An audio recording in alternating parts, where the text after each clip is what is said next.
Well, tonight we have a special guest with us, Robert Pettyjohn. Now I met Robert, I don't know, several months back. I believe it was in Treasure Island at a class that we had going, and very, very interesting gentleman. And you'll see as we start talking tonight, just the experience that he brings with him to the table here. But I can't do him justice. I was actually reading through some of his um, I guess designations and certifications, and there's so many of them. I gave up trying to figure out what some of them even were. So I'm going to let him tell you a little bit about himself. But Robert, I just want to bring you into the room and say, just kind of let everybody know who you are and a little bit about your background, and we'll go from there. First of all, it's a real honor to be sitting with you on this phone call tonight. You have impressed me from the very first time we met. And of course, the whole Normie organization is so impressive, and I'm very thankful to be here. And it's another step in this whole progress that you and I go through in our life, how we meet people and they influence us one way or the other. And I'm very, very thankful that my friend Scott Mitziff, with whom I serve on the board at the IICRC, introduced me to you guys and told me about Mr. Hoffman and about Mr. Adams and the tremendous relationships that y'all have got going on down there. And I'm glad I opened the computer and looked at and talked with y'all. This fits very nicely in my personal and professional development, and I'm very thankful for that. Yes, sir. Well, thank you. So who are you? What's your company? What do you do in this industry? Well, the way I can best answer that by how I started out. And I came up here to Wake Forest, North Carolina, in order to get a PhD in world religions. And everything was going just fine, except for the fact I was stone cold broke. And we had to get something to do. So I said, Lord, what are we going to do?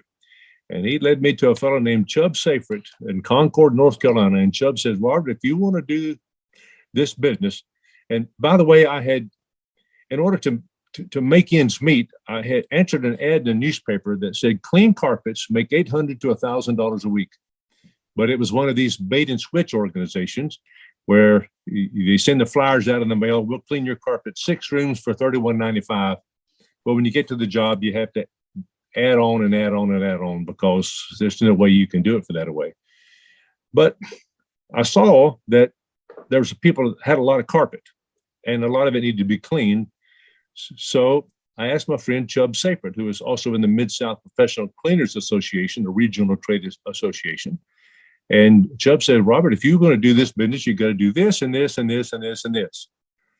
And thankfully I did that and that and that and that and that. And an amazing thing happened to me just this week. And that is that a gentleman from New Jersey asked me to be a part of a Zoom call for the National Organization for Remediators and Mold Inspectors. And I could not believe that this happened. So what an honor to be here and to see how things have progressed from one stage to the other. And now I'm in a Zoom call with you. Who would ever have believed this 31 years ago? I'm so honored to be here. You are most welcome, and thank you for that. We appreciate you being here and talking with us, and just bring the wealth of knowledge that you have, for our members to hear the things that you've done. I know you talked about the carpet cleaning industry, and I know you specialize, I believe, in like Oriental rugs and stuff like that. But I think there's also something out there about you with the infection control also. So it's like, this is a big gambit that you cover of, things for the cleaning industry and restoration side. Well, you know everything about me, don't you? What? Well, there you go. Okay, thanks a lot. No. Oh, you're too cool, buddy. I like you. You ask very good questions. Yes, sir. Thankfully, my mom and daddy instilled me with a huge curiosity. My professor at graduate school said, learning is disciplined curiosity.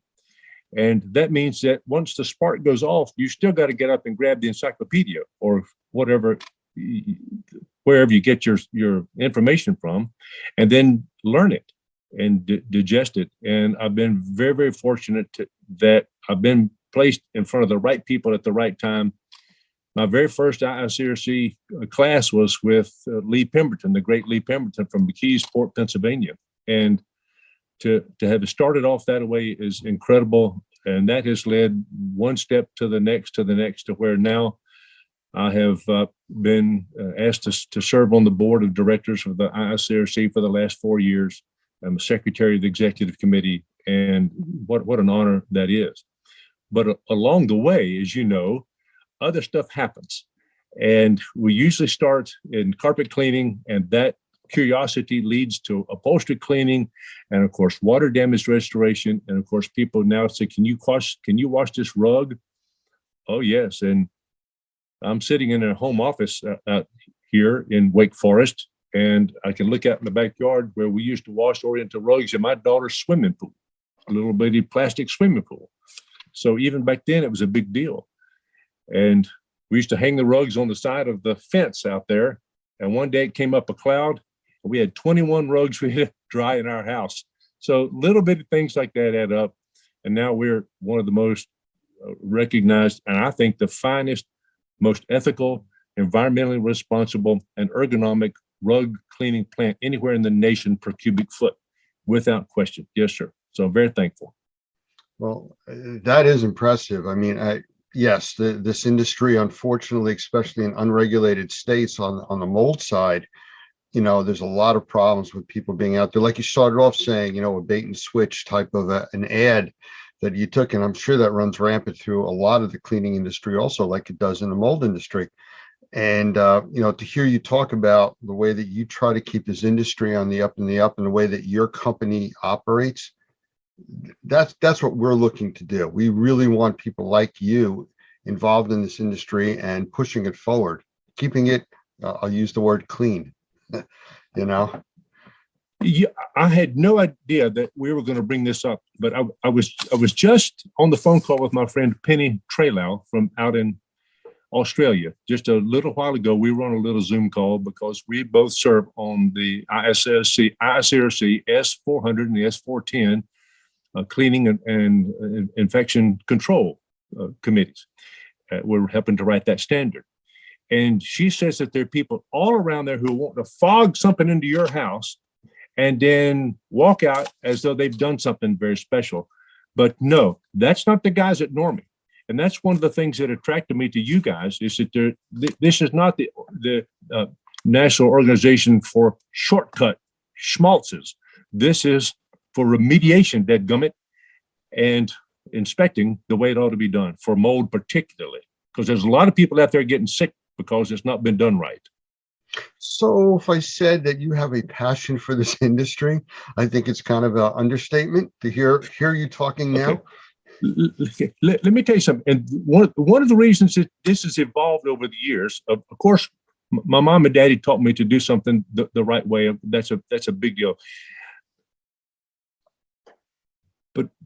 But here of late, within the last 2 or 3 years, we've been involved with some of these military families in helping to remediate the homes that they're in, not on base, of course, because it's hard to get on base and really do remediation the right way.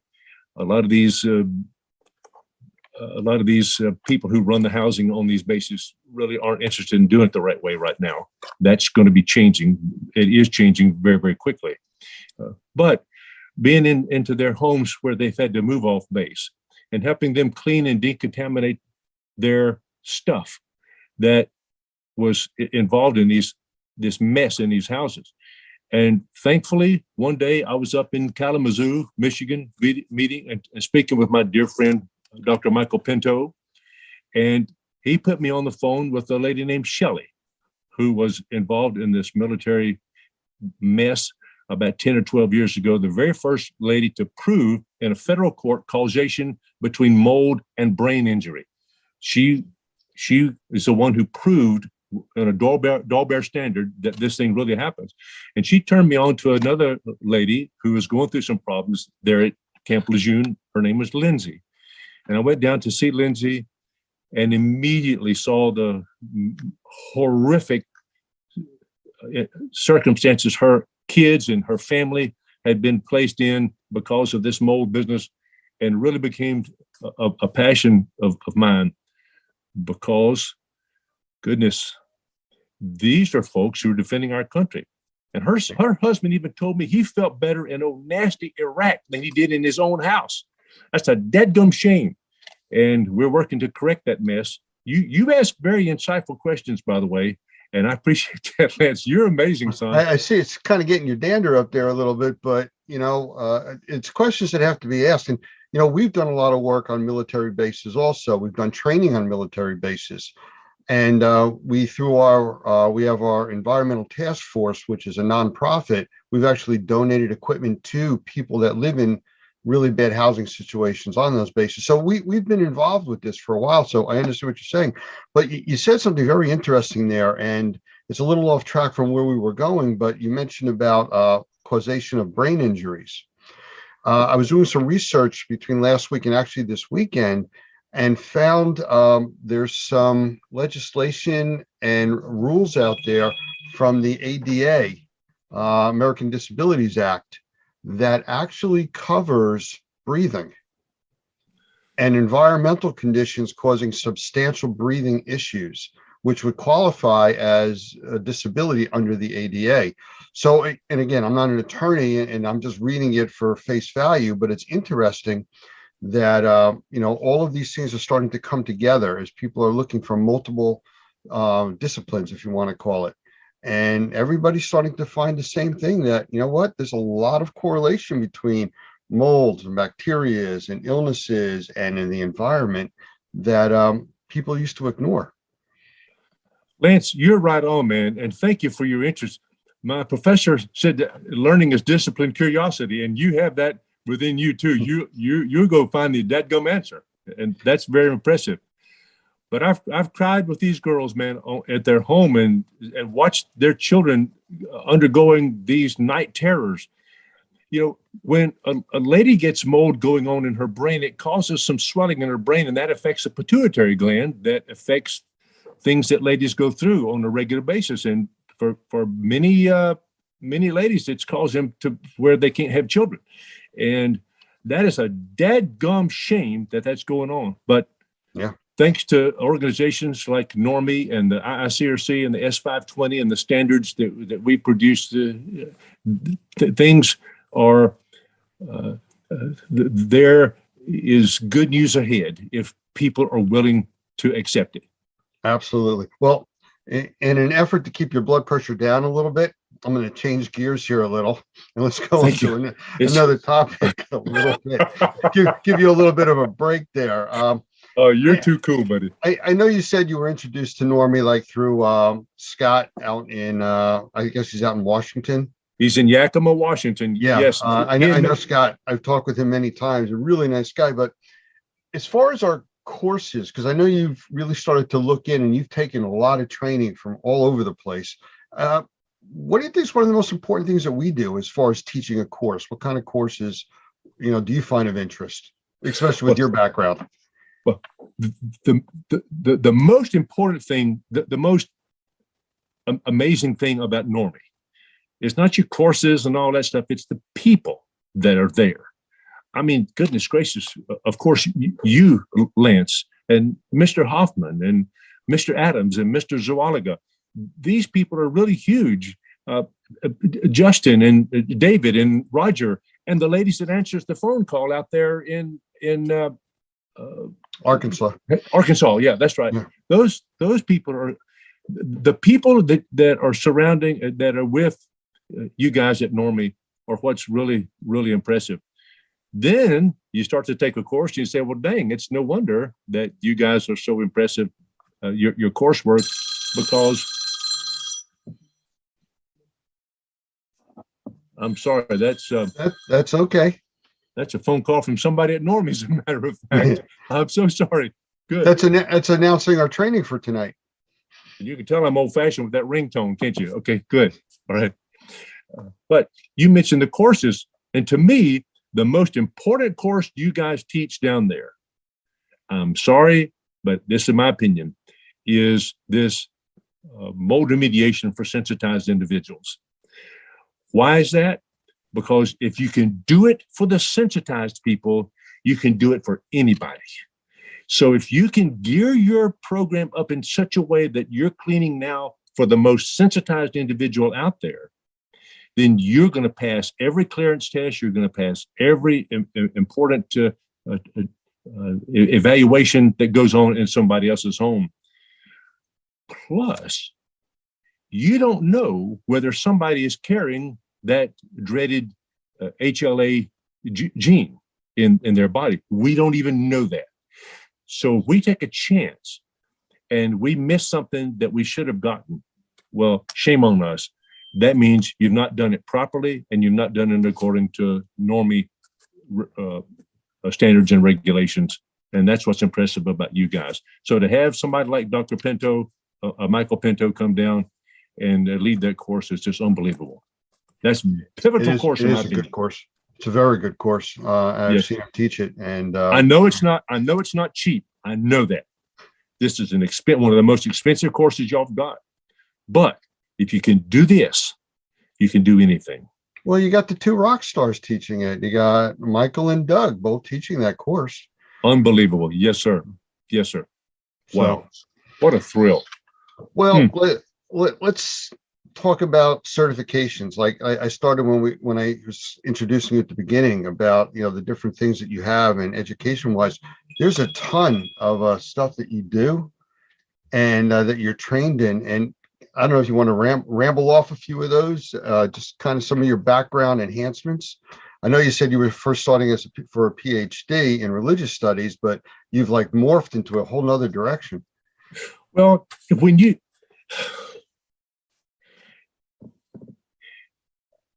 as you would that men should do to you, do you even so unto them, for this is the law and the prophets. That was written in another standard that we are familiar with. Jesus said that in their Sermon on the Mount. But when you look 2,000 or 3,000 years earlier than that, what Moses was involved with in Leviticus chapter 14 about the mold remediation, it's been in there since almost the beginning of time and recorded religious history anyway. So this is a huge deal. And thankfully, I've got a proper background for this mold business in our cleaning. Of course, we're certified triple master cleaner at the ISRC, but that's a big deal. I'm also a certified rug specialist. We're the only certified rug specialist in the state of North Carolina. We wash the governor's rugs and all that stuff.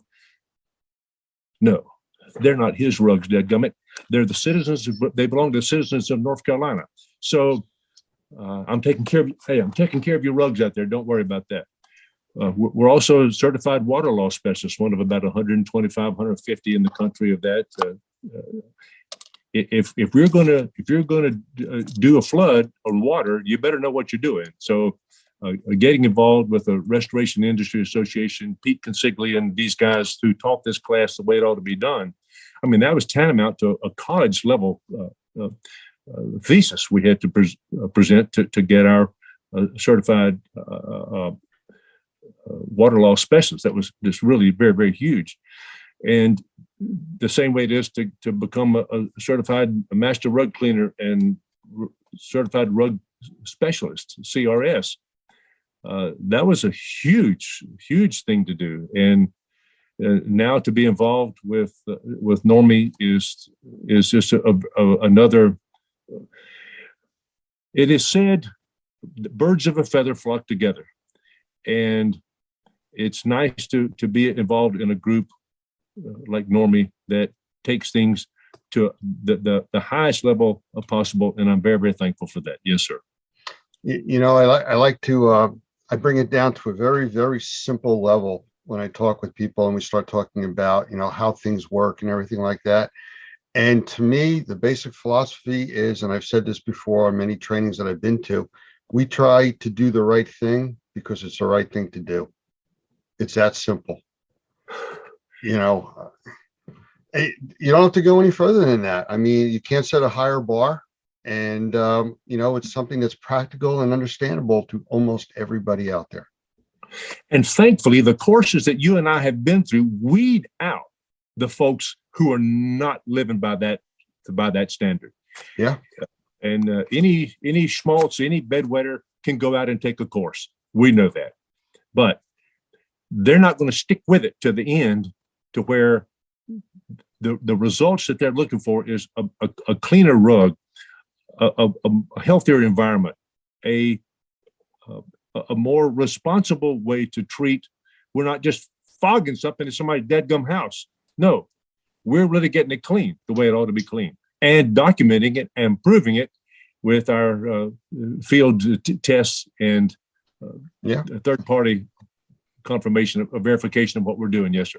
Well, there you go. Back to the do the right thing because it's the right thing to do, and the results speak for themselves. They really do. I'm going to put you on the spot now. Sorry about that. All right. And I know you've kind of alluded to it, but if you were going to sum up what really you like about Normie, and if you were going to tell somebody about us, where do you think you would go with that? Well, as I mentioned a while ago, the people are number one. You've got to trust somebody. You don't trust a book unless it's a Bible or something. But you don't. And even the Bible says that its purpose is to reflect what Jesus did on earth. So the same way it is with Normie. You guys, man, are from the ladies that answered the phone call all the way to Mr. Hoffman. That's what's so impressive. Not only that, but you base your course material on standards that have already been in place. And it's no secret that whenever you teach a course, you show up there on your screen the IICRC S520 standard for professional motor mediation, for example. You don't try to appear to people that it's y'all's idea. You're the first one to come up with it. No. You know that you're a part, as the poet said, I'm a part of all that I have met, yet all experiences and arts where through gleams that untraveled world whose margin or whose horizon fades forever and forever as I move. I'll think of who did that in just a second. It's a 17th century poet. But you realize that you're a part of a long chain. You're handling, the baton has already been passed and is handing off to other people like you and me. And we cannot drop it because so many people's lives, so many people's well-being, and even our companies depend on it. And for crying out, our reputation. And the thing that has been my greatest asset in life is been that I know how to pick my in-laws properly. A lot of people get stuck with bad mothers and fathers-in-law, but my daddy and my father-in-law was the finest real estate agent in Northwest South Carolina. And my mother-in-law ran a credit bureau up there in Easley, South Carolina. And Dad never, ever said, is this the best you can do, Robert? You've got a master's degree. Is this the best you can do? No. He would come in and he would say, whatever you're doing, let's just be the best at it. And from my mother and father-in-law, it's been that way. And to be a part of an organization like that is like Normie, that is consistent with my values, is really, really huge to me, because I don't have to wonder about some schmuck trying to tell me something that's not right, or some bedwetter lead me down some road that's not going to lead to anything. No, that's why I like Normie. Okay. Again, we have to work on your blood pressure. You're getting all passionate about this, which is great. I really, as Cheech and Chong says, this is a big dope deal. And my neighbor across the street was their lawyer, so he was busy for a long time. So there you have it. And, yes, sir. But these are big deals, and we've got for crying out loud, people's lives and their future children depend on what we're doing. Yeah. Well, I was just at a lady's house, a dear friend of mine outside of St. Louis the other day. We have an Instascope machine, and of course, we've been trained by you guys how to assess a building indoor air quality, and being able to go in there and know that when we leave and after we prescribe what needs to happen, that they're going to be living in a nice, clean, healthy home, and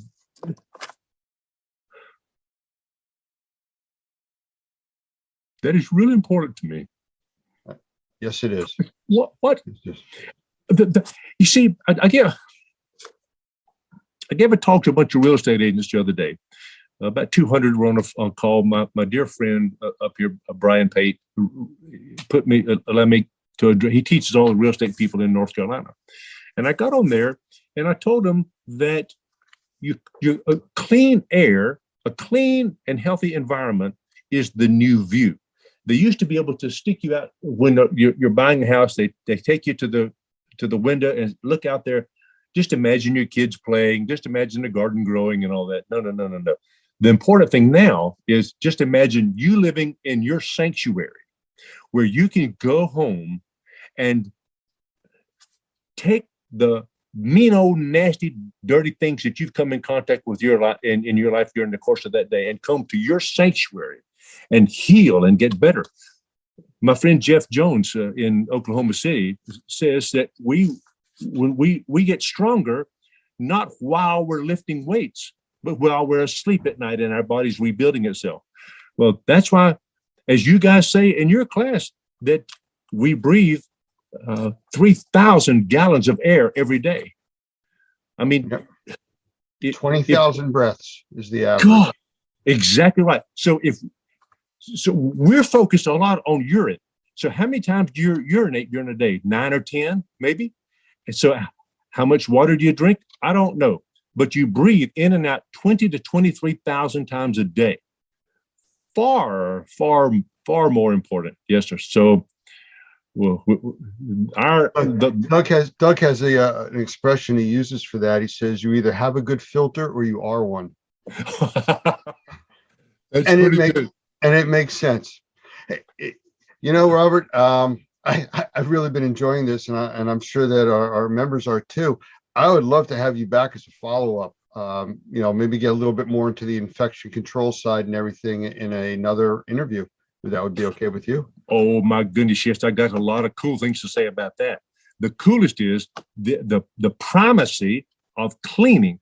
We go in there with spraying this stuff and want to decontaminate everything in the world. But no, if you clean it properly first, you are way ahead of the game. And isn't that what our mamas and daddies taught us to do a long, long time ago? Yeah. And isn't it what, I'm going to show you this thing here. Isn't it what Doug tells in this book right here? Yeah. You keep it clean and dry. This is one of the most pivotal books, I think. I know it's kind of fuzzy. I don't know. That's okay. It's this mold-free construction 2.0 to the title of it. Everybody in the nation ought to own that copy, in my opinion. Absolutely. And they ought to be connected to you somehow, by George, to get your New Jersey influence. Because if you do what a guy from New Jersey says, you're okay. I had a call from somebody in New Jersey today too, speaking to me. So it was kind of interesting. He thought I was from down south originally. I said, "Really? With my lack of accent?" Yeah. Okay. So, but listen, Lance, y'all got the best tomatoes and the best corn on the cob anywhere in the country up yonder in New Jersey. Yes, we do. Man, it's the Garden State. That's what they call it. That's true. It's not all Patterson and Passaic. No, of course, it was also 9 degrees out yesterday morning, but we'll go beyond that. But hey, Robert, I really appreciate you spending the time here with us, and I definitely want to get you back so we can talk more about the infectious disease control side. And there's so much more to talk about, yes, sir. And what an honor to spend some time with you. You ask good questions, by the way. You're like a doctor or something.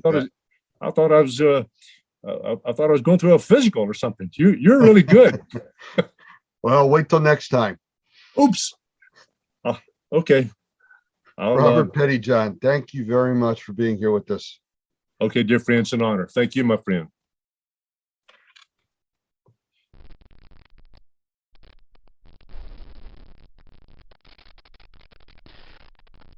August 2005. It'll be a memory etched into the minds of those of us who lived through and survived Hurricane Katrina and Rita. As devastating as the 150 miles per hour winds were, no one could imagine the inconceivable costs in terms of loss of human life and property that the failure of the levees caused when it flooded nearly one-third of the city of New Orleans.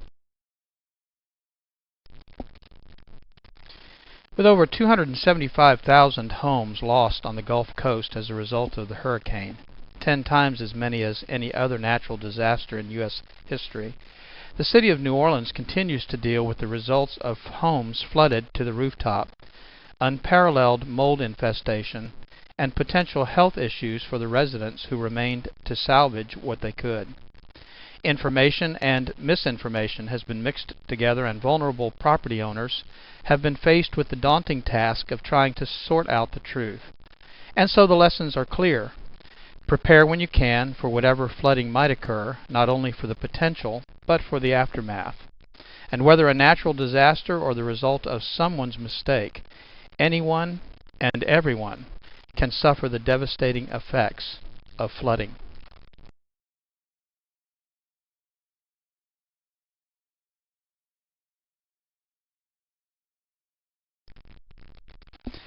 My name's Doug Hoffman, and I'm the Executive Director of NORMI, the National Organization of Remediators and Mold Inspectors.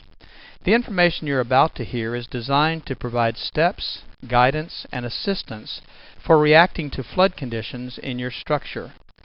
In most situations, a common reaction to a water flood event is to simply react and plan afterwards. Tunnel vision or over-focusing on the emergency can, at times, distract or omit safety concerns, and poor planning can leave you to fend for yourself after the storm is over. Caution and common sense should always be employed before any action takes place, and I hope this presentation will help you focus on the real issues both before the potential flood and consider the solutions available to you in the aftermath. Without a plan, the results of a water flood event will be worse than you've imagined, so there are several things I'm going to ask you to consider during these first few minutes we have together.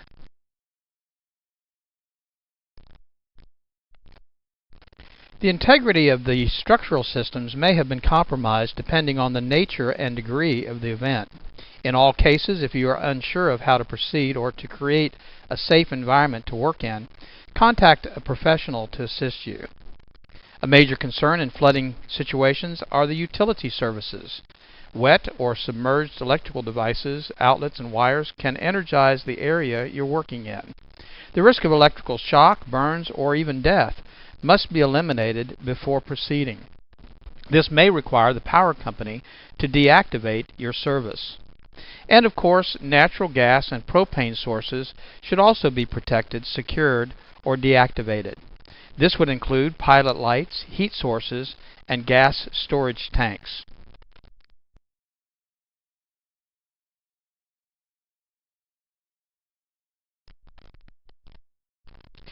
Depending on the severity of the water event, structural integrity should be considered in regards to the foundations. Foundation support could be weakened or damaged, allowing structural collapse. And with the utility and structural concerns addressed, the next major concern is the source of the water.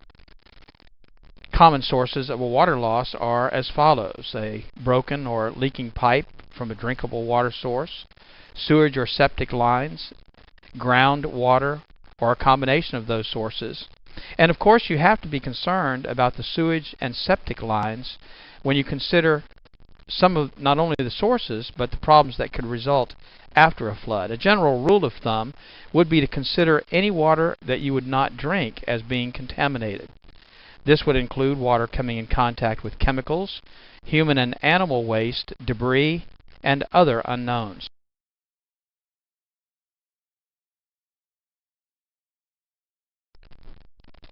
Protecting yourself is one of the important first steps post some water event. Exposing your skin, your eyes, your lungs, your nose, even your throat to contaminated water can create a wide range of health issues that may not appear for days after the exposure. I want to talk about personal protection equipment because that should be used while you're in the contaminated environment.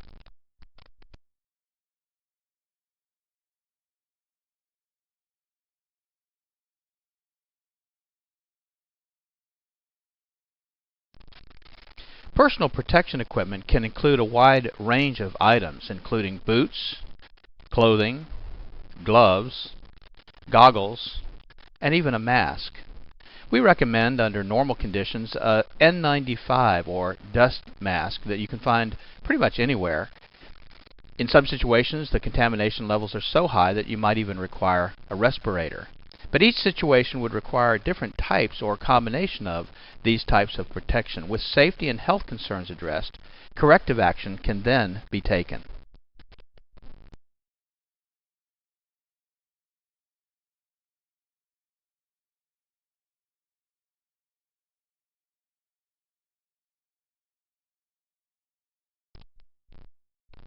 One of the most important things to consider with respect to corrective action is time.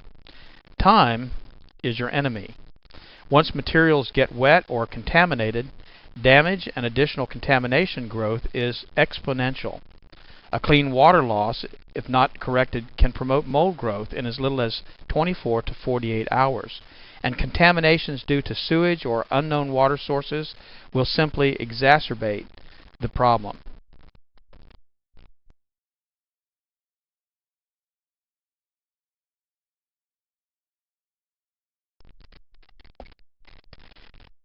Drying materials and surfaces in the least amount of time should be of the utmost urgency, and oftentimes power is not available, and so having a generator available will be a great source of power for some of the tools that you'll need to dry out the areas that have been flooded. Unfortunately, this may require removal and discarding of flooring materials, wallboard, and furniture. Many material and items can be salvaged depending on the contamination source, the time of exposure, the cost, treatment available, and resources. But a flood affecting a widespread area could reduce the available resources for that area.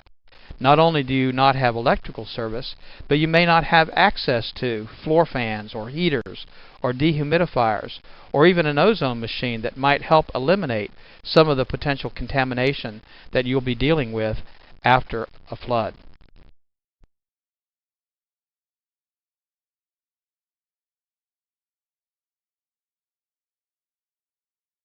The following suggestions may not be appropriate in all situations. However, in all situations, safety must be the primary concern.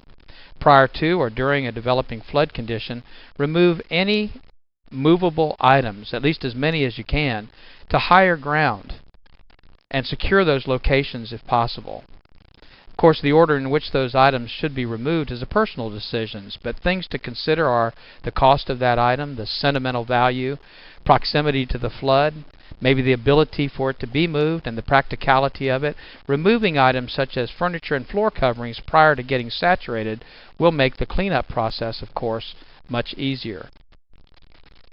Structural and decorative materials such as wallboard and carpeting are a major problem once they get wet. Most of these materials absorb moisture and can expand the damage beyond the water level. Wallboard and other materials such as pressboard or OSB oriented strand board allow water to travel in an upward direction well above the water line. An example would be wallboard in as little as 1 inch of water can wick or draw moisture upward several feet. This also creates a problem inside the wall cavity which cannot be reached or cleaned. The rule of thumb is to remove the wallboard a foot to a foot and a half above the highest identified wet area of the wall. This will allow access for drying and cleaning building materials in the wall cavities. Up to this point, we've described different conditions, causes, and precautions. In the next section, we want to describe pre-planning and corrective measures.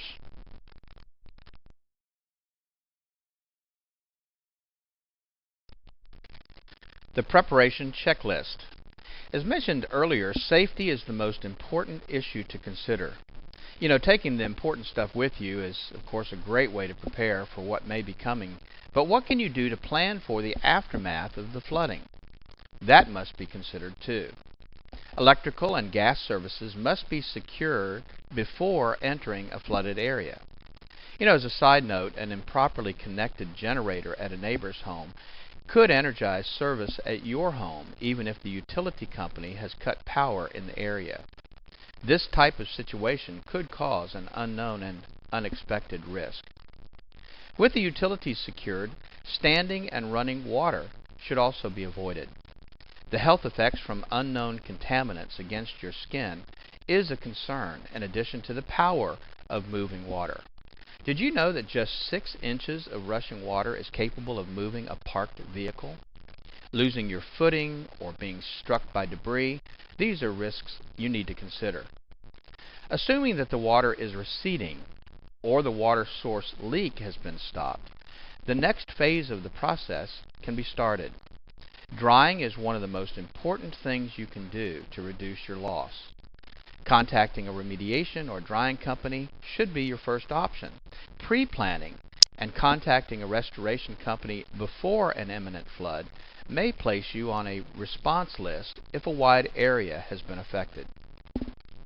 Other options could include contacting the local fire department to have your basement or lower levels pumped out, renting pump equipment and generators prior to the flood while they're still available, and arranging for alternate lodging in the event your building becomes uninhabitable.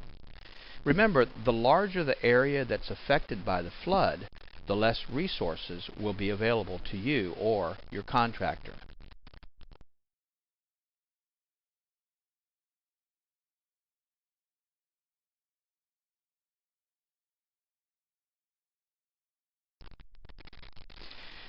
Here are a few internet resources for finding qualified contractors and some definitions we think you should know to protect yourself. NormiePro.com is a great resource for you to find certified mold assessors, inspectors, remediators, and other indoor air quality specialists, and you can find those certified contractors by your zip code. ServiceMagic.com is another great resource for construction contractors throughout the United States, and you can find them by the type of work they do and by your zip code. And then, of course, EnvironmentalExpert.com. To avoid being taken advantage of by a contractor during a flood emergency, understanding the following construction terms will be helpful. Licensed. In many parts of the country, having a license to do certain types of work is not necessarily a measure of that contractor's competency. Sometimes it simply means that they have government approval to work for a fee. Certified. Certification is often offered by certifying agencies, a specific organization that recognizes the skills, training, and the ability of the contractor who is certified. Being certified does not necessarily imply that the person certified is actually licensed to do the work. Insured. A contractor stating that they are insured is a pretty general term and could simply mean that they have auto insurance. Special types of insurance are required for specific types of work. For example, general liability insurance is not appropriate as coverage for mold remediation work. Qualified. A qualified contractor has been trained to perform certain types of work. However, they may not have the required insurances or licenses, or may not even be certified to do that work. The bottom line is that you need to understand the type of work that needs to be done, the capabilities of the contractor that you intend to hire, and then for your protection, have a written quote and description of the work to be performed.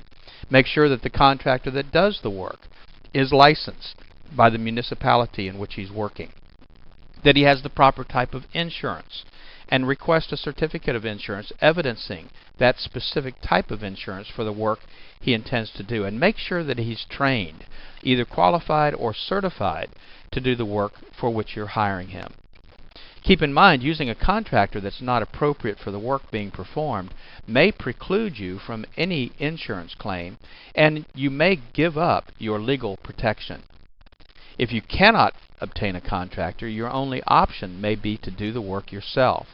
With the decision to do the work on your own, We must stress that safety must be the main focus of your efforts to clean up after a flood.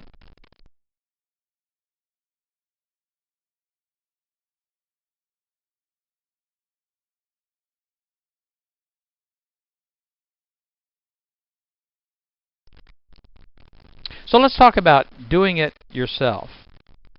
While working in a safe environment, using the proper protective tools and equipment, water removal becomes the main priority.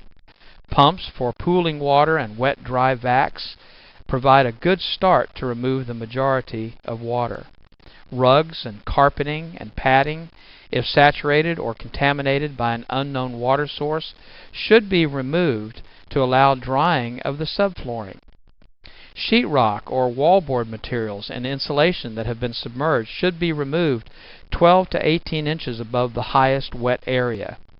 As a hint, removing 4 feet of wallboard is easier to replace with a 4 foot by 8 foot sheet of material. It's easier to do that than to try to cut and fit in smaller pieces. Once the bulk of wet materials have been removed, air movement and turning on your air conditioner if the power is available should be provided. And this would include running the HVAC, heat or forced air systems, using dehumidifiers and fans to increase air movement, and applying sanitizers like ozone machines to help prevent mold and bacteria growth. Sanitizers are extremely important when dealing with sewage and water from unknown sources. Heat drying systems can also be used by trained professionals to dry the environment. However, improper use could result in fire or permanent damage to materials by drying them too quickly. Remember that the drying process may take several days to more than a week, depending on the extent of the exposure. Secondary or collateral damage may start to occur in that time. Mold and other microbial growth may start to appear on surfaces exposed to moisture or elevated humidity levels. And if you have a situation where you start to have large areas of microbial growth, the drying process in most cases was not done adequately or fast enough. There is available at enviroscreening.com, for instance, do-it-yourself testing kits to find out if the mold that's been growing in your environment is the type of mold that might need to be removed or dealt with differently than common molds. In this case, it's recommended that you seek the assistance of a professional mold inspector, a qualified sampling technician, or a remediator. Health concerns become additionally critical as the environment conditions deteriorate.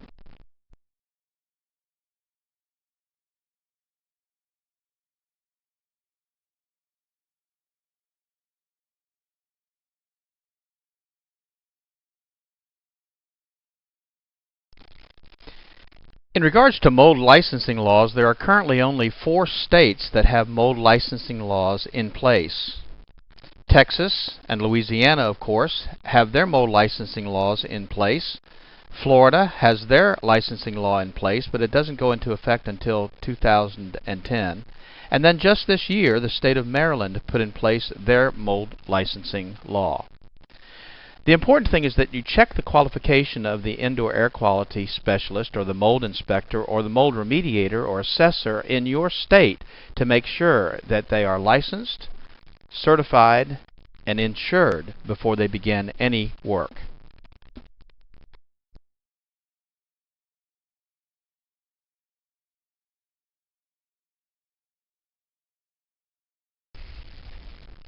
Let's talk about some common misconceptions and myths pertaining to flood and mold and indoor air quality. Oh, bleach kills mold. How many times have you heard that? Well, bleach is an effective sanitizer, but in many cases it will not sanitize or remove mold at its root. It will bleach out the color, of course, so that it goes clear, giving the appearance that the problem's been removed, but it cannot, in many cases, get down into the microflora and destroy the mold at its root. Oh, just get rid of the water. Everything will be fine. Well, that's not always enough to protect your property. Most of the affected materials do have the ability to retain moisture, and elevated moisture levels are the main cause of much of the residual damage from flooding. Well, lots of air fresheners, that'll help. Well, That's not true. In actuality, most air fresheners only attempt to mask the odors. The odors are an indication that moisture, contamination, or growth still exist. And the chemicals in those fresheners can also be a source of indoor air quality contamination. Well, your insurance company is going to take care of the problem. Don't worry about it. Well, of course, insurance companies are not always quick to respond because of the heavy workloads, the emergency claims that bog things down and delay payments. Many homeowner insurance policies have exclusions that limit or exempt the insurance company from paying a claim. An example would be a claim to an insurance company for water damage from, say, groundwater intrusion. In most cases, the claim could not be covered unless you had flood insurance and the area that you're in was declared a disaster area by some government agency. A similar situation may occur with mold damage, and the water damage in the home may be covered by the insurance company, but the mold damage as the result of the water would not be covered.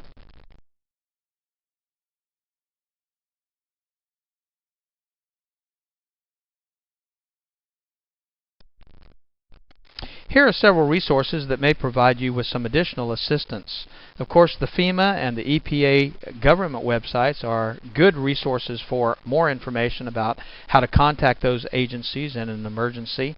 And also at the normie.org website, we've located a lot of resources for you, articles in regards to antimicrobials, information about mold screening kits, and other things that we feel will be helpful to you. We highly recommend that you seek professional assistance when dealing with a flood, mold, or indoor air quality issue. And please remember that the information that we have been providing to you is really for your information and not intended to replace professional training and assistance. I want to personally thank you for taking the time to listen to this overview. I am hoping that you will benefit from the resources we've made available to you, but also from the training that we offer industry professionals to help you through the process of getting things back to normal. It's my hope that you will never be faced with the issues we've discussed, but if you are, you will now be better prepared. Thank you.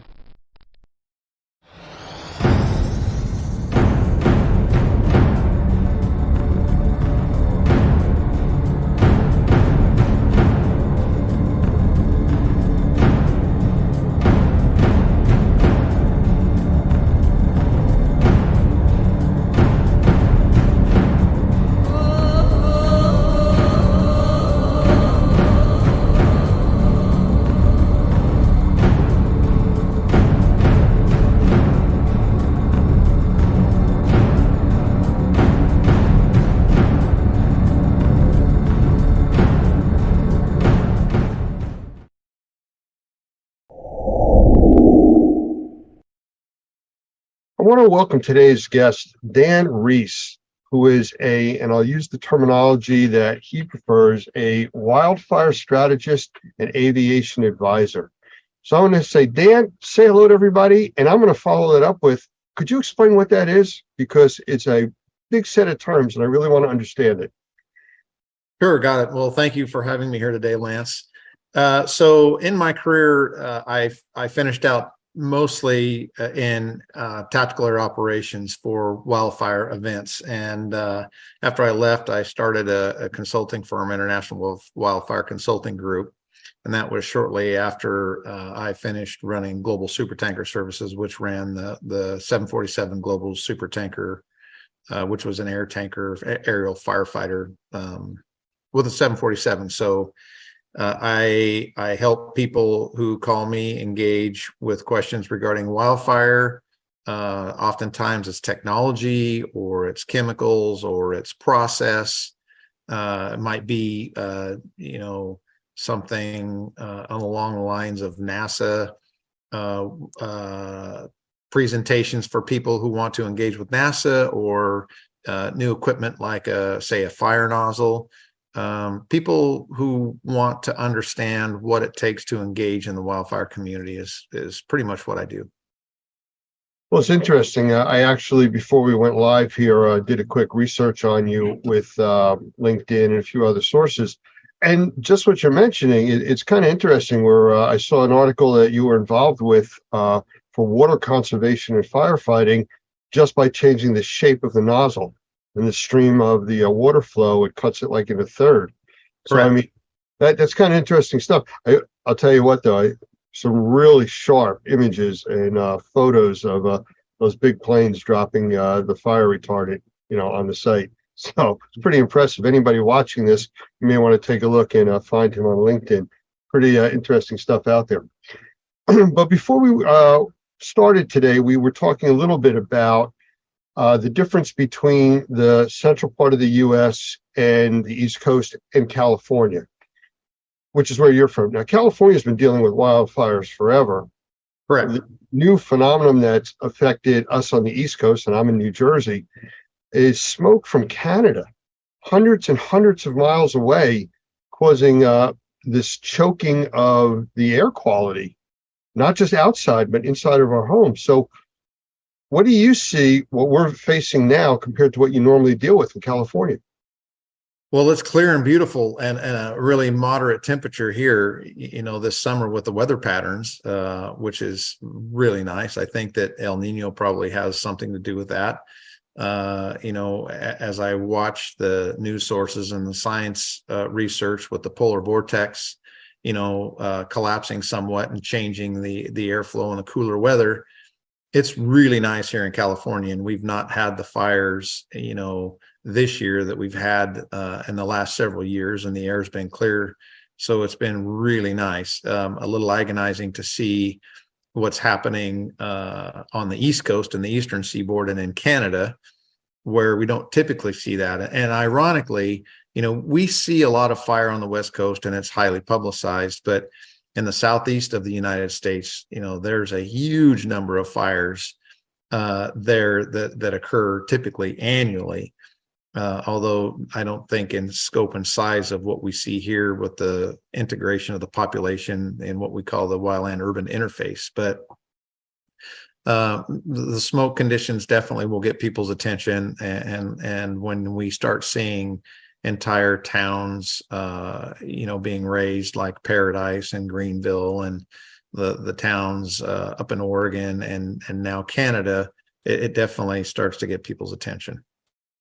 Well, I've seen a big change in, I don't want to say weather patterns, but just because of the way we've been for the last, I'd say 3-4 weeks here in the Northeast, we haven't had rain.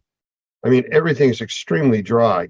Now, normally for us, June, we usually run that week or 2 or 3 of, we'll run those 85, 90 plus degree temperatures, and they start calling it the heat wave and everything else. We haven't had that, which I'm not complaining about. But the point I'm trying to get to is when these fires produced this smoke that came down on the New York, New Jersey area, we actually got a glimpse of almost the start of what a nuclear winter would look like. And yes, it sounds very dramatic to say that, but we were barely getting to 70 degrees when the normal temperatures are 80, 85 for us here in New Jersey this time of the year. And we were told by the Weather Channel and all the other officials that are talking about it, that there's so much smoke in the air, it's blocking the sun from its normal thermal heating during the day. I mean, I have solar panels on my house, and I see my production was down, at ground level. It was horrible. So this is what you deal with out in California. We're only getting a glimpse of it now. And truthfully, we've been spoiled, out of sight, out of mind. We hear about the fires in California and okay, on with our business. I mean, this brings it home to us. And I think it's an opportunity for you to explain to us what we should be expecting and, what happens, because this may not be just a short-term thing. It may continue. No, unfortunately, I would say that for the people on the East Coast, you're in it for the long haul until such time that the weather patterns change and these fires are naturally mitigated. We can make a difference. When I say we, and the fire service can make a difference when these fires are smaller, when they are in their incipient stages, when we get on and we can handle aggressive initial attack, and we've got the weather, in our favor to be able to make that attack successful. Unfortunately, what most people don't realize is once these fires become of that magnitude and size to where they're calling them mega fires, we can black the sky out with aluminum, meaning air tankers and aircraft. And that's all limited. And the bigger they get in scope, the more resources they demand. And we have a finite number of resources internationally and nationally, whether it's in Canada or the United States. No one agency can be fully prepared for this type of event, right? We have agreements that are between local agencies. We have state agreements. We have federal agreements. We have international agreements where we have standardization that takes place for everybody to engage. But, you know, when we lack the capacity to adequately attack these fires when we can, that will cost us. And trying to build capacity during the event is just impossible. And once these events get up and running, they become very, very expensive. So the catch really when they get this big is that we need the capacity to keep fires small when they first start. And when they get this big and they draw this many resources, we have in the fire service what we call drawdown, meaning we've drawn the resources so thin that now our ability to rapidly and successfully initial attack fires becomes compromised because we just don't have the resources there to do it. So for, you know, my small part of life here on Earth and the fires that I've, you know, had to deal with in these quote nuclear winters, and my first experience with that really was in 1987. And the scientists actually came out in the Happy Camp in the Klamath area of Northern California to study what a nuclear winter would be like, where we had these major fires going in August, and we have what are called inversions. So anybody that's been camping and seen a campfire burn, the smoke will rise and then it'll kind of flatten out and form a haze. And that's what you're seeing here, only on a massive scale. And it does get cold. Unfortunately, those fires burn, they continue to burn under those inversions. And then when the inversion gets hot enough, we have what we call an inversion break, where all of a sudden the air will escape up through the inversion and the fire takes off madly for several hours under the inversion. But once they get to that point, it makes it very difficult for aviation resources to be successful to even get in to help the people on the ground, because it's just so smoky. We can't safely operate those aircraft in those spaces. So unfortunately, I think right now it's going to be enduring, right? The population that's being impacted there on the East Coast and the central United States and Canada are at a point, unfortunately, where they're going to have to endure until Mother Nature changes her mind. What you're talking about resource-wise, is this what's caused some of the problems in Canada not being able to get a handle on these fires? Well, I think it's important to put a couple of things in perspective. Fires traditionally need to burn. I mean, that's one way that Mother Nature, takes care of dead and dying material, beetle kill. There's a lot of reasons for fire to burn that's good. Managing fire during peak burning conditions is almost virtually impossible. It only takes a few degrees of relative humidity, meaning the moisture in the air, or a change in wind to really affect what a fire does. So when we talk about resources and capacity, it becomes part of a matter of perspective. It's kind of like insurance, right? Do we want to spend money to build capacity so that when these events happen, we can really go after them? Or do we bet on the come that it's not going to happen? And unfortunately, when we listen to climatologists and scientists around the world and we experience what we're experiencing, where we see years and years and years of dry weather, where we see reservoirs drying up, where we see millions of trees dying, that just all adds to the fuel, no pun intended, for these fires to really take hold and go. And there's two ways fires are put out. A, Mother Nature lets them die out naturally, or B, there are firefighters on the ground that actually go dig those fires out and around to make them go away. So capacity. I think in Canada right now, you're seeing probably firefighters from around the world responding. I know that aviation resources and hundreds of firefighters from the United States are battling those blazes.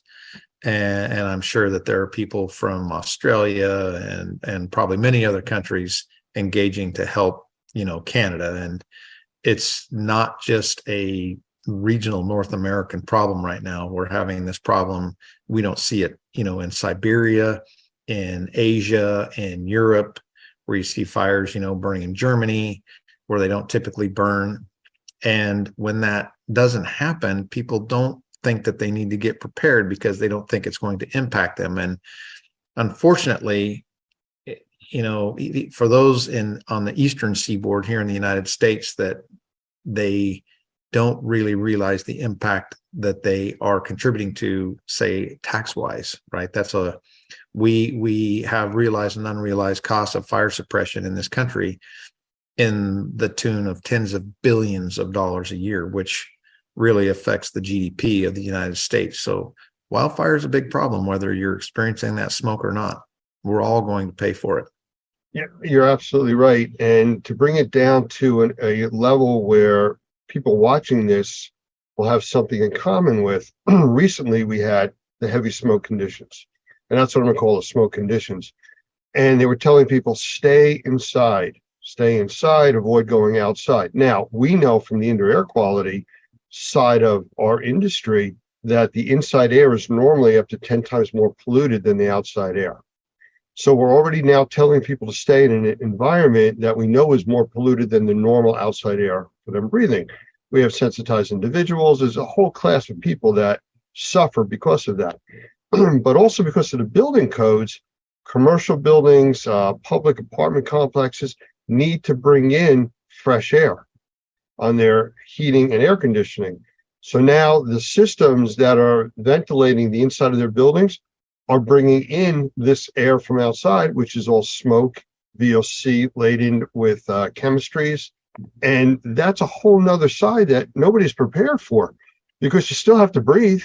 You can't hold your breath for 5-6 days. That doesn't happen. And we use an example in some of our teachings about the importance of breathing. And we say some people are able to go 20, 30, 40 days without eating, 3, 5, 7 days without water, 4 to 6 minutes without air. Correct. So it's not like you can avoid breathing. So you have to do things that are going to help. And that comes back to your point before about preparing ahead of time. We don't spend the money on the resources. I've been involved with the government world for many, many years from my background, and money was not usually spent on preparedness. It was always throw money at it when there was a problem. And to your point, if you don't stop these things when they're very small, they become unmanageable. Correct. Capacity it's a big deal, right? Being prepared both nationally and internationally is extremely important. My background really, I put myself through school fighting fire, and putting myself through school, I became a critical care nurse. And so I worked as a critical care nurse for several years prior to me becoming a firefighter. So it's concerning to me. I have 2 children, one 16 and one 19. And we were impacted, for instance, by the Camp Fire, which burned the town of Paradise down. And in that fire, I think there were upwards of 20,000 structures that were burned to the ground and 80 some odd lives lost. And that fire burned into my town. That's where it stopped. But my children were exposed to something that I chose to expose myself to as a professional firefighter. And that's unnerving, because it's not just the smoke that you burn, that one breathes in the minute. It's the side effects many years down the road that impact, firefighters. And firefighters are notoriously prone to all different kinds of cancers, and they're called assumptive conditions that the government pays for when we get it, and oftentimes our lives are cut short. So that's what goes through my mind. And personally, when we were inundated with that kind of smoke, I did limit my children going out because the air, like it or not, was worse outside. I did ensure that they were wearing N95 masks, similar to what, you know, people did, and I'm sure have in their possession as a result of COVID. Anything to be able to catch that particulate, changing out the filters, you know, regularly in my home. Those were all things that were, you know, top on my mind just from my medical background and being conscientious of my firefighters when I was in the station as it related to, you know, diesel exhaust fumes in the bays when we were pulling engines out or pulling engines in, right? That wasn't a place to idle because we just didn't want to be breathing that. Same for the public. You know, there's an educational component that is missing in many industries. And in our industry, again, out of sight, out of mind, because you don't see the microscopic particulate and organisms and everything else that you inhale, people don't think about it. But when you're dealing with the fires, again, when it's in California, here on the East Coast, we don't think about it. We don't see it. It's not affecting us on a daily basis. But the submicron particles that are in these smoke plumes that are going out, they go straight into your lungs and they pass right into your blood system and all the chemistries that are associated with them. And there's that's thousands. What's that? There's thousands of these, even just from a burning pine tree. Well, and I've heard people even talk about, well, it's a campfire or it's a fire pit. We do this all the time. Well, that's true. But the factory up the street that burned with ethyl methyl nasty stuff in it, that's now aerosolized in the flames, that's the stuff that's involved in what you're breathing because of the homes that burn, the factories that burn, and all the things that are inside of it, just the glues that are in the furniture, you know, that you're sitting on, is all poisonous to inhale. And again, to me, it's an educational piece that people don't understand about emergency medical services, about law enforcement, about firefighting, that I look at this as an opportunity to provide awareness. Something as simple as a firefighter coming out of a burning building, the last thing you would want to do is cool him down by hosing off his turnout gear while he's wearing it. Or give him a hug. Or give him a hug. That Right, jacket yeah. could be 300, 400, 500 degrees. As soon as you hose it down with water, you've created instant steam and you've scalded that individual. Well, the technology has changed drastically, you know, from the time when I was a young firefighter. Nomex was just coming out, and that's the protective clothing that wildland firefighters wear. And my first several years of fighting fire, I did not wear Nomex. And then when I was in the structure world, in the municipal world, I had one set of turnouts, and those turnouts were by my bed, by my bunk. You know, when the bell rang, I would jump into them and go to a call and come back and peel them down, put them right next to my bunk and go to bed. That's just not the case anymore with what science has shown us and the medical world. Now, firefighters typically have two sets of turnouts, and they rotate them through structure fires, and they go right to the extraction machine, and they have to go out and be professionally extracted if you're following an FPA every now and then. I used to go do school programs with the kids, and I'd have my turnouts and let them get in it. You know, turnouts are the gear, you know, that we wear, and let them touch and feel and see. And now that's even been outlawed, where, you know, nothing that's been in a fire like that can go into a school. It's new turnouts that have never been exposed to smoke. A lot of changes environmentally in our profession, which, you know, I think it's important for the public to understand the reasons for that. And it's important for the public to protect themselves as well, you know, such as the things we just talked about: changing filters, not going outside, you know, having your kids wear a mask. I mean, if I have two masks and I'm going out with, you know, two kids, well, the kids are going to wear the mask, not me. I'm going to endure that change. But, you know, it's a matter of perspective and doing what you can to research on your own. You know, read about the effects of smoke and what science is showing. Read about the cost of fires and what's causing it. And it's a very complex, wildfire is very complex, simply because there are those fires that need to burn, and there are those fires that probably should be put out. From your experience in California, your years firefighting, and from dealing with the smoke out in the California area, what would you say to the people in the middle part of the country and the East Coast that have experienced this? And the wind could shift tomorrow, and the fires that are still burning could cause this to come down on us again. What would you recommend them doing as far as indoor and outdoor air quality, and what things to be aware of odor-wise and things like that? Well, wildfire smoke has, in my experience, two different kind of smells. There's a smell when a fire is going through a residential community, for instance, when we have many homes burning and it smells like a structure fire, or if anyone's thrown, plastic garbage and things into a campfire, you kind of have that acrid smell. And that's the nasty stuff that you don't want to see burning, and you definitely don't want your children burning. As firefighters, sometimes we can't get out of those situations where my firefighters could put on a self-contained breathing apparatus. We call them SCBAs. Until that smoke was clear, that's what they did, and their turnouts were washed. So for those in the public, it really is limiting your exposure outside when you're listening to the environmental air pollution control advisories. Those people that are susceptible to lung issues and problems, I would speak to your doctor. I would see what kind of HEPA filtration systems that could be put into your homes, to help filter that smoke in your homes. And once again, my children, I put them into masks, no different than when they were in COVID, when they were walking around out there, when they had to be out. Otherwise, I kept them indoors.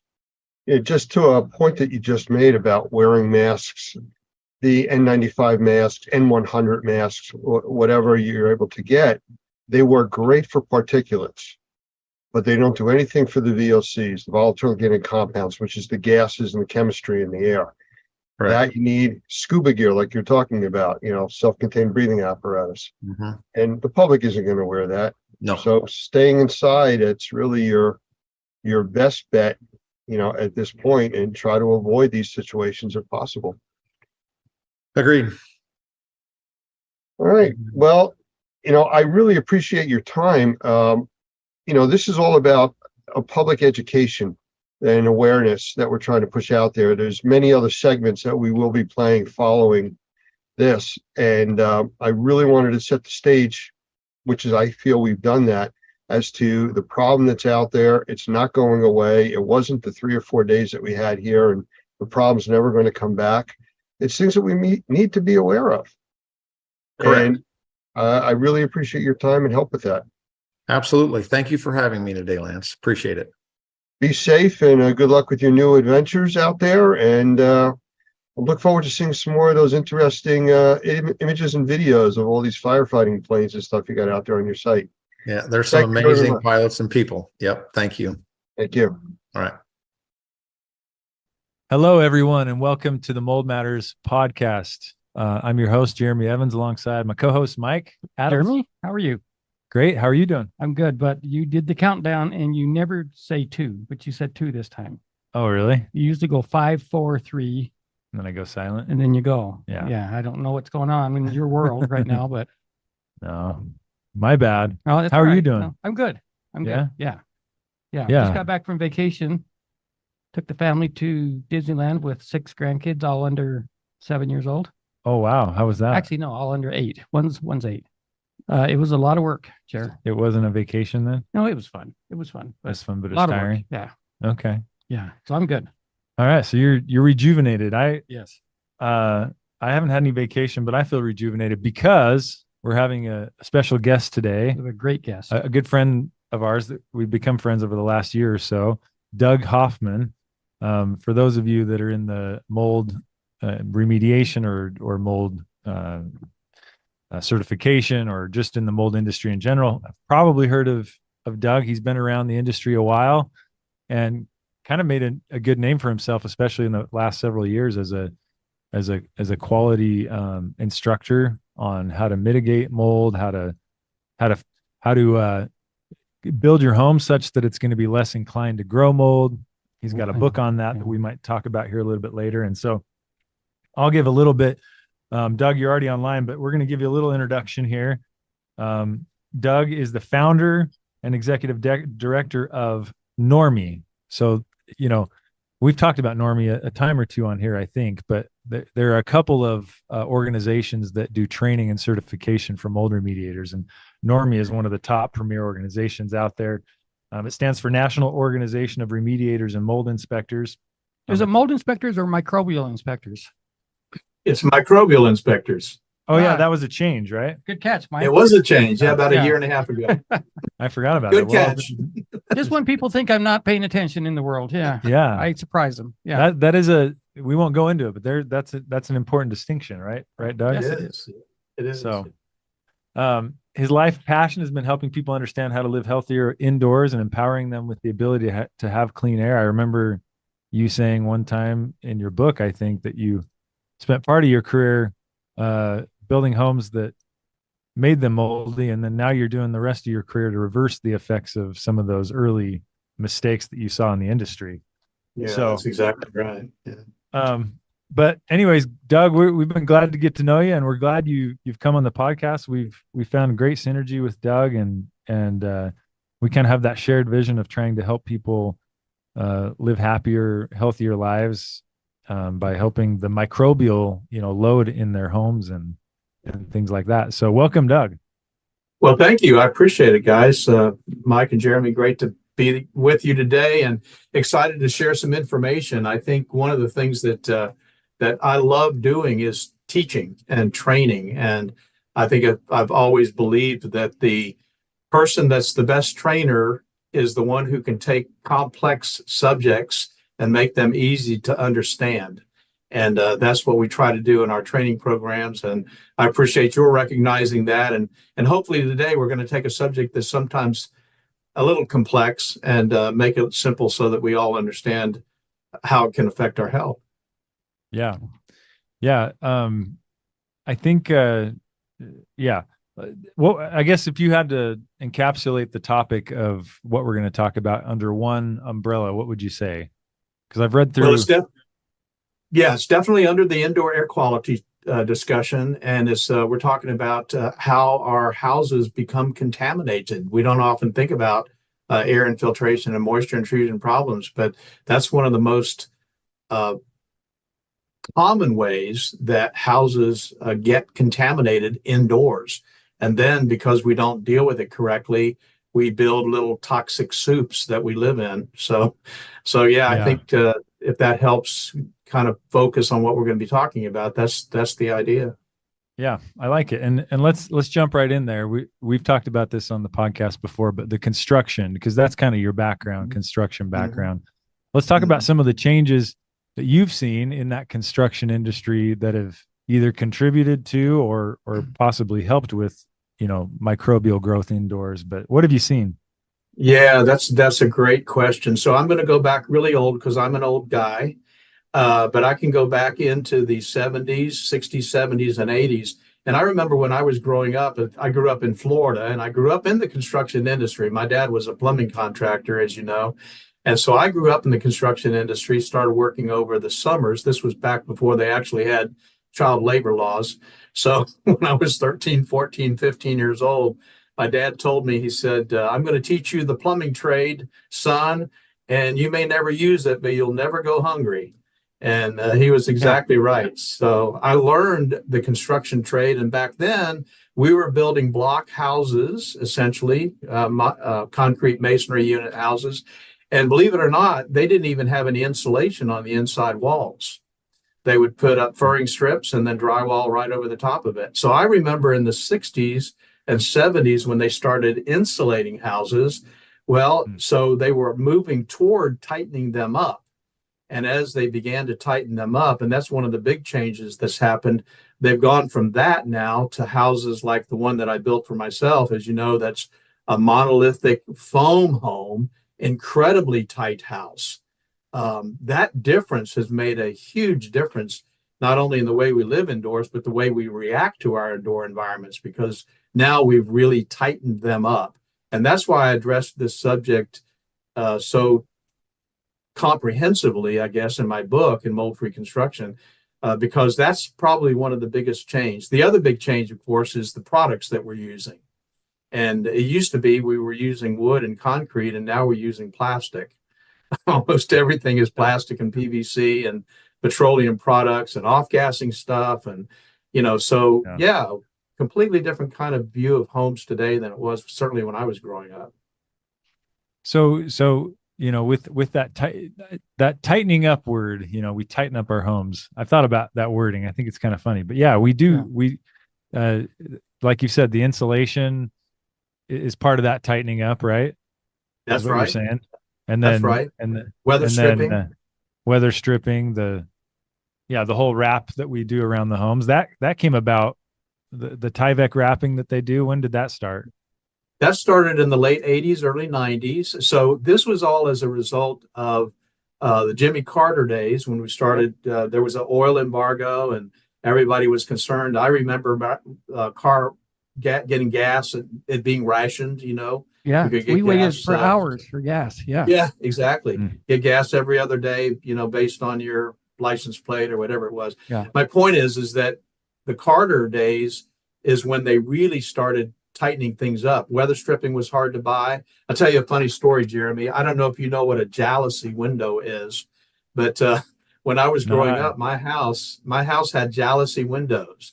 And what that was essentially strips of glass that are 4 inches wide, and they just kind of sit against each other. It's like they're layered almost like a cabana shutter.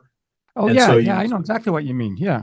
Oh, yeah. So you open it up or you close it, and there's this huge gap between each layer of glass. Yeah. Well, I remember at our house in the late 70s going through and putting weather stripping between every single one of those panes of glass. Yeah. Wow. All the way around the house. we did a church house in Kauai that had those windows around the entire church house. Yeah, Hawaii. exactly. Yeah. Which was great for ventilation, but well, and isn't that how it goes? As you see innovation, even still, I mean, they're innovating in the construction industry, in the plumbing, in all the industries, there's innovation. And you always have to wait to see. Well, the pendulum always swings too far. Yeah. Yeah. They want to fix a problem and it goes a little bit too far this time fixing that. Yeah. Yeah. But you don't see it for the, you don't see it immediately. It might be a few 5-10 years down the line before you start to see the effects of maybe that decision. I think that's right. And it's, I put it in the category of giving the absolute benefit of the doubt that the motivations are right for the changes that we make. It's the unintended consequences. It's the things we don't know are going to happen when we make this choice. And I think that's what happened then, because there was this conflicting interests, basically, between energy savings and how is it affecting our indoor air quality. And there wasn't ever a consideration about both. Yeah. So let's launch into that. Tell us about, the unintended consequences. Yeah. Because our homes are definitely much more energy efficient. I can attest to that. I live in an older home right now that was built in the 60s, and it feels drafty. Right now in the winter, we're in the 30s, getting down into the 30s Fahrenheit, and you can feel the draftiness in certain parts of the home. Mm-hmm.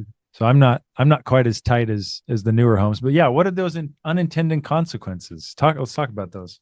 So I'll tell you one thing that's interesting, Jeremy, you may or not know, but there are some cities now, San Antonio is one of them, that requires that you do a blower door test when you build the house. After you finish the house, before they'll give you a certificate of occupancy to prove that you've constructed a very tight home. So it's becoming part of legislation across the country to build these really, really tight homes. And so there's good to it. And as long as it's balanced, as long as you understand exactly what you're doing, I think there's some real benefits to having a house that's really tightened up, where you don't have a lot of the air infiltration issues that are going to contaminate our indoor environments. Yeah. So, I was going to throw in this is off the subject just a little bit, but along the same time that we started wrapping the houses tighter, like, late 70s, early 80s, we also, maybe it was in the 70s, that huge switch to sheetrock or drywall as opposed to lap and plaster walls. Yeah. And then also particle wood or particle board or, pressed wood came along. Yeah. And I often think that stuff just led to all kinds of mold problems. You put a drop of water on a piece of lumber, a good piece of lumber, that water just sits on it, right? You put a drop of water on sheet or on pressed wood or particle board, it immediately soaks in. Yeah. And so we've done some dumb things as well With the building materials. with the building materials and the changes with what we've done. Yeah. Yeah. Yeah. Would you agree with that, Doug? No, absolutely. I think you're exactly right. I think we don't, obviously, you're not going to build a house out of stainless steel. But the bottom line is if you don't consider what kind of products that you're using and where you're using those products, absolutely, you're going to create some problems with them absorbing moisture where otherwise other products absolutely wouldn't. So, yeah, I think you're right. Yeah. And so, with air infiltration, that's kind of where we're going, air and moisture filtration, but with the tightening of the homes and minimizing the air infiltration from outside to the inside, because this is actually something I want to hear your thoughts on this. I want to hear the negative consequences of it, but because you do often hear, and I actually, in many cases out here in Utah where it's dry air, I've kind of, there are many cases when I think, yeah, we do need that fresh air to come in and it kind of helps. Fresh moving air, can often be a good remedy for some issues. So talk us through a little bit, because it sounds like you're saying air infiltration, generally we want to mitigate from coming inside. Talk about the consequences of that and what we need to do about it. Sure. Well, the air infiltration issues that we're talking about, I think, are a little bit different in the South than they are in the North. The different in dry climates versus high humidity climates where we are. But I guess what's common with all of that is that yes, fresh air is a really important addition to our having, I think, good air quality. You've got to dilute the contaminants.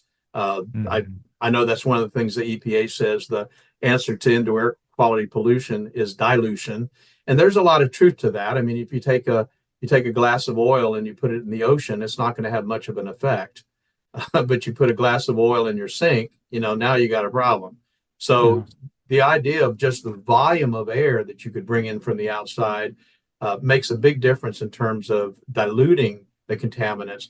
But from an air infiltration issue, I think what we don't think about, Jeremy, are the things that you don't see that's coming in with that air on the airstream itself.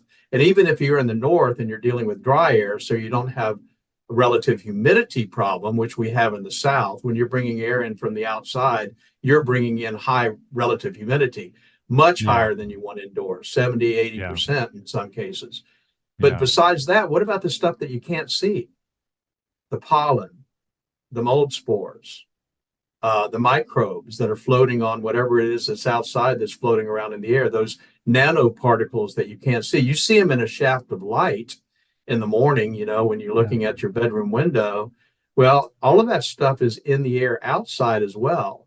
And so now what's happening is that, like a little magic carpet ride, it's riding on that stuff, and the microbes are riding with that stuff as it comes in through those cracks and crevices in the windows and the doors. And so that's what I think actually needs to be mitigated. And there are a couple of ways to do it. That doesn't necessarily mean that you have so tight a house that you have no air infiltration. That wouldn't be a smart idea. But the idea and the way we approach it, and I certainly did with my house when I built that, is to have a place where I am bringing fresh air in through a fresh air makeup. And now I'm controlling the air that comes into my house. So I'm still bringing air in from the outside. But in my case, and the way we train on this, and my thoughts are, yeah, I'm going to bring it in, but I'm such an indoor air quality geek that I'm going to make sure that it's cooled or heated and filtered and purified before it ever comes into the environment. And you can't do that if you're just allowing the cracks and crevices to bring that fresh air in. I see. Years ago, I was a maintenance manager for a pretty good sized company. And we had a big fancy computer controlled HVAC system for our plant. I think our plant was maybe 80,000 square feet or something. It was a big plant. but I could control, I think they call them the economizers. I could control the economizers and decide how much fresh air I wanted versus how much do you want to try to save on your electricity bill, you know? Right. And I was always like, look, man, we all just seem way more productive if we get lots of fresh air in here. So Yeah. I kind of, it wasn't my money. So I didn't worry about the electricity bill. I just turned that thing up and got as much fresh air in that building as I could. And it paid off. Especially a plant where you've got chemicals and all Right, kinds yeah. of stuff like that. in there. Exactly. Yeah. Yeah. So it Jeremy, does if I kind of could sound. share- Oh, go ahead. I'm sorry. I was just going to share a concept with you. I'll talk about just kind of making it easier to understand. When your house is under negative pressure, if it's a vacuum and you're sucking air in through the cracks and crevices from the outside, one of the ways that you could mitigate that is by opening a window, right? Because all the air is then going to go through the path of least resistance. It's going to go through that window before it ever goes through a crack or crevice. Yeah. So that's the concept of fresh air makeup. If you can control fresh air coming into the HVAC system, like Mike just talked about, you're bringing air in from the outside, but you're controlling it. And because it's the path of least resistance, then it's going to lower the chance of it coming through those cracks and crevices. Yeah.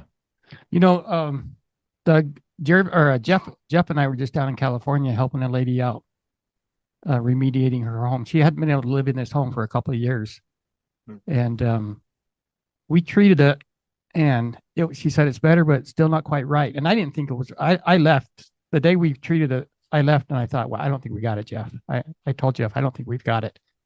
Went back the next day, started to really look around because it was rainy the first day and kind of later on in the afternoon.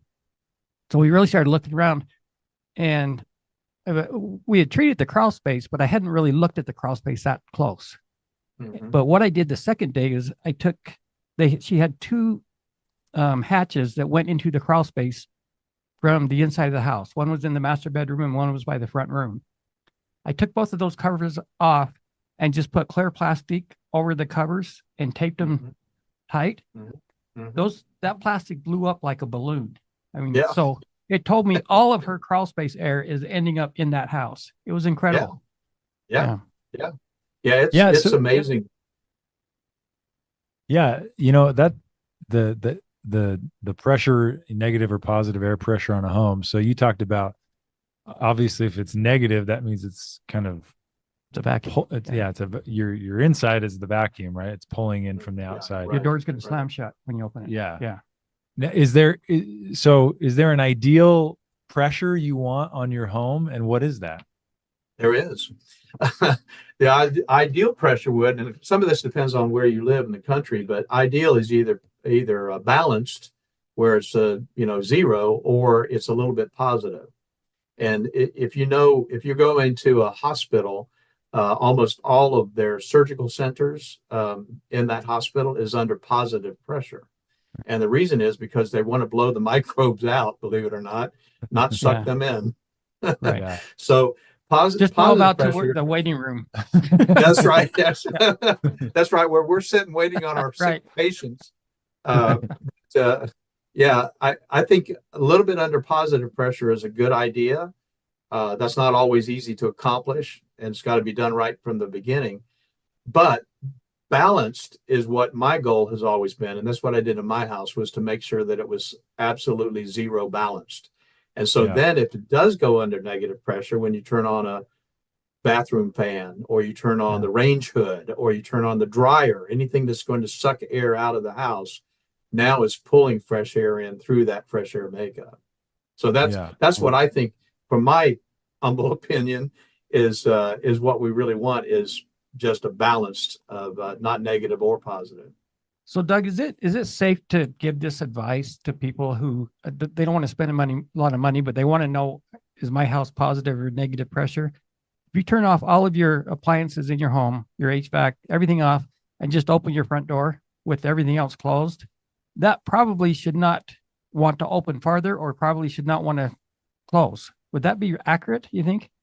I think that is accurate. Unfortunately, though, Mike, I think a lot of the times a negative pressure or positive pressure is as a result of the HVAC system.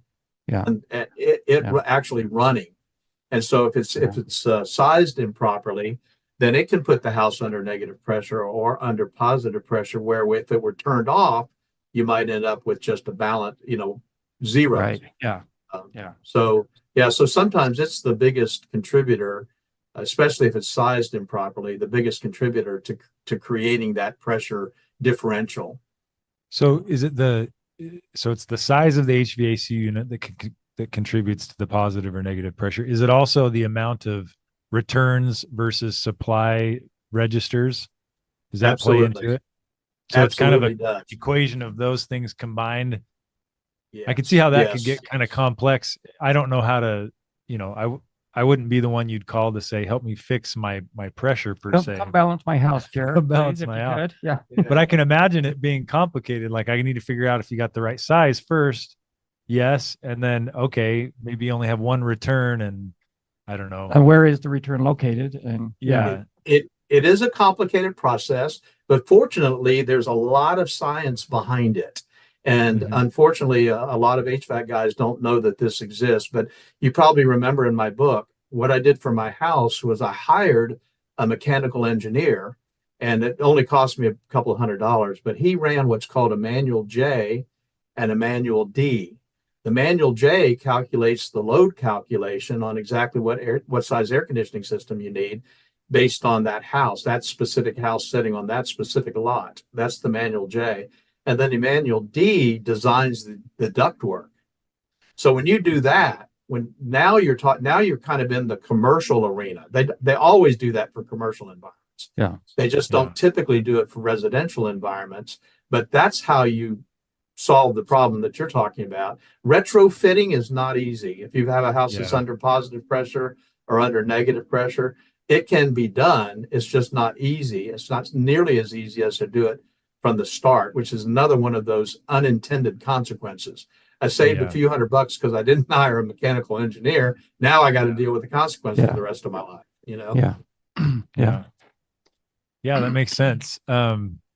So let's Hey, move. let me ask one more thing that keeps sticking out in my mind. On this house I talked about in California, it was a fairly modest, just a Rambler house, one level, but they had just a ginormous air conditioning unit on the outside. Yeah. Is that as big an issue as an undersized or oversized furnace itself, or how does that play in? Is it the furnace you're looking at, or is it the air conditioner, or both? Yeah, it's actually the air conditioning, the sizing of the air conditioning system itself, I think is probably one of the most neglected areas addressing indoor air quality. And the way I think about it is this way. If it's oversized, an air conditioning system is primarily designed to dehumidify, to take moisture out of the air. That's what it's primarily designed to do. If it's oversized, then it's going to short cycle and it's not going to run long enough to get the moisture out of the air. So you got a moisture problem. Yeah. On the other side, if it's too small, it's going to run and run and run and run and run and never get the moisture out of the air. So you've got the same result, which is what you and I deal with all the time, mold. You've got the same problem on either side. If it's undersized or oversized, you're going to have a moisture problem. Yeah. So in that crawl space example that Mike gave, because that's technically not, a living space usually. And so, that's almost a whole nother deal, right? Because the HVAC system, if it's not plumbed, down into the HVAC or down into the crawl space, you've got the living space that, say you get that under a neutral or positive pressure, that crawl space could have its own dynamic in and of itself, right? Absolutely. Yeah, absolutely. It's an artificial environment. Yeah, it's an artificial environment, Jeremy, almost like your attic, It's your attics are typically much hotter than it is outside, right? It's like your crawl space is much much wetter than it is outside. So it's an artificial environment that's creating problems. And now if that's not sealed off and isolated from the conditioned space, from the living space, then you're going to have all kinds of issues inside. Yeah. I'm just thinking, is there any way, because, we've talked about this in the podcast, how often that moldy crawl space, causes issues inside the living space, right above it. I mean, it's just impossible to keep the the mold and contaminants from coming up. Stack effect, or maybe it's pressure issues. I'm not sure what it always is, but is there any way to mitigate that, from Yes. pushing up into the house? And what do you Yeah. suggest there? Yeah. Well, absolutely. I think so. Here's a concept. I know you'll really like this. You'll grab onto this, but we always tell our guys when we're training them that, especially on the assessment side, if they're doing mold assessment, they need to go to a subdivision somewhere where they're building houses and look at those houses and the crawl spaces under construction and see how many holes there are in the floor. Holes for plumbing, holes for electrical, holes for the tub, Yeah. And if you don't seal those up, what's going to happen? All that stuff in the crawl space is going to come up into the environment. Yeah. So yes, it's not an easy task retrofitting, but what we think in terms is you really only have two choices with a crawl space. You either isolate it from the conditioned space, which means sealing off that floor and subfloor in some way so that crawl space is truly outside air and not contaminating the inside, or you incorporate the crawl space with the living space and make it conditioned space so that now you've sealed it from the outside and it becomes part of the air that you breathe. And that's the concept of a conditioned crawl space, where you've got the floor sealed, you've got the perimeter wall sealed, and now what you're doing is you're essentially air conditioning the crawl space. Right. Yeah. And the other thing I thought about was the vents in the crawl space. I think that's incredibly important. This house did not have vents that I'm talking about. We had them cut vents and then go back and treat the house one more time. And she's back in the house now. But that crawl space had no vents. Well, and that's something we talked about too, because here in Utah where we're dry, it really in most cases is a great idea just to get ventilation in that crawl space because it's dry air. Right. Yeah. But we talked to some of our guys in the South, and they're like, Well, that "No, makes it worse. Yeah. that makes it worse. You're just inviting all this stupid air into the house." Yeah. So I know some of that's regional, like you're saying, and probably That's right. situation specific. To So what do you recommend down in your area, Doug, down in Louisiana? Do you recommend for crawl vents? space vents or? Yeah, we highly recommend that it be completely a part of conditioned space, a part of the living environment, that you isolate it from the outside. I think the problem is, like you said, in the South, you're dealing with 80+% relative humidity outside. You can't get enough vents to get that air exchange underneath the crawl space. Even if it's on pilings, it's really hard to get the air moving underneath that crawl space and getting rid of the moisture. So what we always recommend is, if you're going to have vents, which some people are not going to go the conditioned route, if you're going to have vents, then you need to figure out a way to isolate that floor, somehow seal it underneath so that you're not bringing those contaminants indoors. Yeah, I see. And sorry to go back to the sealing up the cracks and stuff in the subfloor and flooring between the crawl space and the living space, but is that not standard protocol for a construction, a contractor, or is that something you need to request if you're building a home? Or well, I'm sure that's probably a regional thing as well. I'm sure there are probably some municipalities where they require that, like I said in San Antonio, where they're requiring blower door testing. That would be part of things that they would require as their local code. But that's one of the reasons why I wrote Mold-Free Construction, Jeremy, because I think a lot of things are different in different parts of the country. Some places they will allow things that they wouldn't allow things in another part of the country. Short story, I built a house for a friend in Atlanta. I was actually living in Florida at the time, had a Florida license, had all my licenses in place. It was actually Rome, Georgia. It wasn't Atlanta. Went to Rome, Georgia. Was going to build this 3,000 square foot house for this guy. I went up there in a suit and tie, took all of my licenses and all my credentials, sat down with the guy that was going to approve the drawings. And he said, "You ever built before?" I said, "Yeah." He said, "Oh, okay, well, you can build this one." I said, "Don't you want to see my licenses?" And he said, "No, son, if you don't build a good house, you'll never build another one here." And so Interesting. Yeah. yeah. So, different parts of the country do different things in regards to minimum standards. Well, in different parts of the world also. I was just on a phone conversation with one of our licensees in Australia. And Yeah. he said it's unbelievable in Australia what they get away with, you know. Yeah. Yes. Yeah. Yeah. So I want to I want to just talk about a couple more things, Doug, while we have you. I know your time's precious, but kind of, we're talking about air infiltration. We haven't talked about water infiltration too much, but the air coming into our homes can bring in contaminants. If you do it right and filter it, that fresh air makeup can be a good thing. Mike talked about commercial settings. It's pretty common practice, am I not mistaken, in commercial facilities to have some kind of fresh air makeup coming in? Yeah. Yeah, it's required by code. Yeah. It's required. Maybe let's talk about that for a second. Why is that? And then why is it different in residential, or why is there that difference there? Yeah, that's a great question. And I'll tell you what, it's like a question of the ages. It used to be back in, again, going back to the 70s and 80s, one of the big changes that they made in regards to these energy concerns was that they lowered the amount of fresh air that was required to be brought into a building. Prior to the 70s, they actually had a standard for commercial buildings, how much had to be made. And there were suggestions at that point that maybe they should actually do that with residences. And then because of the energy crisis and on the commercial buildings, they lowered the amount of air that was required to bring into the outside. Then the discussion from an international building code standpoint was, well, do we even really need to address it on residences? And so it never really got addressed. And it's a little frustrating to me because even though now it's required on commercial, it's not required on residential. On commercial, the manual J, the manual D I was talking about, that's required, but it's not required on residential.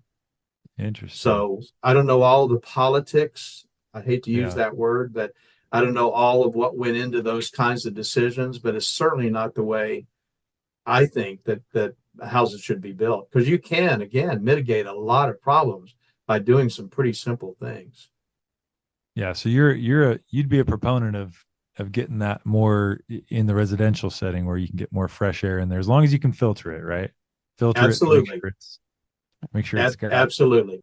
Absolutely. Yeah. I think, of course, my view of this whole thing from my book and the standpoint of the construction side of the industry, my whole view of this is looking at the house holistically. It's a living, breathing organism, and you can do one thing and screw something else up. Yeah. So what you need to do is you need to think in terms of, how does this whole thing work together as a system? And I think that's the really important steps that need to be taken when somebody is either building or retrofitting. So let me I know this next question could be a whole nother podcast. In fact, we're planning a podcast. I know where you're going with this already. Okay. Yeah. You're going ERV, HRV? Yeah. ERV, HRV. What are your thoughts on that? I'm a believer in certain situations. Again, I think it's kind of you have to look at the holistic view of that particular environment and find out whether or not that actually works. If you're retrofitting, they absolutely, I think, have a place. If you're wanting to go to a positive pressure environment, or you want to go to neutral pressure, those kinds of things really work. I think that, again, it's almost, I don't want to say case by case, but it's almost, that's kind of the way I view it. So in the HVAC industry, they call those appurtenances. They're things that you add on to the air conditioning system, just like a dehumidifier. I'm not a big believer in adding dehumidifiers to the HVAC system. I think if the house is designed properly and you have a manual J and a manual D run on the house and it's sized properly, you should never need a dehumidifier. A dehumidifier is kind of a Band-Aid, Yeah. And I kind of feel that way about ERVs. It's like, I can see a place for them, but it would be under certain conditions. Just, and we don't have anything but just a little bit of anecdotal experience with these. My personal opinion is I think you need to be careful with these things, because I think you can build up a mold load within the core of that thing. Yeah, absolutely. Yeah, we have a house we're dealing with right now, and it's very moldy, or it feels moldy. We're picking up mold on tests, and there's no sign of it in there. And then we kind of dissected the ERV the other day, and it just felt awful. felt Yeah. awful in there. Yeah. And Once so we we're opened it, in fact, once we opened it, I started getting physical symptoms. Like it was not yeah. good. And so again, we're kind of on the beginning end of the journey. We've researched it quite a bit on the internet, but we haven't, all we have, like we said, is just a couple experiences with some customers. And so we're trying to figure out, but I like what you said. I mean, if you figure out the right, system and size for the house, maybe that's the better way to go than trying to get. And every case is its own deal. Yeah. You can't. Can I give you, statement. tell you a quick story about an interesting HVAC system that I saw? I'd never seen this before.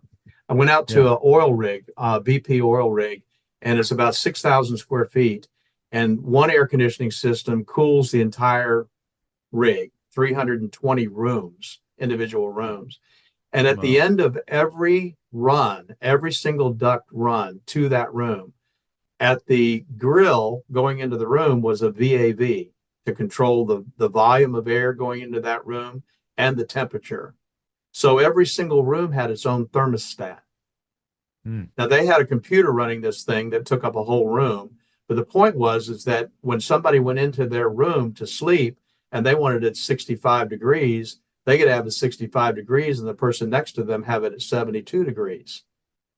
So that particular appurtenance, that piece of equipment, you can imagine throughout that entire rig, every single one of those was unbelievably contaminated with mold problems because they all have a coil, they all have fins to direct the air, and it was just a massive cleanup job. And so you're exactly right. I think that's the kind of thing you're looking at. Now, in that environment, they didn't have a choice. They had to do that because of the way the thing was constructed and what they wanted to accomplish in terms of keeping the rooms separated. But my goodness, what a major problem, mold issue. Yeah. So kind of our last question then, Doug, let's maybe talk. I know you're in the, you're the founder and CEO of Normie. You also have gotten into the air filtration industry, because obviously that fits really well with what you do with air quality.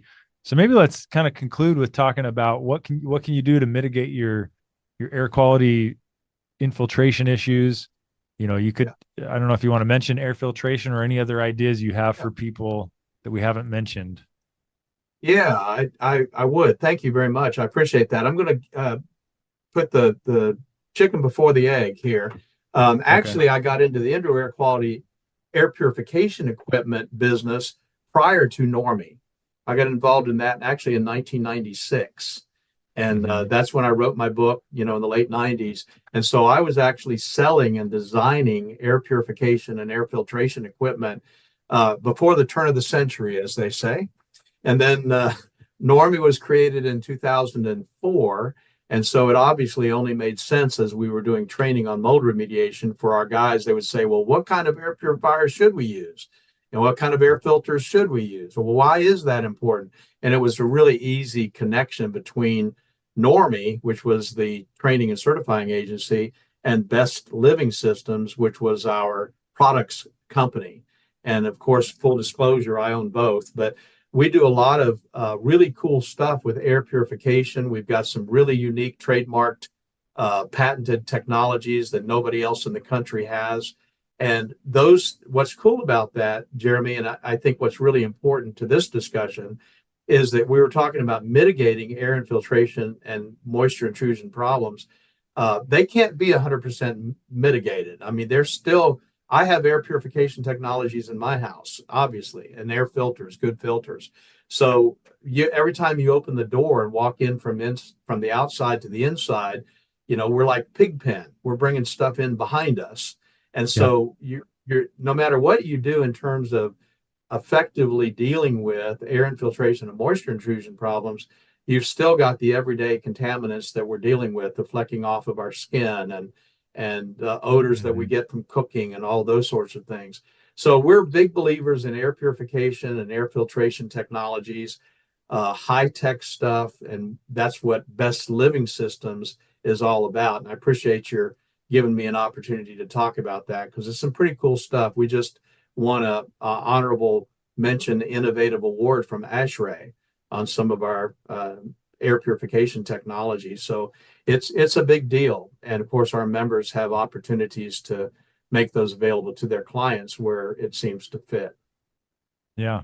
Yeah. We've began using some of your Best Living Systems products, and I'm a big fan. I think it's a great addition to what we do in our work, especially with, one concept that we've always tried to share with our customers is, after we're done, we want to make this home very inhospitable to mold. And that's kind of the idea there. Just arm your home that mold does not like to hang around in there. Yeah. Well, Mike, that's why we get along so well, man. I know it. We're kindred spirits. We talked about that. Yeah. I know. I've been saying for years, when we tell our remediators and our assessors to go out and do mold projects, it's not just about fixing the problem. It's about fixing the problem and then making sure you're creating an environment in which that problem is not going to come back. Yeah. And that's way beyond just a hit and run kind of approach that a lot of these guys take.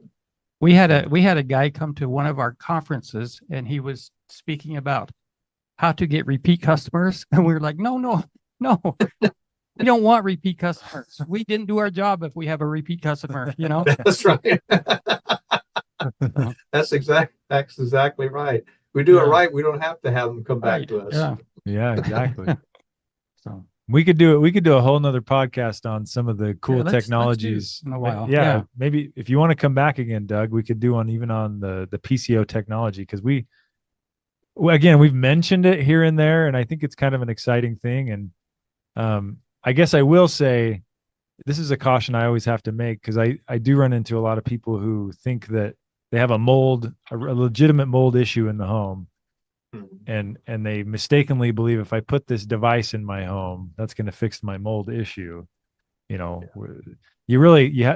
a couple step process. You got to really mitigate the mold, or do a really comprehensive sanitization protocol like we do. Mm-hmm. And then that second step of putting in some air filtration devices, or some of this PCO, photocatalytic oxidation technology. And some of the ionizers that you guys have come up with, and probes and things. I think it's a very, anyways, it's just a great way to, like you guys have said, to make the home inhospitable. If you'll come back, we'll have you tell us all about it. But for now, Doug, every guest we have on the show, as a token of gratitude, we let you kind of advertise for yourself. Maybe mention some websites, or if anyone listening wants to know more about Normie or Best Living Systems, how do they get in contact? Well, thank you very much, guys. Love working with you, and look forward to many years of fixing people's unhealthy homes, which is kind of exciting to do. So Normie, our simple website is www.normie.org. Normie.org. Very simple. We've got a great staff of people that can answer your questions if you email us or call us directly. That's pretty easy to do. Best Living Systems' new website is blsproducts.com. blsproducts.com. And we just put in place, in fact, introduced last week, a new affiliate program for guys who want to build a team of people to sell some of these products and represent that company, some of the neat stuff that we're doing there. But that's where it is, and we're just happy to help. Thank you for the opportunity to kind of blow our horn. We think we've got something that's unique and something that is definitely needed. We always say that we're all about helping people have cleaner, safer, and healthier environments. And I think when you look at these multifaceted problems and you've got a multi-strategic solution, you're on the right track. And that's what we're trying to do. And let me just say in conclusion, because parts of the mold remediation and sanitization industry have a reputation as being quite closed-minded.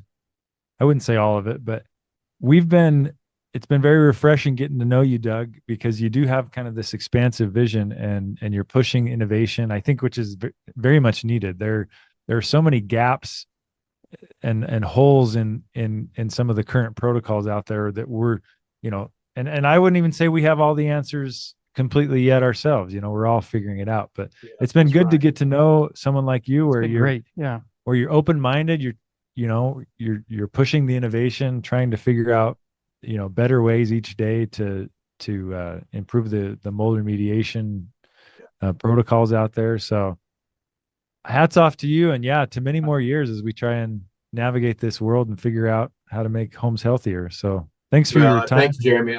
I think we got a big market out there. I always tell people the only people who need what we have to offer are people who breathe. And so I think that is true. I think we're going to have a big market for a very, very long time. I agree. Yeah. Well, thanks, Doug. Thanks for joining and for you. your expertise. I learned some good stuff today. I do need to learn more about HVACs, and that's something I should put on my to-do list. So thanks for your time, Doug. Guys. Okay. We'll be in touch. We'll catch up down the road. All right. Thanks. All right. Thank you.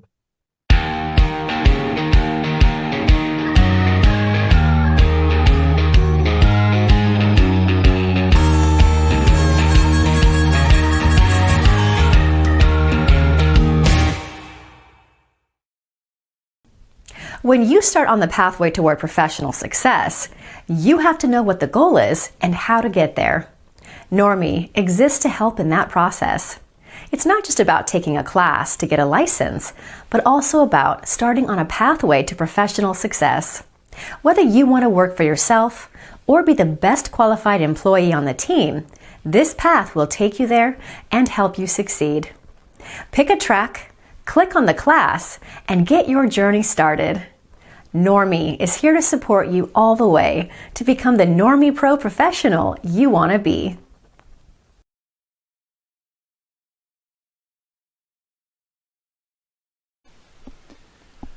Welcome to IAQ Basics 101, Managing the Air We Breathe. My name's Doug Hoffman. I'm the Executive Director of Normie, the National Organization of Remediators and Mold Inspectors. IAQ Basics 101 is a class offered through besttrainingschool.com. This copyrighted presentation will discuss the problems of indoor air pollution as well as solutions to those problems. There are multiple ways to deal with indoor air pollution, and I suppose this picture addresses one of those. The EPA and other government agencies suggest removing the source of the pollution, but as we will see, that's not always possible and is not necessarily a viable option, especially since we ourselves are the source of much of the pollution indoors. Dilution with fresh air makeup is also suggested as an option, but that's not always possible, and in many cases it allows us to bring even more pollution from the outside into our living space. This class is designed to talk about the seriousness of the problem, the sources of the problem, and the real holistic solution to managing indoor air quality. Whether in a residential, commercial, industrial, or institutional environment, the solutions are the same and effective to reduce microbials, particulates, and other contaminants that pollute our indoor breathing space. Several years ago, Normie.org started a national survey asking homeowners in particular to rank their indoor air quality from 1 to 10, 1 being poor, 10 being excellent. And so the question, how would you rate the indoor air quality in your home? Now, with several thousand responses, the evidence is clear that most people, in excess of 90%, rank their indoor air quality at a 7 or below. That many people recognize that they have a problem, but not quite sure what that problem is or who to call to resolve it. This short course should help put those concerns to rest by suggesting the sources of the problem and the solutions that are effective in improving indoor air quality in virtually every single case. We are not unaware of the problems in our homes and offices. Many people react to the contaminants that exist in our indoor environments, and there is even an entire segment of the medical industry that now recognizes and treats the symptoms of environmental illness. The AAEM, American Association of Environmental Medicine, has been a leader among doctors in training and helping them resolve the problems that people experience as a result of indoor air pollution. No longer are those affected shuffled off to a psychiatrist or disregarded as a hypochondriac, because more and more evidence is coming to light every year on the devastating effects of long-term, low-level pollutants on our health and general well-being.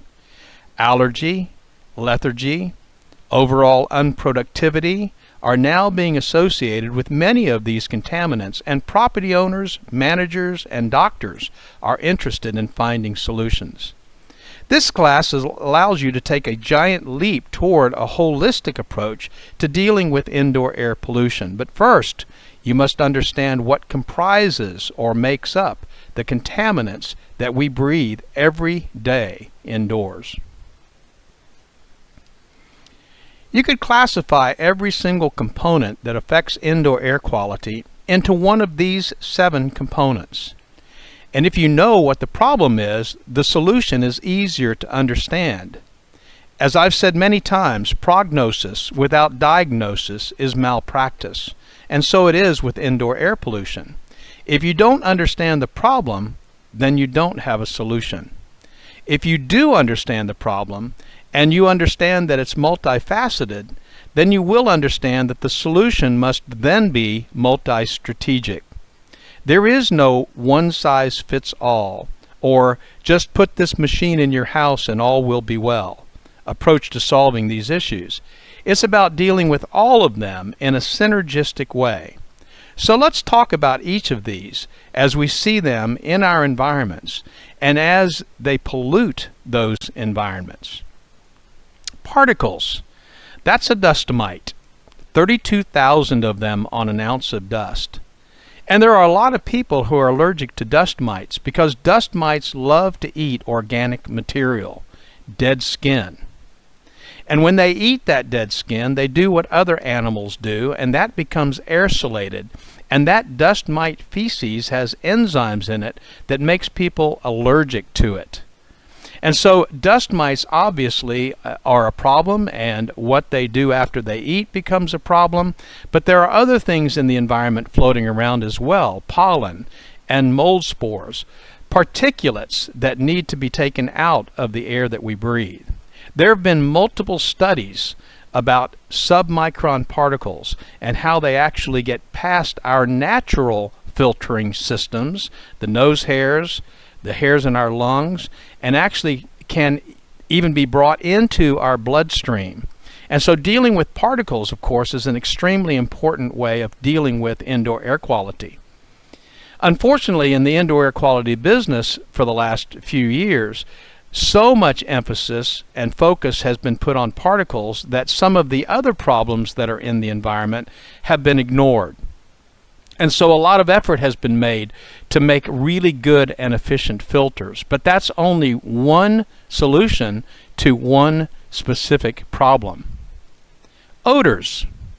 In our environment, we have odors, all kinds of odors. Sometimes those odors are symptomatic of gases.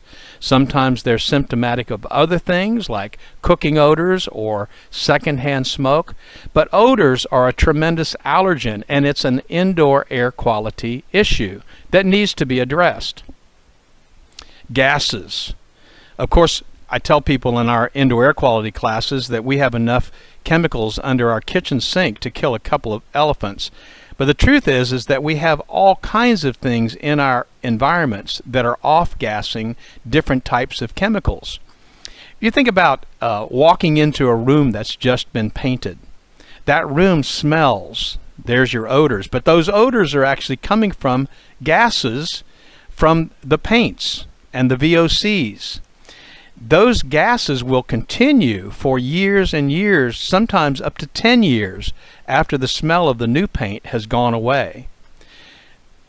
Formaldehyde, glues, OSB, carpeting, all of these things put off gases. Some of them we smell, some of them we don't smell. Usually at this point when I'm talking about indoor air quality, I talk about these three as they're really evidenced by secondhand smoke. A single cigarette produces over 4,000 chemical gases, 43 of which are carcinogenic. And in most cases, when they try to take cigarette smoke out of an environment, like in a bar or a restaurant, they use a filter, and so they're successful at taking the particles out, but it still smells like an ashtray. And that's because they haven't removed the gases and the odors that remain. So if you were going to have a multi-strategic solution to secondhand smoke, you'd have to have something that would deal with not only the particulates, but also deal with the gases and with the odors. And then, of course, we have biopollutants, and we think about mold because it's something that's very obvious, and there's been a lot of press about it, but there's all kinds of biopollutants in our environments.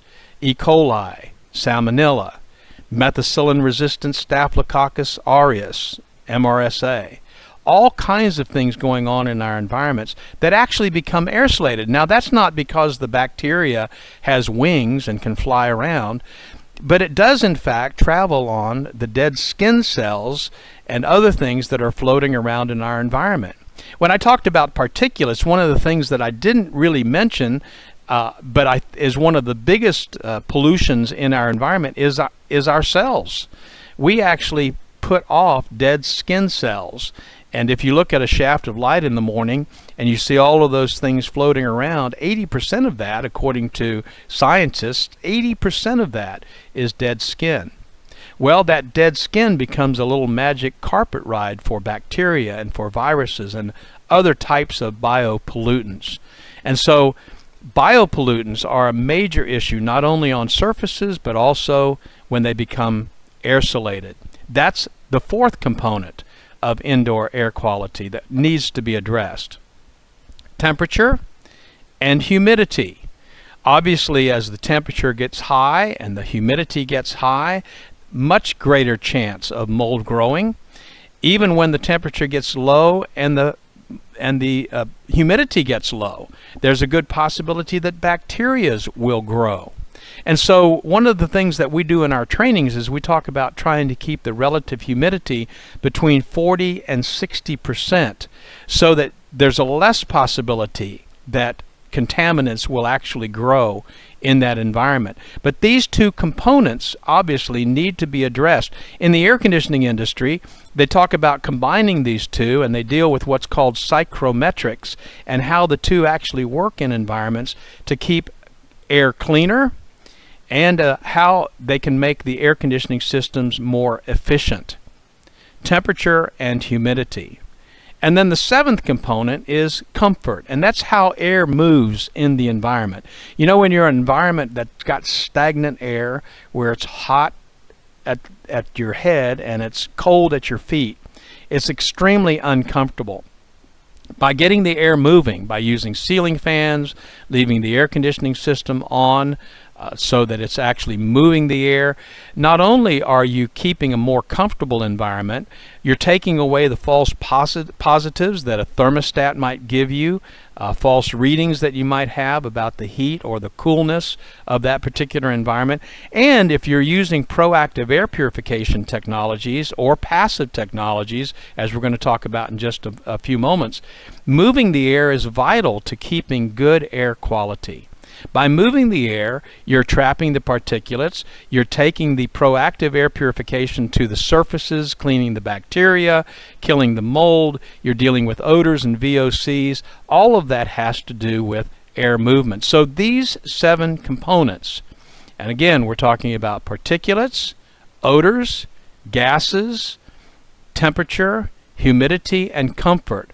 All of these have to be addressed if you're going to have a multi-strategic solution to this multifaceted problem. Particles, biopollutants, odors, temperature, humidity, gases, and comfort. You need to address all of them.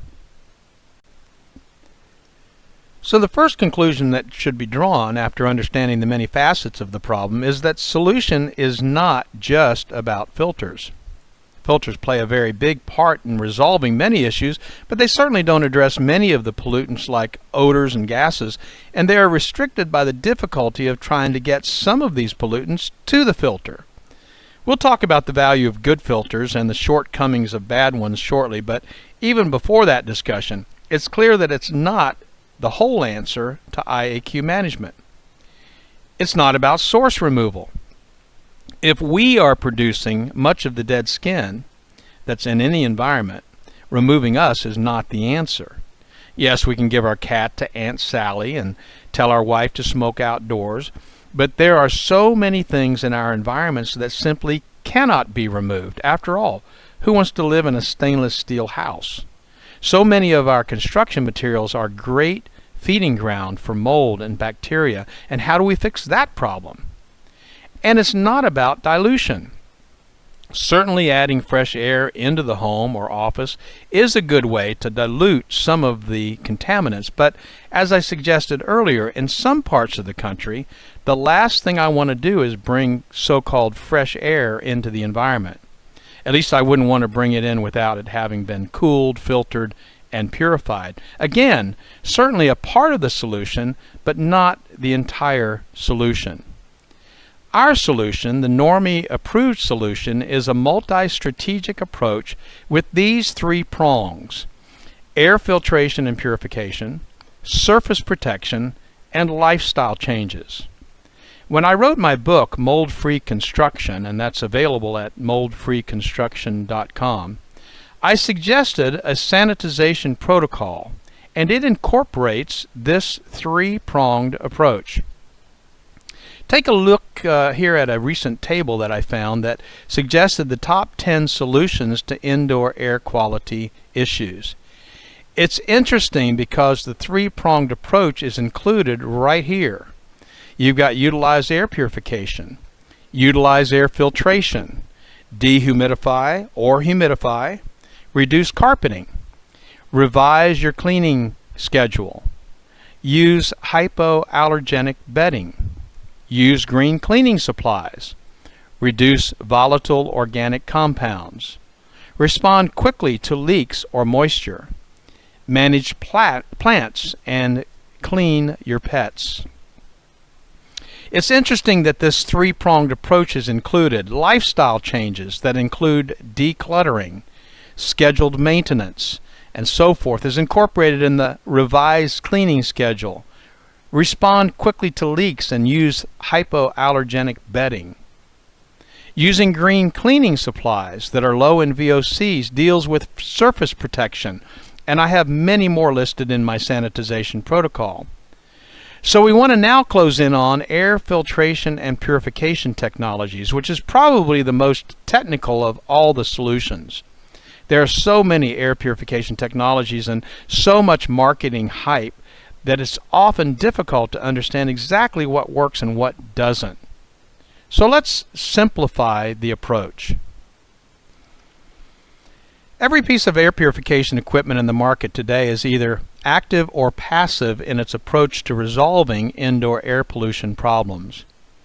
By passive, we mean that, like a mousetrap, it's bringing the pollution to the solution. A filter is a good example of a passive technology because the filter sits there waiting for the air to be brought to the filter. The other option to take care of that pesky mouse would be to buy a cat. That cat is on seek and destroy mode, and she's going out there to take the solution to the pollution. That's a proactive approach to solving the problem. So in that context, let's talk about the different technologies in the marketplace and talk about each, how they work, and the advantages or disadvantages of each. What you'll quickly see is that a synergistic approach utilizing multiple technologies in a combination of passive and active is by far the best and most effective way to deal with all of the potential contaminants in the indoor environment. To take this a step further in evaluating technologies on the market today, all of them, that is, all of the equipment on the market today, utilizes one of 5 technologies: either filtration, ionization, ozonation, ultraviolet, or ultraviolet with target plate. The very best equipment utilizes several of these, as you'll see in a few moments, but we must first understand the value and limitation of each before we have a clear understanding of the efficiency and effectiveness when these are combined. Filters would include all of the different media that we see in the market. They might be fiberglass, foam rubber, carbon or carbon impregnated, polyester, but each serves a different purpose based on its density and configuration. HEPA, high efficiency particulate arrestor, filters, probably the highest quality filter on the market today, incorporated a pleated configuration and is usually appropriate only in commercial environments where the air handlers can handle the tight density of the filter media.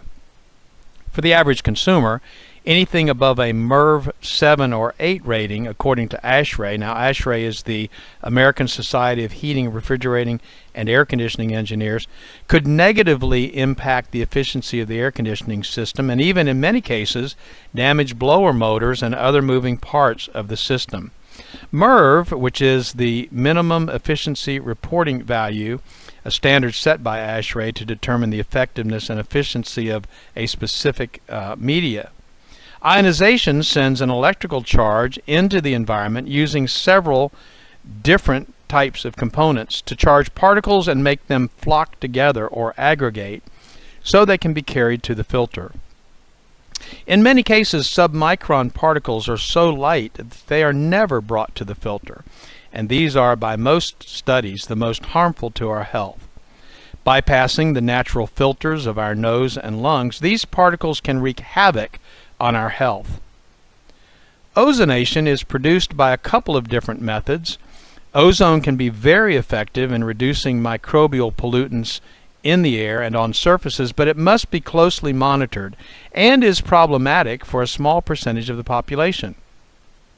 Ozone production is regulated by some states, and in particular, the state of California bans air purification technologies that incorporate ozone production in their machines. Fortunately, there are now other technologies that are just as effective without the harmful side effects. Ultraviolet has been widely used in the air conditioning industry, but unfortunately it seems as though many technicians really don't understand how it works, or doesn't, and so many have lost faith in the effectiveness as an air purification technique. With the advent of target plates, the photocatalytic oxidation technology is one of the newest technologies addressing airflow and has proven to be extremely effective in keeping air and surfaces clean of many contaminants. Let's talk about each of these in a little more detail and discuss whether they are active or passive in their approach to air purification. This is a good example of a traditional pleated filter. There are some limitations that inhibit the effectiveness of filters, and much of that has to do with the type of filter that's used and the maintenance, or lack of it, that's required. We've talked about the variety of filter media that can be used, but all filters are limited by the air handler itself in terms of the amount of air that actually gets to the filter. Air exchanges are a way of describing the effectiveness of the filter, but it ignores the reality that much of the air in any environment never actually gets to the filter. Just like the swirling leaf in a swimming pool that never gets to the pool filter, the air in any environment has pockets of air that never move. At least that air never gets exchanged and therefore is never really filtered. Maintenance is probably one of the biggest issues with filters because people often will leave their filters in for a very long time. So long that the media is so full that it actually sucks the cardboard frame of the filter away from the edges of the return, causing blow-by. And again, the air is not filtered. If filters are not changed regularly, they can become a media for mold and bacterial growth, a syndrome that we in the industry call bionesting. The solution is a good MERV 7 or 8 filter, frameless, impregnated with a good antimicrobial. And if you view Best Living Systems module at the end of this module, also attached to this lesson, you'll see the value and efficiency of the perfect fit filter for most 1-inch applications. With all this understood, the filter is still passive, waiting for the contaminants to get to it. We highly recommend a good filter, but it should be only one of the parts of the solution, and it should be one that doesn't cause the very problems that you're trying to solve. Ions are invisible particles, either molecules or atoms, which bear an electric charge. Atoms, for instance, consist of an atomic nucleus that contains neutral neutrons and positively charged protons, as well as orbiting electrons that are negatively charged. And when an atom is in neutral condition, the number of protons and electrons, which are negative, protons positive, electrons negative, is equal. When the number of protons and electrons is not the same, the particle becomes an ion that is either positively or negatively charged. Negative ions can be artificially generated by electrical devices such as ionizers, which use an external power source to generate large quantities of negative ions. Virtually all particles in the air have a positive charge, while negative ions have a negative charge, in which case negative ions and particles magnetically attract to one another. When there's a high enough concentration of negative ions in the air, they will attract to floating particles in large numbers. This causes the particle to become too heavy to remain airborne, and as a result, the particle will fall out of the air and will then be collected by normal cleaning activities such as vacuuming or dusting or even in the filter. The ionization process has been used for years on the construction sites and other locations where particulates need to be removed from our breathing space. Negative needlepoint and pulsating ionization simply charge those particles that are then attracted to one another and either dropped out of our breathing range or taken to a filter. The newest ionization technology is the dielectric barrier ionizer. This component actually creates what some call a bipolar ion or clustered ion, where both positive and negative ions are combined in the same charge. This sounds counterintuitive, but testing has shown that this actually happens, and that the clustered ion, though safe for humans, is lethal to microorganisms like bacteria, viruses, and mold or fungus. This is a completely natural process, utilizes low voltage, so it's an energy-saving process, and effective on a variety of IAQ contaminants. When combined with other components, this technology produces a powerful oxidation process, and Best Living Systems trademarked it as multi-cluster ionization, MCI. It's just a better way to address many of the contaminants in the indoor environment because it produces very low levels of ozone, nearly immeasurable and safe. Best part of all, this technology is proactive. It sends the solution downstream to the pollution and will therefore help keep air and surfaces clean, even quite a distance from the equipment. There has been much concern about ozone, and I just have to say that much of it is inaccurate. Though there is no need now with the newer technologies to incorporate ozone in the air purification technologies, the production of ozone is as natural as lightning and actually causes the clean, crisp smell that we get after a thunderstorm or at the beach or in the mountains.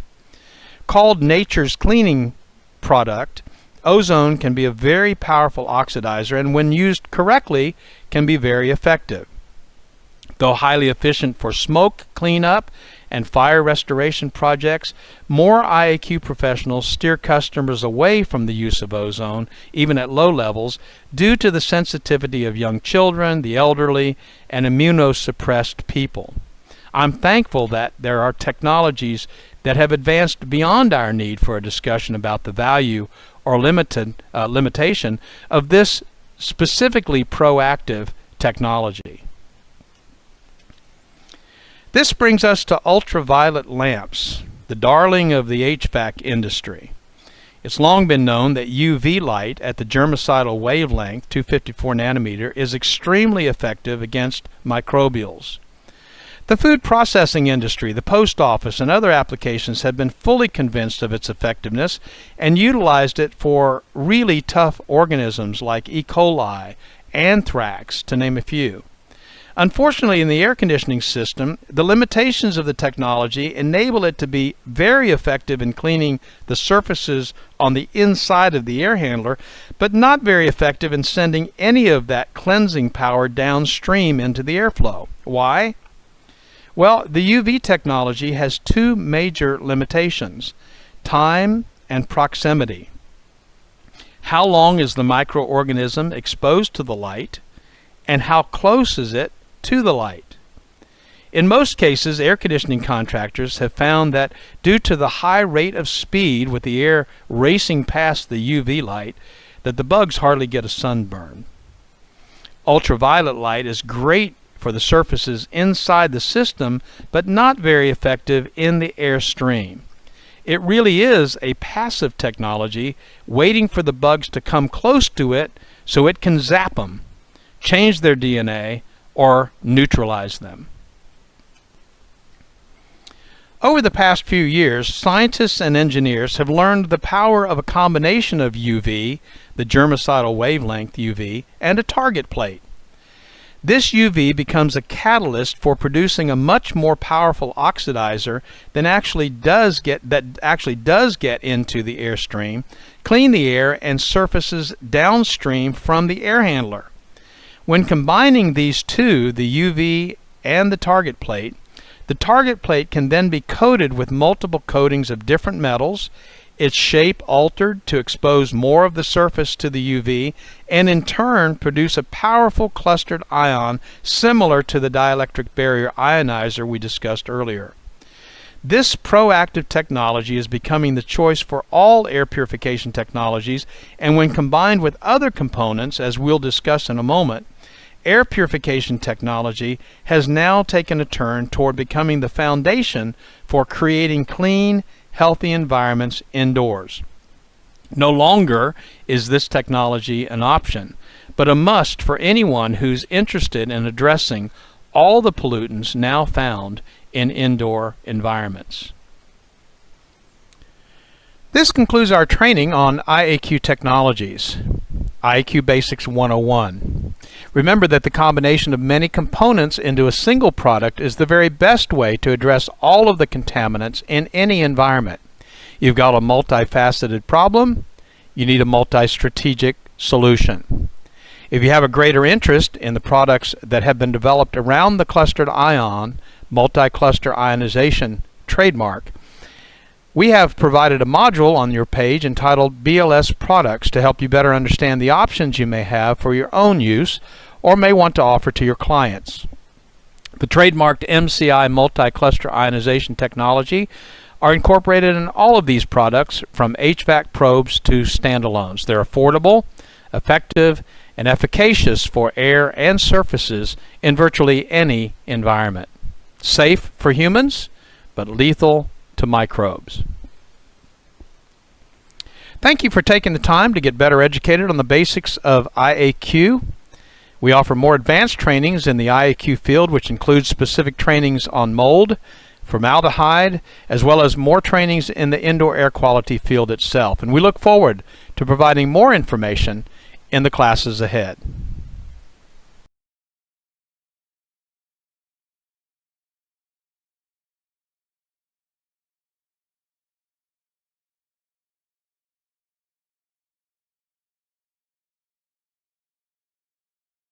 Hey there, my name's Doug Hoffman. I'm the Executive Director of NORMI, National Organization of Remediators and Mold Inspectors, and I'm so excited to be able to share with you information about our new certification, the Certified Remediator for Sensitized Individual.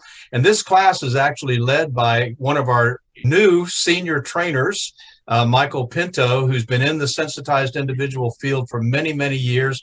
And I'm just going to turn it over to him and let him talk to you a little bit about why this class is so important for anybody that's in the industry. So, Michael, it's all yours. Thank you, Doug. I appreciate that very much.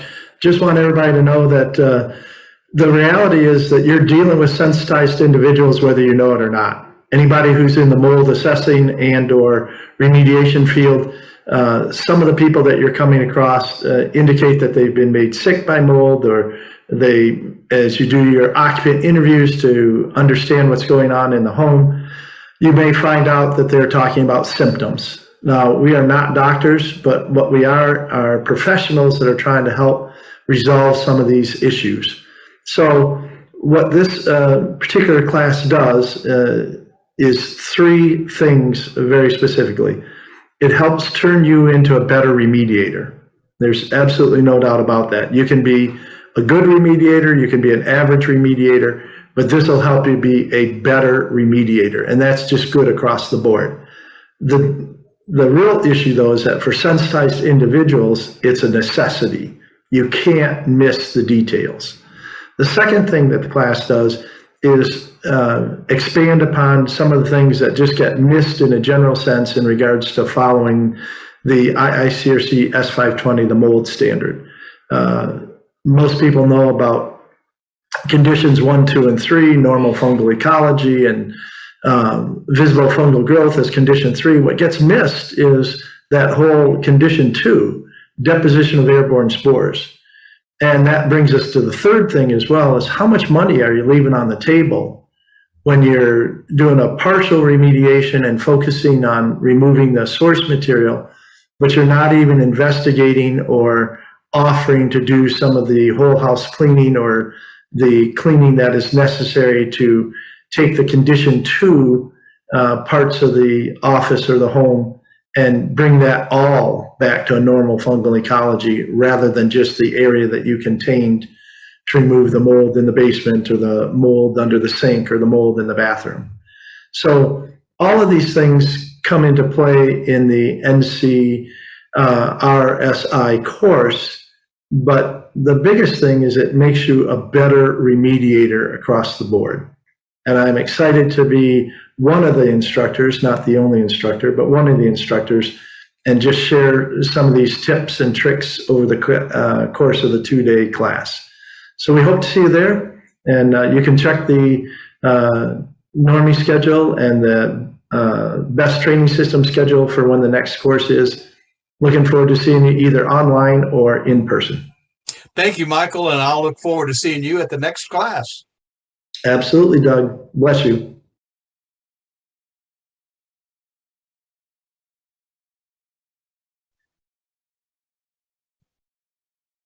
I'd like to welcome my guest today, Keith Gongitano, who is the founder and CEO of the manufacturing of a product called Airwall. And I'm going to bring Keith in here in a second, but you'll see in the background one of the air walls, and that's what we're going to be talking about today. So, Keith, how about a quick hello? Hey there. How you doing, Lance? I'm glad to be here. And we're glad to have you. So I'm going to get right into this. And I got a few questions right off the bat, because when I see your email come to me, it says Zeppelin guys. And I'm kind of curious as to, we've always called you or associated you with the Airwall product, but the name of the company is Zeppelin. Is that correct? Yeah, it's Zeppelin. It's when we first founded the company, you got to find a name. And since it's inflatable, Zeppelin just kind of seemed like a cool name, and we went with it, and we designed a logo for it. But then the product needed a name, mainly because if it's going to have a line item on Xactimate and other things, it needs a name. And so it became Airwall, and then over time it became Airwalls by Zeppelin, which is containment from A to Z. So it's just kind of one of these things. But if you look us up, you'll find us both on Airwalls and Zeppelin. Okay. Well, so where did this concept come from? Because in the remediation and healthcare and restoration type of industries, this is something completely new. It is new. It evolved is what it did. It started with me helping a friend with his restoration company back in the summer of 2017. And I was in a crawl space. It was a miserable experience. I spent 3 hours trying to build a chamber so that we could get the subfloor dry. And among other things, I got bit by a spider and bruised and battered, and managed to only build marginal containment, a chamber. It was terrible. And so I invented the crawl space tool. It was just kind of one of those fully formed ideas in my head. I just knew how it had to work. Convinced a friend who's now a part of the company and pretty much has been since the beginning, because without him, a lot of this stuff wouldn't exist, just because he's the one that knew how to build it. His name is Cole, and I convinced him to build our first prototype for crawl spaces. And one thing led to another.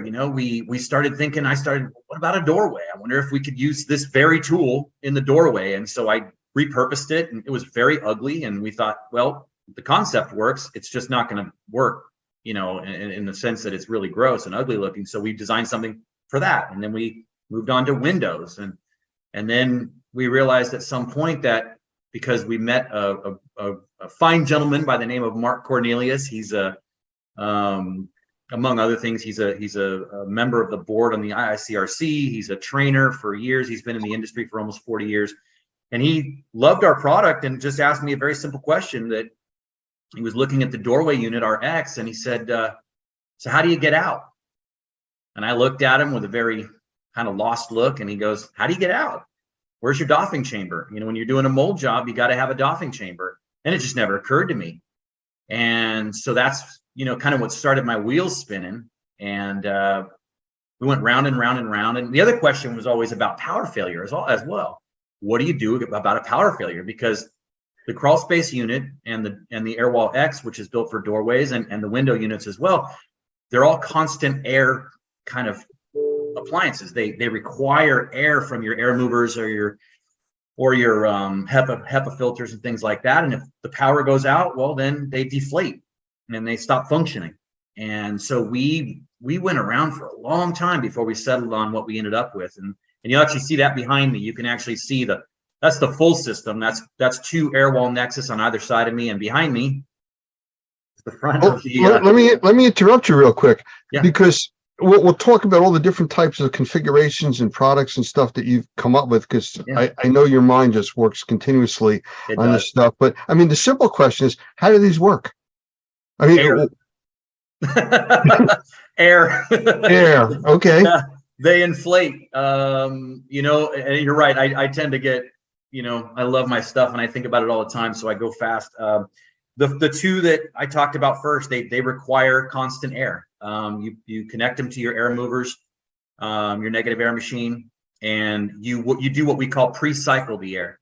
You capture the air coming out of the machine directly, and then you take that air and do what you want with it, whether it's to exhaust it from the structure and create negative pressure, or to create a manifold where you're actually directing the air to a subfloor or maybe the perimeter of the building.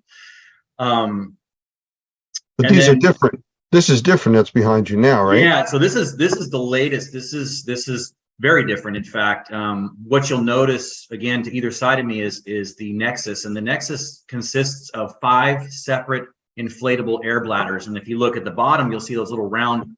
Those are valves. And so you inflate each of these chambers separately. The idea being that if there is a power failure, first of all, these are inflated and they don't require any more air.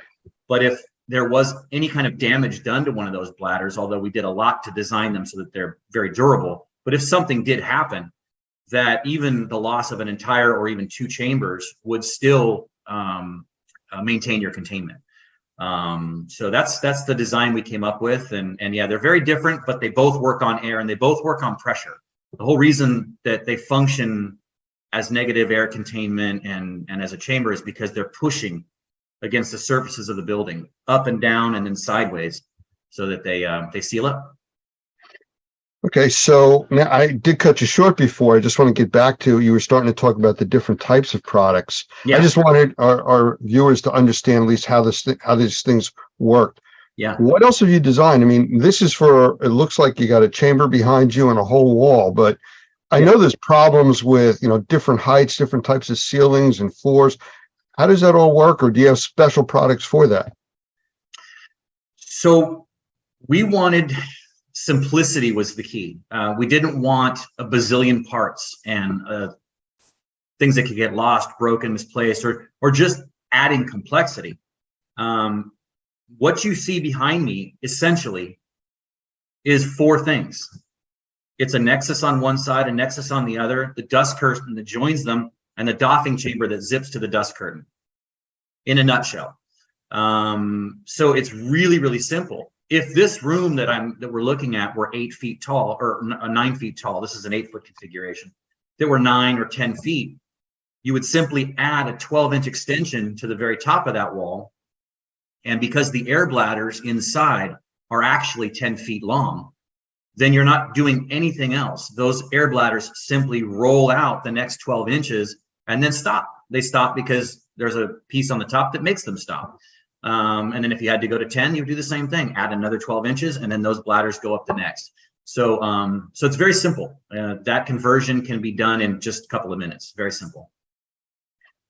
Interesting. So how about like width, or if you're dealing with different heights, you know, like it's a slanted ceiling or something like that? Sure. So for width, not a problem. These walls that you see to my sides are 5 feet nominally, and again 8, 9, or 10 feet. They can be adjusted. Well, let's talk about width first. So you can put as many together as you want. You can zip these things together. They join to each other. It's all modular. Everything goes together and connects. So you can put 4 or 5 of these together, or 2. If you happen to be in a space that, again, these would be 10 feet joined. If you were in an 8-foot space, you could do a couple different things. You could just simply change the shape of the wall into a curve. You know, think Hoover Dam. You know, you could do something like that. You could also run them straight across the room, and then when you get to the wall, you simply underinflate whichever bladder would be at the bend, right? And then bend the wall. That's it. And now what's touching the building may be 1 or 2 bladders as opposed to just the edge, but that's the way you shorten it. So you've got a bunch of different options on how you can do that. As far as an uneven ceiling, I'm gonna point here. Let's see. How do I do that? These right here, these little black dots, those allow you to actually put straps that also attach to the very top of the wall. And you can actually change the pitch of the wall if you need to. You can actually slope it to a certain extent. And you can also adjust it, not just to 8, 9, or 10 feet, but if you were, let's say, in a drop ceiling, a T-bar, they're not standard, right? They land sometimes at 8 feet 3 inches, or just under 9 feet, whatever ceiling height. They're never really standard because they're not set by 2x4s. They're set by a contractor who puts wire, hangs them, and that's where they land. So you can actually adjust these things really, really kind of a micro adjustment, anywhere between 7 at the bottom all the way up to just over 10 feet. So yeah. Will fit just about anywhere, it sounds like. It will. The only thing I don't think we're ever going to really do, and that kind of brings up another one of our thought processes here. We're probably never going to do like the vaulted ceiling scenario. So in a vaulted ceiling, you're probably going to have to either commit to plastic fully, which, you know, it is our goal here to try to get as much plastic out of this industry and construction as we can, or you're going to do a hybrid. And to be clear, we really did always design this product to be, when it's necessary, hybridized, merged with the plastic that everybody's using now, because there are going to be certain environments where a vaulted ceiling or some weird cutout is going to prevent these walls from, you know, creating the appropriate seal. So you may use 90% air wall, and then that last little bit you may connect, you know, to plastic. And because these walls work well with tape, they don't come off, which is great, because you can't say that about tape and walls, right?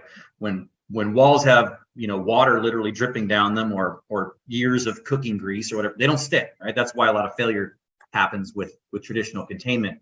But these walls are designed to work with tape and not leave residue. So you can tape plastic to it for as long as the job takes, and then peel it off, and you won't have to worry about it leaving stuff behind. And certainly, whenever possible, you want our walls to be, or the air walls to be, touching the surfaces of the building, because that's going to create the superior seal without the problems of you know, damage like peeling paint or whatever else that comes with using tape.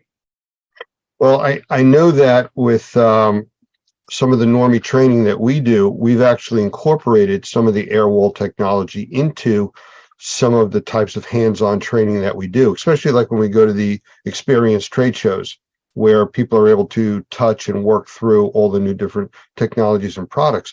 And they fit into structures that we basically build on site. So we're able to adjust them, you know, in real time to fit into these structures. And it works out very well for us, because we're able to put those up with plastic, show the differences, and, you know, how you can make changes and everything else. So it does work. And it's adjustable, like you were talking about, to whatever structure we build at the time. Right, right. And it brings me joy to hear that, Lance, because, you know, I had this awakening. It was kind of late in coming. I've been doing this for 5 years, but I had this awakening about 5 days ago where I realized when I made my first shipment to Australia that these things exist without me, you know, in different time zones and on different continents, and people are interacting with them, and what I spent years thinking about and designing has to work, and I can't be there to help them. I can't, you know. So you sent your children off to school for the first time, basically. That's what it sounds like, right? Absolutely. Yeah. That's what it felt like. Put them on the bus to Australia. Exactly. So let's go a little bit further into this. As far as like vertical markets and stuff, I mean, I could see it in the remediation industry, restoration, asbestos. How about like medical or all of the above? Yeah, absolutely. That's actually one of the most exciting things about what's behind me here, is that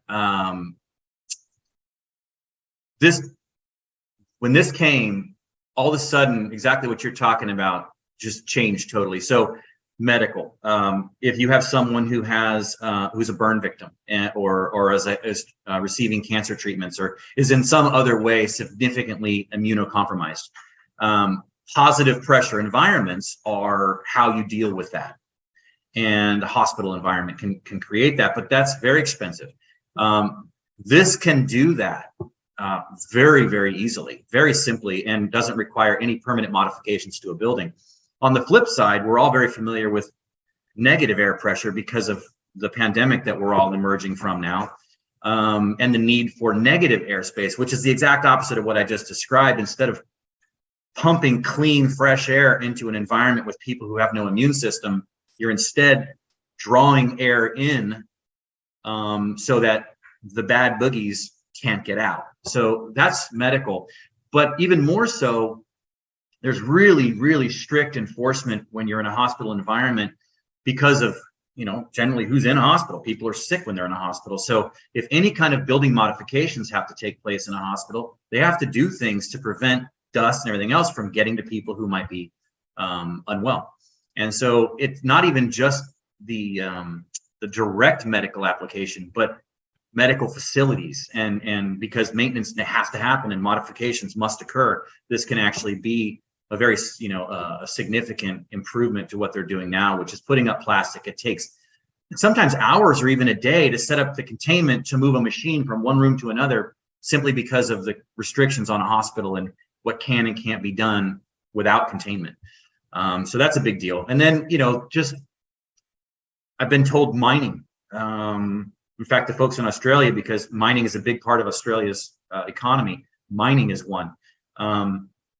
High tech, both chip manufacturing and also in like server farms, things like that, where very sensitive equipment is very, you know, can't be exposed to dust. So that's another big opportunity. All the construction trades could benefit from it, basically. And then there's also, of course, you know, the potential need for first responders and militaries, you know, around the world. What if there's a, you know, some kind of an outbreak, some kind of maybe a terrorist attack, a biological terrorist attack, and you know, first responders and military have to show up and contain it best they can. This stuff, I mean, this what you see behind me fits into basically 3 duffel bags, you know, so that's the kind of thing that a military could really benefit from. So yeah.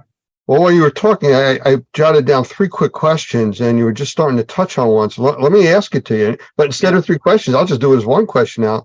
What I wrote down here was portable, durable, and cleanable. Yeah. Especially you started talking about mining, and then you know, bacteria outbreaks and viruses and stuff like that. So as far as it being portable, I mean, they're pretty big. I mean, easy to move, you know, and you know, cleanable. And how durable are they? All 3. You got 3 questions there. Okay, so let's start with portable. You already started on that. Basically, it's a gym bag. One of these walls fits in a gym bag.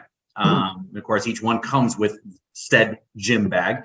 And it's very, very easy to lift. I mean, the Nexus, fully loaded Nexus, is 25 pounds. That's it, right? So it's well below the lifting weight of any of the trades. I mean, most equipment is that or a lot more. So very, very portable, small, compact, lightweight, easy to use. It looks huge right now, but it fits into an itty bitty space, right?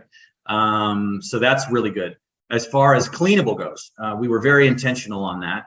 And in fact, along the way, we had it pointed out. In fact, a well-known person in the restoration industry, Rachel Adams, had pointed out in 21 that she thought it needed to be a little more cleanable. And so I said, okay, let's do that. So we just simply reversed the fabric that we're using so that what you see on the outside is actually a urethane. So it's much, much smoother and much easier to clean. The stuff before was also very cleanable, but it had texture.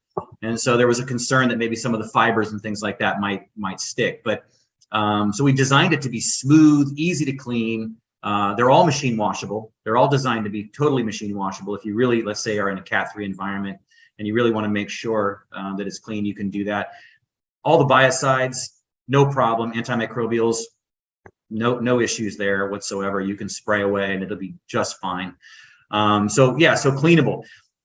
And then durable. And I say durable for the end because durable, all this stuff is important, super important, but durable, because we're claiming to be better than plastic, we better deliver, right? Because this stuff isn't cheap, right? It takes 3 to 5 uses to pay off the investment in an air wall, which is really fast because they last for years. But if I'm going to say I'm better and I cost more, then I better be better. And so durability was huge. We made sure that the outer shell, in the case of this one here, anything that's getting constant air, you could stab it with a knife and it wouldn't matter. I mean, we designed them with big open holes, so they're pumping out air all the time and they still work. Not so with this, right? If this gets a leak, there could be an issue. So the outer shell is very, very durable. It's resistant to snags and punctures and things like that, and cuts and all the rest. And then the inner bladders, we actually spent a lot of time finding the ideal material for those bladders. They had to be lightweight. They had to be inherently fire resistant because these are going into a built environment. They cannot burn. They had to be as puncture and tear and cut resistant as possible while maintaining lightweight and portability, right? I mean, all those things are in direct conflict with each other, right? Lightweight usually means flimsy. So we were actually very blessed, I believe, in the discovery of this particular material that we've used, and it makes this product extremely resilient.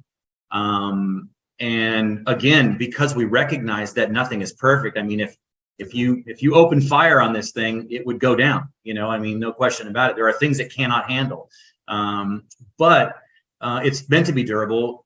If something does happen to it, as I mentioned before, if you lose a bladder, first of all, we've had it happen. We've in the early days, we had some bladders with some defects, with small leaks. And even when they have a small leak, they don't fully fail. And you can actually air them up and continue the job if you need to. We also designed them to be repairable in the field. I'm going to do this finger thing again. You see that line right there? That's an access zipper. And if you open up that zipper and remove the valve just below it, you can actually remove that air bladder, either repair it in the field, because we do provide patches just for that, or you can replace it with a new bladder. Depending on how many times you've done it, it might take you 2 minutes, it might take you 5. The point is, it can be done. It can restore your containment to full rigidity. And I make that point because restore containment, it never lost it. Even though it's lost an air bladder, it still maintains containment, which was key. Because again, if I'm going to claim to be better than plastic, one of the biggest problems with plastic is that it falls down, right? You get up in the morning and, or worse, your owners get up in the morning, the people living in that house, and they see this plastic crumpled on the floor, a big hole, and they're thinking to themselves, okay, all that bad stuff they told me that they're keeping behind that plastic, where is that now, right? So if my stuff doesn't do a lot better than that and not fail, then I failed. So this was a big part of our design. I remember the first time that we used one of your air walls in our training. And again, believe it was at one of the experience shows. You were there and gave us a training on replacing one of the bladders. Mm-hmm. And during the demonstration we were doing with the class for the hands-on, we actually opened the valve up and let it deflate, and it still held containment within nice. the area. You didn't tell me that. Well, it was my job is to break things. So, that's what we do. We try to find out things that are going to happen. Someone's going to accidentally open a valve or something. It stayed in place. It did its job. So, when you mentioned before about replacing plastic, or poly, I see the value in that. I'm just curious. I'm not holding you to it. Have you done any kind of cost analysis as to how much poly you can actually replace by one of these over the longevity of the type of system? Because I know poly is expensive. It is expensive. The closest we've gotten to that is by calculating how much tape, how much plastic, the labor that's involved with not only the initial setup, but also the tear down, the waste removal, and then the repairs that inevitably happen with most plastic containments. And we figured that it was a 3 to 5 usage to offset the initial investment in the air wall. That's as close as we've gotten. The numbers you're asking for are, I want them so bad myself. And I don't want to pull it out of thin air. I want it to be a real number. And okay. it's a difficult number to quantify. I've struggled with that because that's a number I would love to take a picture, like just give you a visual of a mountain of plastic, and say, this is how much plastic you would use in a year instead of, this, right? That type of thing. So short answer is I don't know what that looks like. I do know that I've seen a lot of containments go up. I actually am AMRT certified. So I've been to a lot of AMRT classes. So I've seen a lot of containments just set up just for pure instructional purposes. And when we take all that plastic and we throw it in the dumpster outside the building, it takes up a quarter of the dumpster or more. Yeah. So I've seen it, and that's just one class, so the amount of plastic and tape and everything else, I wish I had a solid number for you. And someday that the plastic industry that we hope to disrupt may come up with just that number for us, because we're going to upset them at some point. And I'm okay with that. Well, I'll make it easier then. Longevity on the product. How long do you predict or have data on showing these things lasting in use? Okay, so that's a question that I can only answer by extrapolating. And I do that because I'm looking at the materials we've used, not because of the product having existed long enough to go through a life cycle. We just haven't been around long enough for that to have happened. But that said, I'm going to bring up Cole again, our builder, our in-house engineer. He is, this is his space. So when he sees a problem, he solves it with fabric. My history is more carpentry, so I solve my problems with wood and nails. And it's funny that we have this different perspective on things. But the point is that at one point he took some of our material and covered an outdoor sprinkler valve control or something like that on the side of his house, and that was about 5 years ago. It's outside, it's been exposed, it started life black. It's now a funky kind of a rust color because it's just been bleached by the sun. However, color gone, 5 years of direct exposure, the fabric is completely sound. So that's what this outer shell is made of. So that's the first thing. The other thing is the air bladders themselves. The manufacturer that we buy the raw materials from won't even take something off the shelf for sale unless it's been there for more than 10 years. Because at that point, it's begun to do, they have a name for it. It gets a little bit chalky on the surface. And they have a name for it. And I can't recall how they refer to it. But it's got a 10-year shelf life before the manufacturer decides that it's probably not a fresh enough product to sell. I can't get more specific because we haven't been around long enough to say, but the materials that we use the highest quality zippers, the highest quality, everything we can find. We spend the most we can because I know that the users are going to be hard on it. The environments that they exist in are brutal. And my goal is to not build in obsolescence. One of my proudest moments would be if someday I've actually filled the industry and I have nothing left to sell because all my stuff doesn't break anymore. You know, and I just don't, and I'm going to put myself out of business. That would make me happy, you know. It's kind of like the battery industry. You know, they're made to break or run out of energy at a certain point, so you buy more. You're doing the opposite of that. I'm doing the opposite. Yeah. But yep. you know what? I recently had a water loss in my house, so I personally was involved with some of the stuff here. But I understand there's something really interesting about yours. I've never been able to experience this, but I had 2 air scrubbers running at my house for, I think it was 16 days that they were working. Those things are loud. Yes. From what I understand, and I remember talking to you about this, these things have a sound blocking quality to them. That's one of the coolest things. And I really wish I could say that was my plan, because it works so well. Well, I wish I would have had them for my 16 days, but. Oh, you totally do. You totally do. Yeah, I for as well as it works, and I can't claim it at all, it's annoying. But the fact that it does is phenomenal.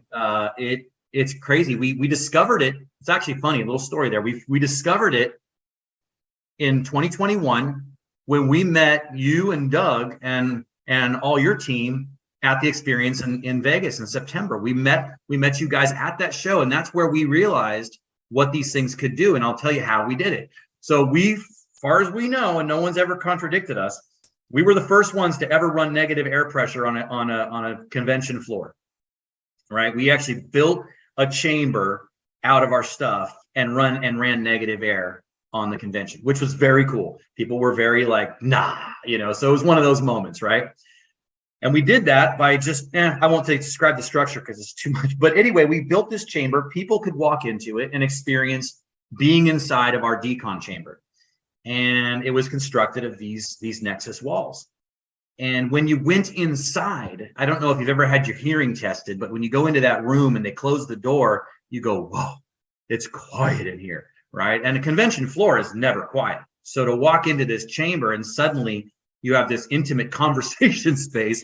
You know, in fact, I remember walking in with Michelle Blevins from CNR, and we walked inside, and she was asking me questions as the reporter, interviewer person that she is.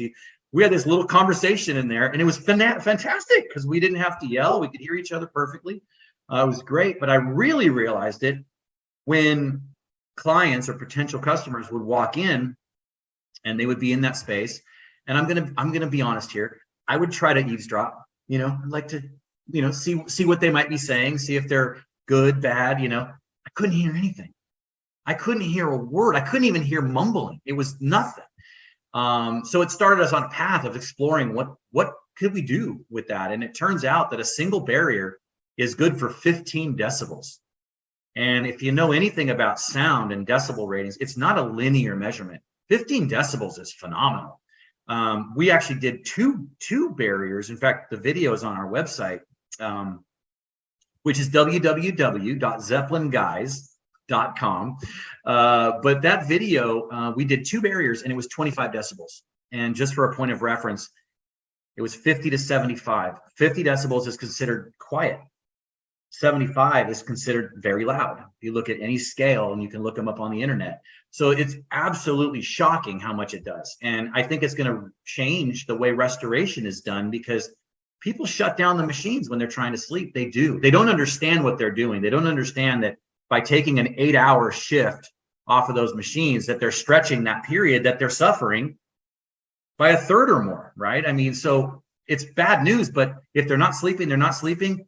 And I think every restoration contractor out there has experienced it more than once, where they come in and the machines are either still not running or they've just been turned back on. And they know that because the DHUs aren't even operating temperature. They know they just flipped them back on, right? So we think that, that's going to be a huge benefit. And then, let's take office spaces or worship spaces. I mean, no built environment is immune from a water loss. And so you may have a church that needs to run a service and dry the building at the same time. And if you have something that can block that sound and allow the service to continue at the same time the drying is happening, then you've done something, and in an office that needs to be able to operate. and still deal with the water loss. That's a huge deal. Well, like I said, I had that, 16 days at my house. I would have definitely been an advantage there, but the company wasn't using those. They weren't familiar with it. And that's another story. So I'm looking at the image behind you, and I'm looking at valves across the bottom, zippers you talked about, hooks, things like that. How much training is involved in using these things? Very little. You could probably attest better to that because you've actually monkeyed around with them and you didn't build them. So, this is that thing. I let my child go and someone else had to figure it out. I had one guy tell me that they're deceptively simple. And what he meant by that was, I show these videos and there's no trickery in my videos. I don't rehearse these moves. I just do what these things do. So I'm not trying to make it look easier than it is. I'm just performing a function and setting them up, but it looks super easy.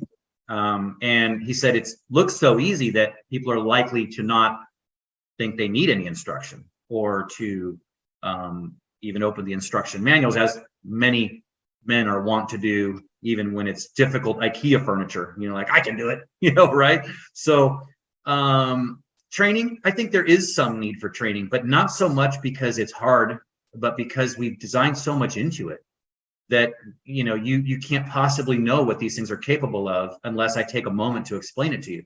What are the D-rings for? Well, one guy told me that's perfect for training my electrical cords.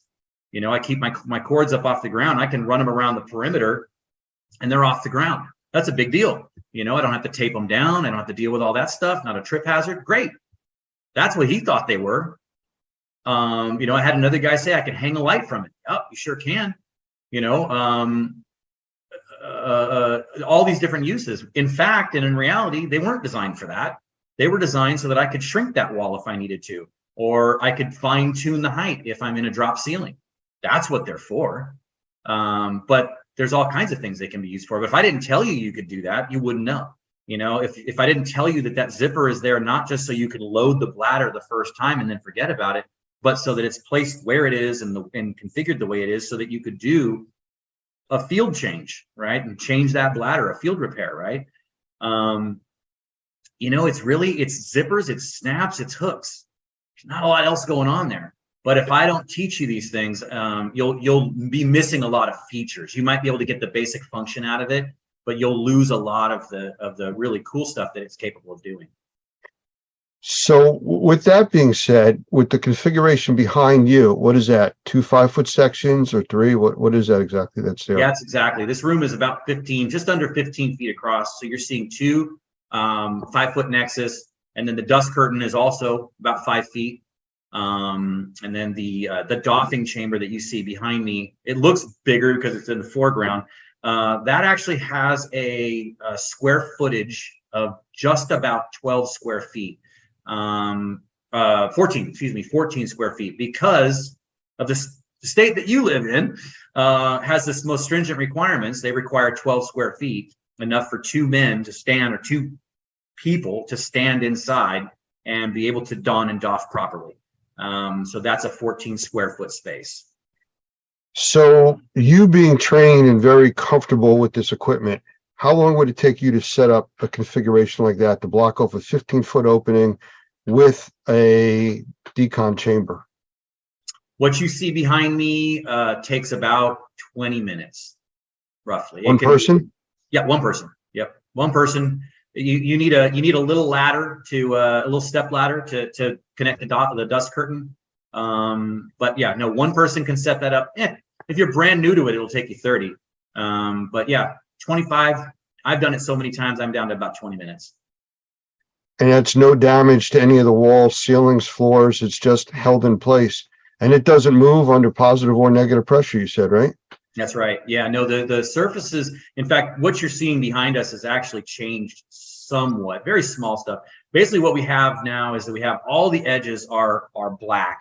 And it kind of clearly defines the edges, but it also, it's filled with this very soft, your couch pillows, that's called polyfill or Dacron. We fill those things up with that. So it's very, very soft. So when it touches the building, it's like putting a pillow against the wall, which means that it can adapt to irregularities in the surface, which is important, but also not put anything rigid or hard on the wall or the ceiling, so that we are preventing any damage. In fact, you'll notice in this room, there's crown molding, right? You see that up in the corners.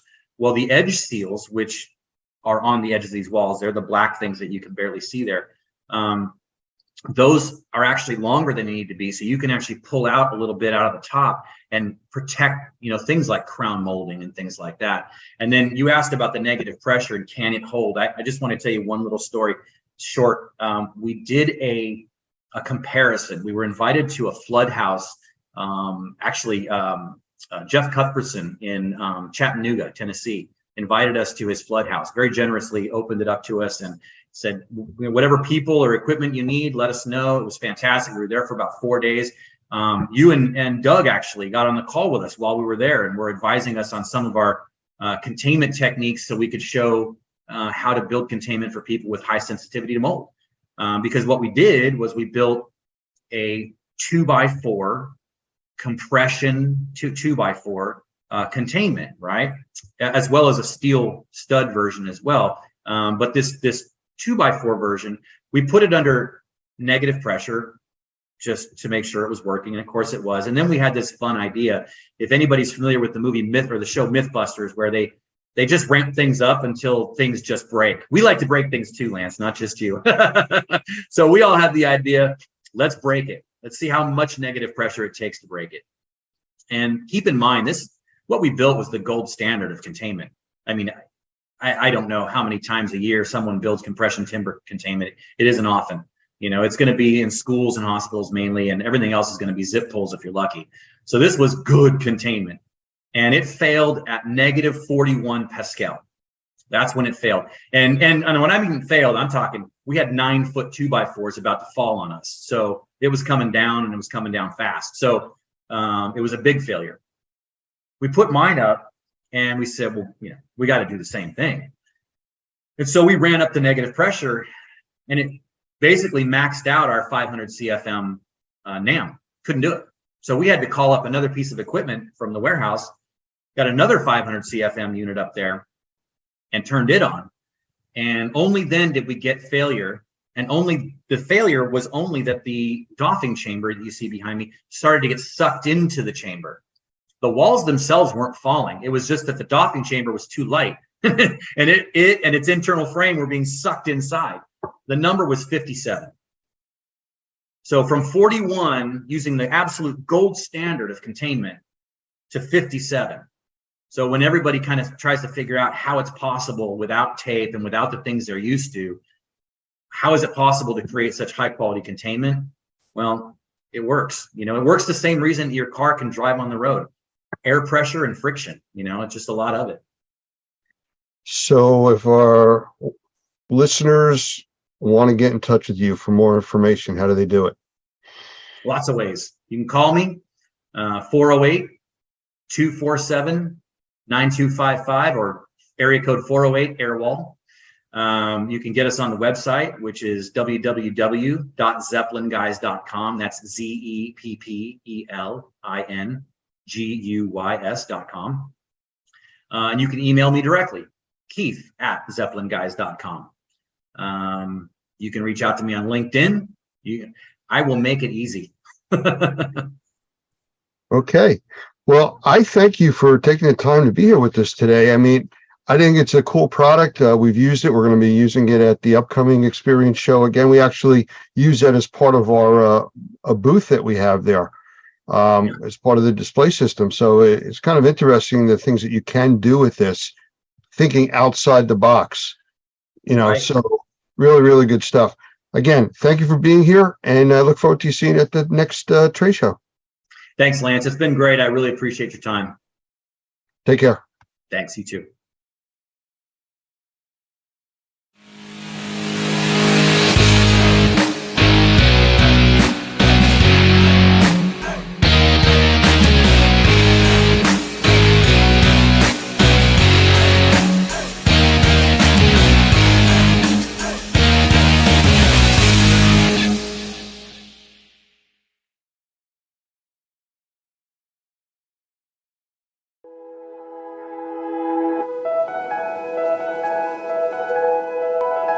Good afternoon, or morning, I guess. Good morning. Yeah, so I'm sure that Mo told you when we created Normie in 2004, one of the interesting things was what we created it primarily for the Louisiana licensing law. And the Louisiana licensing law was the first law to go into effect for mold remediators in the country. So it was the first licensing law, and then what happened in 2005? Katrina. And so we were right there able to help, I think, a lot of people with some of the issues that were of a concern to us. I'm not sure if he talked about the difference between the IICRC and us, but they come from the business more from we're not competitors, by the way. As you know, if you're an IICRC person, you get continuing education credits off of this class. So we work together. We just look at the industry differently.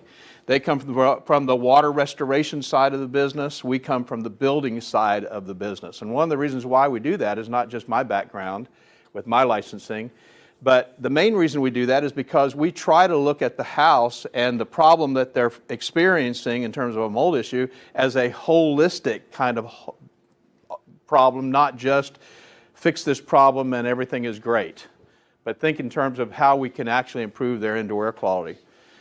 So when I was moved to New Orleans in 2002, I was actually doing some of the things that you guys are doing now and some of the things that we would recommend that you do in terms of ongoing IAQ management, which is what we call our sanitization protocol. How you create an environment in which mold won't grow. And that was really based on my book, Mold Free Construction, which you have access to if you have the Normie app. We do have an audio version there, so you can just listen to it. Might put you to sleep, but you can listen to it if you like, because it's on iTunes and on Audible as an audio book. But the sanitization protocol really does improve people's indoor environments, so you have the ability to do that. And I just want to tell you about somebody that I met when I was in New Orleans. I was doing some trade shows, and a radio program, and I got a call from a lady. Her name was Laura DeRocher, and she had 4 children. And her youngest child, who was 8, had some very severe sinus issues. In fact, as she was talking to me, she had, of all 4 of her children, the other 3 had constantly been to the allergist every month. Now think about that for a second. Every month, for years, they had been to this allergy doctor. And she had found some mold up in the kitchen area over one of the cabinets, and she was concerned about how that might be affecting their kids, because she heard me on the radio and she knew that mold was an indoor air quality problem. She'd never really thought about that before. It's mold, how could it affect my children's health? But she was putting 2 and 2 together. She was saying, maybe there is a problem here with this mold that I'm seeing. So I went out there and I did the assessment. It took the sanitization protocol. It was not the amount of mold or the type of mold, or there wasn't a moisture problem that actually was causing the mold. It was actually a HVAC problem with the relative humidity. So we did the sanitization protocol, put it in place just like you see it today, exactly the same protocol. And she was really excited because in about a week she was feeling better. Her kids seemed to be feeling better. She wasn't sure. But the interesting thing that she told me when I was there visiting her was that her little child, the one that was just a few months old, they had scheduled that baby for surgery, sinus surgery. And she said, we've decided to kind of put it off because things seem to be going better. We'll see how this goes. Well, interesting story to kind of shorten everything up. About a year and a half later, maybe 2 years later, I got a call from her and she said, I got to tell you an interesting story. She said, first of all, I got a phone call from my pediatric physician, the allergist. He was concerned that we had switched doctors because I haven't taken my kids to the allergist in almost a year. We decided not to do surgery for the baby, and the baby is doing great. Now, a couple of years old, doesn't seem to have any allergies to the environment and what's going on. She said, I think you really solved a bigger problem than you maybe think you solved. The reason I'm telling you that story is because we hear that story over and over and over and over again. Maybe not quite as dramatic, but we hear that story over and over and over again. You are in a very, very important industry. You may not realize it, but one of the reasons why it's regulated is because you're dealing with people's health. The health of your employees, the health of your clients, That's what you're dealing with. And rather than thinking about just being a mold assessor or just being a mold remediator, as Mo's probably told you, we want you to think in terms of being an indoor air quality professional, because that's really what you're doing. I'm sure Mo told you already that when you start cleaning up mold problems in an environment, it's almost like a surrogate of other things that are going on in the environment.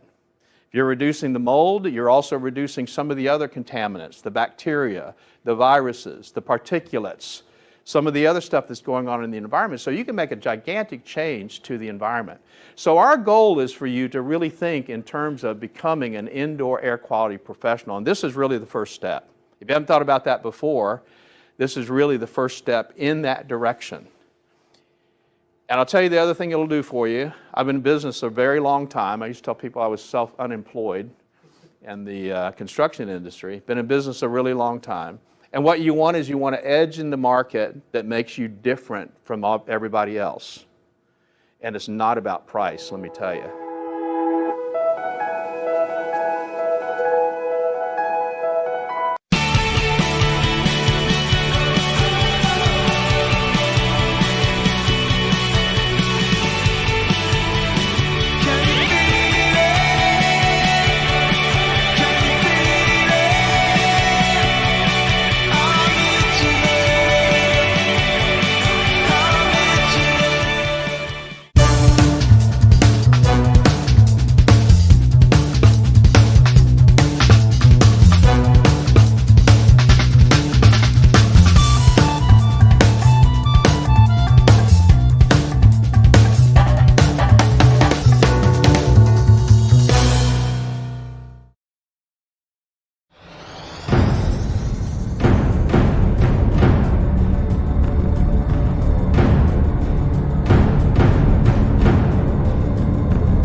I want to welcome everybody today to another episode of Fire, More Than Flames and Smoke. And we have a special guest today, Alan Johnston. He's the founder of Green Tech Environmental, and he is a wealth of information on the science and technology side of controlling odors, controlling airborne and surface contaminants. And I just find it a privilege to have him here with us today. So Alan, if you'd like to say a quick hello, we'll get started. Hi, Lance. Privileged to be with you as well today. Thank you very much. Can you give us a real brief background, a little bit as your background of where you've come from and how we got to this point today? Sure. My background is engineering. I'm a graduate of Purdue University in Indiana in electrical engineering, and I worked in the aerospace industry for 15 years. On some exciting programs involving NASA, the space shuttle, and a lot of different missile systems that protect our country.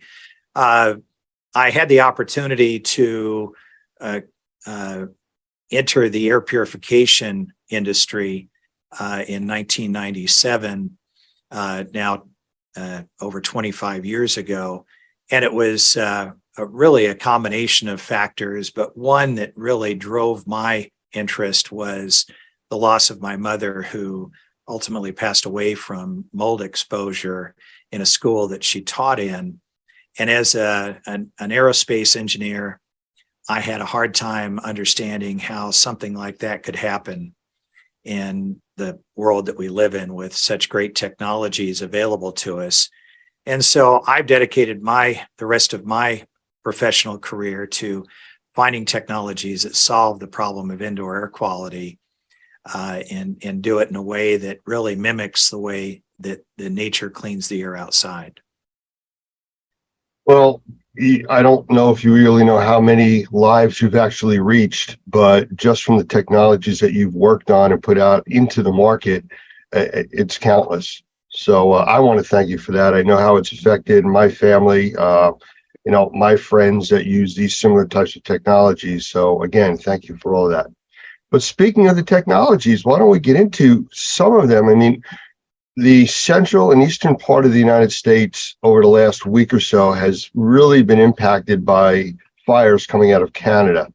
And, out of sight, out of mind, we think of Canada hundreds, thousands of miles away, depending on where you're located, but it's having a direct influence on us. And the technologies that you've worked on and are familiar with are really the lifeline for many people that have breathing issues or just regular people that are reacting to the smoke. So I don't know if you want to just start talking about some of them, or if you want me to request. Why don't we go with what you're comfortable with? Well, the technologies are obviously something that I am passionate about. I'm the founder of Green Tech Environmental and started that company almost 15 years ago now. And the object of the mission, I'd say, of our company is to find technologies that truly solve the problem or not just a Band-Aid on them. And there are technologies that, as I said earlier, mimic what nature does outdoors. And I'll share some of those with you. This issue that we're having recently with wildfire smoke is certainly a significant, and it's a problem that pops up periodically, certainly every month of every year. Somewhere around the world, and the United States had a chance to experience it, affecting as many as 100 million people here just in the last few weeks. It is toxic. Can I interrupt you for 1 second? Because what you just mentioned, affecting 100 million people in the United States, this is a part of the country that's not normally affected. But one of the things that came out of this, because of the thickness of the smoke, we actually got a glimpse into what the starting of a nuclear winter would look like. And, it affected the overall climate. In New Jersey, which is where I'm from, the average temperature this time of the year is normally 80, 85 degrees. When the smoke was as thick as it was for those 4 days, we barely got to 70 degrees. It lowered the temperature almost 20 degrees a day. So it made a big difference, and that affects things going forward. Makes a huge difference. And we see the same from volcano eruptions, although not something that we often see here in this country, but in other parts of the world, not uncommon.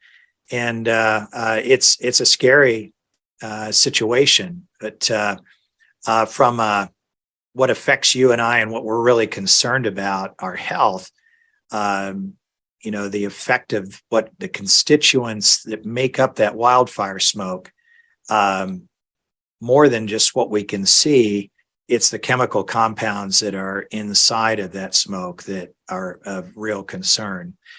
I have the privilege to be on multiple boards of committees with ASHRAE, and ASHRAE is the standard that is set for heating and air conditioning and indoor air quality. And one of those standards is 52.2, which is the standard for filtration. And what you hear most about when someone talks about the concerns over health and wildfire smoke is PM 2.5 or particulate matter at 2.5 microns. And that is just one size particle. Obviously, wildfire smoke contains particles of virtually every size, up to particles that we can see very clearly. But scientists have really focused in on that one size because it's one that they measure and have identified as one that can get into our lungs and get absorbed into our bloodstream and have a dramatic health effect. And so filtration becomes an important part of a solution to dealing with wildfire smoke indoors. I know that people are talking about setting up safe rooms within their homes, a place that they can go that will allow them to breathe and have a minimal effect from the wildfire smoke.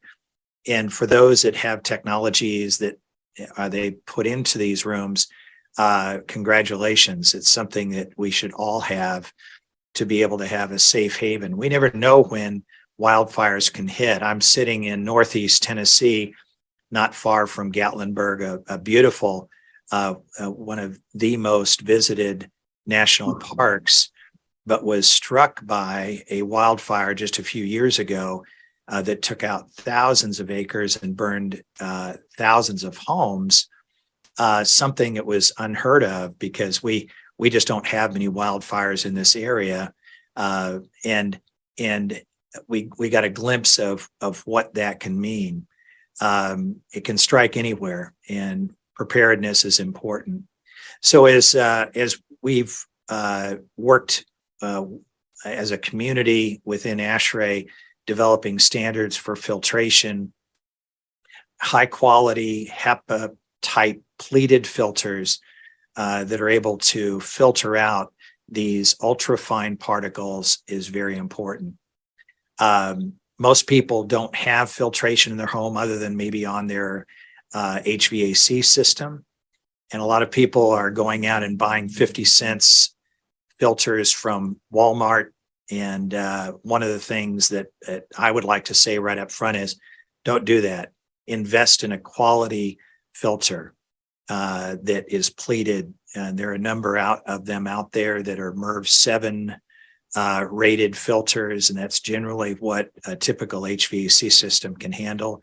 MERV ratings have to do with the effectiveness of the particle capturing ability.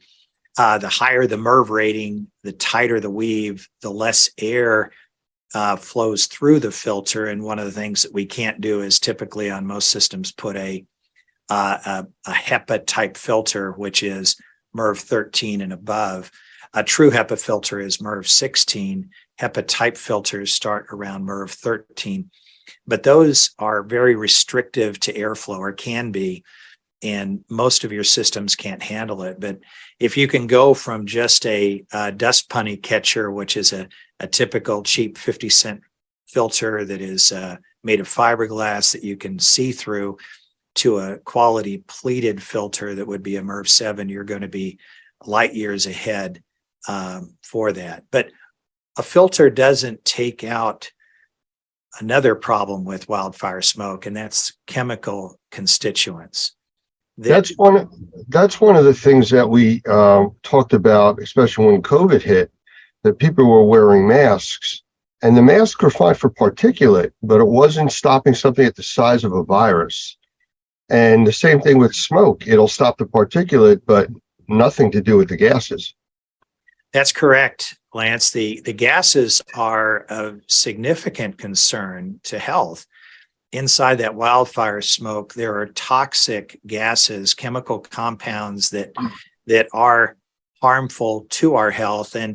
And for the most part, we're able to deal with lots of issues, lots of chemicals that we get faced with. Our bodies are wonderful at being able to deal with those, but as we get exposed to more and more chemicals, which we are, chemicals that come through our skin from laundry detergent, chemicals come from the cleaners that we use in the indoor environment to clean, to sanitize, which is great, but those chemicals get in the air and we breathe them in.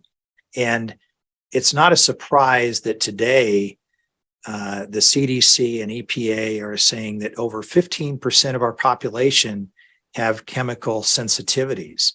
In other words, they've been exposed to so many chemicals that their body is no longer able to deal with it. And now they become what is often referred to as hypersensitive to chemicals and have an adverse reaction to them. And now they have to be extremely cautious because their body can no longer take that exposure. And so it puts them into a downward spiral. So those people are using hypoallergenic laundry detergent, for instance. They're using things that are for people who have chemical sensitivities. if you want to avoid becoming chemically sensitive, you want to remove as many chemicals as you can from your environment so that your body doesn't become overwhelmed. And certainly wildfire smoke with all the chemical constituents in it create a problem that do put people at risk in that way.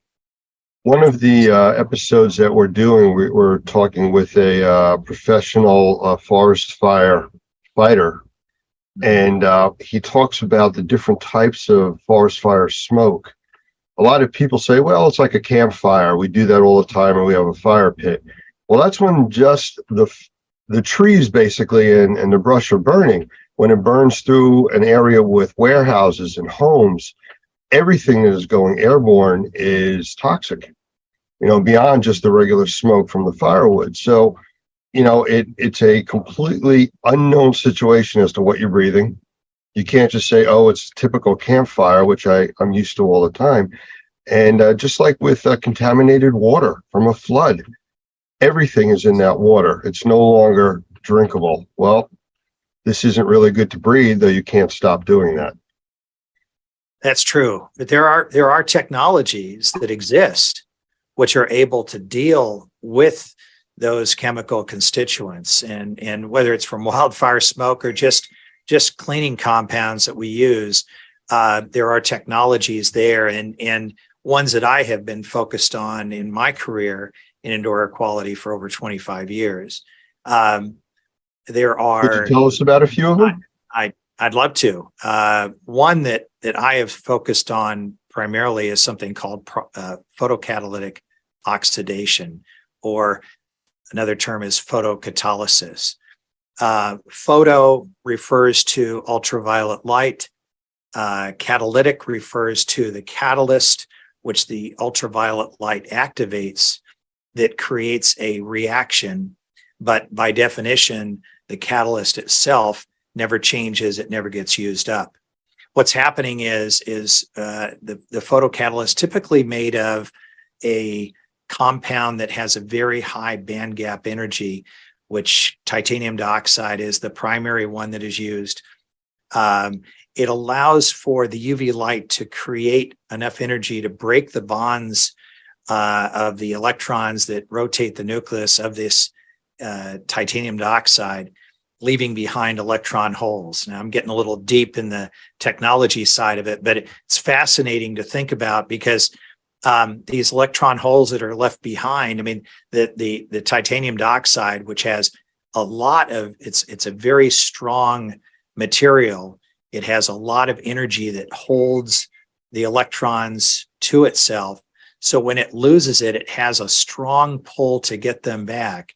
Well, as molecules come into contact with the surface of this photocatalyst, those electrons do get pulled away, and now it breaks down. Something called molecular dissociation breaks down these chemicals, and the chemical that existed prior to reaching the surface of the photocatalyst is no longer. It's broken down into its subcomponents, and it literally no longer exists. And that's the beauty of a photocatalytic system, is we can take things which are harmful in the atmosphere, put them through this system, and actually eliminate them. People do things like spray chemicals in the air to make the air smell better because they don't like the smell of the wildfire smoke or other odors that may occur in the home.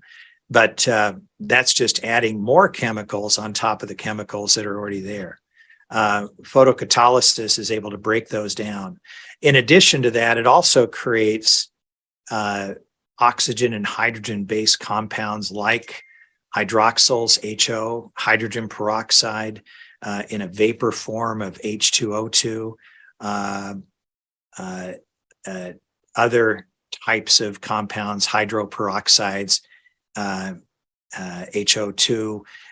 They're all made of hydrogen and oxygen, but those compounds, also referred to as oxidizers, as they travel out, they oxidize molecules as well. So it's not just working inside this photocatalytic system that is used and put into HVAC systems as well as standalone products, but it also creates things that travel out and clean the air actively throughout the ventilated space. Everywhere the air is, it's cleaning the air. So we can create that safer environment by using that kind of technology. There are some other technologies in addition to photocatalytic oxidation, or also referred to as PCO, such as bipolar ionization. Now that can be used with needlepoint ionization, where you have both a positive and negative electrical charge, and it puts these electrical charges in the air that can come into contact with water vapor and break those down and create oxidizers in the same way that photocatalysis does.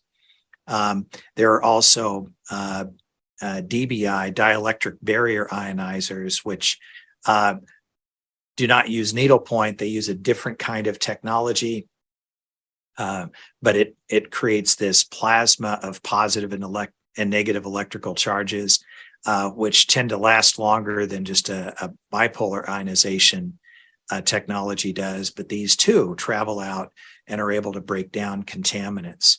So if we look at what all of these technologies I've just described do, it mimics what happens outdoors every day with the sun creating the energy that interacts with compounds that create this photocatalytic reaction, the sun creating these electrical charges that are in the air and cleaning the air actively. I often say there's no giant vacuum cleaner in the sky with a filter on it that purifies our air outside.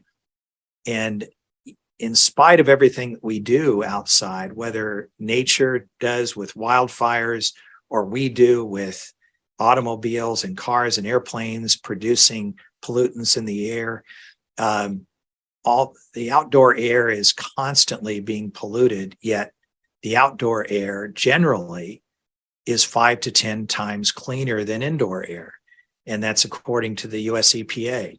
And the reason for that is nature has these systems in place that clean the air and create a healthier environment outdoors than we have indoors, in spite of what you might do to keep things clean. So our goal is to bring those technologies indoors. Alan, I got to interrupt you for a second. I mean, Sure.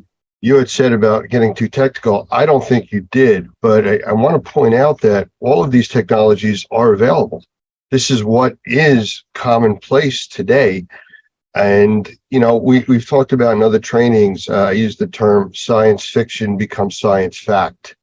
It may sound like science fiction, but this is all what's working nowadays, and it's affordable.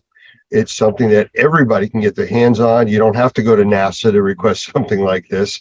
You know, it's there. You just have to know what you're looking for and asking for. We get a lot of people that say, oh yeah, I have an air purifier. Well, what do you have? And they tell you, and it's a inexpensive filter. Mm-hmm. And, you know, we know with filters, filters only filter what makes it to the filter. Correct. The proactive technologies you're talking about go out and find the problems and take care of it wherever it's at. So that's a big difference. And I applaud people for wanting to do something, but they really need to get the information to know what they're getting. Just like the people that wore masks when COVID hit. I mean, how many people did you see wearing masks made out of paper towels? I'm wearing a mask. Well, yes, you are. However, you know, whether it works or not.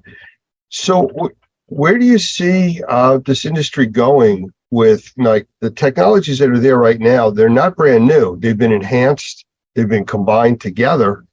But moving forward, especially with the changes in our environment, smoke conditions, temperature, relative humidity problems, where do you see we going, or us going with that? Well, the technologies are slowly being accepted. One of the reasons that I became heavily involved with ASHRAE and on a number of committees was there has been an overall resistance to electronic air purification, the technologies that I just described. And some of the testing that has been done on them the way the tests have been set up, the results have not been positive. The problem with the test and their protocol was that they have done what is referred to as single pass testing. In other words, they'll put some kind of a challenge gas and put it through the photocatalytic reactor and measure what comes out the backside. And in this breaking down of the molecule, in some cases, the molecule that comes out the backside is worse than the molecule that came in. It's what is referred to as a cascading process. So you start with one molecule, it breaks to another, breaks to another. But if all you do is measure it after one pass, well, that's not really a good indication, because we don't put systems in our homes or businesses or factories that just go through once. We are constantly circulating the air through the room, through our devices. It's working continuously. And unfortunately, the people who can create these protocols for testing try and control it to a level that we end up with these protocols that make just a single pass. I'm very thankful at our international meeting in Atlanta in February. There was a great session with a number of PhDs that worked tirelessly on this subject, showing the results of what we refer to in the industry as electronic air purification can do, and the benefits of it, and really putting holes in what has been the standards, the protocols that have been used up until now. One of the other subjects I'll just throw in was that ASHRAE has a mandate to decarbonize, which means to save energy. And up until now, and still today, really, people have thrown their arms up as to how to deal with this indoor air quality problem, other than just to ventilate, which means bringing fresh air from outside inside, because we know that the outside air is cleaner than the inside air. So the solution to indoor air pollution becomes dilution, which it is true. It does make the air quality better indoors to bring a lot of fresh air in, but you have to heat and cool that. So we're spending more money, we're using more energy in order to heat and cool, when we can get the same results through using this electronic air purification that really mimics what happens outdoors. So we're making headway, and I'm thankful for that. But the technology exists today. NASA has used photocatalytic oxidation technology in the space station since it was put up in the air. It's been critical for them in the growing of plants, but it also helps to purify the air throughout the space station and break down chemical compounds that are being used there. And so when people say, is it safe? Well, it's mimicking what happens outdoors, one. Secondly, NASA has been using it for decades successfully, and it has been key to the International Space Station, will be key to a Mars mission in the future. Some of the issues that you were talking about, how some of the technology is not accepted, the testing data, things like that. Unfortunately, politics gets involved in this. During one of the episodes with the firefighter from California that we were talking with, he had been involved with a lot of litigation over using fire retardants on forest fires, where they're dropping these retardants from planes. Yes. And putting out the fires almost immediately. The problem is a movement out there saying that it's polluting the watersheds doing that. Well, here's the problem, the way he described it, that if you can attack the fires quickly with this retardant, yes, it can affect the watershed. If you don't attack it quickly and let it burn, there is no longer a watershed. And it's, I don't want to say the lesser of two evils, but the politics gets in the way of putting out the fire, basically. And that's unfortunate. The stuff that you're talking about, people not understanding the technologies and not being mainstream, is because of, like you said, the testing, the way it's done, the cascading effect. Everything goes through that process. Another component of indoor air quality is radon. Now, it's a radioactive gas. The difference is that it's not actually radon that causes the problem. Radon breaks down into 3 other components that are the radioactive material that actually cause damage to the human lungs. Nobody talks about that. They just say radon, and radon is not really what's even being detected. So the politics, the buzzwords, I guess that gets in the way. It does. People grab hold of a small point and run with it and discount technologies, processes without really understanding them. We have here at Green Tech spent almost $2 million on testing over the last 3 years. Some of that was on COVID, the SARS-CoV-2 virus, which was important, obviously, during the pandemic, but testing on mold, bacteria, on VOCs, looking at monitoring formaldehyde and toluene and some of these other chemicals that are harmful to human health, yet are found frequently in the indoor environment, and been able to show through the use of our photocatalytic technology, the use of dielectric barrier ionizers, bipolar ionization, unipolar ionization, that we're able to reduce the chemical load in the environment over a matter of hours and days, that even when we inoculate the space with compounds that, when they get broken down, create things like formaldehyde, that we actually don't even see an increase in formaldehyde as we monitor that. We see it go down continuously from one day to the next, and it stays down as long as the technology is running in the space. So it's, we don't have the luxury of that in a laboratory environment. And that's the reason that the data is not able to show the true results, because typically tests are run for 30 minutes or an hour or 2 hours, but not longer than that. And that's not the way that our products operate. We're running continuously, and they're constantly breaking down and getting down to a level where the contaminants in the space, whether they're chemical, whether they're particles, whether they're biological, that we have reduced them down to a level that allows our bodies to deal with the remnants that always exist. You never get 100% of anything out of the air, but if we can get them down to where our natural immune system can deal with them, that's the key. And that's why people that have COPD, that have asthma, respiratory issues, get such relief from the use of this electronic air purification technology that I've described today. How about odor control? Because that's another big component of the wildfires that are affecting people now. Again, they see it, so they're reacting to it, but they also usually smell it before they see it. That is so true. I did here in New Jersey. It was like all of the morning was fine. The afternoon was like, I smell a fire. And by that evening, it looked like sunset at 4 o'clock in the afternoon. It was just so dark. So what's available out there for odor? Well, and some of the odor gets dealt with through the use of the technologies I've described, photocatalysis, dielectric barrier ionization, bipolar, unipolar ionization.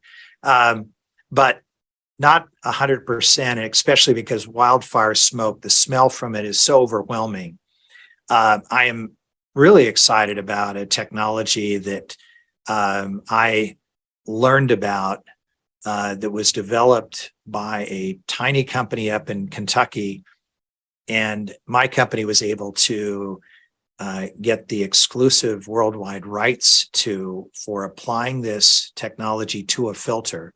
It's the trade name is called OdorGuard, and by the name, it is something that deals with odors, but it goes way beyond that. But it's used in in different areas where odors are a big problem, like inside of trash bags today. Glad has an odor reducing trash bag that uses the same technology applied inside the bag. Adult diapers that obviously we understand the issues with odor there. It is so fast working and so complete at being able to break down lots of different odors. And what's even, to me, even more exciting, because the odors are something that are offensive, but it's what's causing the odors, the chemicals behind it that concern me. Its ability to break down VOCs as well is important. It's a totally non-toxic chemical. It is very safe. It has no odor in itself. It's applied to a filter surface. And we have put it into a number of different products, including just regular HVAC filters. So I started talking today about the importance of having a quality filter for your return air of your HVAC. We do apply these to pleated filters, MERV 7 pleated filters, and so that not only can the filter trap those particles that are so important to be trapped, but they can also, the coating on the filter can break down the VOCs that are important to be broken down, as well as breaking down the odor.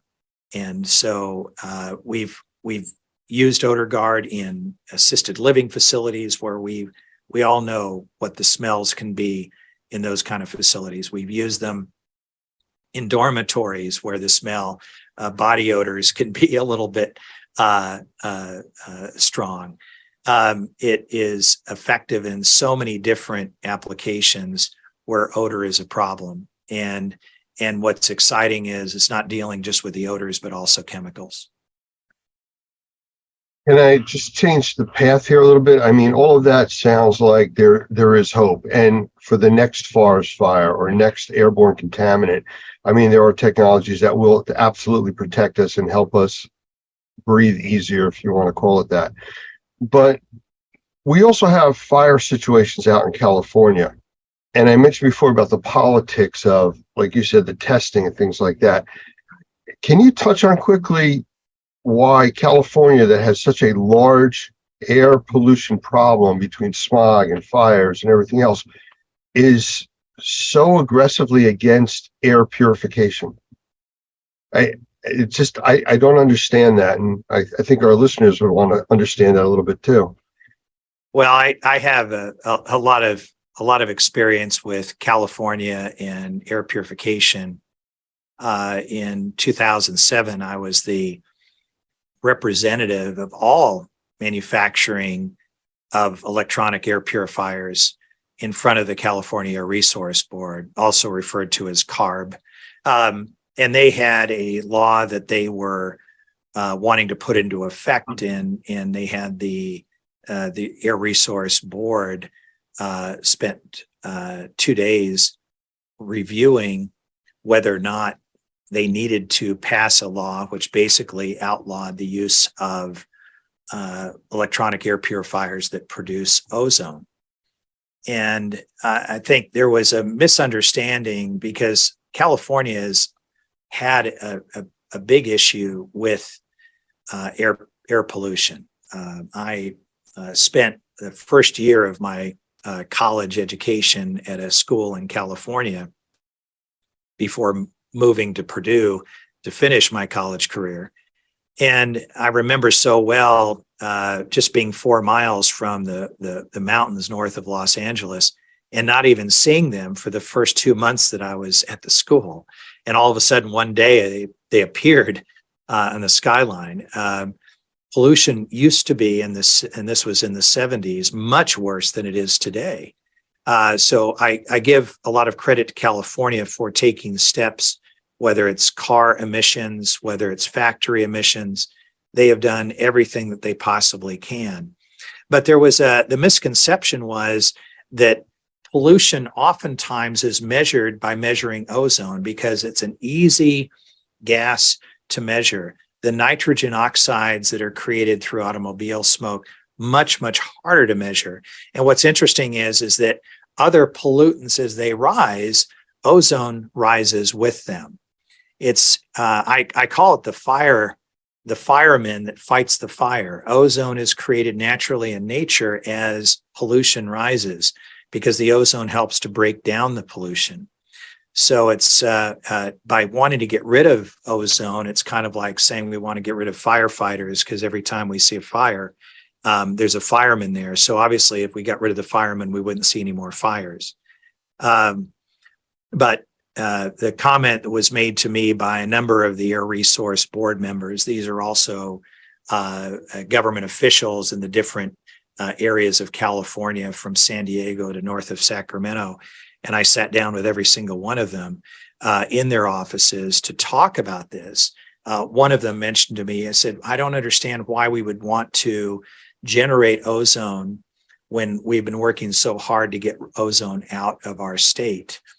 And I had to correct him to say, you've been working to get pollution out of your state. Ozone is not the pollution. Elevated levels of ozone aren't good, but the elevated levels of ozone are there because of the pollution that you have. They ultimately decided to pass the law against air purifiers that generate ozone. And therefore, that is one low-level ozone. We're talking about levels that the EPA said are safe and natural, that are found outdoors in very pristine parts of the world every day. There's no place around the world that doesn't have a low level of ozone except indoors, that they would not allow ozone to be generated in air purifiers.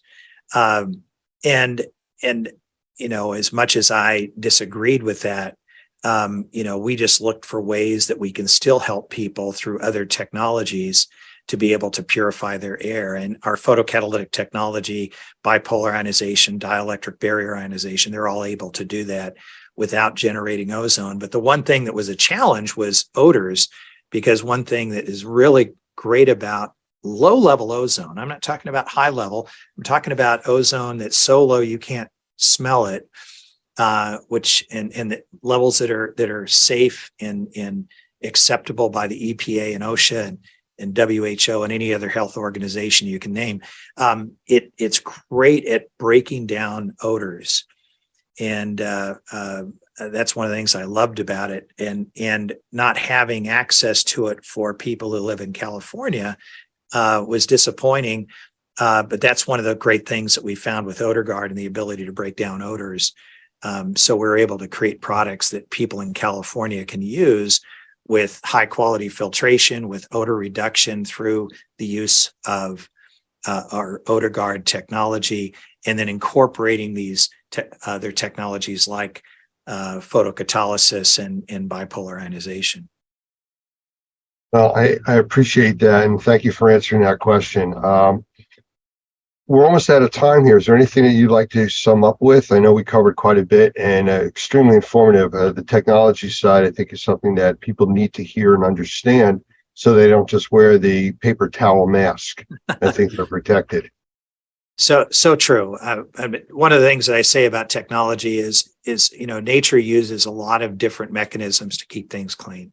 Don't get locked into just one technology. Filtration's important, but it's not the be all to end all. They use a multi-technology strategy, and there's a lot of wonderful technologies out there. I'm proud of what we've been able to put into products, but you know, there's some excellent products out there. But look at what they do, look at their test data, make sure it's real, filter inside of a box. Is it doing something? Yes, but is it enough? Absolutely not. You need to do more than that. So I appreciate the opportunity to speak to you today, Lance, and be on this this webinar, and hopefully this benefits some people that listen to it. Absolutely, Alan. And I want to thank you for the time you spent with us, the great information, and I look forward to doing more interviews with you in the future. Thanks so much. I want to welcome today's guests, Kana and Ramu Sankara from Reusip. we've been working with these guys for quite some time. We've spent a lot of time at some trade shows together, and well, we'll get into that as we're talking through this. So, guys, want to pop in here and say a quick hello and tell us a little about yourselves? Hi, I'm Ramu. I'm Kana. We're identical twin brothers and co-founders of Reuse It. Well, could you let us know a little bit about the company? I mean, we hear the name, we think we know what it's about, but give us a little bit more detail for those that don't know who you are. Okay, so I think what we're best known for is our making the world's first reusable dust barrier zipper and the world's first magnetic entry strip, which is essentially a self-closing dust barrier zipper, also reusable. And it essentially works on a hook and loop system where you're just buying these things, which is essentially loop Velcro strips. This is the only consumable part. And then the other ones are reusable. So it's almost like the Dollar Shave Club of zippers. So I guess that would be the easy way to summarize it. Well, I'm gonna put you guys on the spot in a little bit. I got a few questions I'd like to really go over with you to kind of set the stage here, but I'm gonna ask you to do some demonstrations if that's all right. For sure. Yeah, totally. Okay, so I know getting in touch with you guys, I've had some issues because you're always traveling. I know you're at all the trade shows all over the place, and you're always someplace. It's kind of like, where are these guys? So, you know, how does it work out for you at the trade shows? Because I know I've seen you at quite a few of them. Oh, I mean, it's almost like we need a triplet, because it's like we're always slammed at all these things. It's which is great. I'm not complaining, but we're exhausted after these things because there's always like lines and we're demoing this thing over and over. And we're very grateful that it's something that's very that people care about. I know it's a small thing like a zipper, but we know on the job site they're interacting with this part of the containment all the time, and we're happy that we can provide some value there. Well, I know at the experience show and some of the other shows we've been at, you've actually been with us in our booth, and we've set up walls and demonstrated containment with your equipment, which has always been a big draw. Like you said, there's a lot of people there with a lot of interest. Well, I can say in the very, very beginning, we went to an experience and we're just, we didn't know what we're doing. You guys saw our product, and actually you're probably one of our first supporters. You took our magnetic strip and put it on your flood booth, and which was awesome of you guys. So we'll always be grateful for that. So thank you. And thank you for having me on. Oh, you're welcome. And you know what? It was a real good add-on because we were demonstrating containment and all the different ways that you can do that, and you have to access containment, and it was just a natural fit with what you do. Matter of fact, in our CMA and CMR classes, we demonstrate the Reuse It systems, I'm going to call it, or products, because you have several different ways of doing stuff, and there's no one size completely fits all. So we show your stuff. We do show a few other types of processes, and then pros and cons. And, having that in there for the students to get their hands on it, touch it, use it, see it, experience it, makes all the difference in the world. So I'm going to thank you for allowing us to use that in our classes, because it does make a big difference. Well, obviously, we're yeah. Thank you. But we mentioned what we make, and I think I should say why we made the zipper and what makes it different, because people think, well, there's dozens of other options like it. What we believe is that the entire restoration industry simply adopted what was around, and what was around was, we believe, remodeling and general dust containment zippers. And ours are designed, what we believe is designed for critical barriers, and it was born out of the restoration industry and made more specifically for this industry.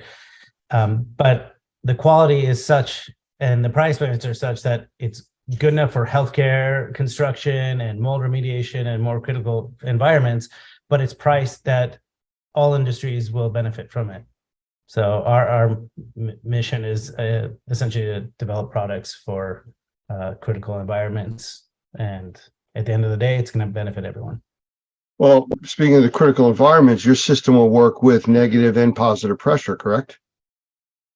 Yes, and in the beginning, people didn't actually believe, like when we showed the magnetic entry strip, people assumed, and I think it's because of the old way of what they're used to, is they're probably buying magnetic doors that those don't hold negative air pressure.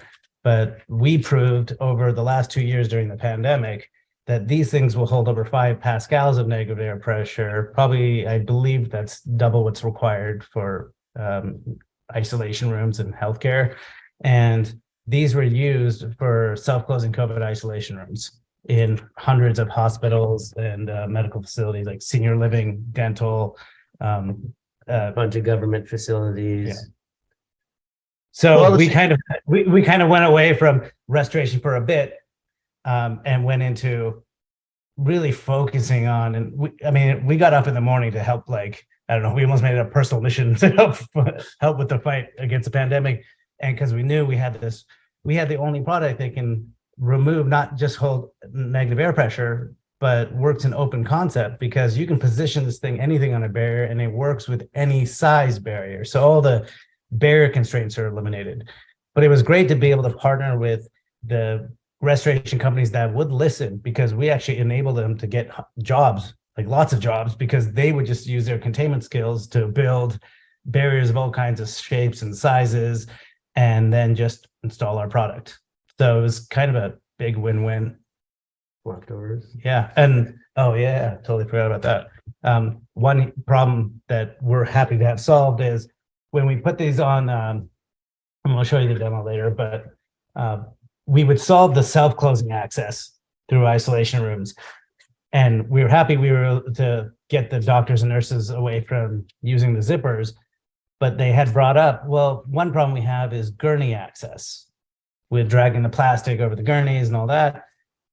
And we told them, well, since we've eliminated the barrier constraints, you can actually use two of them, like side by side at variable widths, and you can accommodate, you can create the first ever magnetic flap door.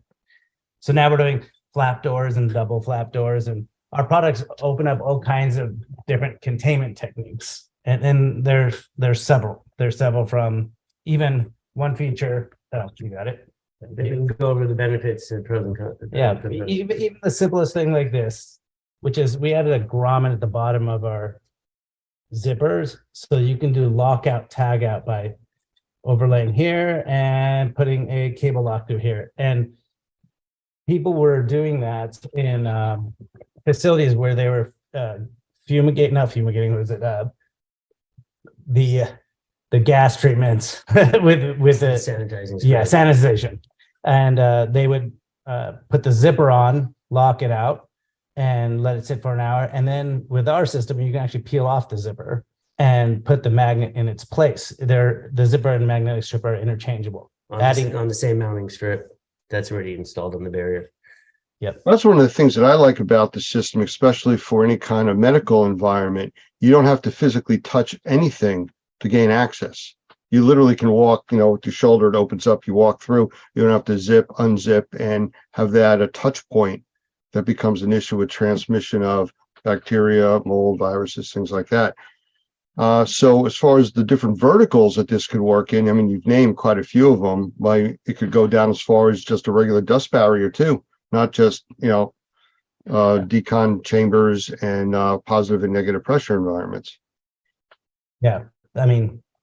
It's almost countless. Every day we're getting different industries buying from us, from grow rooms, so that would be like mushroom farms and cannabis facilities, to people doing HVAC thermal control inside of trailers and RVs and retail facilities and food facilities.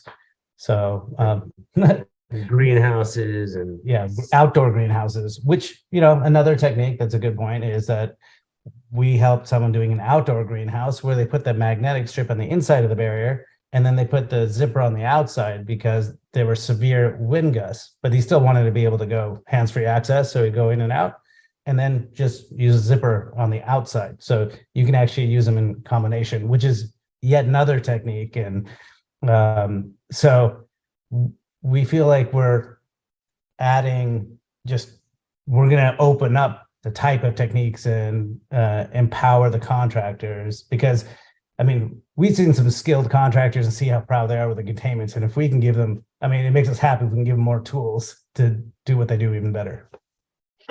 So I was surfing around your website earlier. I just want to see if there's anything new since the last time I was out there. And what comes to mind is it's 4 terms, but you've answered some of it. I just want you to expand on it a little bit more. The words I found were reusable, reliable seal, cost-effective, and versatile.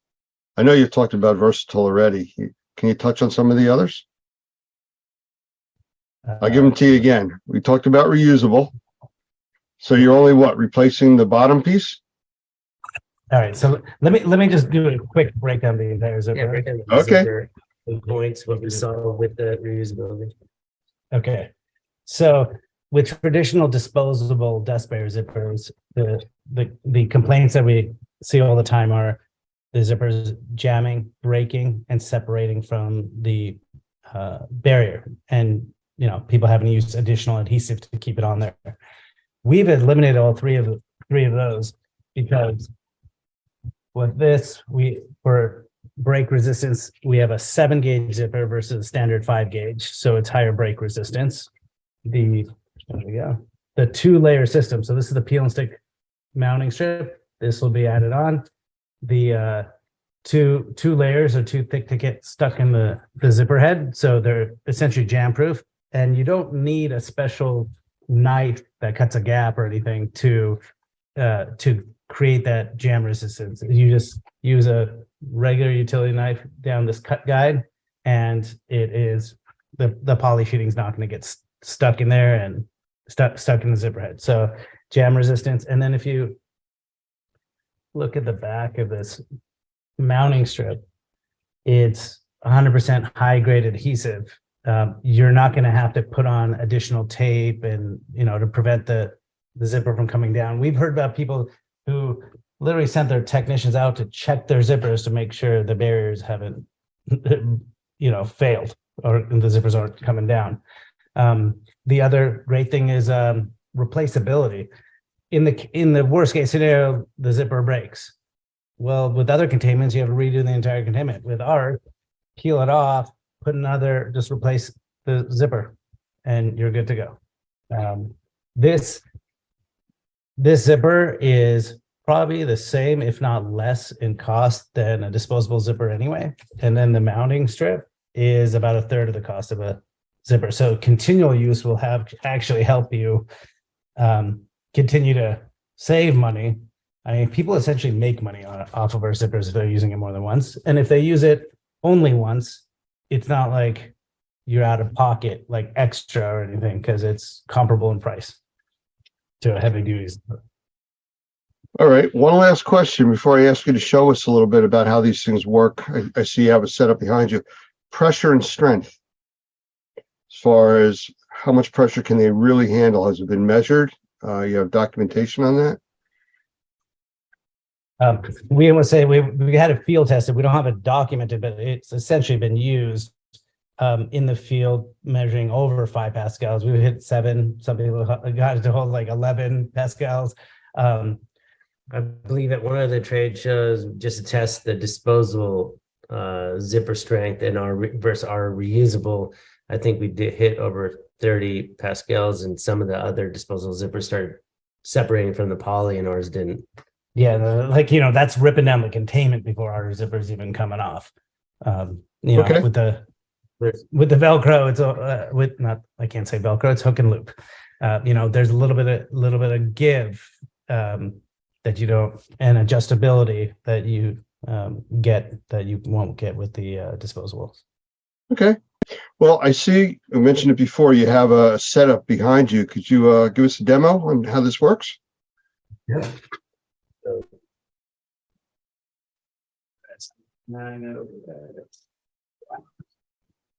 Just remember, we may not be able to hear what you're saying if you're far away. That's all. We're going to be moving the camera. All right. So,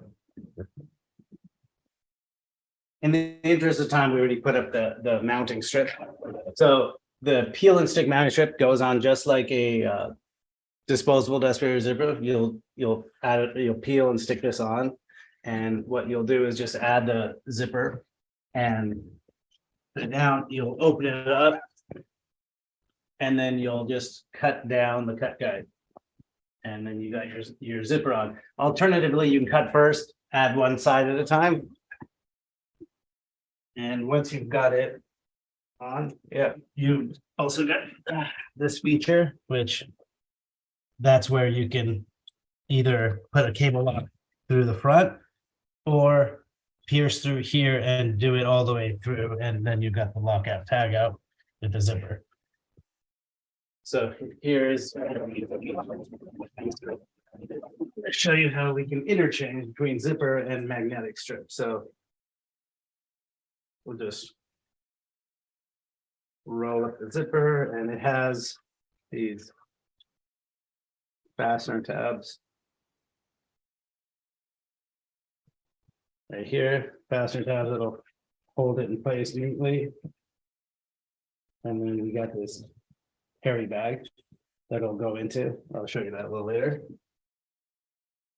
But here's how you switch from zipper to magnetic strip. So this is the magnetic strip. Same thing, has a hook on the back, magnetic columns. And the trick here is you'll put on the mounting strip, cut it first. This way you'll prevent from cutting the magnets. So you'll put that and cut it first. You'll fold this in half. So the magnetic columns are stacked. And then you simply one side.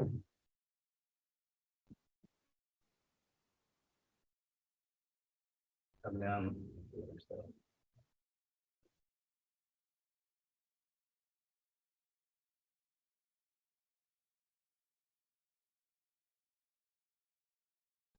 Yeah. So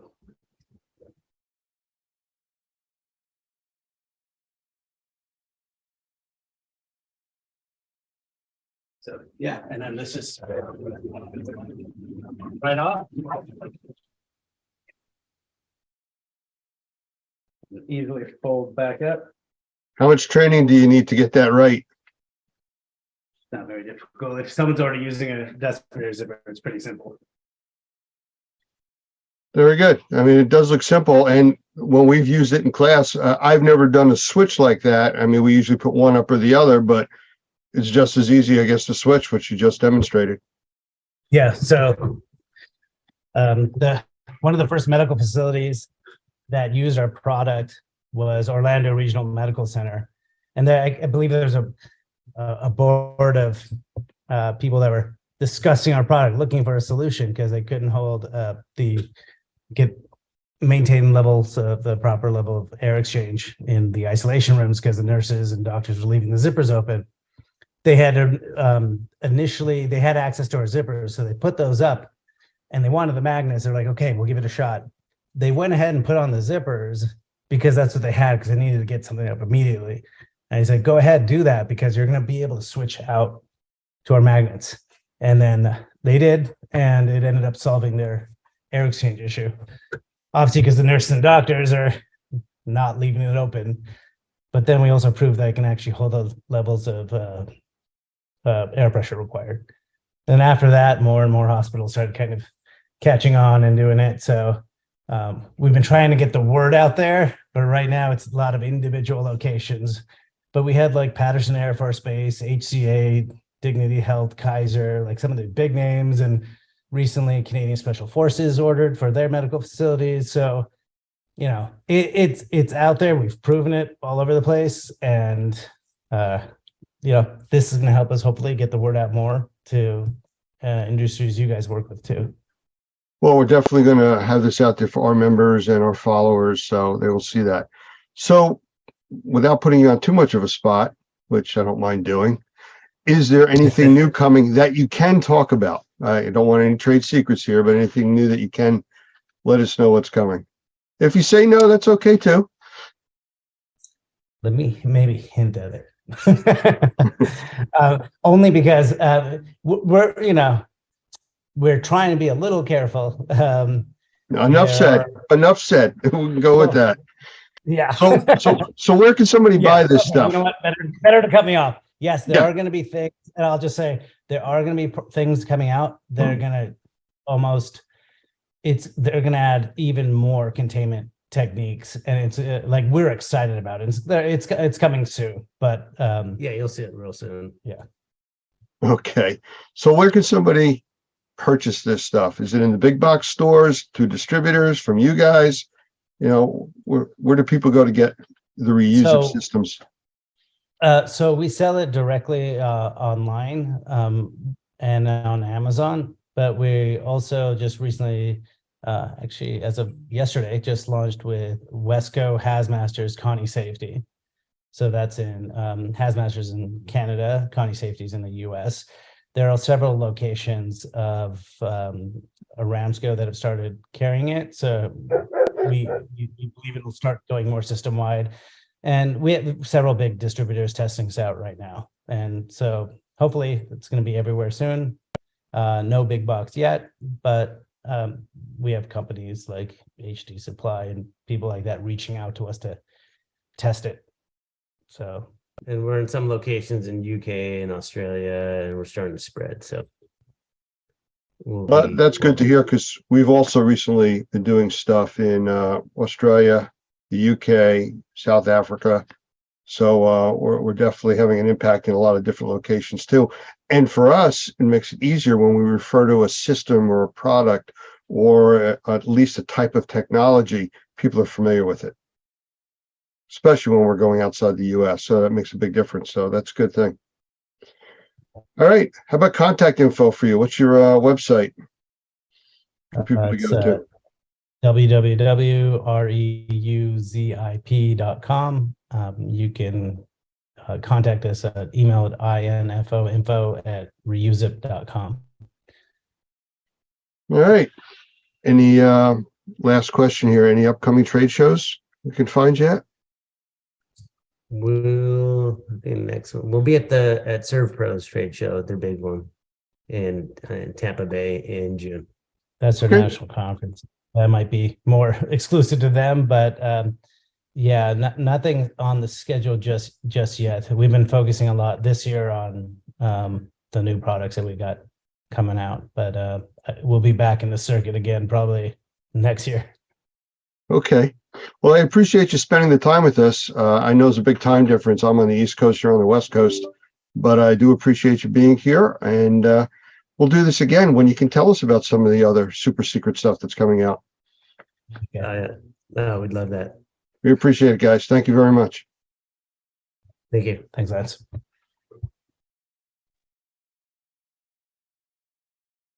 I want to welcome my guest today, Jim Seffrin, who is the director of Infraspection Institute out of Burlington, New Jersey.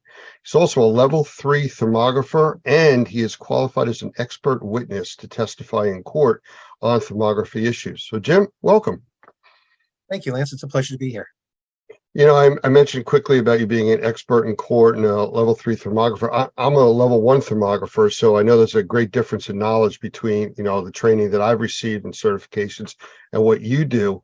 But maybe just to start off, could you explain just the brief difference between the different levels? I know there's 1, 2, 3.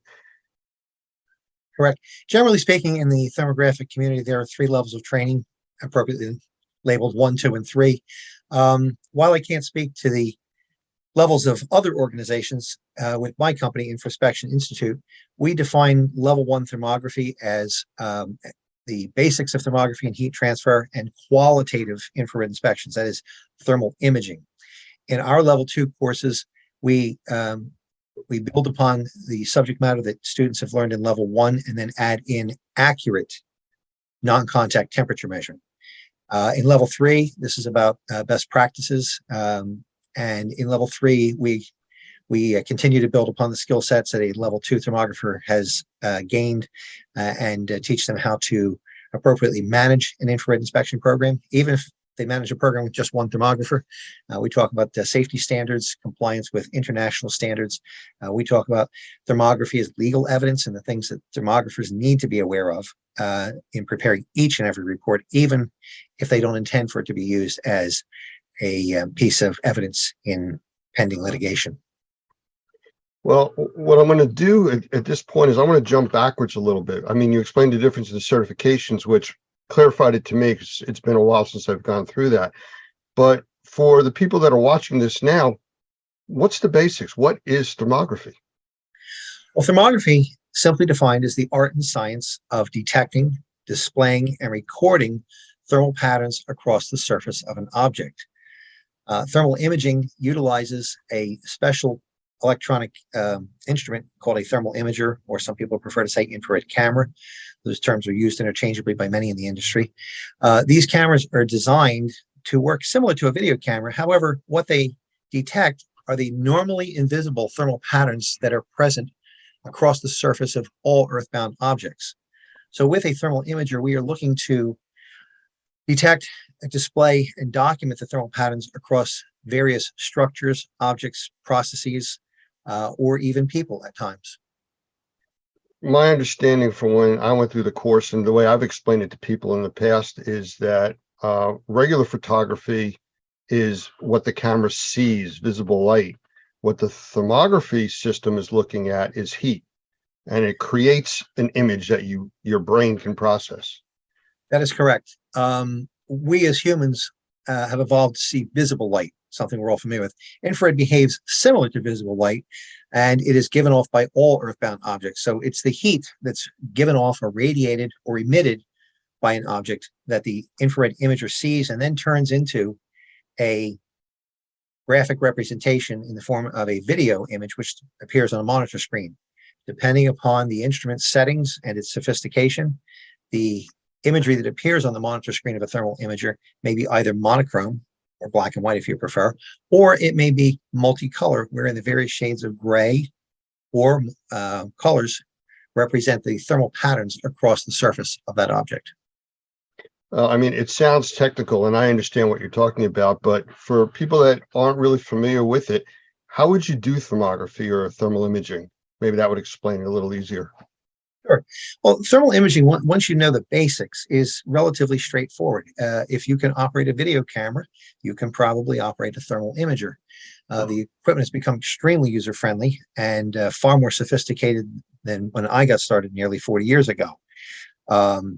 You simply, under the right conditions, point your imager at an object, and the thermal imager produces a real-time image of the thermal patterns across the surface of that object. The important thing to note is that although thermal imagers operate similar to daylight cameras or daylight video cameras, there are some differences. For example, thermal imagers will not see through glass or plastics. In fact, they won't see through any solid material. So what you see on television, like programs like NCIS New Orleans comes to mind, where law enforcement is routinely pointing a thermal imager at a building and they're seeing the suspects moving around inside. Well, it's clever and entertaining for the TV program. It's wholly inaccurate. No thermal imager sees through solid walls or glass or nominal thicknesses of plastics.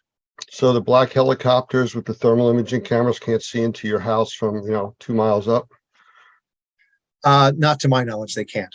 Okay. Just wanted to clarify that for everybody. So our industry, indoor air quality, which is a big umbrella over mold assessment, mold remediation, flooding, biohazard cleanup, all different verticals. How do you see this working in, let's start with the indoor air quality or assessment industry. Okay. Well, the thermal imaging, first of all, can be applied to any situation where knowledge of thermal patterns across the surface will provide meaningful data about that system, object, process, or structure.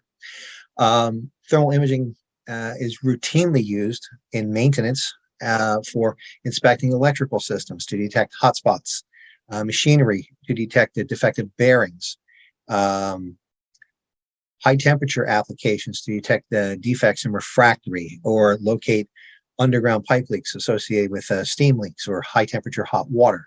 It's used routinely to inspect flat roofs on buildings and also to look at buildings for energy loss. So here in all of these applications, knowledge about a difference in thermal patterns can help point out where there is a problem.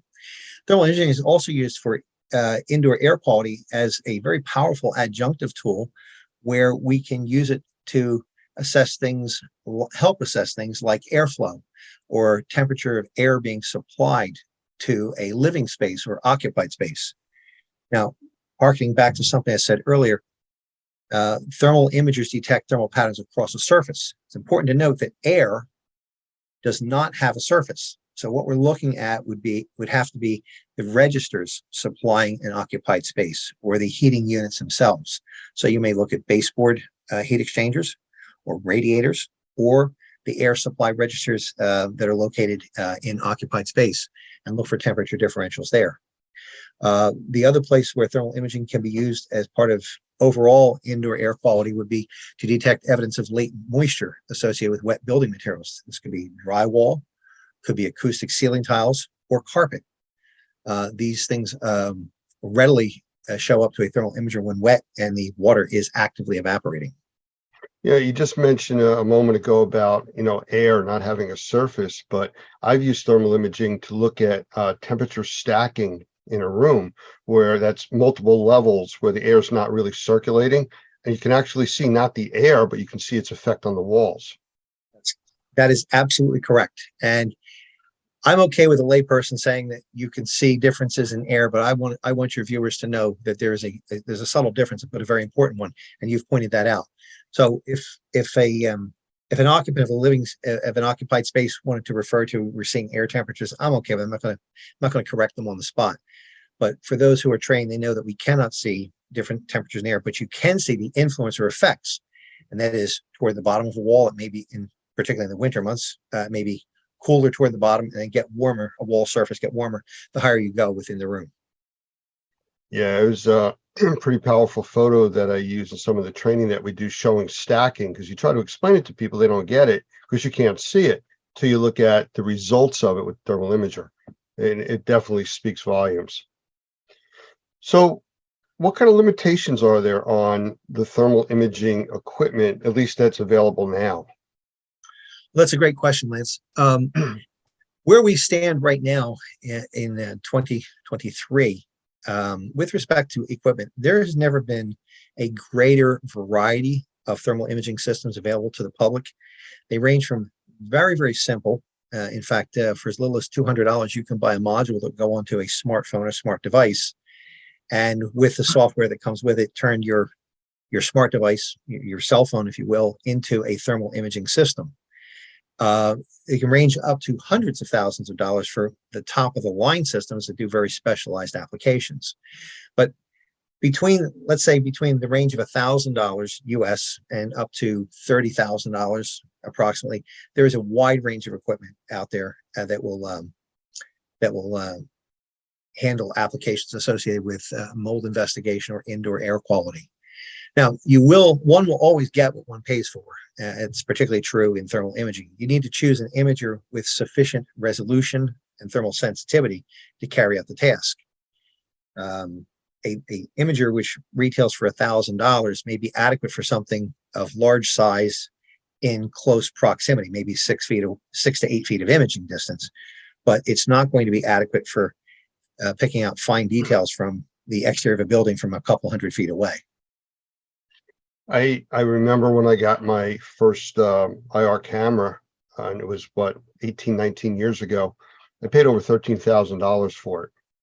Recently, I had an issue with it, and I had called about getting some service, and I was basically told that it's too old, we can't fix it. But if you want to send it in, it would be $2,500 for us to evaluate it. I went and bought another camera for $500 to do a quick job that I had to do. Right. And that's very typical of this business. The prices have fallen precipitously over the last 20 years. And meanwhile, the quality of the instrumentation has gone up. But concurrent with it, the falling prices across the board, due to advances in technology, manufacturers have come up with different price points for lesser quality instruments that are available. So now it's basically pick a price point, and there's probably an imager to meet your budget. But you'll find that for indoor air quality for people who are serious, if you've got between $3,000 and $8,000, there is a lot of instrumentation available to you. And I think it's important to know I don't sell instrumentation, and I will tell you that I teach people how to use it properly and within the limits of the subject equipment. But price is also a moving a moving target. And I just give some generalities on giving people an idea for budget. Our family of companies have just acquired at least 3 imagers in the last year, and I think we bought equipment that was around $15K by the time we were done, because we added additional lenses so that we would have different fields of view with the same instrument. It gives us greater capability. But that's probably more horsepower than people need for your average indoor air quality inspection.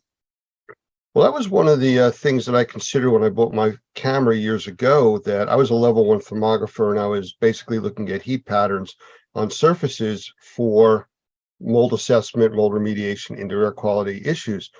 But I went for the better camera. It was a few $1,000s more, because if I went further on in the industry into temperature measurement for engineering purposes and design and stuff like that, I would have had to go out and buy another camera to do that if I didn't get the upgraded one. So I took that into consideration. You know, I bought the Lamborghini to drive to the grocery store to get the loaf of bread instead of the Volkswagen. But, you know, at the time, it made more sense to me to do that.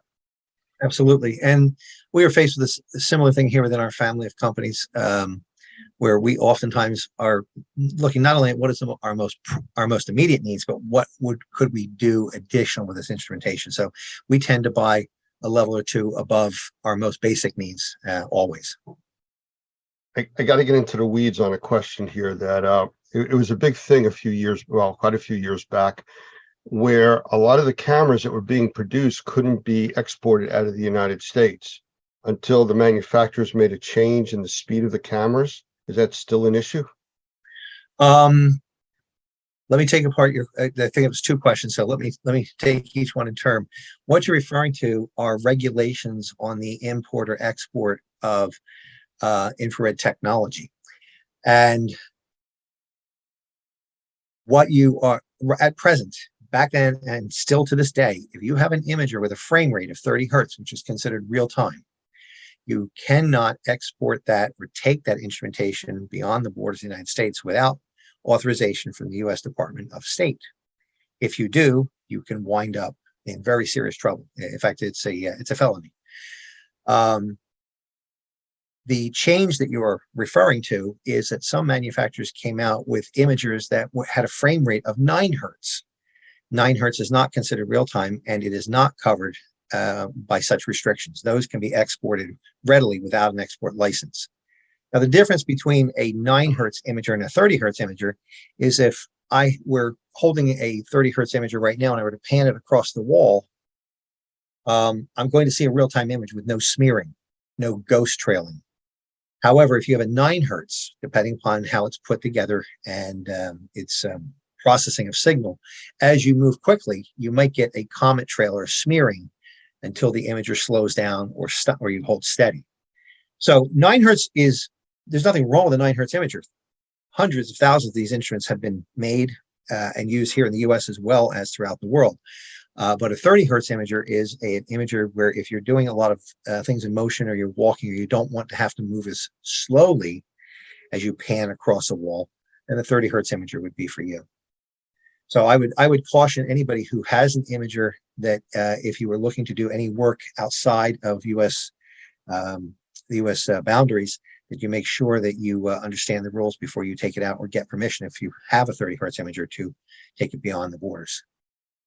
I guess the quick question that people are thinking about is why, and my understanding was because of it could be used as a targeting system for weapons. It has to do with military technology. It's considered a high-end technology. It has military uses, and there've been a couple of instances where people have been up to no good, have tried to take sensors outside of this country, and they've gotten detained at the borders by law enforcement authorities. So I'm always mindful of this, because if I'm going to the big house for any reason, it's not going to be for taking an infrared camera across U.S. lines. It'll be for something worthwhile, I promise you. I actually got stopped once going through TSA security with a camera. They saw the case. It looked like a handgun case. They wanted to search it. They opened it. They searched it. They wanted to swab it, with gunpowder residue detection and stuff. And it was fine. They had no idea what it was. I had to explain it to them, but it was only once I had an issue with that. I suspect that's probably some time ago, because so many people are carrying imagers through onto airplanes. In fact, I'm going to be taking 2 or 3 next week for a class I'm teaching. I'm going to Kansas City for an on-site class, and I'll have 2 or 3 in a duffel bag. And I think that TSA people nowadays have probably seen an imager at least once a shift. I can't imagine that it's all that far into them. But for those who do travel, it's always a good idea to have a battery with your imager if you're boarding a plane and taking this as a carry-on, so that in case you are asked to fire it up and prove that it really is a thermal imager, you can do so. Interesting. I always had the batteries with it, but just never for that reason. But good point. All right. So in my world, indoor air quality and mold assessment remediation, we have standards of practice, professional practices. Are there current accepted standards for thermal imaging? The answer to that question is yes, there are. There are many, actually. My company, Infraspection Institute, actually publishes perhaps the largest inventory of applications and equipment usage standards pertaining to thermography. We have standards related to infrared inspections of electrical systems, mechanical systems, building envelopes, flat roofing systems, boats and recreational yachts, horses, photovoltaic systems, just to name a few. We also publish standards on proper use of the thermal imager, and all of these standards are taught in our courses. Those standards are also available for purchase by lay people or people with an interest in thermal imaging, and they can be accessed through the Infraspection Institute website through our online store. They're available for immediate download. Very reasonably priced, I might add. I said it because I'm a practicing thermographer, and I've seen standards published by ISO and other international entities that retail for as much as $200 to $300 each. Ours are nowhere near that in price. Weren't you at one point involved with writing some of the standards? I've been a co-author of most of the standards that are in place. I'm responsible for the content of the 13 or so that Infraspection publishes. I also am a member of ASTM International and have been since 1985, and have helped to co-author the standards that are published by ASTM. Those standards are later adopted by ISO, and I've also worked with the Roof Consultants Institute, to name a few. In some of the classes that I'm involved with teaching on the remediation and assessment side, I talk about thermography and the importance that it can play in the assessment, inspection process, and repair, making sure you got all the problems. But one of the issues or questions I get all the time, what should I buy? And to your point from earlier, there's different pieces of equipment you can buy for different things you're going to be doing. But I always tell people, get trained in thermography first. Learn about it before you go out and buy it. It's kind of like saying you want to go buy a car, but you've never driven one. Right. I couldn't agree more with your advice that you're offering. I use a similar analogy. I say buying an imager with no training or understanding of the technology is like sending your 4-year-old to buy the family car. They may only know the basics, and it's not enough. There are subtle differences that are key differences in the performance, and it's far too easy to make a purchasing mistake if you buy before you understand what you're doing. My best advice to anyone who is looking to join the ranks of thermographers is to get your training first from an unbiased source. And then when you see the different applications, it may change your mind about what instrumentation that you are going to buy, or you may see other business opportunities with respect to infrared inspections that will dovetail nicely with your existing business that would lead you to buy a different piece of equipment. My best advice is do not rely solely, if you're not experienced, do not rely solely upon web advertising or web pages.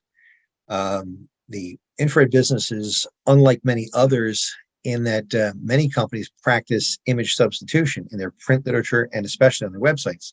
That is, they'll take the imagery from their highest quality thermal imager and put it onto a web page for a much lesser capable imager. So it's like getting it's like going into a car dealership and ordering a Corvette, and when you arrive to take delivery, you find, if you're old enough to remember them, a Chevette in its place. And you say, wait a minute, that's not what I ordered. I said, well, come on, they're both vets. I mean, they're both modes of transportation. There's photographs in the literature we shared with you are just for illustrative purposes. So here in the infrared business, and I I mean this in all seriousness, image substitution is a widely practiced advertising technique, and it's one that seasoned thermographers like myself, we look at that imagery and go, that's nice, but I want a pre-purchase demo or be able to take it for a test drive first. So while you were explaining all that, I was just thinking about, people not understanding the technology. And I remember being out on an assessment and the homeowner was following me around and watching me look with the camera on things. And I still remember them saying, "Is that a ghost?" There was a tile wall and it was catching a reflection and it was bouncing back the heat pattern. And I said, "No, it's not." But it's making me think about the Ghostbusters TV show that was on where they were using thermal imaging cameras. Yeah, and to your point, thermal imaging is often portrayed in the mass media, but frequently it's misrepresented.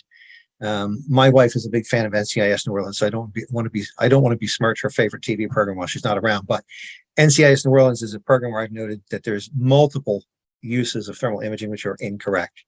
But we see other forms of entertainment, ghost hunting programs where thermal imaging is used to find spirits.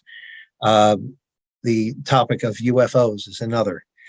Now, and we touch on this, by the way, in our level 1 course. And the reason I touch on it is because many lay people have been exposed to this and they come away with false impressions of what thermal imaging can or cannot do.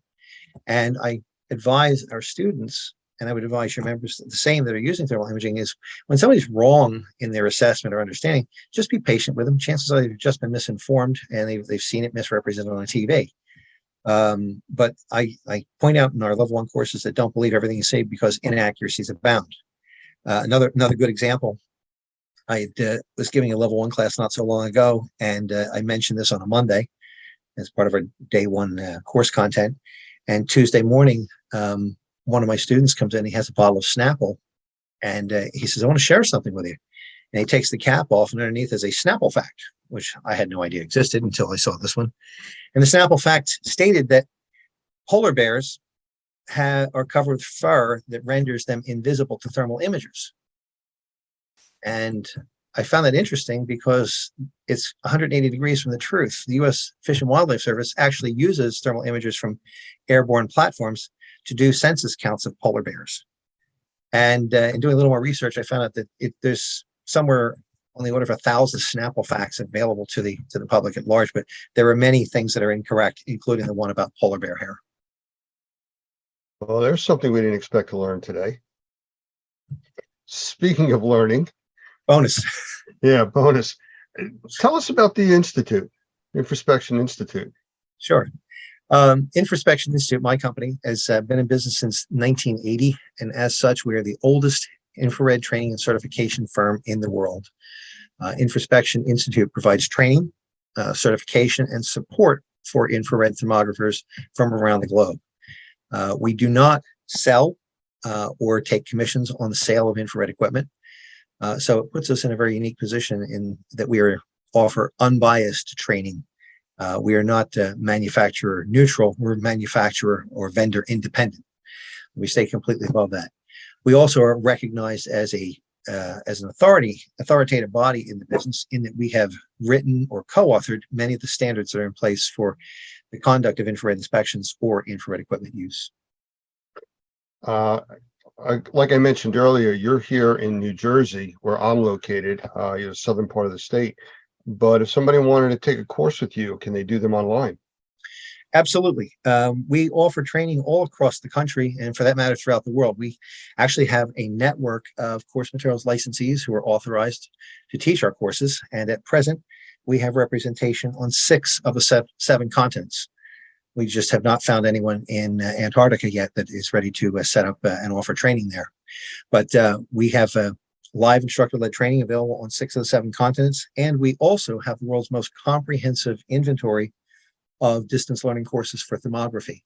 Those courses are professionally produced, and they are available as recordings, meaning that they are available to a student 24/7. And a student can go back during their subscription period for training, can go back and see those recordings as many times as they like. So it allows students to take their training wherever and whenever it's convenient for them. Well, in a few minutes, I'm going to ask you to give us some information about where people could reach out to your school or you for more information about training and anything else. But before that, it just popped into my head, and I don't want to forget about it. I remember talking to you years ago and you telling me about being called out to find the mysterious lights over the Gulf of Mexico. Actually, I appreciate that recollection. I'm gonna make a little bit of a correction there. I got a call from the National Geographic Society regarding a videotape that had been offered by someone in Mexico as proof that UFOs were visiting and operating over the Gulf of Mexico. The proof was a videotape that had been recorded by a combat aircraft flown by the Mexican Air Force. They were out on a training mission, and they were over the Bay of Campeche, which is in the southeast quadrant of the Gulf of Mexico. And during their flight, they noticed a group of hotspots that seemed to be shadowing them and flying in, and I'm going to air quotes here, flying in formation and shadowing these combat aircraft. And they were discussing it back and forth. The language was quite colorful, as sometimes military personnel are in their speech. But that aside, this videotape ultimately wound up in the hands of a UFO investigator who had offered this as proof that UFOs were operating over the Bay of Campeche. So the National Geographic Society had gotten wind of this and were putting together a documentary about UFOs, and they were looking for an expert to comment on it, and they had contacted me. Now, they originally had gone out and tried to get a thermal imager and fly the same area, but they were in a pressurized aircraft, and thermal imagers won't see through glass or plastic, so they couldn't see out of the window. So after a fail that was costly for them, they decided to get someone else to come in and work with them, and we offered to do so. And after reviewing that videotape, we came up with an alternate theory of the source of the hotspots in the video, and that was that these hotspots were more likely caused by the presence of oil and gas exploration platforms operating in the Cantarell oil fields, which is in the Bay of Campeche. These platforms have a flare stack, which is a large tower which is used to burn off waste gases. And these flares run up to 100 feet in height or more from the tip of the nozzle where they are burned off. And this creates a large hotspot when viewed with a thermal imager. The interesting thing about the hotspots was there was a big hotspot in the video, each one, and then had a much smaller, fainter one beneath it. And the thermal imagery dovetailed and correlated perfectly with the heat given off by a flare stack and the reflection of that same flare off the seawater, the surface of the seawater in the Gulf of Mexico. The idea that the group of UFOs were following the Mexican Air Force aircraft was really an optical illusion. Without a point of reference, you lose perspective, and it gives the impression or the illusion that something is following you. The analogy I use when I talk about this in our classes in the introductory part of thermography, the analogy I use, the experience I have firsthand, is when I was young. It's a long time ago. When I was young, I'd go out in the yard at night, and on a clear night, and the moon was out bright, I'd walk across the yard and get this sensation that the moon was following me. It's like I had my own private moon. Everywhere I went, the moon followed along. Similarly, without a point of reference, you can't know that it's not following you. Your mind gets tricked without that point of reference. So it's the same thing here. But that was the story of the UFOs. And I'm not saying UFOs don't exist. In fact, I think it's interesting that in the last week, our military has finally admitting to shooting down unidentified flying objects. It's been on TV. They just aren't. I don't think that those aircraft that were shot down, however, were extraterrestrials. They seem more like balloons to me. Well, from back in the 40s, from Roswell, everything was just called a weather balloon. That's right. So, yeah, no, what you're referring to is the recent balloon from China that was shot down, and then 3 additional ones that were found in different parts of the world. But that's for another discussion, another day. But I think the key here is training, training, training. You know, the pilots were trained to a point, but probably didn't understand enough of thermography to be able to distinguish what they were seeing and what it really was. I would agree with you. They did not go in pursuit of said UFOs, but rather continued on with their mission. As they say, we're looking at a very small video clip that was purported to be proof that UFOs existed, but in fact did not. And it's things like this that we caution our students, you know, be aware that these things are on YouTube, they're in the public domain, they're on television, they're in print, they're under Snapple bottle caps, these misrepresentations. And you just need to be aware of it and anticipate that others may have mistaken notions about thermal imaging. But to that end, the greatest limiting factor in any infrared inspection for any application is not the equipment. We've touched a little bit on equipment. The greatest limiting factor is the operator and what he or she knows. One of the things that's most important is, in addition to using the right equipment, it's understanding infrared theory and heat transfer, understanding the system or object or structure that you're inspecting, how it's put together, and how it's interacting with its environment, and also being able to anticipate what type of thermal pattern is going to be indicative of a defect or an unwanted condition that you're there to detect. So all of that, it should be part of one's training, and also experience plays a part in this. But with proper training, a person should be able to go out and with their understanding of structures or electrical or mechanical systems or any other systems being inspected, be able to apply that in a meaningful way. You know, you mentioned something when you were talking about the pilots not going after or in pursuit of the lights that they saw. If we take that into the indoor air quality mold assessment arena, it's like looking at a wall and seeing a heat pattern or cold pattern, depending on how you want to look at it, and not verifying that it is a problem with like a moisture meter, going that next step to validate what you're seeing. That's absolutely correct. In fact, one of the things that I stress in my class is that infrared by itself is not a standalone technology. Almost always, at a bare minimum, we are correlating what we see on the screen with our eyes, doing a cross-reference visually. Now, step beyond that, which is oftentimes required, would be the use of moisture meters, whether it be invasive or capacitance type moisture meters. But there's always additional confirmation that's necessary. You cannot know that a certain pattern is caused by the presence of moisture or an air leak until, or missing or misapplied insulation, until you have verified it with the next level of verification. And with indoor air quality, most often it's first visual and then touch. Sometimes it's touch. You reach down, touch the carpet, and it's wet.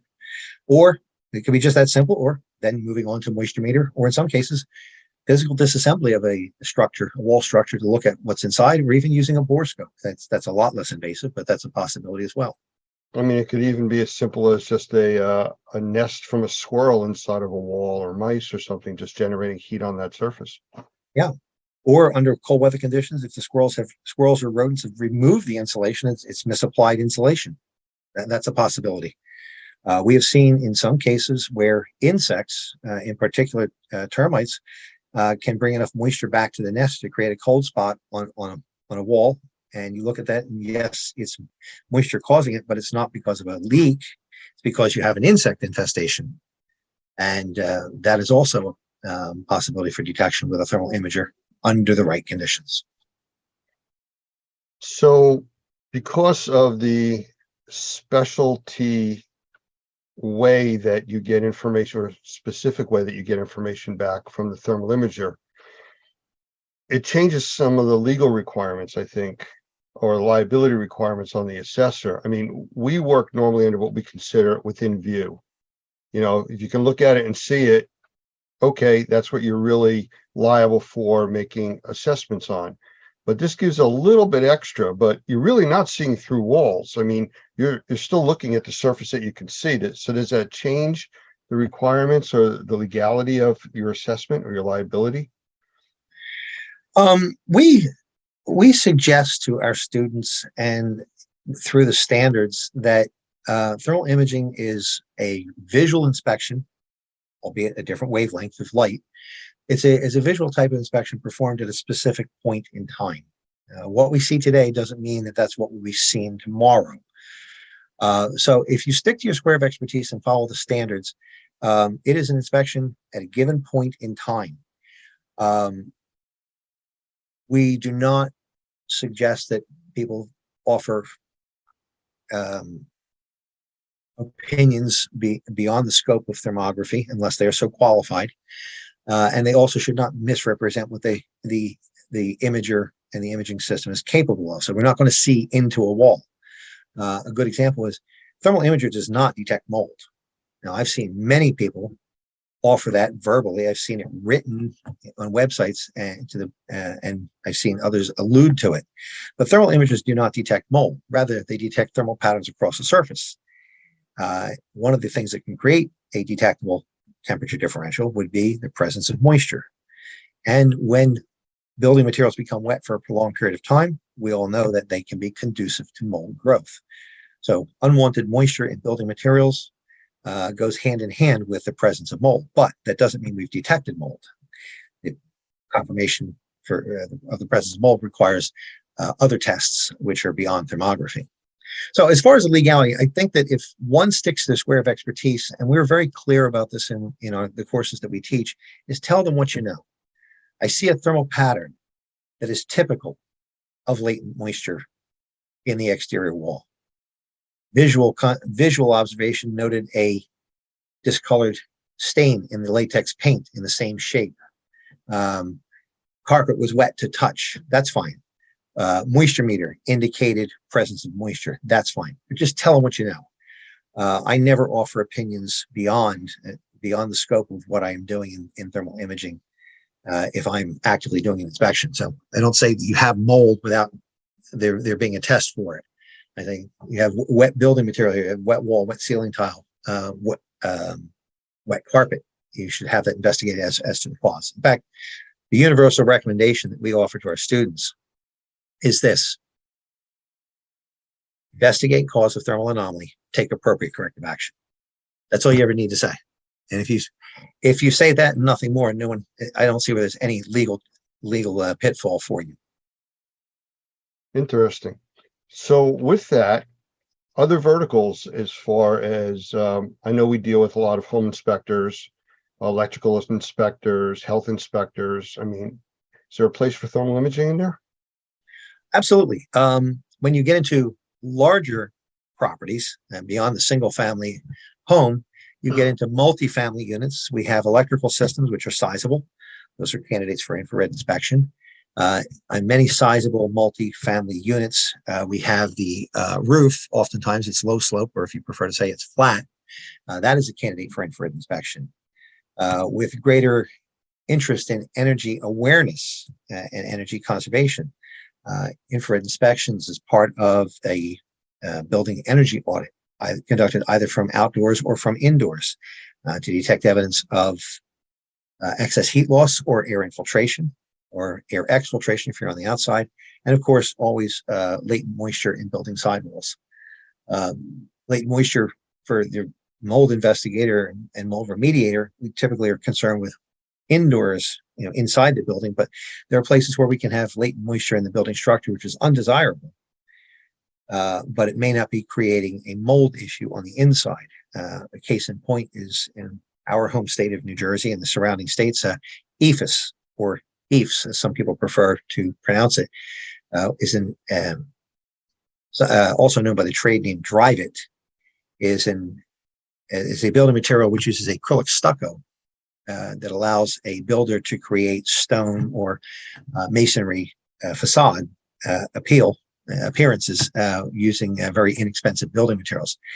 This material is notorious for developing leaks over time, and when water gets trapped in an EIFS-clad system, an EIFS-clad building, the moisture does not dry out between storms. And if it is over a wooden substrate, it can create all kinds of problems in causing the substrate to become compromised. Wet itself, of course, can be attractive to insect pests due to the moisture, can be conducive to mold growth, but it can also cause significant structural damage. We've dealt with that quite a bit, and we deal with that all through the South too. There's a lot of homes being constructed that way also. So yeah, very prevalent. All right. I'm just going to say Okay. one other thing on the verticals. We talk about energy loss. Another one that thermal imaging really excels at as far as energy conservation is on IGU windows. IGU, also known as thermopane or double glazed windows, particularly in commercial structures or even multifamily structures. When these windows become compromised with age, that is, they lose their air seal between the panes. Many times it's filled with argon, but sometimes it's just dry air. When that seal is compromised, moist air gets in from the environment and contaminates the space between. And under the right conditions, when you look at these windows, if they have failed and are contaminated with moist environmental air, you will see with a thermal imager what we call a bullseye signature, either a hot or cold bullseye in the dead center of the window. And that indicates that window has failed. I've recently been involved with a large pharmaceutical here in the state of New Jersey, where they are renovating their properties on a regular basis. And we were inspecting for them annually from the exterior of the building under energy loss conditions to detect excess energy loss, either in air leakage or missing or damaged insulation. And we found in the first year, certain number of windows getting about 20 years in age exhibited this bullseye pattern indicating they're failed. Next year, far more. The third year, almost every window exhibited that. So they went through and replaced all those windows as part of a major renovation. We came back as part of a QA, and most of the windows look good, except for the inspection I was on. 3 of them, right out of the box, were failed. And on our web, you'll find the imagery on our websites showing this big bullseye signature indicating a failed window right out of the box. Lance, I've lost your voice. I'm sorry. You can't see the window that I have here in the office, but there's a slight crack in it and the bullseye is there. So Okay. yeah, that does happen. Could you tell our viewers where to find you? Yes, you can find us online at our website, which is www.infraspection, infraspection.com. There you'll find information about our company, our courses that we offer both in person and online. You'll also find information about all of the standards that we publish. We also have a second website, which is unlike Infraspection, which is a catalog site, talks specifically about Infraspection. We have an online thermographic community website. This is a content-based website called irinfo.org. There you will find a number of resources, including directories of thermographers, which I would invite your members to get their company listed if they haven't already done so. There's no charge for that. We also have a number of technical articles published there, somewhere around there's over 200 technical articles and about 300 tips of the week, which are short essays pertaining to thermography. So all of these things, these resources are free, and I would invite your colleagues and viewers to tune into our online frequencies, infraspection.com and irinfo.org for more information. Of course, we are a real company staffed by real people. So if anyone has a question, they're welcome to just pick up the phone and simply give us a call, and you'll find our telephone numbers listed on our website. You mean somebody you really can talk to? Yes. Isn't that novel? I find it seems to be getting more and more novel these days, but it's something I insist upon. It's perhaps born out of habit, maybe a little bit with a touch of gray I sport these days, but it's something I insist upon. We're in a people business, and personal interaction is extremely important. Jim, I thank you for spending the time with us today. I really appreciate it. And maybe we'll do this again. I know I want to talk to you more about search and rescue and a few other uses for the thermal imaging. So look forward to doing that. Lance, I would welcome the opportunity anytime. Thank you for letting us share with you, and have a nice day. You too.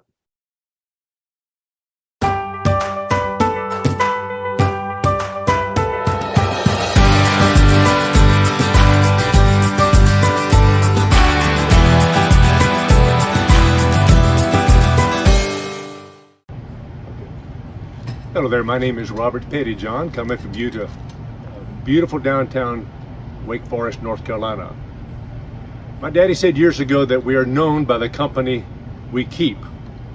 And I'm very thankful that 45 years ago, I was able to keep company with this young lady here beside me, Karen, out of Easley, South Carolina, and what a difference that has surely made in my life over the years.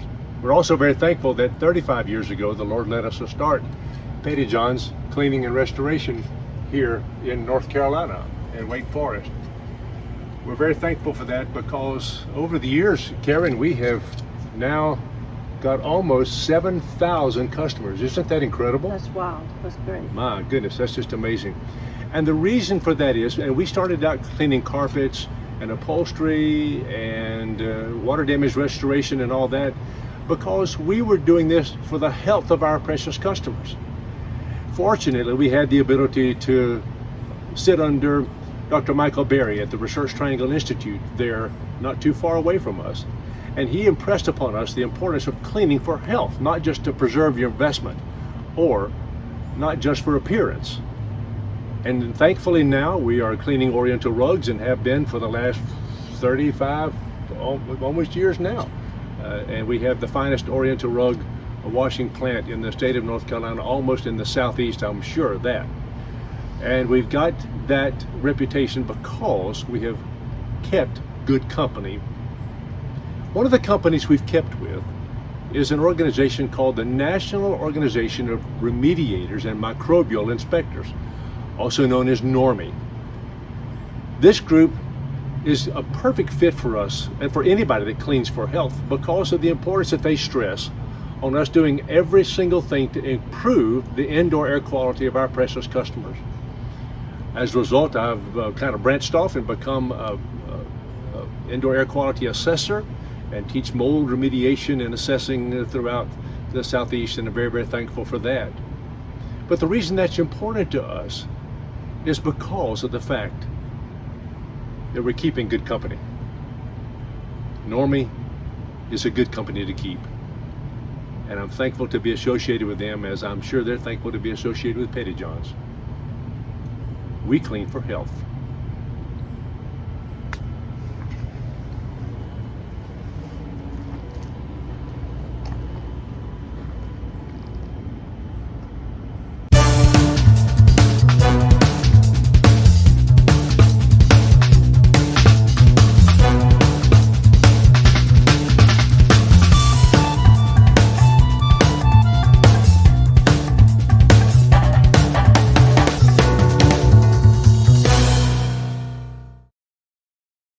The Perfect Fit Filter by Best Living Systems, another innovative product by Best Living Systems that will change the way you breathe indoors. Older style filters use cardboard frames which become quickly filled up with mold and dead skin cells, causing them to flex inward and allow air to go right past the filter. With the Perfect Fit Filter, there is no blow-by. Because there is no cardboard for the mold to eat, this Perfect Fit Filter is designed with a sturdy internal frame and sized to fit virtually any size opening. It allows the edges of the filter media to enclose the frame of your return air grills, so every cubic inch of air is filtered. No reason to go searching for your specific size in your local big box store. The Perfect Fit Filter is shipped directly to you when you need them. In a home or office environment, this incredible 1-inch filter provides MERV 7 protection to serve as a 90-day filter. How can you leave this filter in for 90 days? Popular pleated filters provide tiny crevices where mold and bacteria get trapped.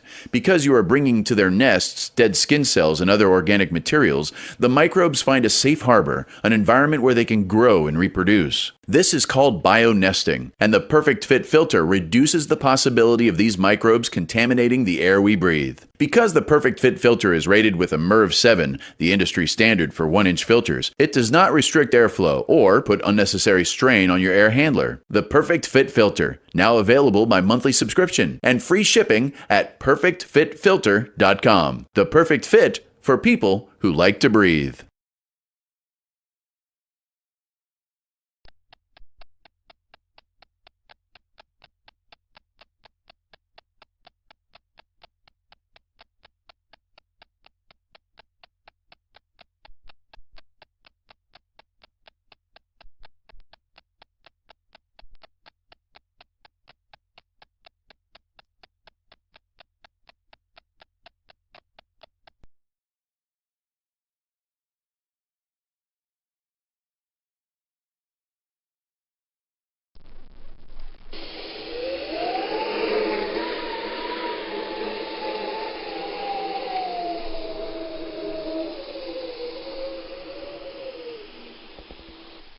Hurricanes. If you didn't know any differently, they'd seem at the beginning like any other storm. And that's the deceptive part, the devastation, the flooding, the loss of life, the imprint of the loss of heartfelt memories, all occur after the storm has passed. The latest technology gives us the opportunity to be prepared way in advance of impending danger, and yet we wait. Or worse yet, we decide to stay.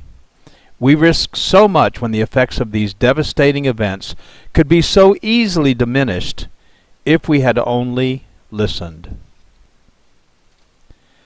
As the storm approaches, it very quickly becomes too late to gather the important possessions and memories, too late to batten down the hatches, too late to protect our property or sometimes our very lives. With the aftermath of Katrina, I can assure you I have changed my game plan for the next Katrina, and I hope you have or will change yours. My name is Doug Hoffman, the Executive Director of NORMI, the National Organization of Remediators and Mold Inspectors.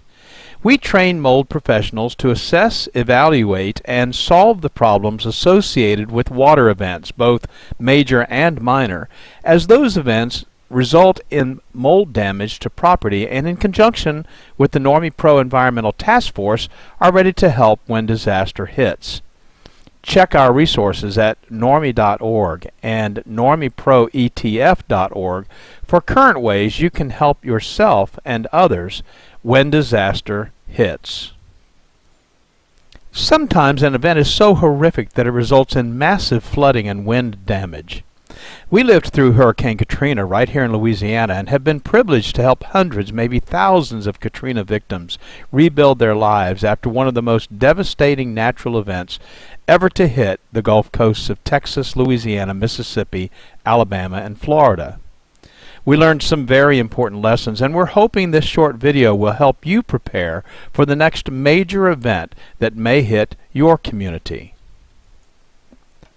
With thermal imaging and from a satellite, the images are staggeringly beautiful, but closer to Earth, in the midst of the rampage, frightening doesn't begin to tell the story. Being prepared for what might be coming and then managing the recovery will help you keep your mind on the important task ahead. The unpredictable nature of the season simply requires it. The dates of the North American hurricane season span from June 1st to November 30th.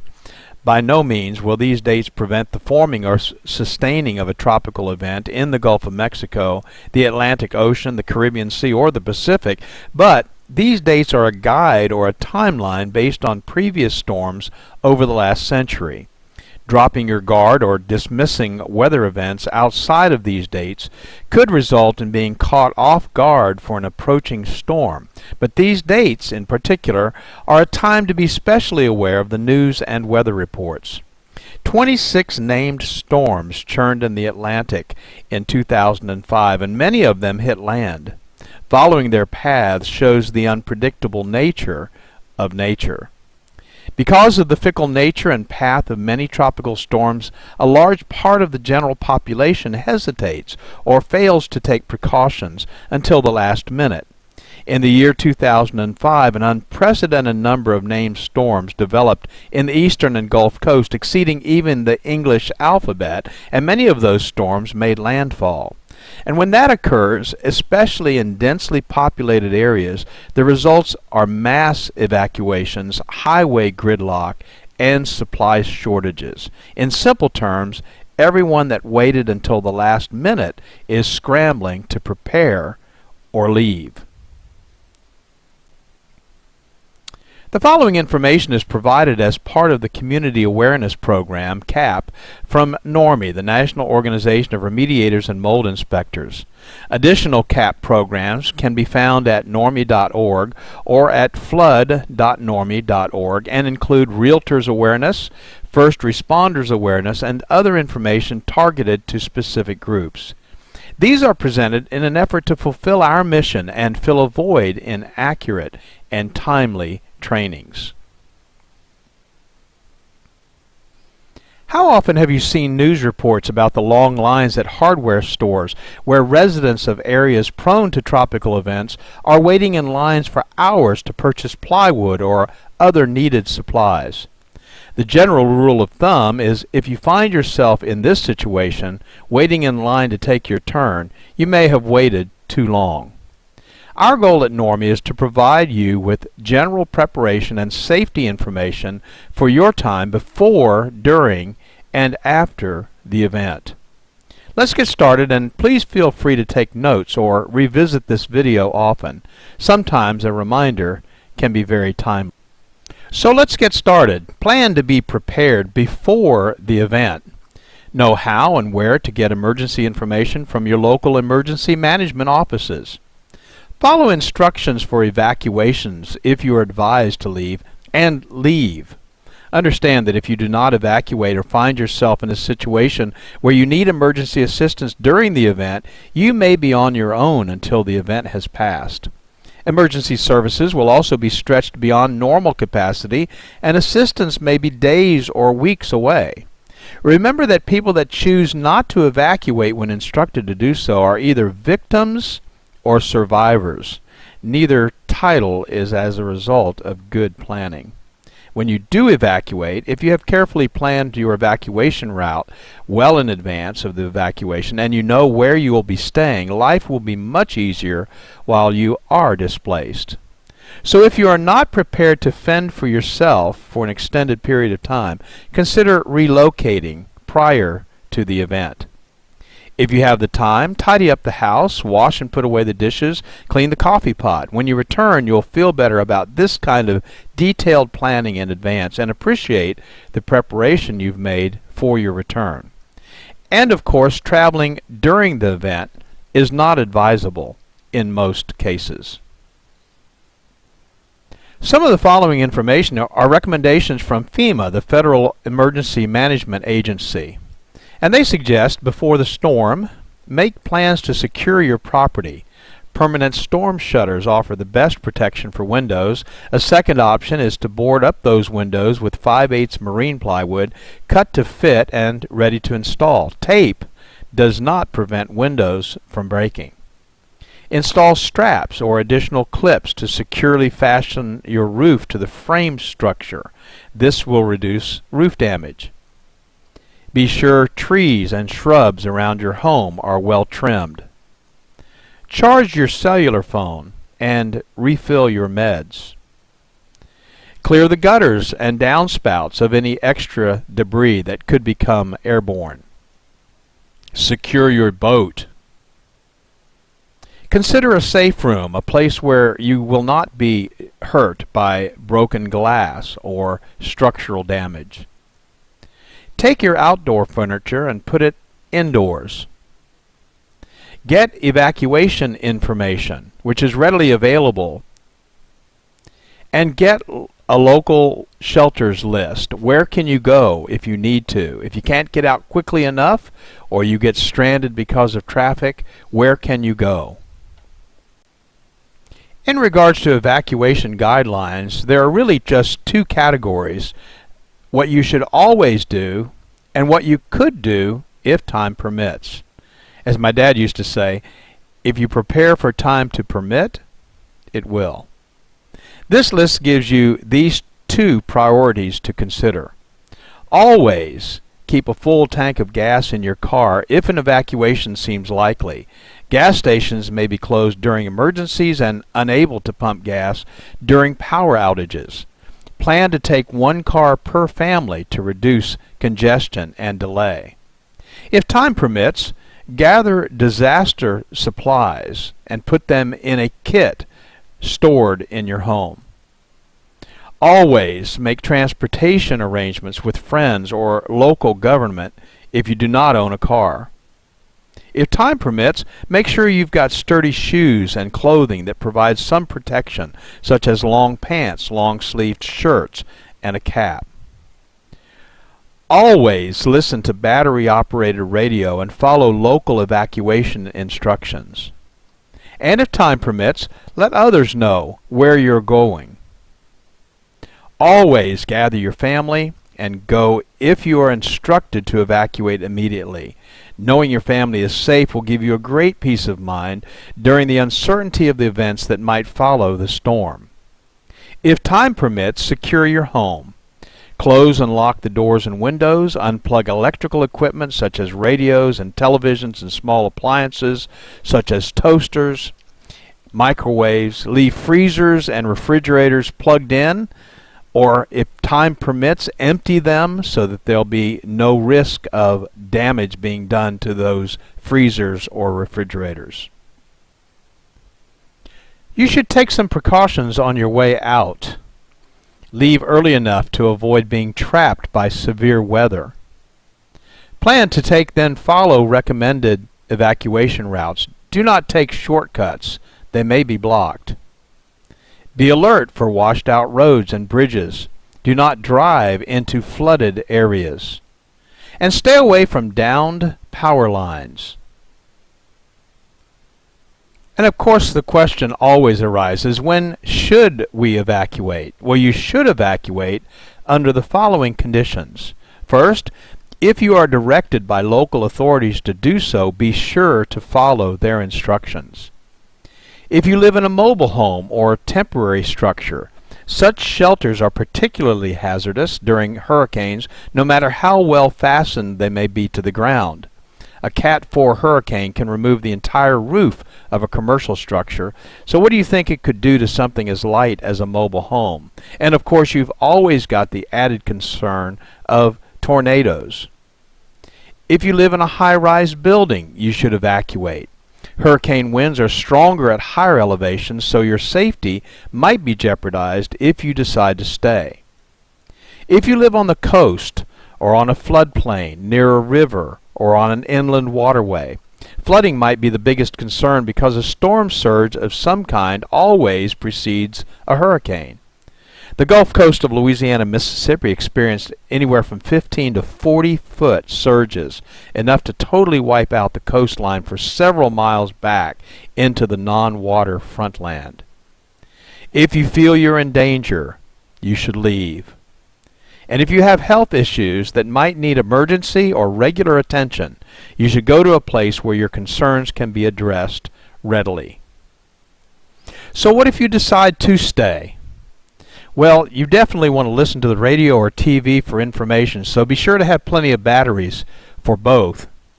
Secure your home. Close the storm shutters, secure outdoor objects, and bring them indoors. Turn off the utilities, if instructed to do so. Otherwise, turn the refrigerator thermostat to the coldest setting and keep the doors closed. This will ensure the preservation of frozen foods for some time following the storm, should power not be restored for a long period of time. Well, frozen foods could last for a couple of days in the freezer, even without power. Turn off propane tanks. Avoid using the phone except for serious emergencies. Moor your boat if time permits. And store a supply of water for sanitary purposes such as cleaning and flushing toilets. Did you know that a toilet will flush simply by filling it with a gallon of water? After thoroughly cleaning it out, fill the bathtub and other large containers with water.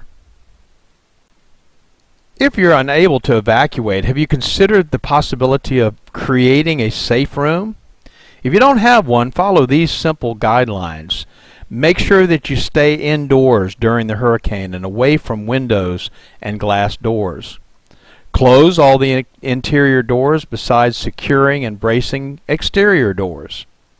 Keep curtains and blinds closed. Don't be fooled if there is a lull. It could be the eye of the storm, and the high winds could pick up again.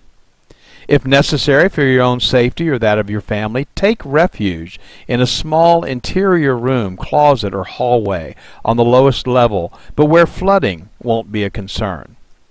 And if you sense tornadic activity, which often accompanies a hurricane, lie on the floor under a table or another sturdy object.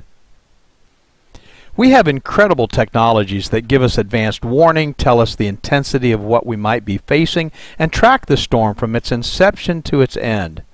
What makes us think we can weather the storm? But we often try.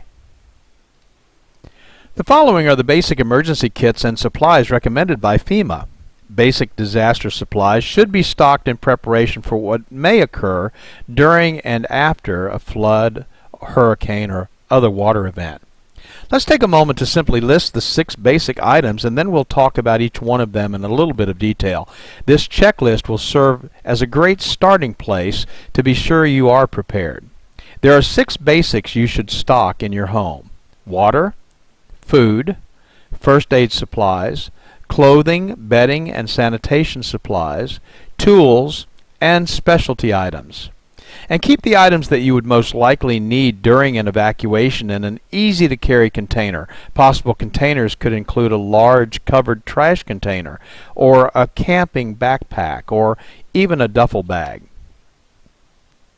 First, water. How much water do I need? You should have at least a 3-day supply of water, and you should store at least 1 gallon of water per person per day. A normally active person needs at least 1/2 gallon of water daily just for drinking. Additionally, in determining adequate quantities, take the following into account. Individual needs vary depending on age, physical condition, activity, diet, and climate. Children, nursing mothers, and ill people need more water. Very hot temperatures can double the amount of water needed, and a medical emergency might require additional water. How should I store water? Well, to prepare safest and the most reliable emergency supply of water, it's recommended that you purchase commercially bottled water. Keep that bottled water in its original container and don't open it unless you need to use it. Observe any expiration or use by date. If you're preparing your own containers of water, it's recommended that you purchase food-grade water storage containers from surplus or camping supply stores to use for water storage. Before filling with water, thoroughly clean the containers with dishwashing soap and water and rinse completely so there is no residual soap. Follow the directions below on filling the container with water. If you choose to use your storage containers, choose 2-liter plastic soft drink bottles. Not plastic jugs or cardboard containers that have had milk or fruit juice in them. Milk protein and fruit sugars cannot be adequately removed from these containers and provide an environment for bacterial growth when water is stored in them. Cardboard containers also leak easily and are not designed for long-term storage of liquids. Also, don't use glass containers because they can break and they're heavy. If you're storing water in plastic soda bottles, follow these steps. Thoroughly clean the bottles with dishwashing soap and water. Rinse completely so there's no residual soap. Then sanitize those bottles by adding a solution of 1 teaspoon of non-scented liquid household chlorine bleach to a quart of water. Swish the sanitizing solution in the bottle so that it touches all surfaces, and then after sanitizing the bottle, thoroughly rinse out the sanitizing solution with clean water. Then you're ready to fill the bottles with water and seal them. Food. However you do it, you need a checklist. Put it in a magnetic clipboard attached to the side of your refrigerator, a post-it note on the inside of a kitchen cabinet, on your PDA or your phone app, but make a list now while you're calm and in your right mind. And remember these important points. Store at least a 3-day supply of non-perishable food. Select foods that require no refrigeration, preparation, or cooking, and little or no water. If you must heat food, pack a can of Sterno and matches. Select food items that are compact and lightweight. Avoid foods that will make you thirsty. Choose salt-free crackers, whole grain cereals, and canned foods with high liquid content. Be sure to include a manual can opener. That might come in very handy. And include a selection of the following foods in your disaster supply kit and put them in a waterproof container. Foods like ready-to-eat meats, fruits, and vegetables, canned fruits, juices, milk, soup, staples like sugar, salt, and pepper, high-energy foods like peanut butter, jelly, crackers, granola bars, trail mix, vitamins and minerals, foods for infants, the elderly, or special dietary needs. And don't forget comfort stress foods like cookies, hard candy, sweetened cereals, instant tea, or coffee. First aid supplies. First aid kits can be purchased, but some people prefer to make their own. So we've listed here 18 things that should be included so you could supplement a pre-packaged kit or develop your own. You'll need to decide which items you would want to include or exclude based on budget restraints, but even the seemingly least needed item could become extremely important in a life or death situation.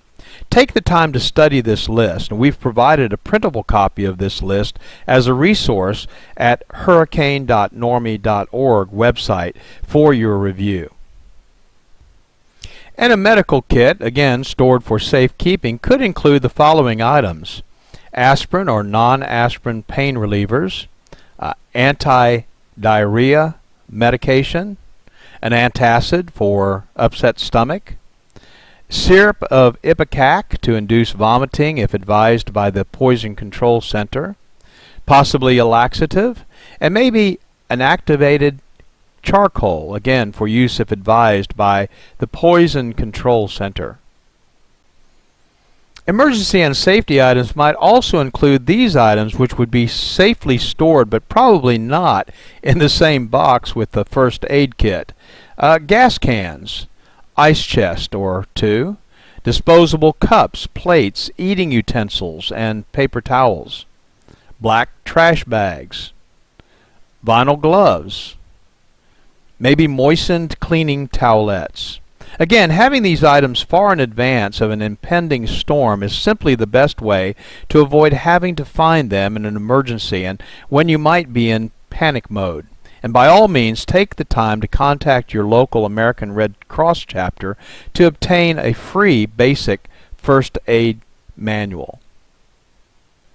Clothing, bedding, and sanitation supplies are extremely important, and especially if you live in a cold climate, you've got to think about warmth because it's possible that you would not have heat. So include at least one complete change of clothing and footwear per person. A light jacket or coat, long pants, a long sleeve shirt, sturdy shoes or work boots, and of course waterproof would be preferred. Hat, gloves, and scarf, rain gear, thermal underwear, blankets or sleeping bags, and sunglasses. And on the sanitation side, don't forget the toilet paper, soap, liquid detergent, feminine supplies, personal hygiene items, plastic garbage bags with ties for personal sanitization use, plastic bucket with a tight lid, and disinfectant. Maybe even a little bit of household bleach for sanitization. Next on our list is tools, and there are a lot of tools that people don't think about needing until they need them.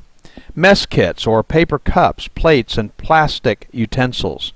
An emergency preparedness manual, there's some good ones out there. Portable battery-operated radio or television and extra batteries. Flashlights and extra batteries. Cash or traveler's checks and some change. Non-electric can opener, a utility knife. Fire extinguisher, small canister, ABC type. A tube tent. Pliers. Tape. Compass. Matches in a waterproof container, aluminum foil, plastic storage containers, rabbit ears for your TV, signal flare, paper, pencil, needles, thread, a medicine dropper, a shut-off wrench to turn off household gas and water, a whistle, an axe, plastic sheeting, and a map of the area for locating shelters. And finally, specialty items. Remember family members with special needs such as infants and elderly or disabled persons. For baby, formula, diapers and wipes, baby food, bottles, powdered milk, pacifiers, and maybe medications. And don't forget the adults. Heart and high blood pressure medication, insulin, prescription drugs, denture needs, contact lenses and supplies, extra eyeglasses, hearing aid batteries. That's a lot of stuff to remember. And you can make this a special project, taking the important family documents and putting them together in a place where they're safe. Photocopies of credit and identification cards, maybe in a Ziploc bag, plastic container. But you want to keep these records in a waterproof, portable container. Your will and insurance policies, contracts, deeds, stocks, and bonds. Photo IDs, passports, social security cards, immunization records, bank account numbers, credit card account numbers and companies, inventory of valuable household goods or important telephone numbers, family records like birth and marriage and death certificates, your checkbook, cash and coins, and then of course some entertainment, games, and books that you might need while you're away. So, what's the target? The goal? The goal during a tropical event is to not need the items and procedures that we discussed in this presentation. However, being prepared is a good alternative and may make the difference between being a victim and being a survivor. On a personal note, from those who have been there, during the aftermath of Katrina, many suffered intense wind damage with trees through their roof and rain pouring through. Your prized possessions, though not as important as your very life, of course, should be taken with you. If you evacuate, and you can do so without compromising the essentials, take the things that are important with you. I want to personally thank you for taking the time to watch this video. It's our hope that you will never be in a situation where you will have to consider all the things we've discussed. But if you are, now you're prepared to be prepared and survive. For more information, go to normie.org or normieproetf.org or email us at support@normie.org. We're here to serve you. Thank you very much. I want to welcome Dr. Gavin McGregor Skinner from GBAC to join us today. And I'm just saying GBAC, but that's just a tiny piece of what you actually do. So could you say hello and kind of let us know who you really are? Yeah, that's a good question, Lance. I'm not sure whether I do work for a living or I just follow a lot of great hobbies. I think what really makes everything worthwhile from my professional opinion is the people I work with. So I'm very fortunate within the entire cleaning industry. I just work with wonderful people, whether it be cleaning on the front lines of a commercial building, a school, an airport, a hotel, or working with remediators, restorers, whether they're dealing with mold, or we're trying to focus on the science of drying, for example. So it's just a fascinating industry. I don't know how you're doing, Lance, but at the moment I'm flat out. It's really busy. It has been, and it's kind of increasing at an exponential rate. It's really strange that there's been so many weather events so far this year that have affected so much of just the U.S. alone that we are extremely busy. Not complaining, but it's just like you said, flat out, I think is the term you used. Yes, it is. It's been really interesting, Lance. We've seen on the news, all the focus on tornadoes, and we've seen an enormous number, an exceptional number of tornadoes in the last few months.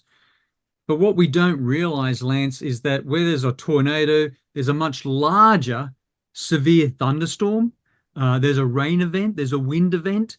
And so while we focus on the very critical needs of focusing on the impact of a tornado and the disaster and the catastrophic damage it can do, we start to forget that there's many other communities suffering from unusual rainfall, severe thunderstorms. I don't know what your night was last night, but we had power outages here in Washington, D.C.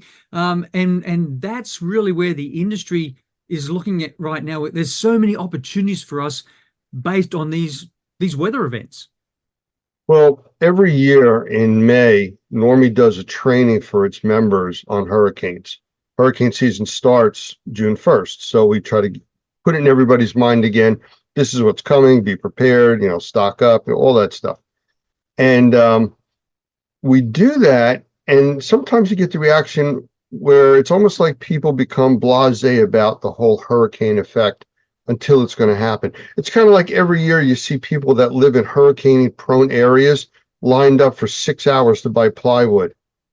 Well, if you live there, why wouldn't you have plywood, or supplies you need? So this is the kind of thing that people don't really take seriously until it's going to affect them.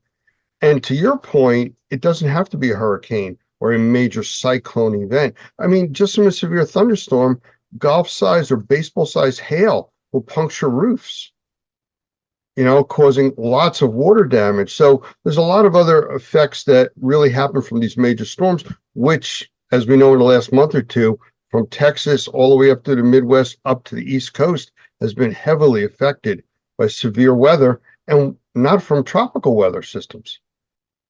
No, you're absolutely right, Lance. And that preparedness that you just sort of outlined is opportunities for all of our colleagues in the clean industry. I'm seeing some great examples, especially this year. I do a lot of disaster preparedness, emergency management preparedness work, as well as response and recovery. But during that preparedness phase, as you really correctly outlined here, I've seen some really good examples, but they haven't gone to scale, and it's not enough, where actual cleaning professionals have been part of the planning process. But it's happening at a much smaller level than I think it should happen at, and at both at the state level, the local county level, the city level. We've got to be more involved as an industry in that preparedness planning process. As we saw, over the last couple of weeks, Lance, with those storms in Texas, the Midwest, and now we're seeing some stuff on the East Coast as well. When that piece of hail goes through your roof and it lets all the water in, or the rain is so torrential that you've got flooding, or you've had wind damage that's opened up half your house and you've got more water damage, where do you go? Where is it a Google search? Hopefully that's not what it is, but that I know that's what's happening. But more importantly, how do we position ourselves in the clean industry to be part of preparedness so that we're on the list, so that when the damage has happened, when the disaster has occurred, they just go down the list and go, here are all the cleaning professionals that have followed, say, an IRCRC standard. They're certified. They've done the Normie training. They're certified for that as well. And that we know that they have the skills, the knowledge, and the abilities to, again, do what is professional. Well, let's get into that in a minute, but let's set the stage here, because you and I were talking a few days ago, and you had mentioned Colorado State University, I believe it is the name. And I actually have a graphic here I'm going to bring up on the screen in a minute. And this is talking about weather modeling and forecasts and predictions for upcoming seasons. And we basically talked, and you said, and I looked in, and you were correct. It looks like it is the worst forecast ever on record that they're predicting for this season. So let me bring it up on the screen. I don't know if you want to just talk about this real quick, or mention a few things to people, but you can also explain about the modeling, because most people use either the US versions or the European models. And this is, to me, it looks like a hybrid. So let me just share my screen here for a sec.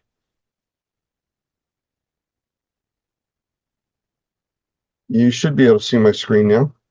Yes, I can, Lance. Yeah, I mean, this is what Colorado State University is forecasting with their whole atmospheric prediction center, and the numbers are staggering. Yeah, it is. So hurricane season is real. It happens every year. It's no one takes bets on it, Lance, because it's just going to happen. We know that. But when it comes to modeling, and this is where we need to appreciate how that science of modeling has advanced so much. And again, it won't be 100% accurate, but it's going to be pretty damn good, in the fact that we've now got science, we've got so much data available to us, as well as the mathematicians, the university professors, the scientific experts that then can use massive amounts of data now in their algorithms, in their systems, to come up with a forecast like this. So really, we see a forecast from the government come out, oh yeah, that's the government. But when you see it from an independent body like the University of Colorado, which actually matches exactly what the government did forecast as well. But when they look at that, there's the opportunity for all of us in the clean industry. You're absolutely right. And I think it's the preparedness side of it and the triage side, which we can talk about in a minute, because, what do you do when you come into a disaster area? I mean, they're talking on here, the predictions for 2024 are almost double the average for the last 30 years. Well, it in every is category. When you look at named storm days, so don't just look at the storms themselves, the number of storms and how long that, remember Hurricane Katrina and how long that hung around, and remember the flooding and the disaster we had in Houston. That storm lasted for many days, not just hours. So we've got on this graph, on this table here, Lance, we've got the number of the named storms is higher than normal, but look at the named storm days. That's 115 in a season that runs from June to November. And that is double the average. Yeah, it's pretty staggering looking at that. I mean, they talk about the energy of the storms, 210 compared to 123 over a season compared to 30 years of data. It's amazing the numbers they're looking at for this year. So how do we define a hurricane? It's a rain event. It's a wind event.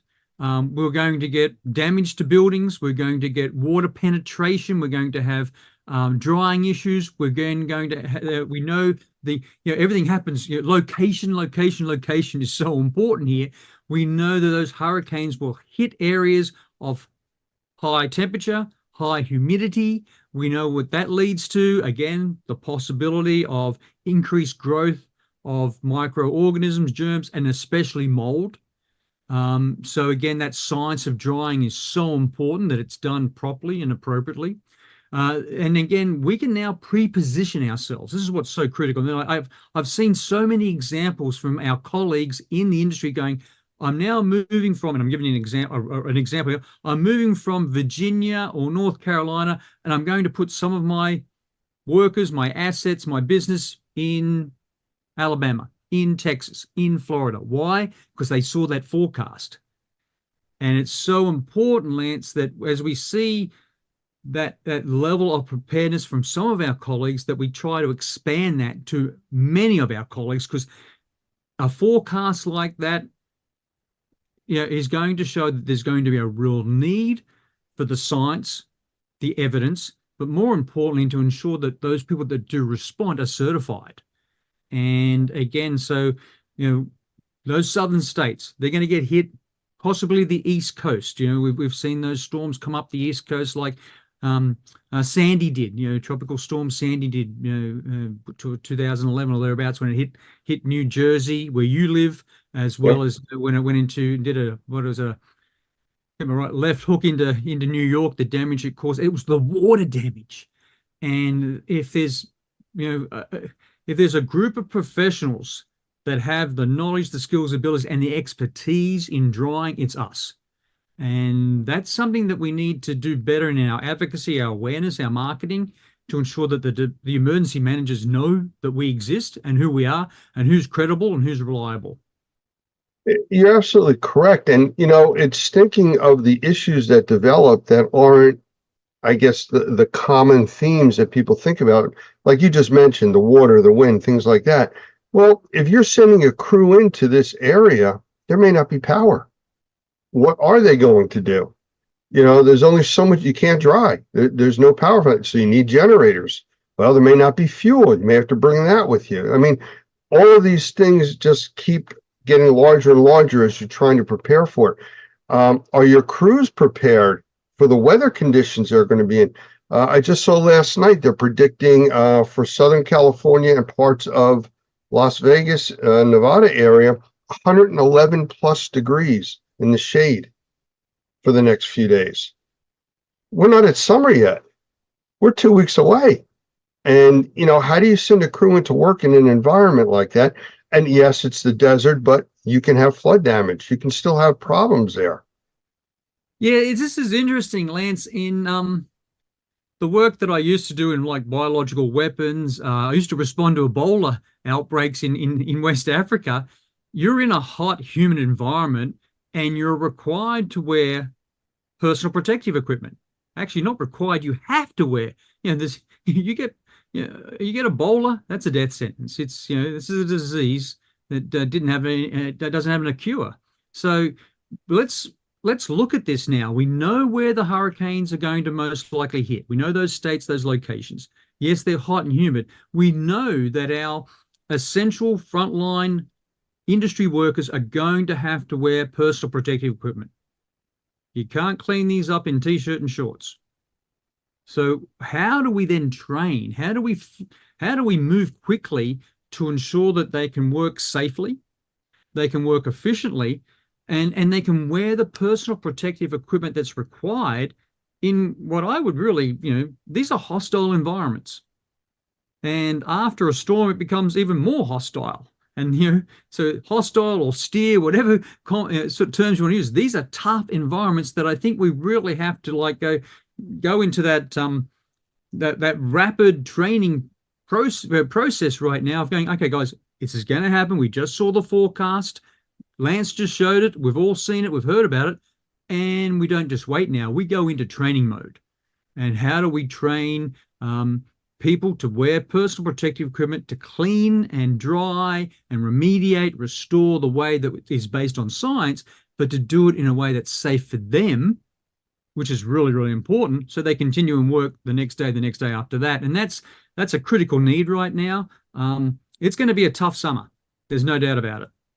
Well, it's also training on how to approach this disaster area. If you're sending a crew in, what do? You run to the worst looking spot, you run to what you can manage. Are you going to be tied up for weeks on one job? You need to manage all of that stuff against your resources and what you're going to have down the road available to you. It's like triaging a terrible accident scene. You need to know where to put your resources. That's a really interesting point, Lance. Relationships matter. Yeah. And the point is that I just spoke to some colleagues, some good friends down in Texas. They've had some big storms. They've lost power. And even though they're in the industry, they're on a Google search looking for a remediator, restorer, a mold assessor. They're using Google. Why haven't we done better in creating those lists and sharing those lists with the key emergency management personnel, both at state and local level, the mayor's office, for example, the commerce of chambers, the business development community, so that people know that when that happens, and we know it's going to happen, the forecast is not just make-believe, it's based on a lot of information with good algorithms. So we are going to get hurricanes this season. That's going to happen, just like we did last year and the year before. But more importantly, be better prepared as an industry to say, here's the list. Here's the list of people that have been, that follow the IRCRC standards. They're certified. They've done the training through NORMI. They've got the necessary skills and abilities. You don't rely on Google to fix these really critical problems that we're going to see based on water and wind damage. You say water and wind damage. I just want to mention something, and I've seen this over and over with not hurricane-sized stuff, at least by me, but with other types of major storms. People throughout the country have a perception of it's a Cat 1, Cat 2, Cat 3, Cat 4 hurricane. Well, that's a number. That's all that really is, and it's really looking at the general wind strength. But you get a Cat 1 storm up here on the East Coast from where you are in DC up through Maine. That is devastating compared to a Cat 3 down in Florida, Louisiana, where they don't have 200- and 300-year-old trees, that are, 200 and something feet in the air that are all going to come down and take out your power grids, or New York City with subways. It's all underground. It's below sea level. This is shutting down mass transit. And for those of you not familiar with New York City, you don't just get in your car and drive someplace in New York City. You crawl in traffic when everything is working. So when you lose your tunnels, your bridges and things like that, everything shuts down. So planning for that stuff, to your point, staging things is really the only way to really deal with this. It is, Lance, and I've been, involved in emergency management and responding to disasters for many years. And when you actually go and meet the people in that location that have just experienced a tornado or the hurricane, the first thing they say to me is, "We'll never do this again." It shouldn't take a real world example to change people's behavior going, no, next time I'm going to evacuate, or next time I'm going to be better prepared. That's not how life should work. And so it's really important right now. The question that I threw out to a group the other day when they were going to respond to some tornado damage and some big severe thunderstorms was, which car park are you going to? Where are you going to meet the mayor's office? Where are you going to meet the emergency managers? Where are you going to meet the people that are coordinating the response and recovery efforts? In what car park are you going to meet them in, so you can then be part of a coordinated professional approach? And no one knew this. They're going to drive into town and start making random phone calls or knocking on doors in the middle of a disaster. No, you've got to do better than that. And so part of our preparedness is to go, okay, if this hurricane hits New Orleans or Mobile, Alabama, or if it hits Galveston or if it hits Miami, Florida, this is where you go to meet, where the emergency manager will be to coordinate the response, which is not just hours and days, it's weeks and months. Well, the utility companies do that all the time. You see when they are expecting these high wind events, especially, they're moving resources from all over the country and staging them north, south, east, and west of where they're expecting problems. They can't put them in the area because then they become part of the problem, but at least they're staged to respond in. That's a great analogy, Lance. We often see photos in the media of the utility companies, especially the power companies, all lining up, meeting outside of the disaster area, getting ready to go in, because electricity power loss is so critical for so many people that we have to restore it as quickly as possible. Something similar like that might help our industry. We may not have to go in the day of or the day after the disaster, but we need to be there pretty soon after. And so where is that staging area? How do we become part of the community is really a good conversation to be having right now. There's different stages, as you're aware of, when you have these types of disasters. And the first one is rescue. That's what you're dealing with first. Rescue, you're trying to save lives. Property takes, second seat, or third, depending on what you're dealing with. But that process could take several days. Going in there because you want to go start drying out somebody's house, you're in the way of rescue efforts. So you don't want to be part of the problem either.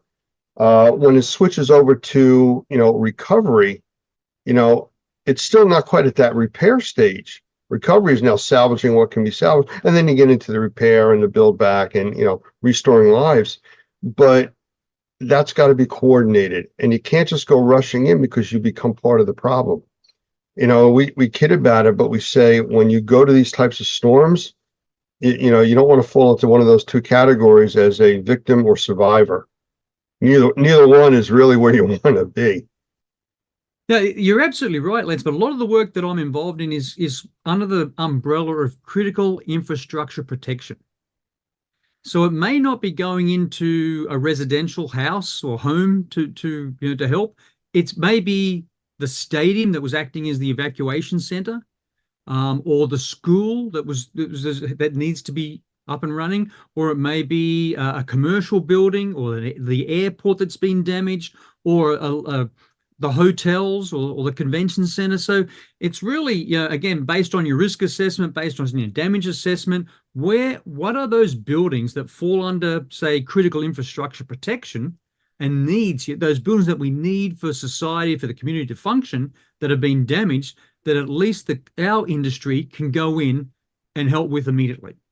So I understand the cleaning of the houses, the drying the houses, that could come later, but the critical infrastructure stuff has to be done really soon after the disaster. one of the things that we found when Hurricane Sandy came through the New Jersey Northeast area was there was a lot of publicity about all the gas stations. They're ready to go. They're fueled up. There's plenty of gas. Nobody had power. There was no requirement for the gas stations to have generators. So they had full tanks of gas. Nobody could pump them. And that became an issue which caused new ordinances to go into effect, forcing gas stations to put in generator systems to be able to pump gas. Because they could get the fuel, they just couldn't give it to anybody. Same kind of thing. If you're going into these areas, you need to make sure you can get resources. Yeah, that's that's so true. One of the things that I saw in Florida, I went down to after Hurricane Ian. Yeah, it was hot, it was humid. There was a lot of people removing debris in shorts and t-shirts. I saw a number of skin infections, and that seawater had come in. That sort of surge was pretty spectacular, and that brings in a lot of different germs, microbes, fungi. So we saw some pretty nasty skin infections because it was either, people hadn't been trained on how to wear personal protective equipment, didn't know where to get it, didn't have it. The idea of going into buildings that have been closed for days and even weeks in a hot, moist, humid environment and opening the door without any eye, nose, mouth protection. Yep. And it was like, I was in one area where I had a team, and I went, and they were gung ho, ready to work. They were working really hard, and they were about to go into a building. Went, stop! This building's been closed, guys, for nearly 3 weeks. It's hot. It's wet.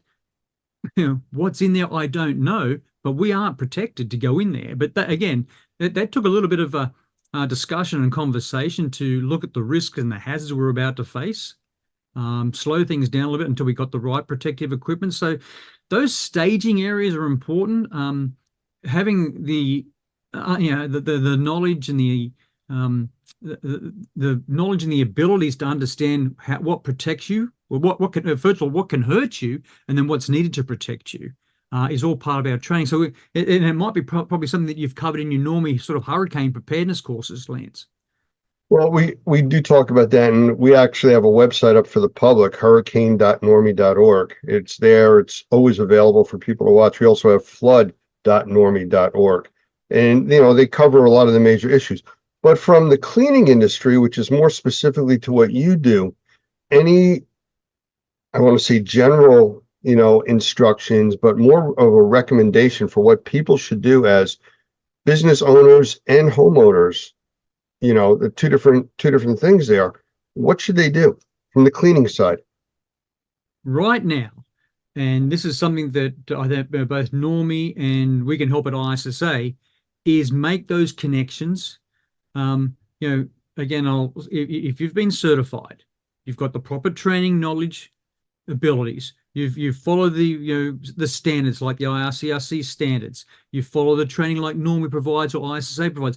If we know that you're trained and what you do is professional, then we're more than willing to help make those connections at the local emergency management agency level, the mayor's office, as well as the emergency management agency, to start creating those that awareness that's lacking at the moment. As I said, I've seen some great examples where I was doing exercises, tabletops and drills in the last couple of months, and there were cleaning professionals at those exercises. That's really unusual for me. They usually don't turn up. They're not invited.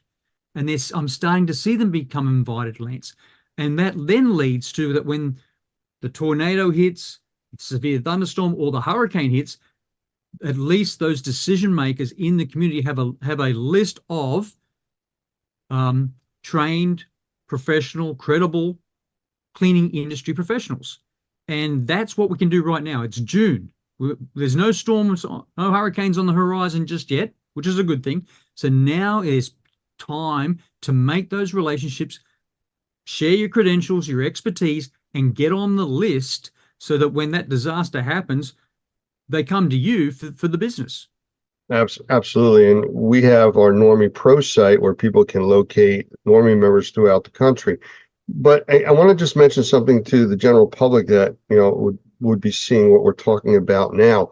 quite often when these major disasters happen, especially in the states that have licensing regulations and things for people that are allowed to do this type of recovery work, sometimes they get overwhelmed in these states and they suspend the licensing laws and they let any contractors come in and do this kind of work.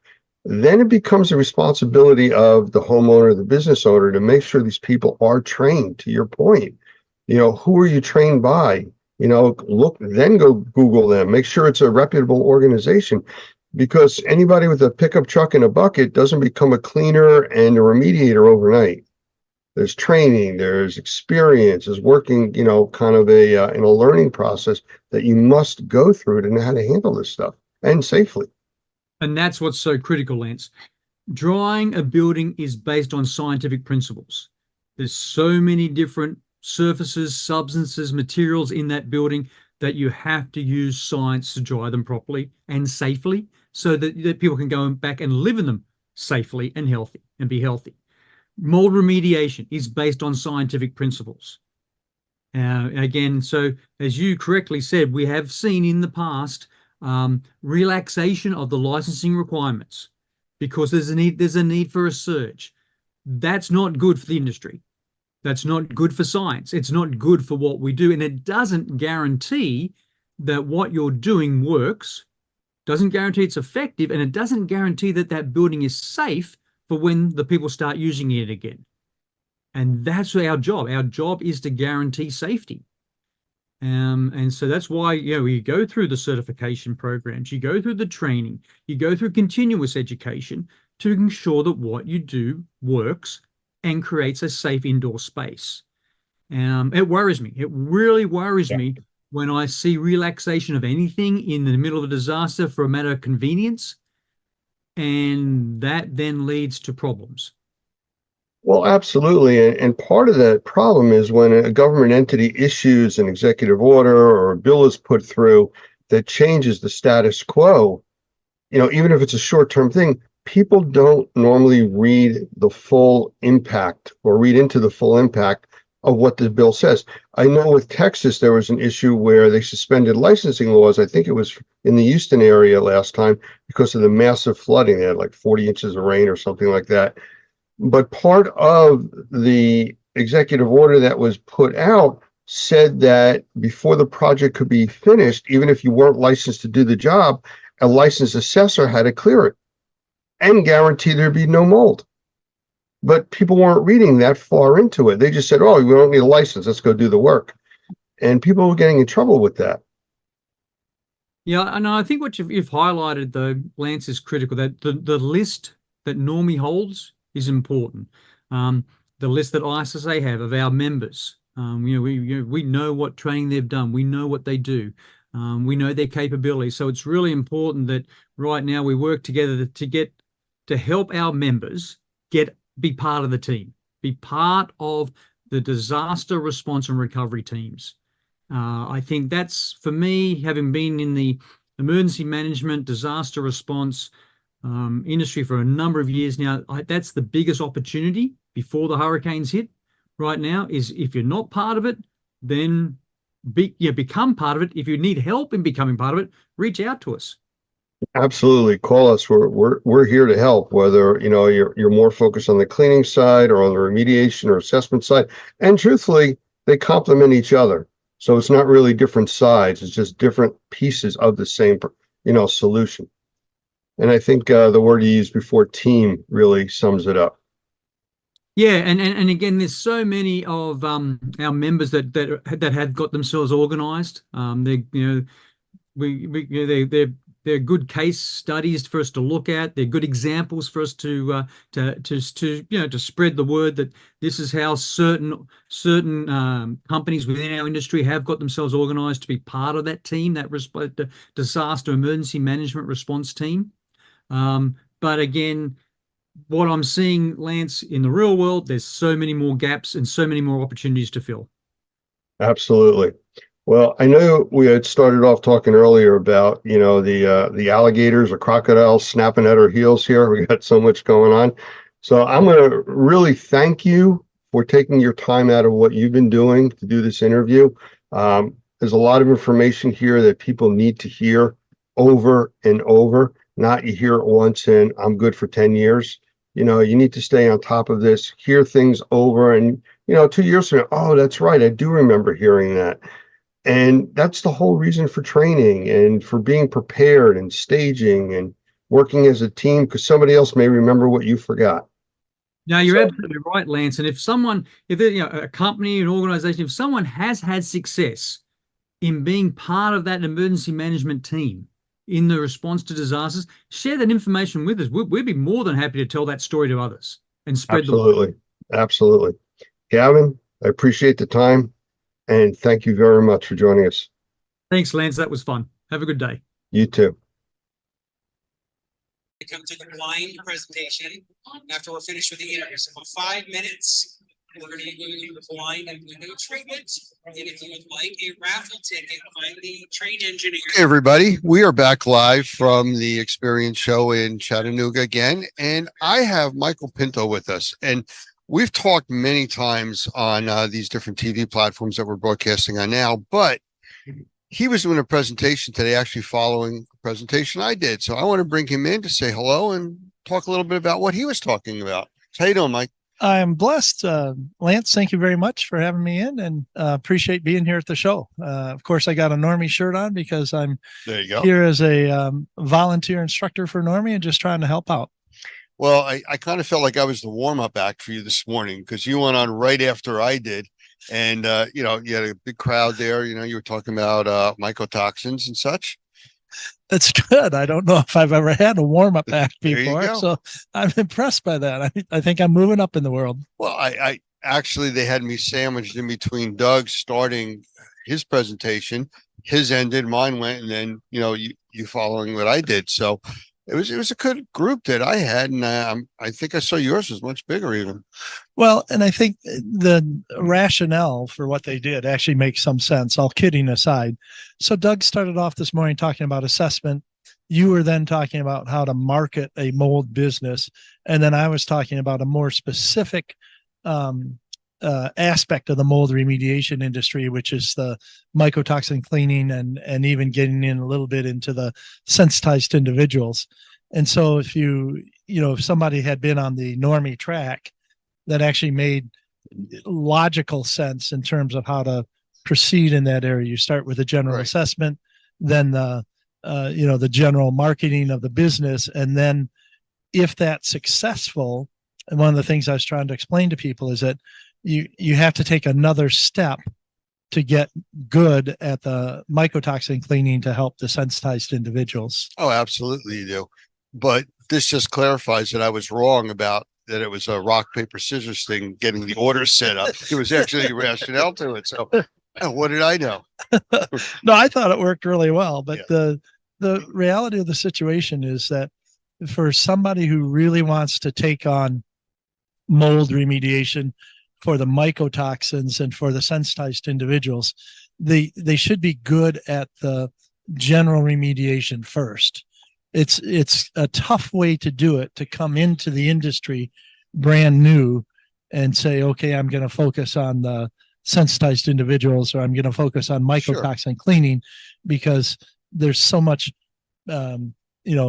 background level stuff that they need to know to then add on to get there. Well, it kind of would be like somebody going to become a specialist in medicine before they became a doctor. Exactly right. Yeah. You know, you you don't need want the basic skills first. Yeah. You don't want somebody who doesn't know the pinky from the toe to, be a specialist. You've got to work your way up through all that. So yeah, good analogy. I'll be using that in one of my classes, I'm sure. That's okay. I'll send you an invoice. Yeah, that's fine. Like that's ever going to get paid, but go ahead, send it to me. Yeah. Just as somebody that cares. I know how that works. Right. That's right. Love you too. Right. Yeah, there you go. So another Experience Show, you've been to many of them. We have, this is their smaller event, but we know that the one coming up in the fall, late summer, early fall, that's their big event out in Las Vegas. Correct. Which they're already selling. And I think they told me more than a third of it's already sold. So it's going to be a big show. Well, and it's interesting. I don't I've been at enough of these things. I don't necessarily ever downgrade just because it's a smaller number of attendees. What that means sometimes is that you've got a little bit more time to talk to people, and you can do a bit more education, whether it's here in the booth or whether it's in the sessions. I was blessed this morning because my session ran right up until lunchtime, and that allowed people to stay another 20, 25 minutes and ask questions. Yeah. And you know what? My feeling was, if the experience thinks I'm an expert enough to be there as a speaker, I'm going to stay there as long as people want to ask me questions. Absolutely. The one thing I noticed here, and they're smaller of the two shows, is you get a show like this, you have more time to talk to people, like you said, and the people that are here are the ones that are truly the followers of the industry.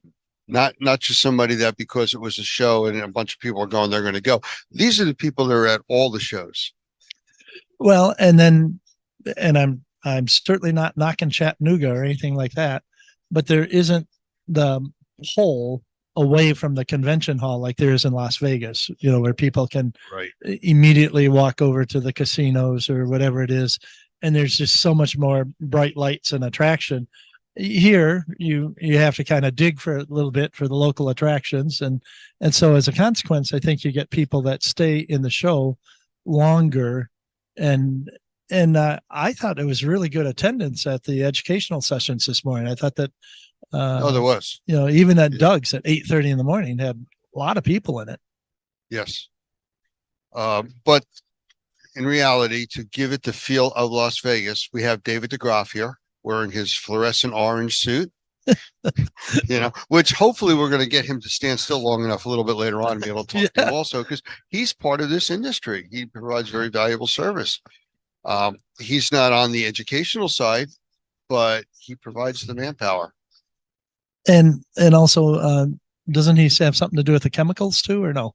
No. He's more of a manpower provider. You have a major job or disaster, and you need 200-300 people. That's what you call. Okay. He sends the crew in to help out with that. But back to you and what you were doing. Everything you talked about this morning, the people that come to these types of things are starving for. They want that information. They're hearing it from the customers about mycotoxins, endotoxins, all the types of problems like that. So, and I'm not trying to toot my own horn or anything, but one of the things that I really work hard at in these presentations is to make sure that it's not only good information and credible information, but it's digestible. So several times I noticed during the presentation today, I was talking about studies, as in medical or environmental studies that get published in peer-reviewed journals, that a lot of times the layperson just isn't going to take the time to get into that, or B, is going to get lost in it. And so being able to read those, extract the 2 or 3 core items from it, link it to core items that I've taken from other studies, and then make sense of it all. That's what the process was all about today. And it was, as a speaker and as an instructor, I think you're familiar with this as well. When you're up in front of people, whether it's in a classroom or in a presentation setting like that, you can look at their eyes and you can figure out most of the time whether they're getting it or not. Absolutely. And it was, to me, that was the most gratifying thing today, is I'm looking out at the people in the audience and they're getting it. And that, again, is not because I'm such a great instructor or anything, but because I'm working hard to give them factual information. And a couple of questions at the end, I had to tell them, I don't have an answer for you, and I'm not going to make one up just to sound like I'm an expert. But I will go back. I took some notes. I will go back. I'll do some research, and I'll be prepared for that question next time. Yeah. And you know what? Again, back to the point I made earlier, the people that are here because this is their industry. They want to be here and they want the information. They want to be in front of the customers, asking them questions that they can't answer. They want to have those answers. That's why they're here. That's why they come to listen to you talk. Well, and I think the other thing too is, particularly in mycotoxins, where it's a kind of a cutting edge, newer subject matter in the industry and stuff. how do you separate the fluff from the reality? And I think that's, and hopefully they know that if it's me as a speaker or anybody from Normie, that's what they're going to get. They're not going to get the fluff. They're going to get the facts. And so, I think that's one of the reasons that Normie has a whole track of sessions here. They don't just, people who are putting on the show don't just give Normie those sessions because they like you. They give them to Normie because they know that you're going to bring people into the show and into the educational sessions, and you're not going to lie to them. I started this morning when I was talking to the group with mine. One of the first things I said to them is, I am not going to tell you what you should be doing. I'm not going to tell you what you shouldn't be doing. And more importantly, I'm not here to try to sell you anything. And they all started laughing because they're so used to these power plays when they're in these types of events, people trying to sell them their wares. It was pure information. It was pure suggestions. And they appreciated that. Yeah. You're giving them information rather than an infomercial. Exactly. And unfortunately, because of, just the presence of YouTube and TV and everything else, a lot of the information is really wrapped into infomercials. So just as a counterpoint in some respects, I was telling my group that right off the bat, I don't take any finder's fees. I don't take any commissions. If I mention a product or a company or a name or piece of equipment, it's because I think it works and because I've seen it work, or it works in this particular venue. And you want to make sure that you're not pushing this stuff too far. But the fact of the matter is, when you aren't encumbered by that, I'm not a salesperson for any of these people. That gives you a lot of freedom when you're doing credibility. Well, thank you for that. Yeah, I think that's also the case. That's a very big part of it. And people like that. People are looking for the reality. They're so tired of being sold things, or the snake oil salesman telling them that things will do things that they're not capable of. We weren't doing that. It's all about, here's information. We're not telling you you need to use this. This is for you to decide what you want to do. At least that was the approach I took. And they appreciated that, and then they got engaged in it and wanted to talk more about it because they had experiences like I was describing to them. Well, and then I think the other thing is that when they're going through some of that and you're trying to explain it to them, if they know that you're not financially tied to it, they can take it from a whole different perspective. They don't have to be quite so skeptical. In addition to that, when it's, the reason I'm sharing this with you is because I've seen it work, and I don't go much beyond that. I mean, unless there actually has been a study done that I've seen, or something, kind of a higher level in terms of information.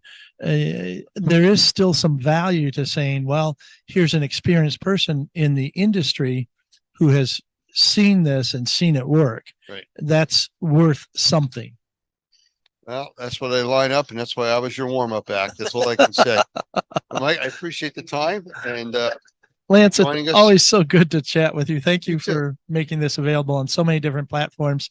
I wish I even had a fraction of the understanding of the media stuff. Yeah, it is. It's magic. Yeah. So I'll just leave it at that. Yes, but thank you. much. Thank you All right. again. Take care.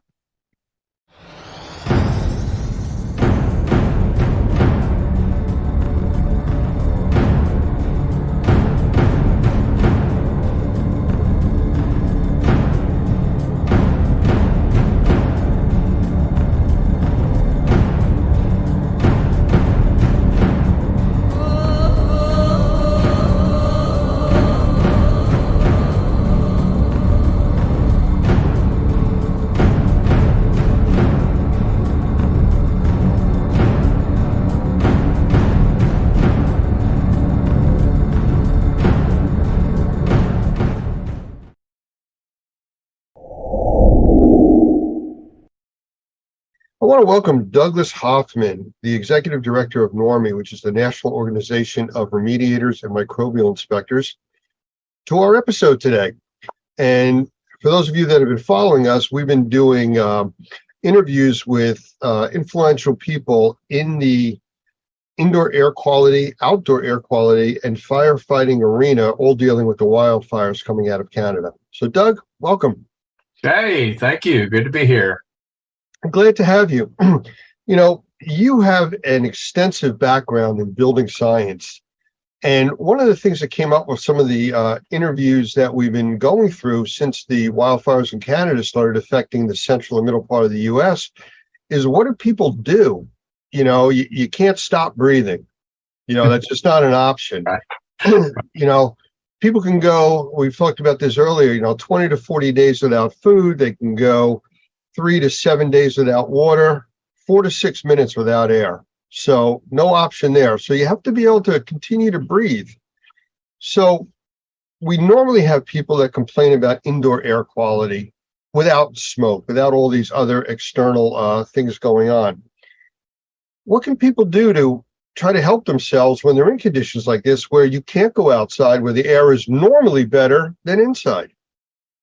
Yeah, I think that's a great question, Lance, because it's funny because it seems as though sometimes when these kinds of things happen, all of a sudden something that we actually should face and should deal with every single day, all of a sudden now becomes a real problem. We don't think a lot about the air that we're breathing inside because, frankly, we can't see it. And because we can't see it, because there's not a cloud or a haze in our indoor environment, we don't think much about what it is that we're actually breathing.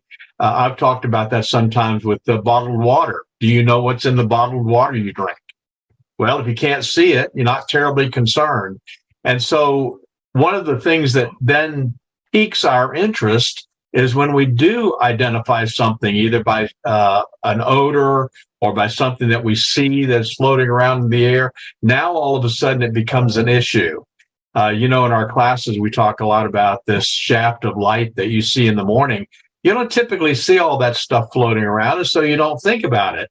But in a shaft of light, when the light's beaming in and you see all these little submicron particles flying around, you're thinking, okay, what is this stuff that I'm actually breathing? And so now we're in a situation where all of a sudden I'm smelling inside of my house something that I shouldn't be smelling inside of my house, a forest fire. You know, where is that coming from? And why is it that I'm smelling it inside of my house? And I think it's interesting when you think about the way houses are constructed today, or buildings, even commercial buildings are constructed today. It really isn't surprising that we are beginning to smell inside the contaminants that we're seeing outside. And some people live close to paper mills, for instance, and they're going to notice that there's something going on outside. Now, all of a sudden, they smell it inside. Now it's an issue. Now, how do I deal with it? Well, you know, to put it into context that everybody's going to understand, you gave the example of a bottle of water. Well, that water is filtered and processed. The indoor air quality isn't. And because of that, you're running into issues with people having to visualize a problem. If that bottled water was brown or cloudy, nobody would drink it. If the air is cloudy or brown, they don't have a choice. You still have to breathe. So what do you do? Yeah, I think that's exactly right. Well, of course, I think the main thing is trying to figure out where that's coming from inside of the house. How is it getting into the house? And are there things I can do that can actually mitigate that? And one of the big differences in the way I look at building construction from, I know some builders do, is they talk about a house being able to breathe. I'm not altogether sure that they know exactly what they're saying when they say that. Does a house need to breathe? Well, it certainly needs to have balanced pressure of some sort, but if the house is pulling in things from the outside, say it's under negative pressure, you're creating a vacuum inside the house. What is it that you're pulling in from the outside, and where are those contaminants coming from? You know, the smoke that we smell is not just a problem because we're smelling it. I'm sure you've already addressed through some of the people that you've talked with, there are some pretty strong contaminants in that smoke that we're breathing. And how do you mitigate that? How do you keep that from coming inside of your house? So I have a couple of suggestions that might help when you start thinking about things like air infiltration issues, the idea of fresh air makeup. Fresh air makeup, of course, is a great idea to bring air in from the outside through your air conditioning system.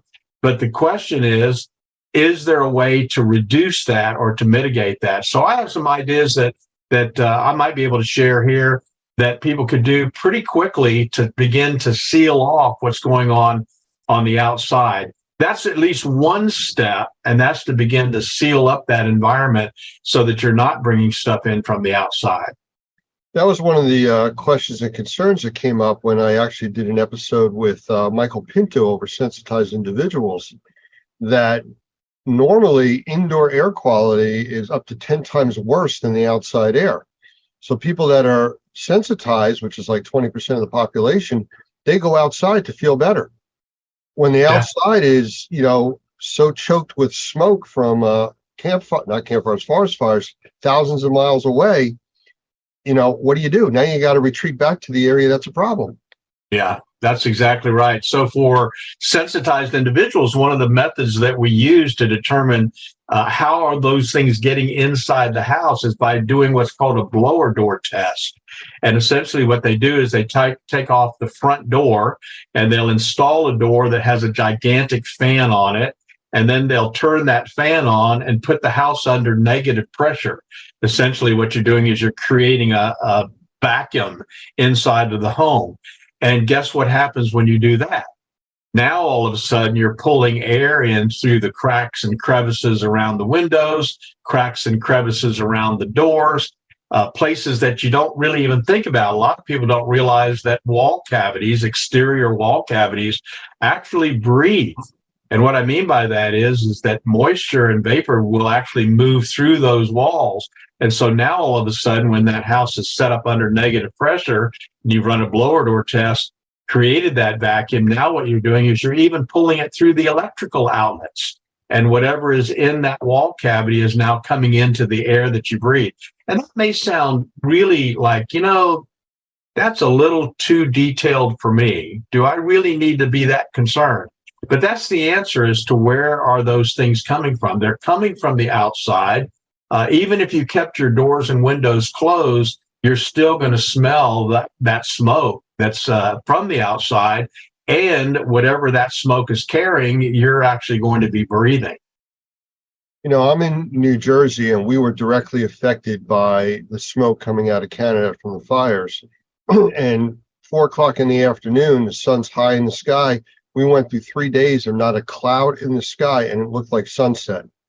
I have some incredible pictures of that. But because of that, trying to close up your house and make it airtight doesn't seem to work either. There's got to be a balance. There's got to be some way that you can survive inside and out other than just running away from the entire part of the country. Well, I wish there was an easier answer, but there really isn't. I think that you do have to do the best you can to seal up those cracks and crevices with weather stripping, with caulking. They make a little product called a door saddle that fits on the bottom of the door where you can slide that down and tighten up the threshold so that there's not air coming in from underneath the door.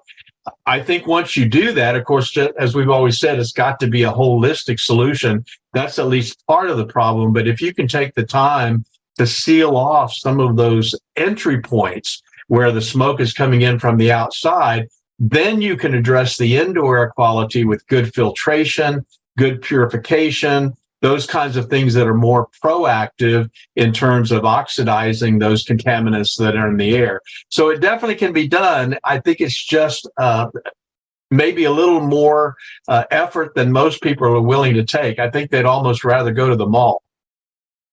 During those 4 days that we had the really bad smoke conditions here, I have monitors all over the place. I have outside monitors, inside monitors for my air quality and conditions. And I have one unit called a Fubot, which I know you're familiar with, in my office. I intentionally in my office did not run air purification, and I had a door open. I was keeping it open to the outside. The thing was glowing so bright orange. You probably saw it from Louisiana. You know, it was, it was just, the air quality was absolutely awful. In the house, where I kept doors, windows closed, and ran a lot of purification technologies, very proactive stuff, it was really fine. There was no odor inside the house. Whether I think we went a little bit on the positive pressure side, which would have helped with that also, you know, keeping everything out. But there was a tremendous difference with that. I have graphical readings that I actually show in an interview with Dr. Gavin McGregor Skinner that shows in the morning before the smoke hit the first day, everything was very low, almost not detectable on outdoor air quality. And as it hit, it spiked really high and stayed there for almost 4.5, 5 days. Slowly started to go away. But, you know, it went away. And again, people go back to the out of sight, out of mind philosophy.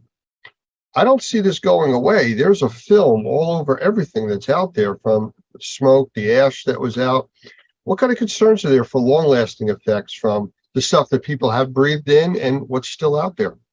Well, I think I think that's a really good point. Of course, I'm not a medical doctor, but I do know that people who are breathing poor quality air over a long period of time typically are going to have some pretty negative health effects. I mean, you think about all the people that have suffered from their efforts to solve the problems during 9/11, all of the people that suffered after Hurricane Katrina, and they were in these contaminated environments working, and they weren't protecting themselves at all. You know that there's got to be some long-range concerns about those contaminants that are still hanging out. So I think the key is, for me, would be to do the best I can while it's going on right now, but do the best I can to keep the surfaces clean, to keep the air clean, to keep the air purified and filtered, to do the best I can now so that I can offset the potential for what might be a buildup of contamination over a long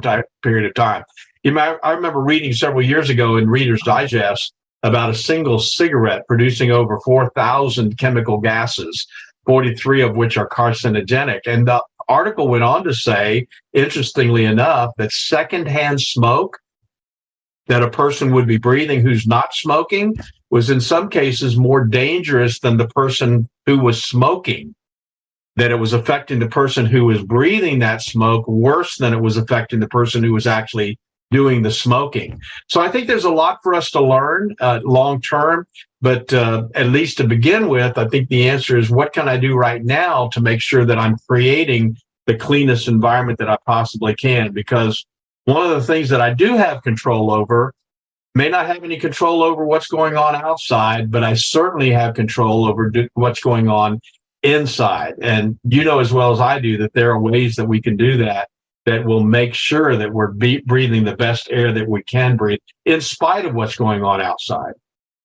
I just want to change directions real quick, because I did another episode with Dan Reese. He's let me get his title. He is a wildfire strategist and an aviation advisor dealing with wildfires.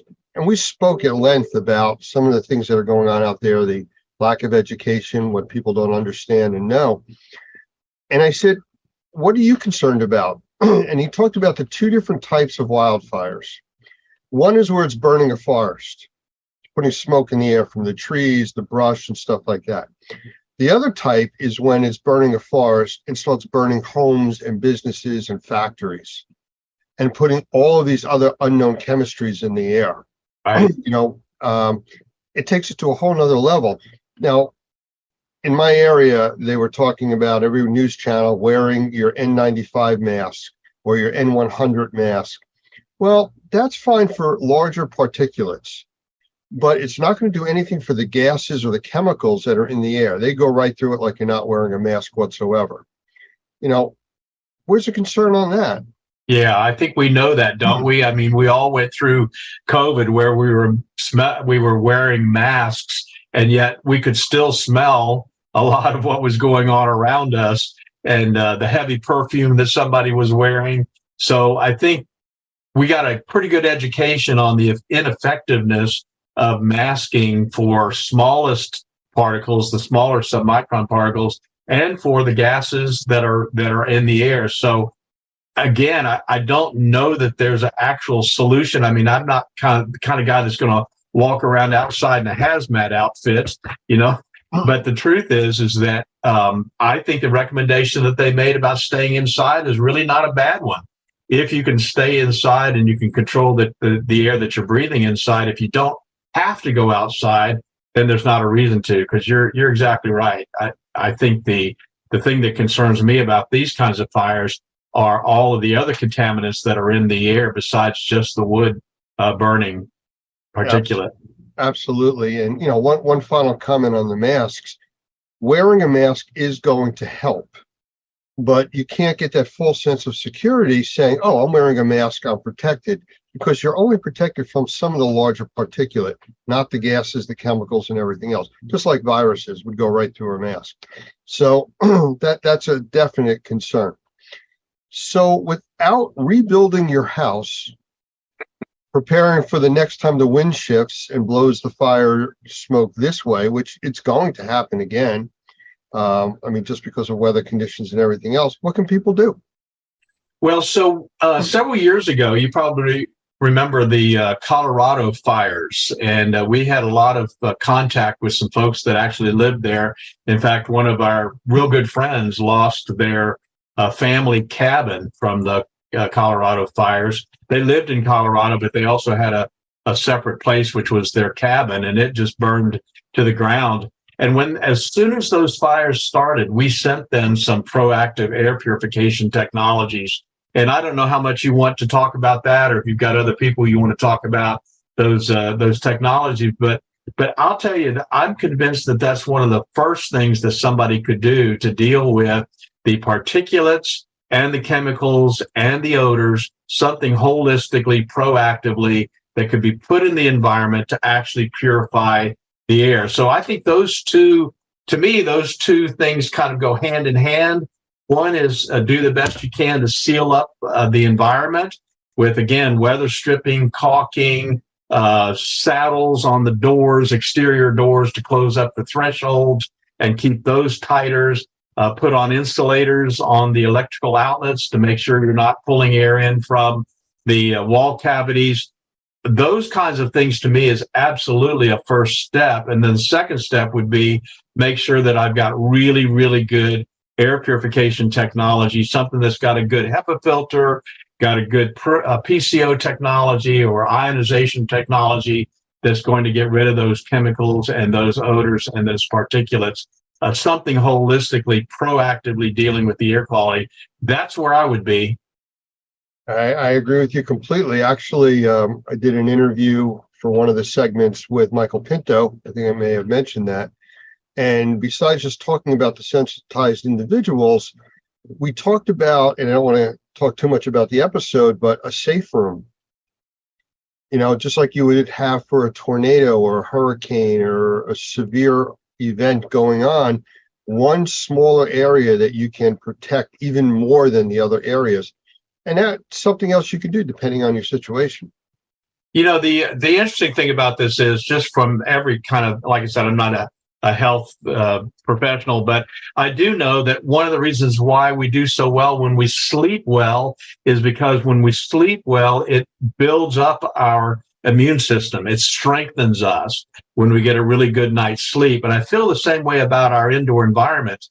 If I can create a safe environment in which I can breathe good quality, clean air, at least as good as I can, compared to what might be going on outside, or just like drinking purified water over a long period of time, when I'm exposed to that bad water at the restaurant or somewhere else, one time, it's not going to affect me because my immune system is strong enough to be able to deal with those periodic times that I'm having to deal with contamination. So I think in the long run, it's creating a lifestyle in which I'm creating the cleanest, healthiest, safest indoor environment I can for myself in every way that I can, so that when those times come where I can't control the environment, at least my defenses are up to a point and my immune system is strong enough that I can deal with those issues. And I think that's the idea of the safe room. I'm big on creating a safe house. And I agree. It's like layers of an onion. You just keep putting more layers of protection out there to help and keep you in the best possible situation that you can be in. That's right. So Mayor, I believe it was Adams from New York City, talked about good filters or putting a filter in their house. Again, it's a step, it's a layer, but does it really deal with all of it? No, and I think that's sometimes the wrong impression is left. I remember back during COVID, you probably remember too, Dr. Fauci talked about going and getting a filter. Nothing wrong with getting a filter. I mean, a HEPA filter is a HEPA grade filter is a great product to use to take larger particulate out of the air. In some cases, smaller particulate, depending on how effective it is. But in terms of indoor air quality, there's got to be something in addition to that will actually oxidize a lot of the smaller chemicals and viruses and those sorts of things. So I think you've got to take it to the next level, and that's the idea of having more holistic solution than just having a filter. I kind of laughed the other day, Lance. I was looking at somebody that had actually built an air purifier. This was their concept of an air purifier. They took 4 filters and taped them together, large filters like you would have in your air conditioning system. They took 4 of them, taped them together in a box, like a cube, and then put a box fan on top of it. And they said, see, we're sucking the air through the filters and now everything's great. It's that dual track or partial logic that people fall into. The people that were wearing the paper towel masks when COVID came out. See, I have a mask on. Exactly. Yes, you do. Is it doing anything for you? No. And that's kind of where we're at with this. People have to be very cautious as to their information sources. I mean, the internet's out there for everybody, but somebody says, here's a widget that'll take care of this for you. Well, it takes care of a part of it, but is that enough? Is that enough for you to now say, I'm wearing my paper mask and I'm going to go out into the smoke-filled environment because I'm wearing my mask? Yeah. It does nothing for your eyes or even filter anything. So it's a concern that, people look for reliable sources of information, and think through the process. Again, the dirty glass of water, the cloudy water, you're not going to drink that, but if I filter it, the chemicals are still going to be in there. Right. You're just not going to see the sediment that makes it look bad. Same thing with the smoke. The statistics as of now on the fires in the United States and in Canada separately, they both burn between 6.5 and 7.5 million acres of forest a year. It's a massive amount. To date, not even 6 full months through the year, Canada's burned almost 9.5 million acres. So it's 1.5 times in 6 months instead of 12 what they've burned so far. California right now has had a shift in weather. I was just talking, like I said, with Dan from California, and he says that the weather out there is gorgeous. It's cooler, it's not that hot, but that's going to change. And this is just what's happening. In the Northeast, we haven't had rain here in 3.5, almost 4 weeks. It is bone dry out. A small brush fire right now could become a very large concern. And again, the air quality, the ash that's already out there, the film on the cars, the film that people keep stirring up when they walk out there, we're still breathing that, even though it looks nice out. So keep that in mind. Well, I wish people would talk more about indoor air quality and as much as they talk about outdoor air quality, because again, indoor air quality is something that you can control. Outdoor air quality, a little more difficult. Well, what the biggest problem that we've always talked about with indoor air quality is people become nose blind. 5 minutes in your environment, you don't smell the odor that somebody coming over would say, oh, what is that smell? You go, what smell? What are you talking about? And outdoors is completely different because it's so large. It's not where you feel closed in and you're breathing, which is fine. The only time people complain is when they see the yellow forming on their cars from the pollen, when those pollen seasons hit. But other than that, people take it for granted that it's always going to be there for them. Yeah. Yeah. That's the false sense of security of the paper mask, or it's always going to be good until it isn't. Yeah, that's exactly right. Well, I think we've got an opportunity to address this in a very positive way. And the truth is that if people would take the time to create cleaner, safer, healthier indoor environments, that's going to be long lasting. And that's going to help them in a lot of different ways when the next issue comes our way. Absolutely. Doug, I appreciate you spending the time with us here today. And great to talk to you. And we will chat again in the future. All right, man. Thank you. Have a great day. You too. Hi, my name is Doug Hoffman. I'm with Normie, and this is kind of a public service announcement for home inspectors who think they can't do mold sampling. In the state of Florida and other licensing states, they have a threshold for mold sampling, and if it's below that threshold, you're allowed to do it as a home inspector. And our class coming up in August, the Certified Mold Screener, is designed specifically for home inspectors who are asked that question when they're doing a home inspection.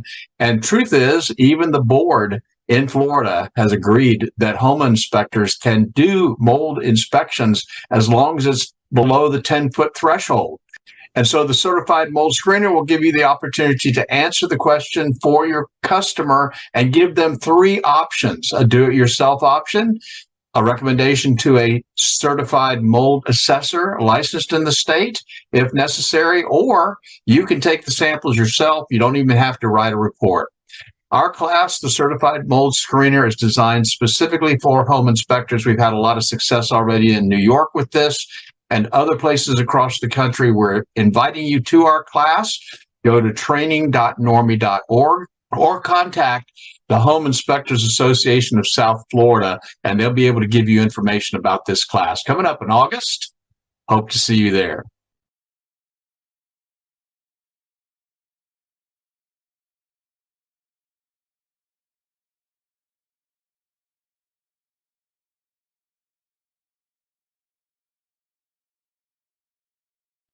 The following broadcast is made possible by supporters of the Normie Environmental Task Force, the Experience Trade Show and Convention, Reusip, EnviroScreening Lab, and Best Living Systems.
Hurricanes.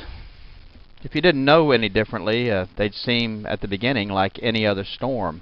And that's the deceptive part: the devastation, the flooding, the loss of life, the imprint of the loss of heartfelt memories, all occur after the storm has passed.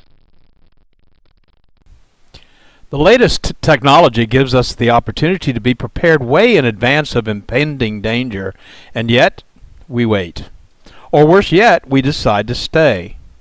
We risk so much when the effects of these devastating events could be so easily diminished if we had only listened. As the storm approaches, it very quickly becomes too late to gather the important possessions and memories, too late to batten down the hatches, too late to protect our property or sometimes our very lives. With the aftermath of Katrina, I can assure you I have changed my game plan for the next Katrina, and I hope you have or will change yours. My name is Doug Hoffman, the Executive Director of NORMI, the National Organization of Remediators and Mold Inspectors. We train mold professionals to assess, evaluate, and solve the problems associated with water events, both major and minor, as those events result in mold damage to property, and in conjunction with the NORMI Pro Environmental Task Force are ready to help when disaster hits. Check our resources at normi.org and normiproetf.org for current ways you can help yourself and others when disaster hits. Sometimes an event is so horrific that it results in massive flooding and wind damage. We lived through Hurricane Katrina right here in Louisiana and have been privileged to help hundreds, maybe thousands of Katrina victims rebuild their lives after one of the most devastating natural events ever to hit the Gulf coasts of Texas, Louisiana, Mississippi, Alabama, and Florida. We learned some very important lessons, and we're hoping this short video will help you prepare for the next major event that may hit your community. With thermal imaging and from a satellite, the images are staggeringly beautiful, but closer to Earth, in the midst of the rampage, frightening doesn't begin to tell the story. Being prepared for what might be coming and then managing the recovery will help you keep your mind on the important task ahead. The unpredictable nature of the season simply requires it. The dates of the North American hurricane season span from June 1st to November 30th. By no means will these dates prevent the forming or sustaining of a tropical event in the Gulf of Mexico, the Atlantic Ocean, the Caribbean Sea, or the Pacific, but these dates are a guide or a timeline based on previous storms over the last century. Dropping your guard or dismissing weather events outside of these dates could result in being caught off guard for an approaching storm. But these dates, in particular, are a time to be specially aware of the news and weather reports. 26 named storms churned in the Atlantic in 2005, and many of them hit land. Following their paths shows the unpredictable nature of nature. Because of the fickle nature and path of many tropical storms, a large part of the general population hesitates or fails to take precautions until the last minute. In the year 2005, an unprecedented number of named storms developed in the eastern and Gulf Coast, exceeding even the English alphabet, and many of those storms made landfall. And when that occurs, especially in densely populated areas, the results are mass evacuations, highway gridlock, and supply shortages. In simple terms, everyone that waited until the last minute is scrambling to prepare or leave. The following information is provided as part of the Community Awareness Program, CAP, from NORMI, the National Organization of Remediators and Mold Inspectors. Additional CAP programs can be found at normi.org or at flood.normi.org and include realtors awareness, first responders awareness, and other information targeted to specific groups. These are presented in an effort to fulfill our mission and fill a void in accurate and timely trainings. How often have you seen news reports about the long lines at hardware stores where residents of areas prone to tropical events are waiting in lines for hours to purchase plywood or other needed supplies? The general rule of thumb is if you find yourself in this situation, waiting in line to take your turn, you may have waited too long. Our goal at NORMI is to provide you with general preparation and safety information for your time before, during, and after the event. Let's get started, and please feel free to take notes or revisit this video often. Sometimes a reminder can be very timely. So let's get started. Plan to be prepared before the event. Know how and where to get emergency information from your local emergency management offices. Follow instructions for evacuations if you are advised to leave, and leave. Understand that if you do not evacuate or find yourself in a situation where you need emergency assistance during the event, you may be on your own until the event has passed. Emergency services will also be stretched beyond normal capacity, and assistance may be days or weeks away.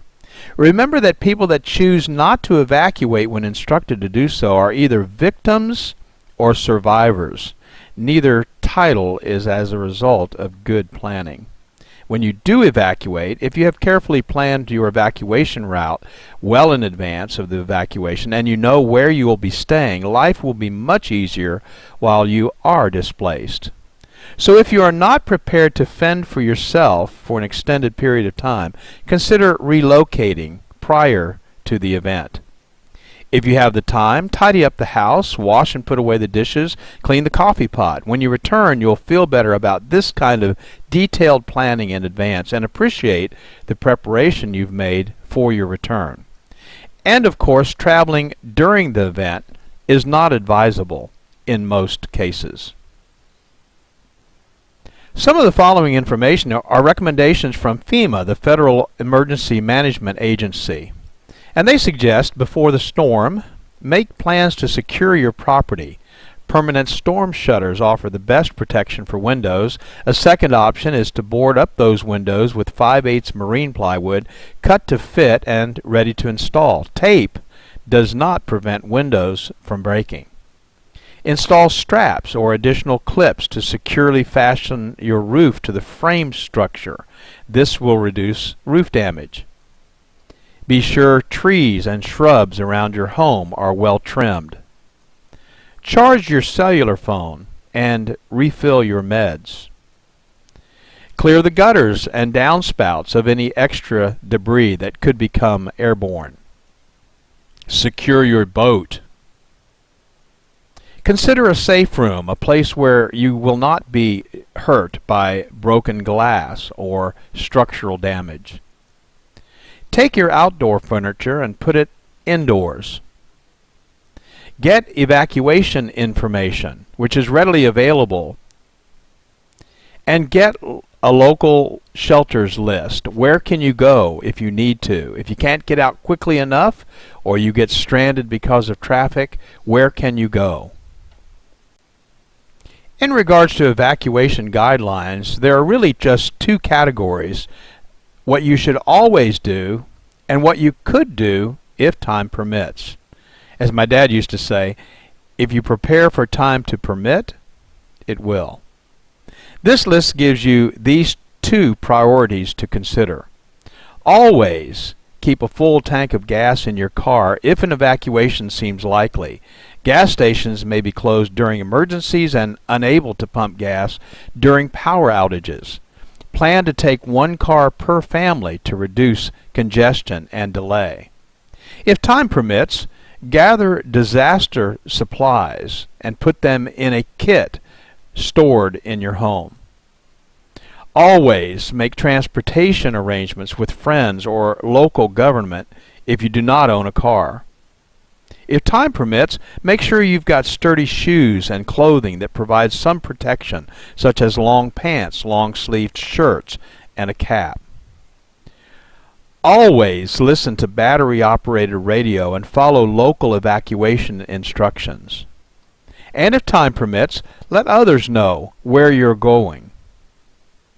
Always gather your family and go if you are instructed to evacuate immediately. Knowing your family is safe will give you a great peace of mind during the uncertainty of the events that might follow the storm. If time permits, secure your home. Close and lock the doors and windows. Unplug electrical equipment such as radios and televisions and small appliances such as toasters, microwaves. Leave freezers and refrigerators plugged in, or if time permits, empty them so that there'll be no risk of damage being done to those freezers or refrigerators. You should take some precautions on your way out. Leave early enough to avoid being trapped by severe weather. Plan to then follow recommended evacuation routes. Do not take shortcuts. They may be blocked. Be alert for washed out roads and bridges. Do not drive into flooded areas. And stay away from downed power lines. And of course, the question always arises, when should we evacuate? Well, you should evacuate under the following conditions. First, if you are directed by local authorities to do so, be sure to follow their instructions. If you live in a mobile home or temporary structure, such shelters are particularly hazardous during hurricanes, no matter how well fastened they may be to the ground. A Cat 4 hurricane can remove the entire roof of a commercial structure, so what do you think it could do to something as light as a mobile home? And of course, you've always got the added concern of tornadoes. If you live in a high-rise building, you should evacuate. Hurricane winds are stronger at higher elevations, so your safety might be jeopardized if you decide to stay. If you live on the coast or on a floodplain near a river or on an inland waterway, flooding might be the biggest concern because a storm surge of some kind always precedes a hurricane. The Gulf Coast of Louisiana and Mississippi experienced anywhere from 15 to 40-foot surges, enough to totally wipe out the coastline for several miles back into the non-water frontland. If you feel you're in danger, you should leave. And if you have health issues that might need emergency or regular attention, you should go to a place where your concerns can be addressed readily. So what if you decide to stay? Well, you definitely want to listen to the radio or TV for information, so be sure to have plenty of batteries for both. Secure your home. Close the storm shutters, secure outdoor objects, and bring them indoors. Turn off the utilities, if instructed to do so. Otherwise, turn the refrigerator thermostat to the coldest setting and keep the doors closed. This will ensure the preservation of frozen foods for some time following the storm, should power not be restored for a long period of time. Well, frozen foods could last for a couple of days in the freezer, even without power. Turn off propane tanks. Avoid using the phone except for serious emergencies. Moor your boat if time permits. And store a supply of water for sanitary purposes such as cleaning and flushing toilets. Did you know that a toilet will flush simply by filling it with a gallon of water? After thoroughly cleaning it out, fill the bathtub and other large containers with water. If you're unable to evacuate, have you considered the possibility of creating a safe room?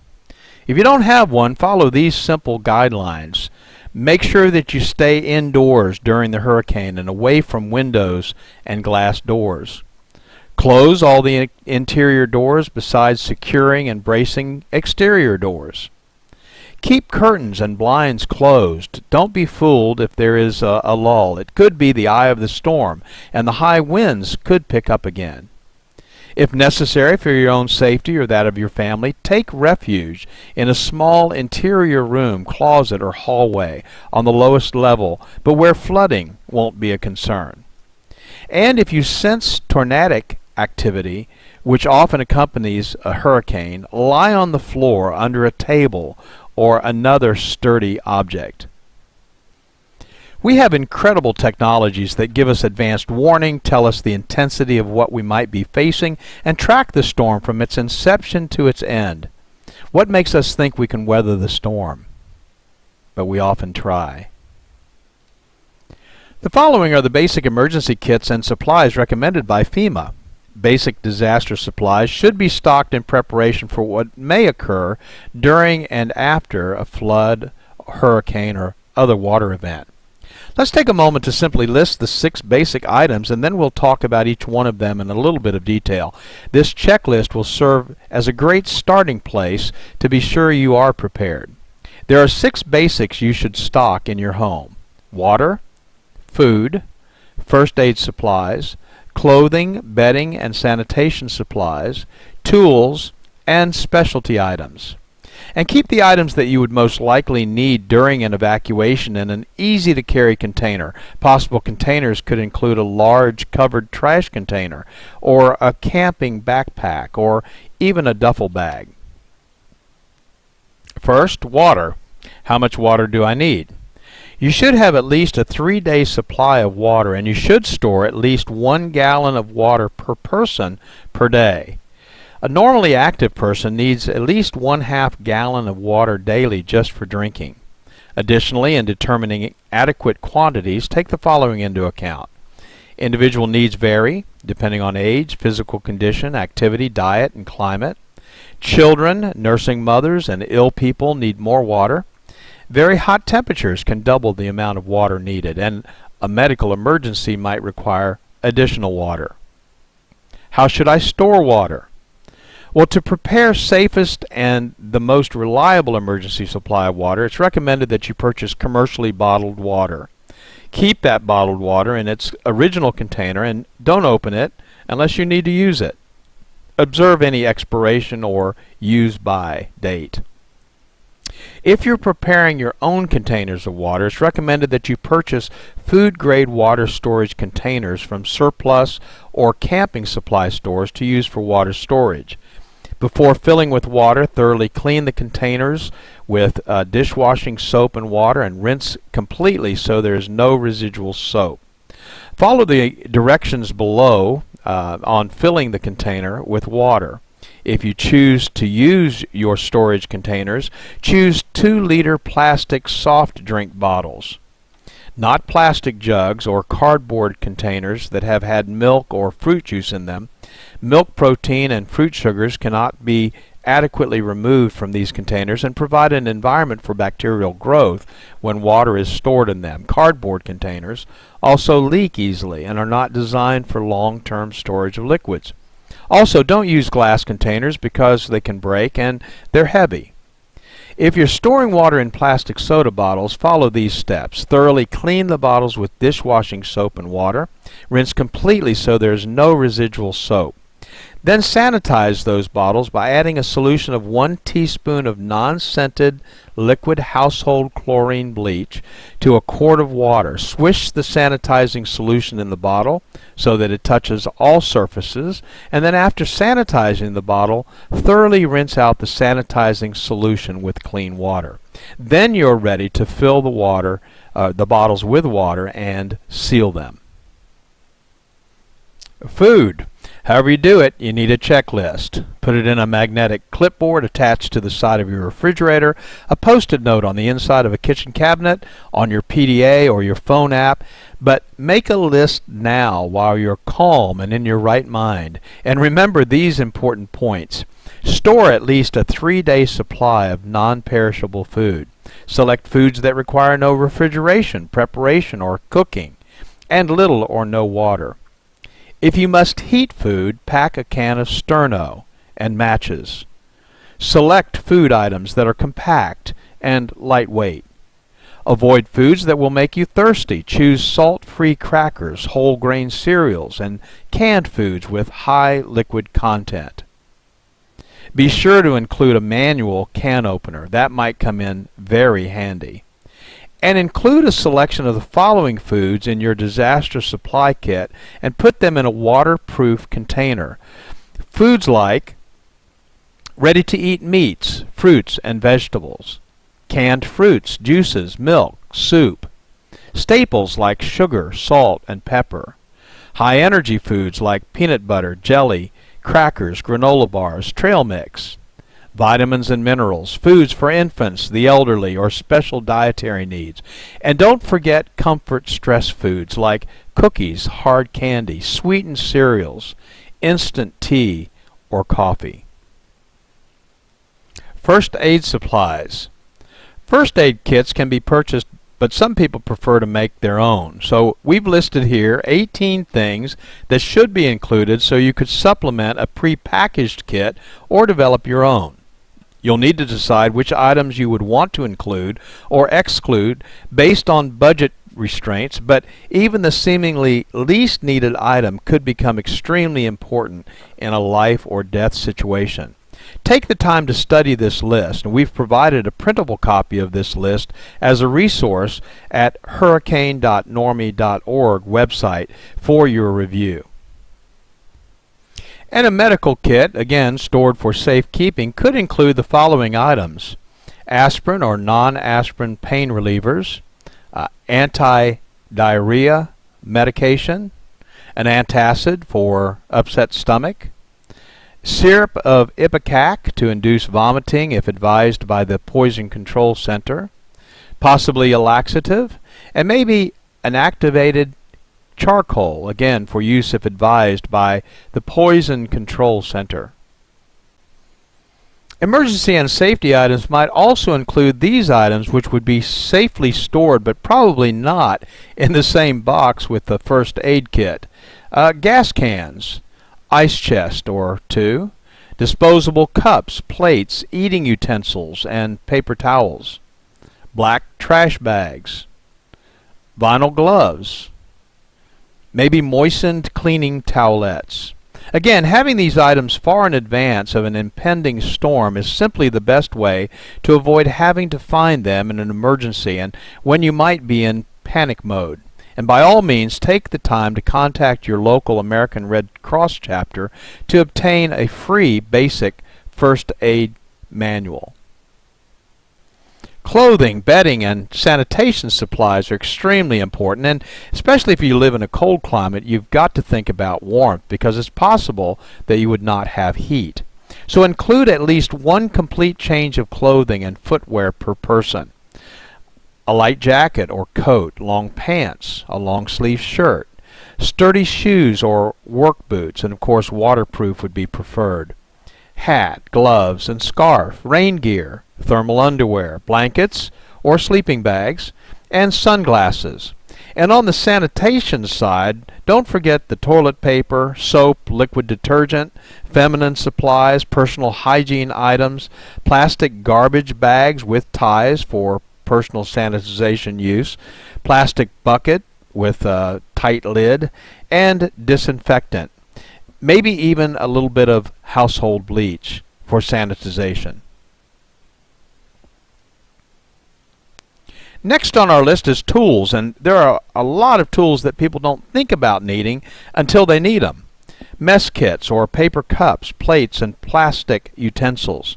An emergency preparedness manual, and there's some good ones out there. Portable battery-operated radio or television and extra batteries. Flashlights and extra batteries.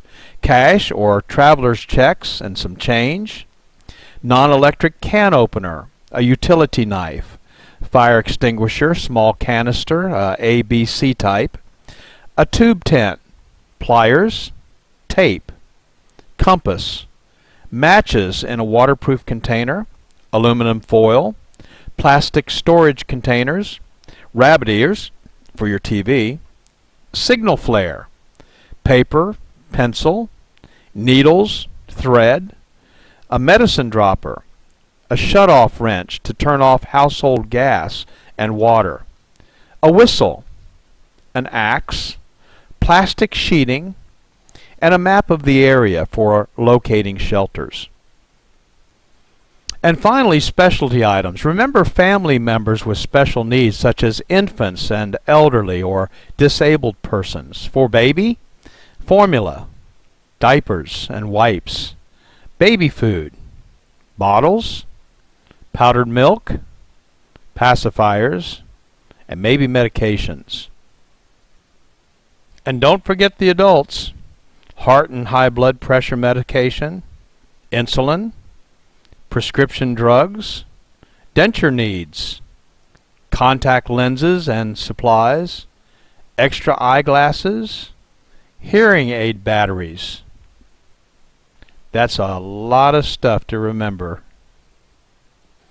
And you can make this a special project, taking the important family documents and putting them together in a place where they're safe. Photocopies of credit and identification cards, maybe in a Ziploc bag, plastic container. But you want to keep these records in a waterproof, portable container.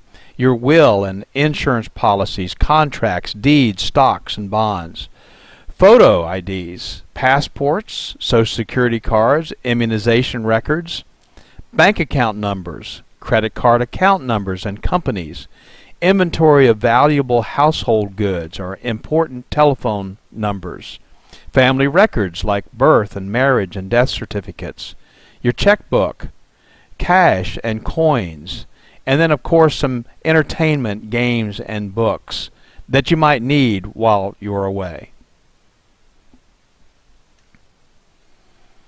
So, what's the target? The goal? The goal during a tropical event is to not need the items and procedures that we discussed in this presentation. However, being prepared is a good alternative and may make the difference between being a victim and being a survivor. On a personal note, from those who have been there, during the aftermath of Katrina, many suffered intense wind damage with trees through their roof and rain pouring through. Your prized possessions, though not as important as your very life, of course, should be taken with you. If you evacuate, and you can do so without compromising the essentials, take the things that are important with you. I want to personally thank you for taking the time to watch this video. It's our hope that you will never be in a situation where you will have to consider all the things we've discussed, but if you are, now you're prepared to be prepared and survive. For more information, go to normie.org or normieproetf.org or email us at support@normie.org. We're here to serve you. Thank you very much. Okay, everybody, and we are back here at the Experience trade show in Chattanooga, Tennessee, and I am happy and privileged, actually, to be sitting next to an award winner from R&R Magazine, Lori Jones. So, Lori, I want to say hello and tell us about this award, because I was trying to read about it, and it's just more than I can explain it correctly. It's actually Women in Restoration, and you are nominated by colleagues, friends, family even, and they open it up for about a month. And there's usually a couple of hundred people that get nominated, and they go through a judging cycle, and they read everything about everybody, and then they choose from there. And I won. Well, I was reading through the article, and let me just hold this up for everybody. Big article. That's her. That's her. You can see her. There's some pretty heady runner-ups that were in the group here. They're amazing women. I was reading about that, and so it's pretty impressive that you were chosen over them. I'm very honored to be chosen. I'm very surprised. I mean, really? Yes, because I don't think since I'm doing something that I love to do, I don't think it's outside of the norm. So to me, it's just every day, and then to be recognized for it, it was just like, really? Thank you. Oh wow, and you just. Whenever I was saying thank you last night, I got really emotional because it just hit me how important this award was, or is, I should say. Well, congratulations. Thank you. So tell us about the business that you're in and what you actually do, because again, I was trying to read through some of the titles, and there's a long list here of things that you're certified in and the type of work you do, forensic restoration. Let's start with that. Tell people what that actually is. Forensic restoration. I'm actually a certified bioforensic restoration specialist, and what I can do is I clean up after crime and trauma scenes and hoarding, mass casualties, WMDs, and I'm also a trainer with my husband Jeff, and so we teach people how to do these things too. And it's a microbial warrior, and that's basically what we do. We treat our business back home in Oklahoma as a business or as a ministry, because it's what it is to us. It's a ministry. And so we're going out to help people. So when they call us, they're not having a good day. I understand that, and I've come across a lot of that, from my past and everything. Yes. But it's funny because sitting here talking to you, it's kind of like the mild-mannered reporter that rips off the mask and is now the superhero in forensic cleanup, crime scene cleanup, meth lab, stuff like that. You also do, right? We're just now starting to dip our toes in the meth, but we were staying away from it because we wanted to specialize specifically on the forensic restoration right now, because we wanted to be able to get everything under our coats and be able to teach what we do and explain it the way it needs to be explained, and train people so that they will be safe when they do it. Well, I know that you deal with a lot of high-end equipment too. And earlier I was over by your booth talking with you and Jeff, and somehow you guys got me to put on one of the helmets and breathing kits that you have. And this thing was pretty impressive. I mean, I've done a lot of work through the medical side and through the restoration side, where you're wearing N95 masks, half face masks, all kinds of PPE, but this is like next level stuff. What is that thing I was wearing? It's a helmet and breathing apparatus all in one. It is a Max Air unit, and what it is, it's a PAPR, and it's powered air purifying apparatus. Resuscitator or something. Yeah, something like that. Something like My that. brain's not working right now, but it literally takes air and puts it in through the filter, and it goes over your face, so it's positive air, so you don't have to have a fit test. You can wear your glasses and you can have facial hair, so the men love it. And I understand that because it's positive pressure, you can be in fairly contaminated environments, actually more contaminated than wearing just a regular N95 mask or even a half face mask. Correct. Because it's protecting your eyes and everything else. Correct. This is stuff that when we're talking, you said is also used in the medical community. Yes. See, I've never seen that, but how do they use it there? Same way. They put them on, and if anybody were to sneeze at them, it wouldn't matter because they have a cuff over their face, and so that would protect their three holes: their eyes, ears, or eyes, nose, and mouth. So it protects your three orifices, and so you're protected. And like I said, it goes through a high efficiency filter, so it won't go through that filter. So medical grade type filtration for all the nasty stuff that's out, even like when COVID was really a thing, it would be protective for that. Yes.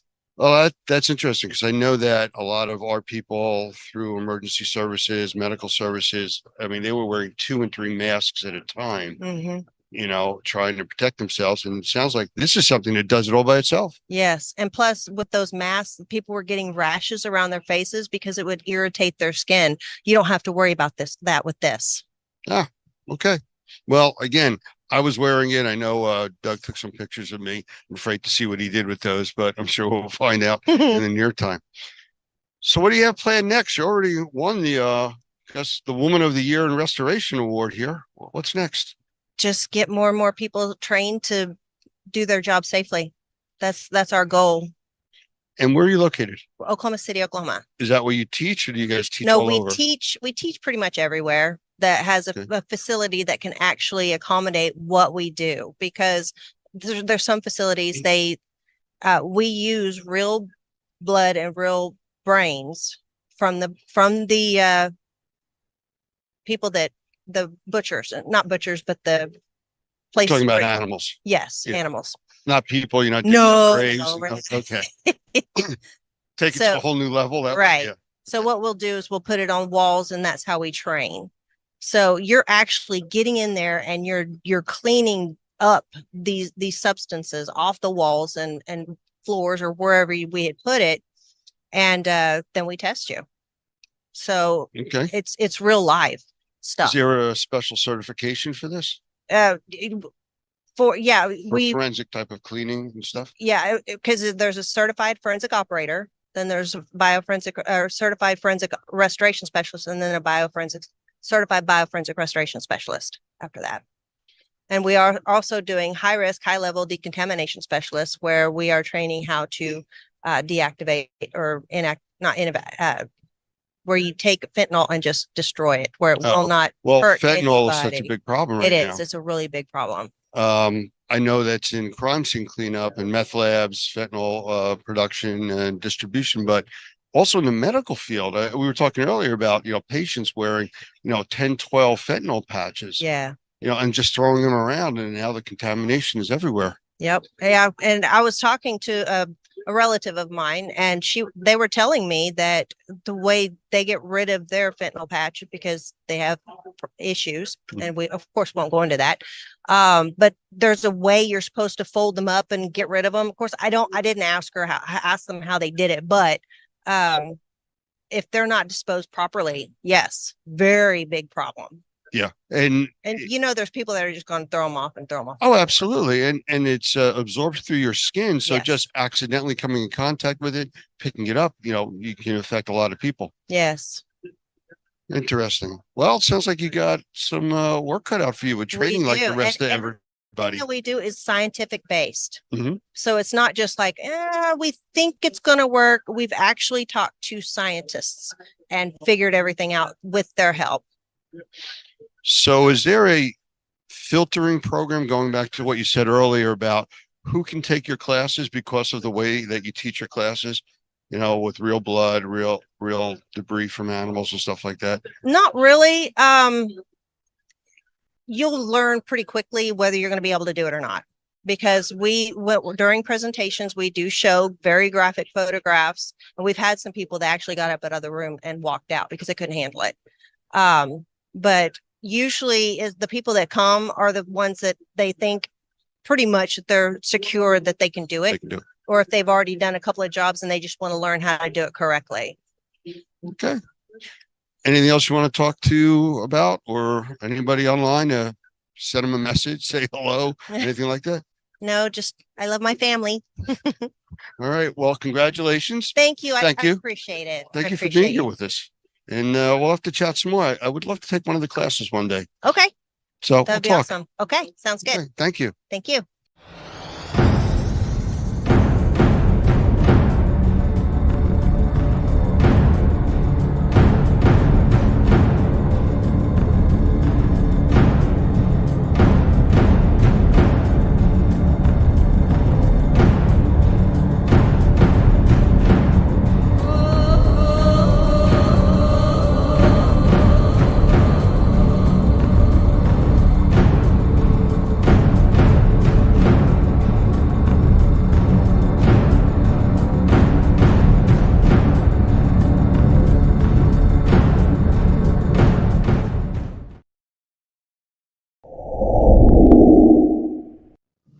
I want to welcome my guest today, Michael Pinto, who is the CEO of Wonder Makers.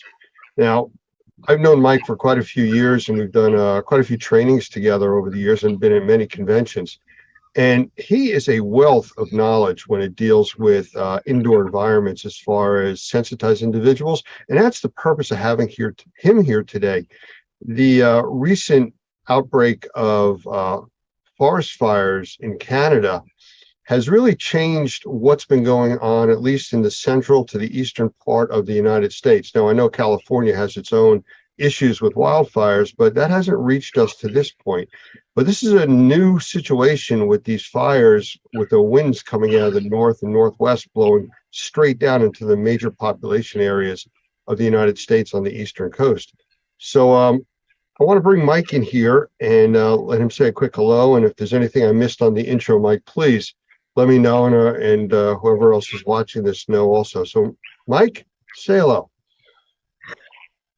Well, thanks, Lance. I appreciate being here very much. What I would say, however, is that it's not just the eastern coast. That smoke plume from the Canadian forest fires is literally cutting across a good section of the Midwest, too. So here in Michigan, we're not quite as bad as you guys out there on the East Coast, but it's not good either. Well, I was going to ask you, I mean, you're obviously further north and closer to the Canadian border than I am. I'm in New Jersey. Is it affecting you, and how is it affecting your area? Well, yes, it is affecting us. And as I said just a moment ago, it's not good. Anytime you get outdoor air quality that's worse than what you typically get inside, that's a whole flip on the issue in terms of the things that we're used to thinking about and even teaching in a lot of our classes, because the standard line from the EPA is that the outside air can be up to 20 times cleaner than the inside air, and people spend 90% of their time inside, and so bad indoor air can cause a real problem. And a lot of us in the industry are focused on that, and then when we are faced with a situation like this where the outside air is dangerous to people, and that is the case, it is literally dangerous to people, then what do? Where do you go to hide, so to speak? So it is impacting us here in the Midwest. The way that it sets up, there's kind of like an arc of smoke that's coming down from Canada, and we're on what would be the left-hand edge of that arc here in Michigan. And Lake Michigan seems to be the borderline in terms of keeping the clean air over to Chicago and to the west, but right down through Michigan and Indiana and Ohio, and then over Pennsylvania, New York, New Jersey. The entire East Coast is pretty well hit right now by the residue from the forest fires. Yeah, we've seen, especially wintertime with Lake Michigan, it creates its own weather systems. So I could see how that would become a border, keeping the weather at bay or the smoke at bay in that part. But, what's really interesting is all the news stations, that's all they're talking about now, the unhealthy air conditioning outside and inside that we have to deal with. And, this is kind of like the dirty water glass scenario. We know what's in the outdoor air and the indoor air all the time, and you can't see it, so nobody pays attention to it. Well, not nobody, we do, the industry people do. But if you were to hand somebody a glass of water that had a brown tinge to it, it was discolored, people wouldn't drink it because they could see it and they would know there was things in there that they don't want to take in, even though it does contain, mercury and all kinds of other nasty contaminants regularly. And the same thing that's happening now with the air quality, people can see it.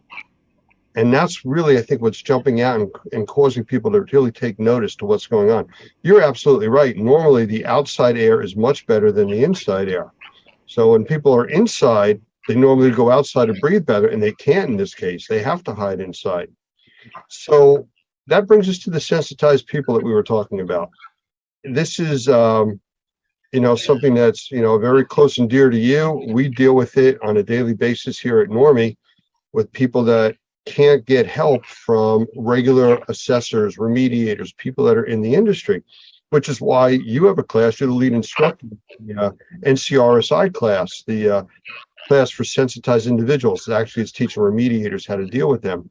And also the certified mold professional, which is expanding even beyond that. So those are two of your specialties. And with that, maybe you can answer this question. How come the outside air right now, obviously beyond people being emotionally reacting to it, so troublesome for sensitized individuals, even more so than regular people? Well, what I would start off with is saying that I think when you're dealing with outside air like we are today, everybody has to be concerned about it.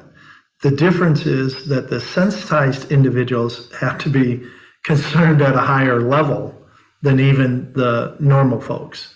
So I'm sure you've heard over there on the East Coast, they're canceling certain sporting events and outdoor activities and things like that because the air just isn't healthy.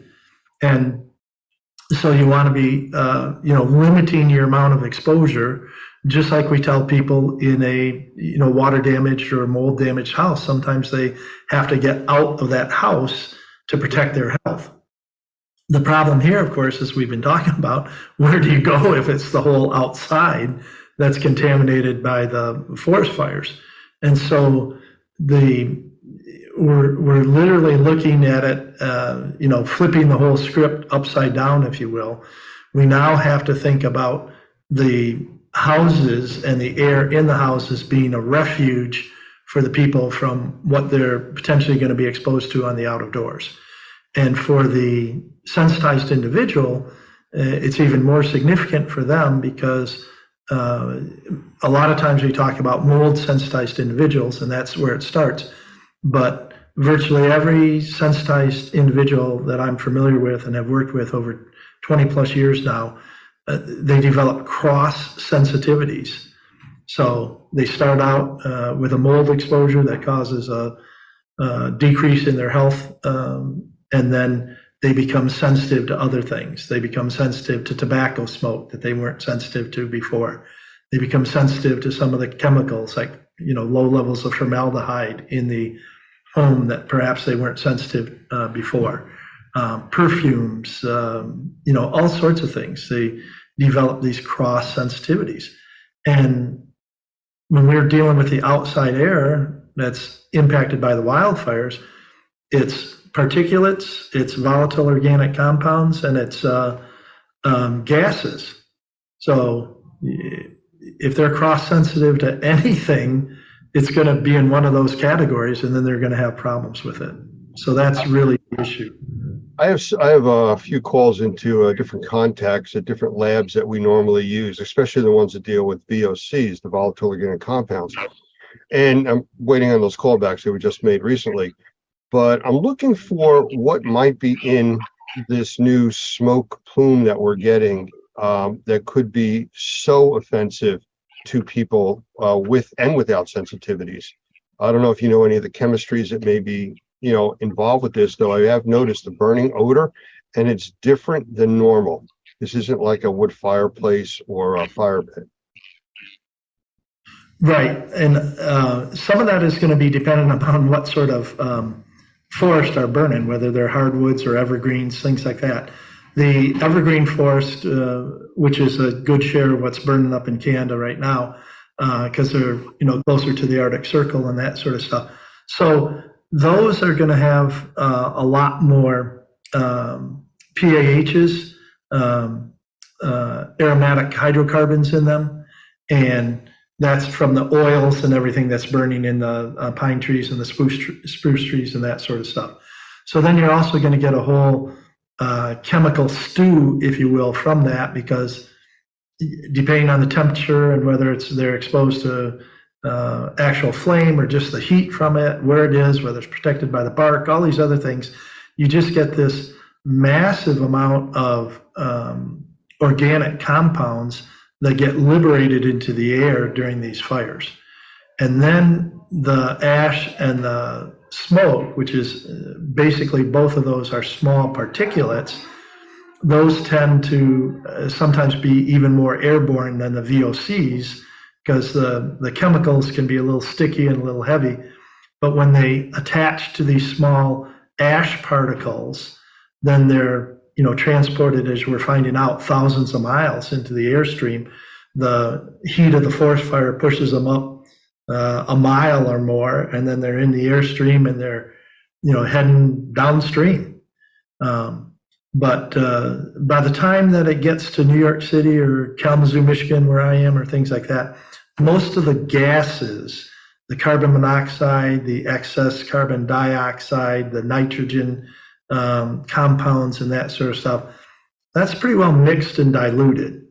So the two things that are impacting the folks there on the East Coast and the sensitized individuals are mostly going to be those volatile organic compounds, which are those PAHs and particles. So, on a small scale, I've been involved with emergency medical services for almost 50 years. And I've seen over the years people having severe reactions to being around a fire pit or a campfire. And when you start to look into it, you find out that it wasn't from the wood that they're burning. It was from the accidental dumping of poison ivy into the fire pit that was still around some of the logs. And as they burn the poison ivy, it's aerosolizing and getting encased in that smoke, and they're inhaling that and having severe reactions to it. Well, and then think of everything else that's going on there. The PAHs I was talking about, the first word for the P is phenols. So there's all these different phenolic compounds that are getting burned up, and that's your oils, and that's your your irritants, like you were talking about with poison ivy. But remember, forest fires don't stay forest fires. They run across roads, and they literally will melt the tar on an asphalt road, and sometimes the roads actually start to burn. So now you've got all of that oil product, anything that's a building in the way, or a vehicle that gets trapped in the fire, or a house. Of course, you're going to have all of the man-made products, artificial products that then burn. That all goes up in the air, and comparatively, that may be a small percentage of what's burning, but from the sensitized individual, that can actually be a bigger issue sometimes than just the individual smoke particles. Like you said, it's what attaches to the smoke particles, and then those smoke particles are so small they get breathed in, they go deep into the lungs, and that whole combination, small particles going deep into the lungs and small particles carrying, pardon the expression, crap deep into the lungs, That's not a scientific term there, by the way, Lance. That's just a common term. But there's so much stuff that's on it. It's hard to know from breath to breath what's actually being taken in. And so, again, caution is the byword for anyone, but particularly for the sensitized individuals. You know, in the remediation industry, in the meteorological industry, they refer to things, especially with hurricanes, hide from the wind, run from the water, because of the amount of damage that can be done. You can hide from the wind, take shelter of that, but in water you can't. Water's going to seep into everything. But we're dealing with something that's unique here because we're 1,000 miles away from these fires and we are severely being affected. So running isn't really a realistic situation. I think knowledge is something that would help. People understanding the risks, understanding, you know, well, maybe today's not the day to go outside and, you know, cut my grass, you know, and spend a good 2 hours or 3 hours out there in this serious weather or this heavy fog of smoke. And understanding that will definitely help people. But forecasting this is also an issue. So where could people go to find out how bad their area is and what their risks are to being outside? Well, I'm sure everybody has their own favorite sources, and there's, you know, weather channels and local governments and state governments, and everybody's kind of jumping on the bandwagon. The one that I use, and it's just, again, my favorite because it's going to be there anytime you have these wildfires and stuff, is a federal government website, and that is, let me make sure I've got it here so that everybody knows, fire.airnow, as in AIRNOW.gov, fire.airnow.gov. And that one's really cool because you punch on that and it brings up a map of basically North America, and it shows where the plume is coming down with the smoke, where the air quality is being impacted, and then it rates it at each you know, major city, and it's not even just major, it's each you know, fairly significant size city has a dot on it that's either green, which means that it's good air quality, or yellow, which means it's questionable. And then most people think, well, then you get to red and that's bad. But this map actually goes 2 other levels. It goes to like purple and to black. And I looked yesterday, Lance had it, and knowing where you are in New Jersey, I just kind of looked to see where you are, blew it up to look and see in your location. You guys were black. So you're in the heart of it right now. Yeah, yesterday was really bad. This morning it wasn't too bad, but then we did get an alert that it was going to be going downhill as the day went on. And looking outside now, in June, not a cloud in the sky, it looks like sunset. So, you know, it's that dark. I do have a question. If you were speaking to sensitized individuals as your customers or as a group, what would you tell them to do? I mean, normally, if they're inside their home and they're having reactions to that, they go outside. Now they have to stay inside. So what can they do now that they're in their environments that sometimes give them trouble anyways?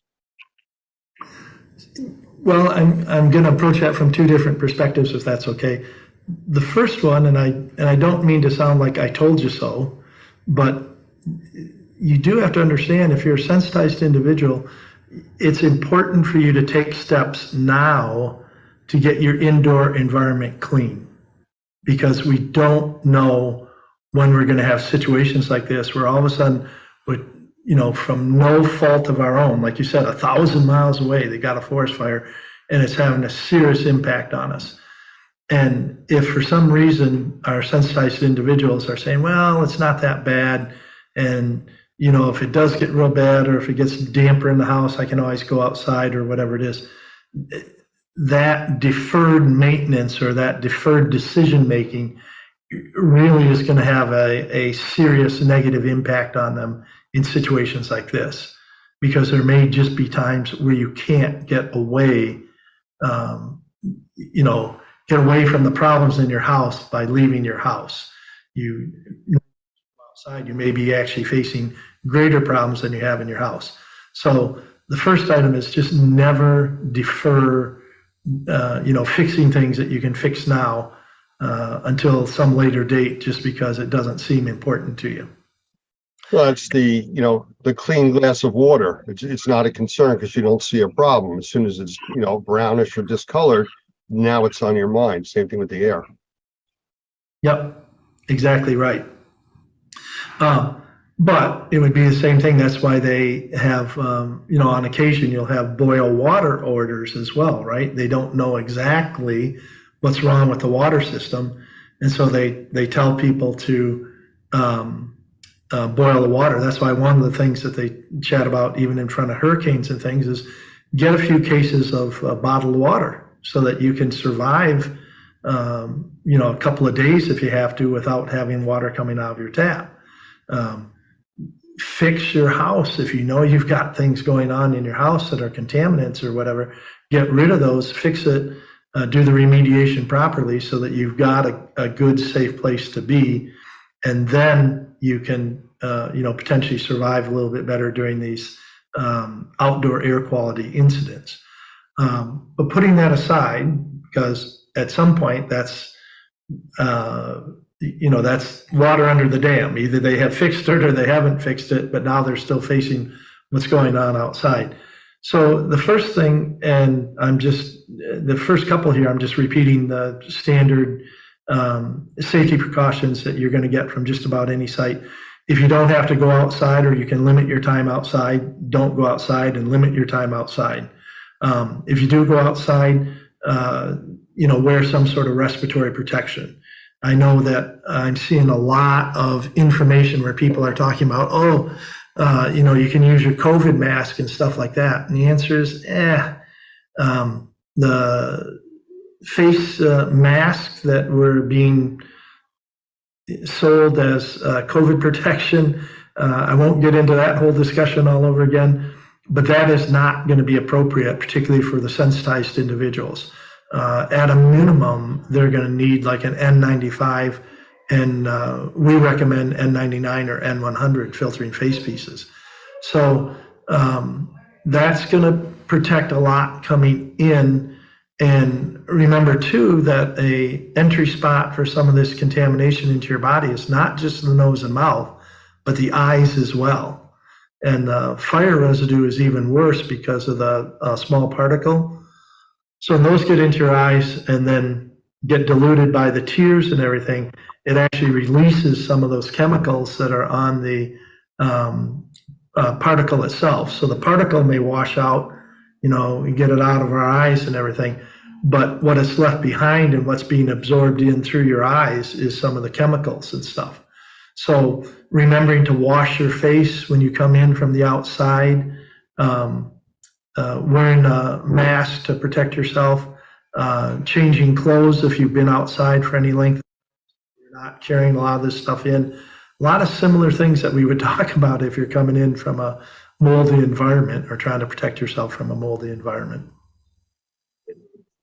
You mentioned about masks, and again, I agree. I don't want to go down that path and let's talk about masks, good or bad, but just to remind people that just because you're wearing a mask, whether it's an N95, N99, N100, half-face mask with cartridges, it doesn't protect you from the gases. You're getting filtration from particulates only. Now, that's a good and a bad thing, because especially if you are a sensitized individual, you may also have additional health issues and stuff. You're wearing a mask that's doing a good job filtering particulates. You're going to reduce the amount of air that you can actually breathe in without straining. And again, if you're not trained to wear a mask, if you're not trained to know when you need to take the mask off, when to replace the mask, it could be just as serious as not having a mask. So again, training, preparing, I guess, is kind of in the same thing that you were talking about. Well, a little bit, although I would say in this particular case, as I mentioned earlier, by the time the contamination, goes 100 miles, 1,000 miles, whatever it is, the gaseous portions of that, we're not generally seeing high concentrations of carbon monoxide or even the elevated levels of the nitrogen oxides and stuff like that by the time it hits like New York City or something like that. So wearing the filtering protecting mask is actually a very good step, because, as I said, even some of the phenols and the aromatic hydrocarbons, the volatile organic compounds, a lot of those are vapors. So that means that they're liquids that have been, the heat has evaporated and they're small droplets in the air.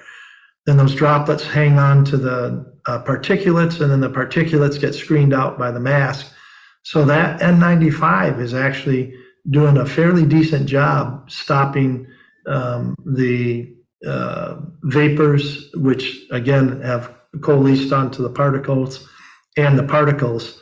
And then, as I said before, the gases have pretty much dissipated. So I'm rather optimistic that the filtering face pieces, at least the good ones, can be a real benefit to individuals, and particularly to people who are sensitized. Well, that's a good piece of info for people to deal with. And again, if I just want to follow up, if you are wearing a mask and don't feel well, you may need to take it off, at least short term, and stop whatever activities you're doing. I think that's the real message. Try to get to where you feel comfortable and safe, and stay that way until this passes. Yeah.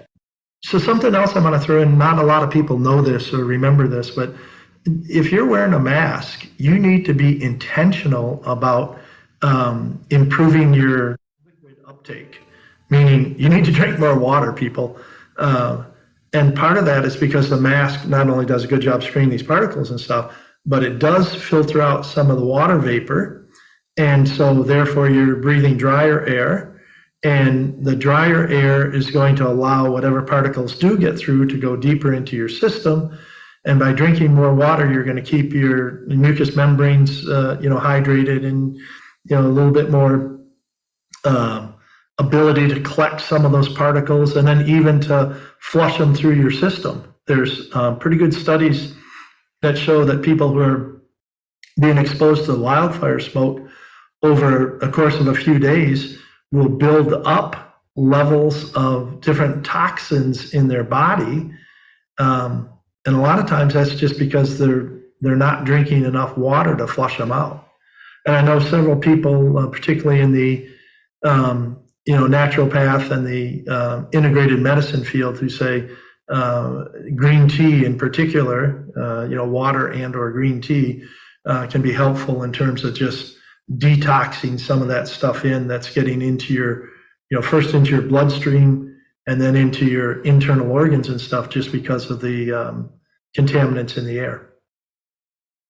Well, just kind of on a side note, going in a slightly different direction, and I agree with what you're saying, and I just wanted to mention that wildfires, forest fires, things like this are not the only thing that cause these types of contaminations in the air that affect people and sensitized individuals. If you remember back, we had some recent volcanoes that had erupted and put so much ash into the air. It was affecting people thousands of miles away. It grounded air traffic through Europe for around a week.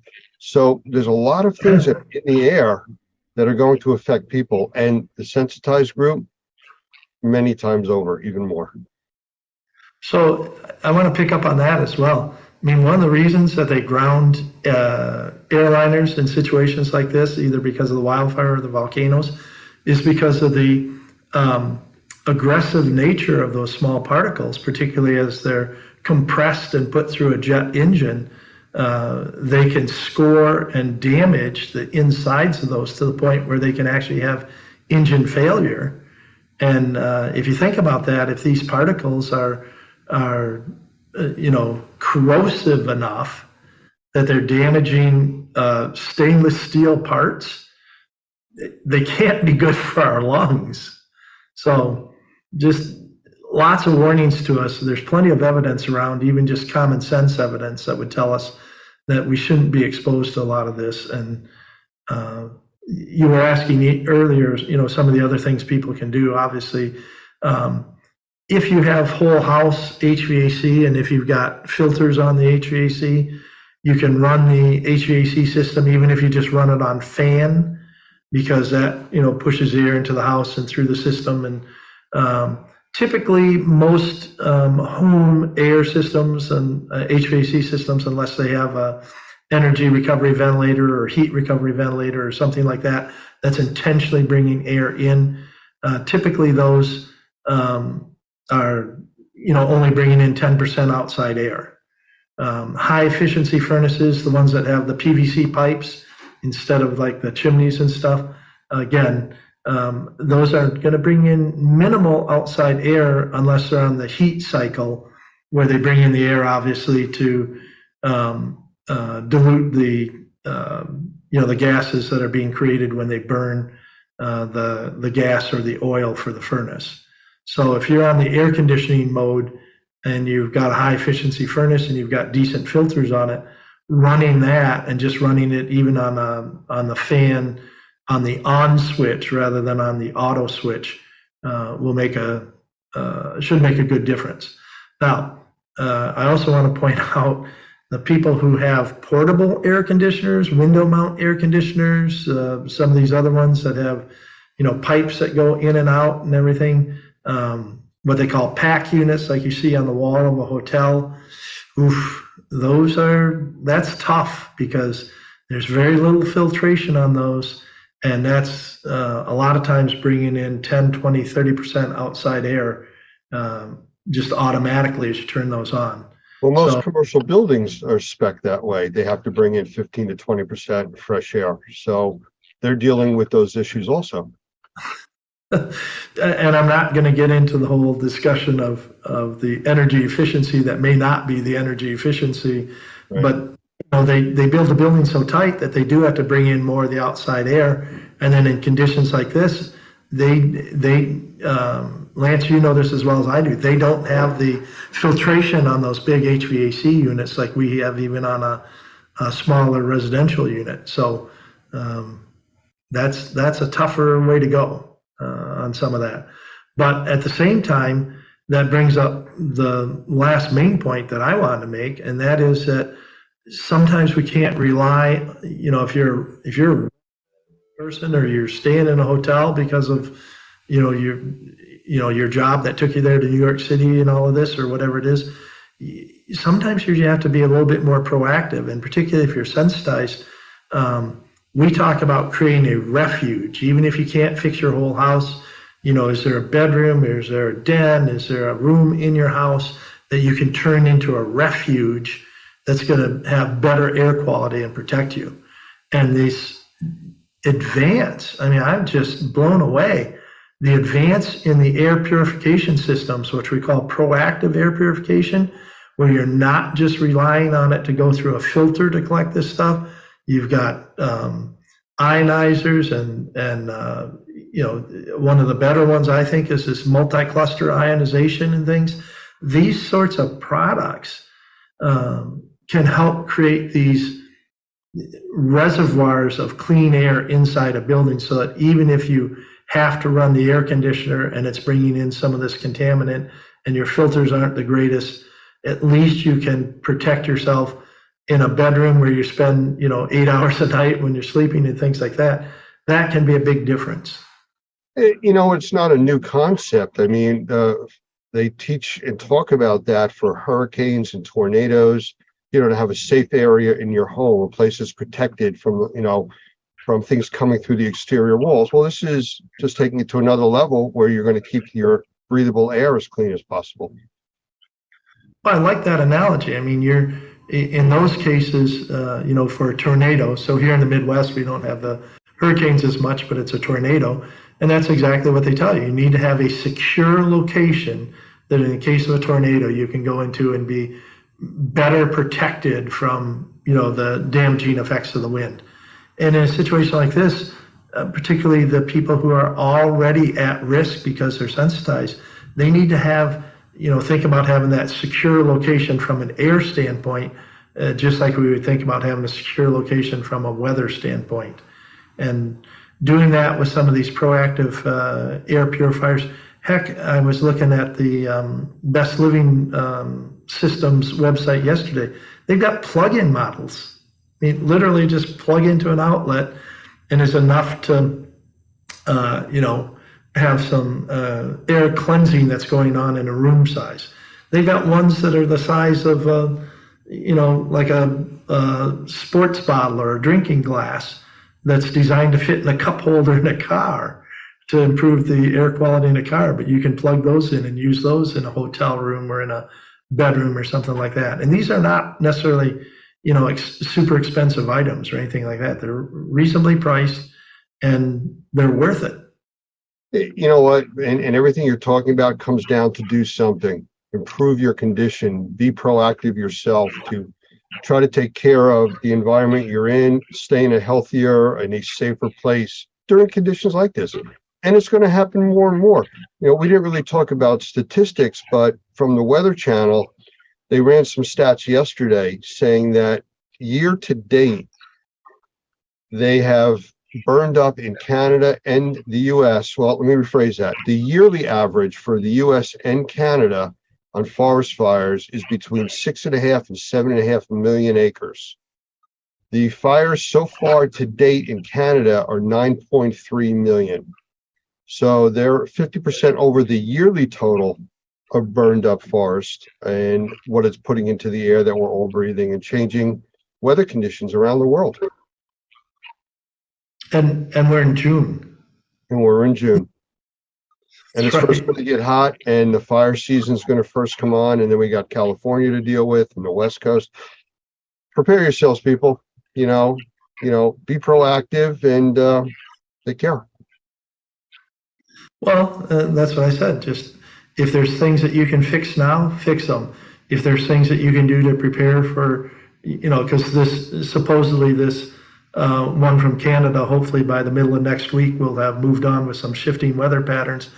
Don't just go back to normal and say, that one's over, I don't have to worry about it. Because something's going to happen again.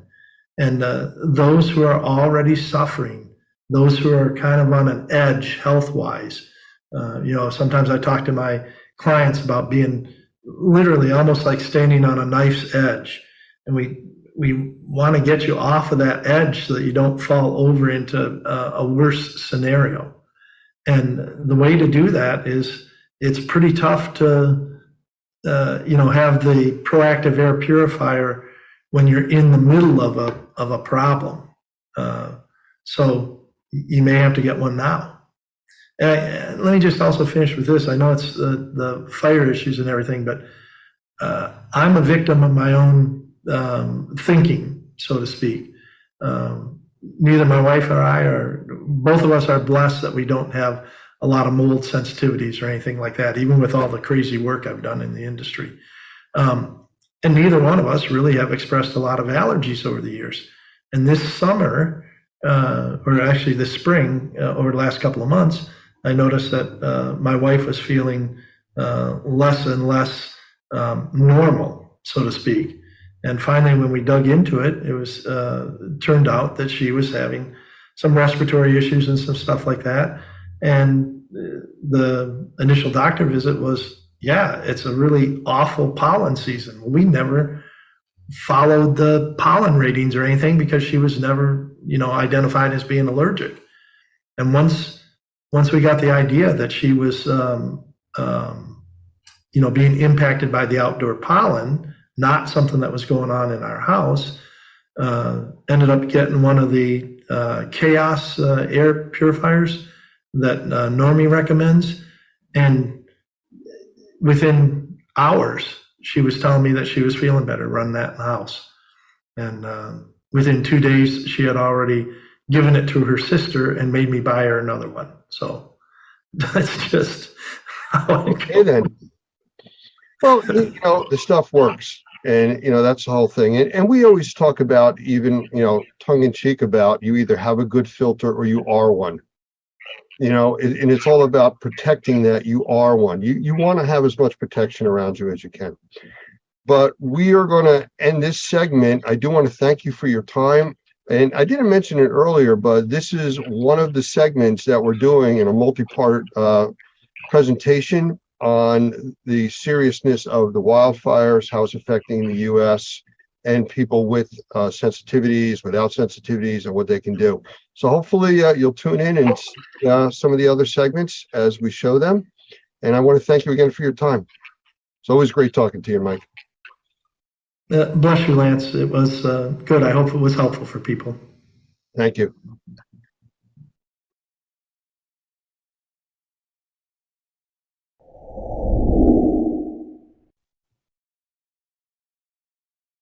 I want to welcome today's guests from Robert Pettyjohn Cleaning, Mr. Robert Pettyjohn and Katie Ruther. Guys, want to say a quick hello? Hello there, Lance. It's a joy to join you and the millions watching on their computer. Thank you, Robert. Hi, Katie. How you doing? Thank you. I'm good, Lance. How are you? Good, good. Well, let's get started here. And for those that don't know, Robert is one of our senior trainers.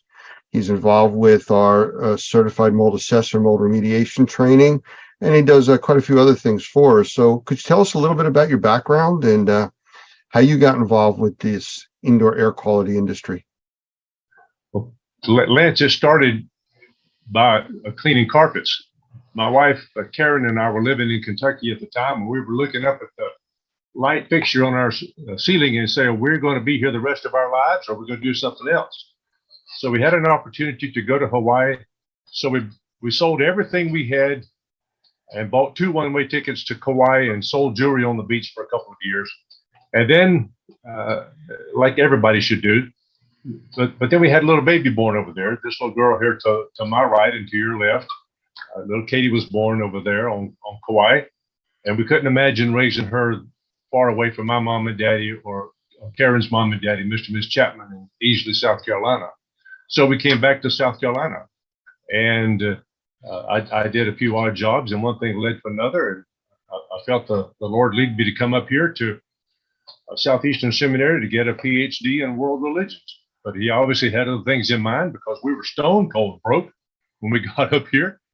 I said, Lord, what are we going to do? I answered an ad in the newspaper that said, clean carpets, make $800 to $1,000 a week. I said, well, that'll pay a few bills. So I started doing it. It was a carpet cleaning company is what it was. So I started doing that. And then one thing led to another. And I realized that I didn't know everything I needed to know. So I went looking for some other resources. And fortunately, I found them. But that's how we got started cleaning carpets in 1989 here in Wake Forest, North Carolina. We've talked in the past about diverse backgrounds and, where people are today and where they came from. So I just want to get this right. I'm visualizing it's the beach bum surfer becoming the doctor PhD, in a short trip. Well, we did a little bit of windsurfing, but not that other stuff like they do in the pipeline in the North Shore of Oahu or any of these other big surfing venues. And I was accepted into the PhD program at Baylor University and also up here at Southeastern Seminary, but I never enrolled. We were just too broke, and I had to do something else. So I never became the doctor, but that's okay. Well, I'll tell you, Katie, I know you were dragged through this, probably kicking and screaming most of the way. And if you would like to tell us a little bit about your background, if you're comfortable with that. Oh, gosh. So I grew up with the back seat of our minivan on the front porch to accommodate the carpet cleaning machine. Oh, that's right. Yeah. And that's okay. Fond memories.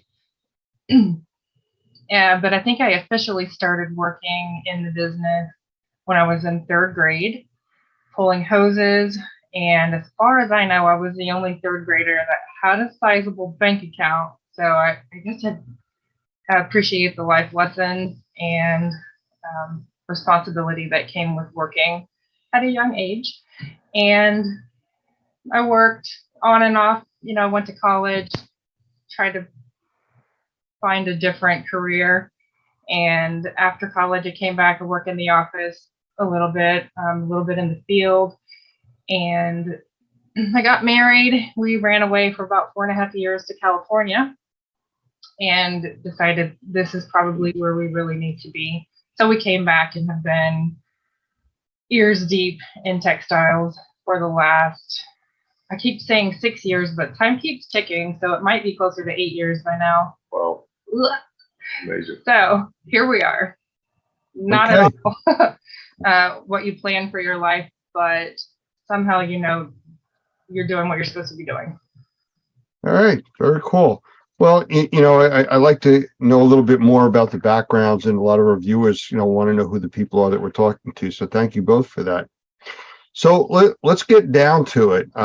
I know what you do is fairly technical as far as the technology that's used, the methodology for cleaning. It's not just spraying a chemical on something and cleaning it. So how did you figure out how to do this? Did you take training, or did you just reinvent the wheel, or how'd you wind up doing what you're doing? Well, we got started in our training because I had done some work. The guys at the shop figured I was the smartest one, so they sent me the worst, most difficult cases. And at this time, I went and bleached the guy's carpet and made a big mess. And that was $650 that Pettyjohn's did not have. But we had to max out our credit cards in order for that to happen. So we did it. So I figured I better get some training. And as a result, I asked around a couple of places and found out that there was a class at Sunbelt Cleaning Supply House here in Raleigh. And the great Lee Pemberton from McKeesport, Pennsylvania, was the one who was teaching the class. And thankfully, I got the right teacher at the right time. And he told me everything I needed to do and to know in order to get started properly. And I could not be any more thankful for that. So absolutely, training and education, there is no substitute whatsoever for that unless you have a bottomless bank account that can handle all your screw ups. Okay. Well, with that, in the world of indoor air quality, which is where we all work under, I know there's a lot of trade organizations and support groups and things like that. Did you ever try, or are you still working with those types of groups, trade associations, organizations that helped you through this? To back up to education for just a moment, one of the fun full circle parts of being in a family business is, while my dad took classes from Lee Pemberton, I think I was able to fully explore my love of upholstery cleaning from Lee's son, Jim, a few years ago. Many years later. So I think that their family business becoming full circle as our family business has become second generation is one of the beautiful little components that you don't just see everywhere. So that's very well put. Yes, it is. But does that really mean that when you were in 3rd and 4th grade, you were helping him with his homework? I don't know. You're exposing all our family secrets now. I just wanted to make it clear for everybody where we were. Well, that one of the benefits of being at a class like that is that you usually are associated with people that are where you want to be. And one of those people was a fellow named Chubb Safrit, Safrit. He lived in Concord, North Carolina, right outside of Charlotte. And Chubb at that meeting told me, he said, Robert, if you want to do this business, you do this and this and this and this. And I did that and that and that and that. And then one thing led to another. And now here, what is today's date? 24th. The 24th of what? March 24th in 2023. I'm being interviewed by the great Lance Eisen and the Normie crowd, along with my baby daughter, Katie. And I'm so very thankful to be here. But that would not have happened had I not been in the right training organization, doing the right things by people who knew what they were talking about.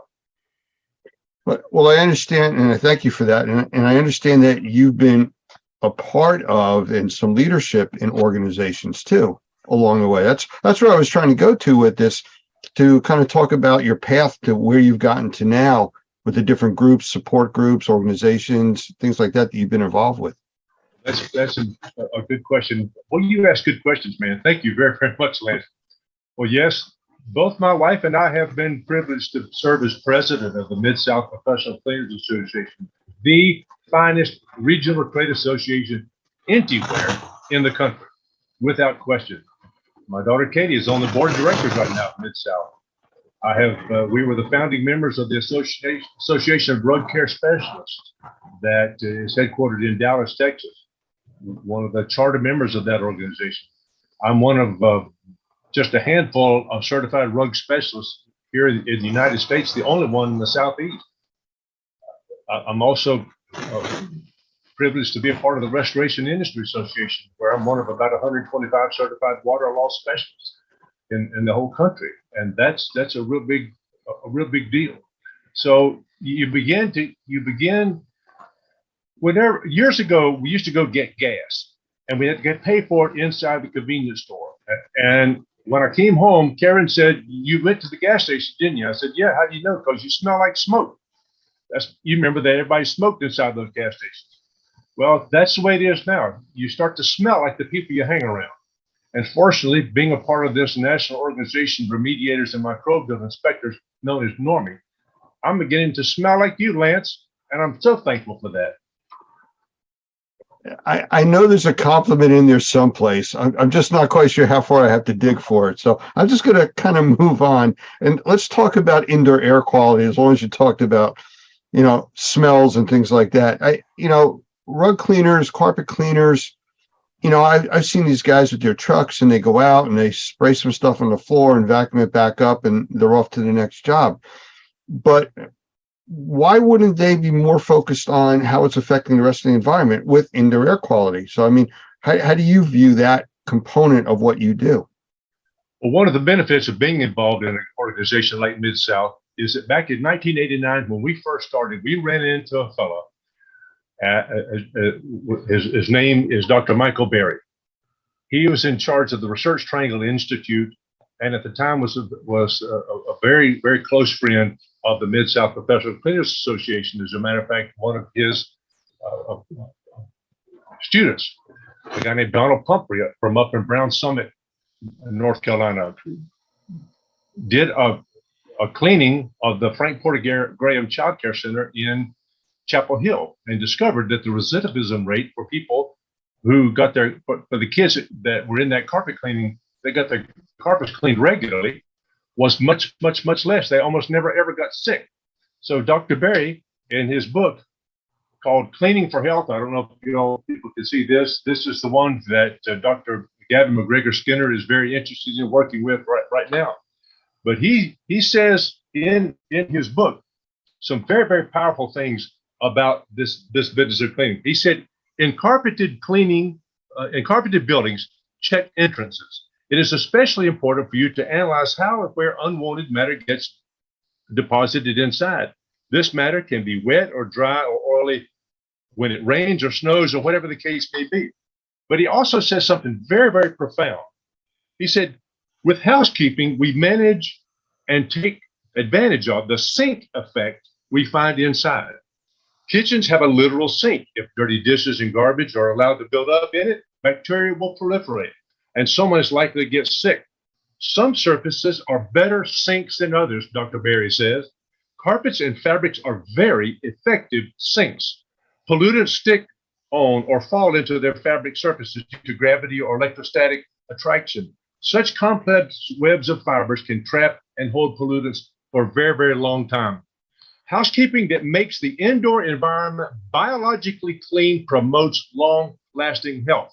We were fortunate in 1989 to be associated and to be acquainted with Dr. Michael Berry.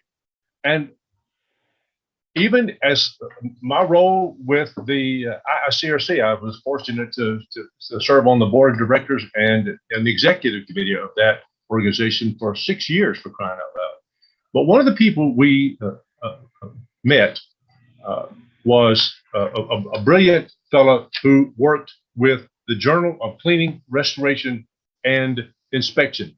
He wrote an article called The Influence of Flooring Type on Allergen Levels and Airborne Particles. This thing right here, an amazing, John Downey is his name, an amazingly brilliant fellow. But he says, and I'll just read one short sentence or two. In conclusion, the results outlined here do not support the common recommendations favoring hard flooring rather than carpet that are currently given to those with asthma and allergy concerns. Adds to the growing body of research that suggest no flooring type is definitely preferable over another. We hear so many people, Lance, as you well know, say, rip the carpet out, take the carpet out. Well, no, the carpet is an effective sink. With every 1 square yard of carpet, there's 1.4 acres of surface area in that. That's a great sink, or a reservoir, as Dr. Gavin McGregor Skinner says. But that reservoir, that sink, needs to be emptied on a regular basis. Hence, what we're here for today is we are impacting people's indoor air quality in ways they will never have any indication. So, well, industry that does this, that allows us to do this, sir. Let me toss up a softball to you guys, for you guys to take a swing at, using a baseball metaphor here. Here comes the pitch. In most structures, what is the largest filter in that facility or home? Katie? The carpet. There you go. Pretty much what you just said. I mean, it's a massive filtering system, and it's so important to address it the right way. It's crazy when the largest filter has been ripped out and replaced with a filter that can't hold on to anything, like a hard floor. It changes the whole maintenance protocol for the house, the whole level of expectation for the homeowner, for the inhabitants and their respiratory existence, in my opinion. But your opinion is right. And the fact is that big sink that filter has got to be cleaned and emptied on a regular basis. I'm sorry, nobody put a gun to your head, made you buy that carpet or buy that Oriental rug, but still you got to maintain it. Nobody made you have babies. Nobody made you buy that house, but still you got to maintain it properly. Absolutely. And that was the whole purpose for asking that question like that. You know, when you do take out the carpeting, it does change everything. The whole indoor air quality structure changes. So let's get a little bit more into the technology side of it. Could you give us some examples or demonstrations? I know you have some videos that you were talking about in a previous conversation we had about carpeting and cleaning and things like that. That's a very good question, Lance, because cleaning carpets really does impact the 7 elements of indoor air quality. And those 7 elements, of course, are particles, odors, gases, biopollutants, temperature, relative humidity, and comfort. That's how you got to measure something somehow. So let's measure it with these standards, these criteria that Mr. Hoffman and Normie have established as extreme, and research over the decades as established as necessary elements of healthy indoor air quality. How does what we do impact healthy indoor air quality? Katie, how does all that happen? How would you show that? I would like to start with reel it back a little bit and talk about why before how. I think one of the questions that is often overlooked when it comes to how are you going to clean my rug? Can you clean my rug? What are you doing? Why should I choose you over someone else? Is come back to why are we even doing this in the first place? And the Sunday school answer is indoor air quality. But there are other answers to those questions, and those are going to be very simple. Why do you do what you do? Because it's important to your precious customers for one, but you've got to also understand what you're doing. Where does this rug come from? Where do these textiles come from? How did they come about even in the first place? And I think you may have a couple. We're going to show you a couple of videos, Lance, and your audience too. They're short videos. They're not going to last forever, but sometimes a picture says more, 1,000 words, 10,000, or whatever it is. Short videos, like an active picture, so you can just catch a little glimpse of interaction and not necessarily watch the whole movie. And you got some of those videos? I think I've got a few set Oh, that's aside great. that'll Let's be do it.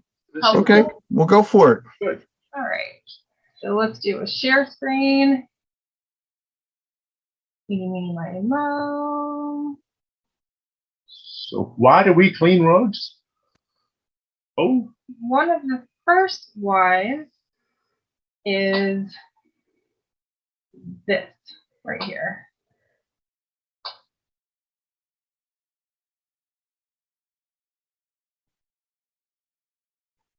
can you see that, Lance? Yeah, absolutely. And being a grandparent, I mean, that speaks volumes to me.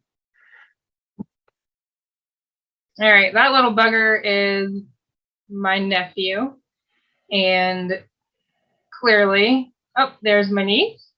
And this is one of the primary reasons I clean things, is because I've got little kids and nieces and nephews that are crawling on my floor. And I've got a dog at home, and I know what the dog has done. I know what my kids have done to my floor. And while they're not this young anymore, literally eating the carpet as they pull themselves along, it's still shoes in my house. I know what's this close to their face. And it's important to keep the little people in my life safe. Plus, their respiratory systems are much less developed than the rest of us. And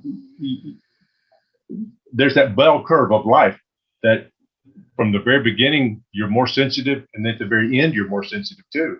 So not only for babies, but for seniors in their homes, for people who are having elective surgery, for people who are bringing children home from freshly been born. Oh gosh, there's all kinds of reasons. But this is why we do what we do, dadgummit, is because there's people lives that are dependent on what we're doing. We're cleaning for health, my friend.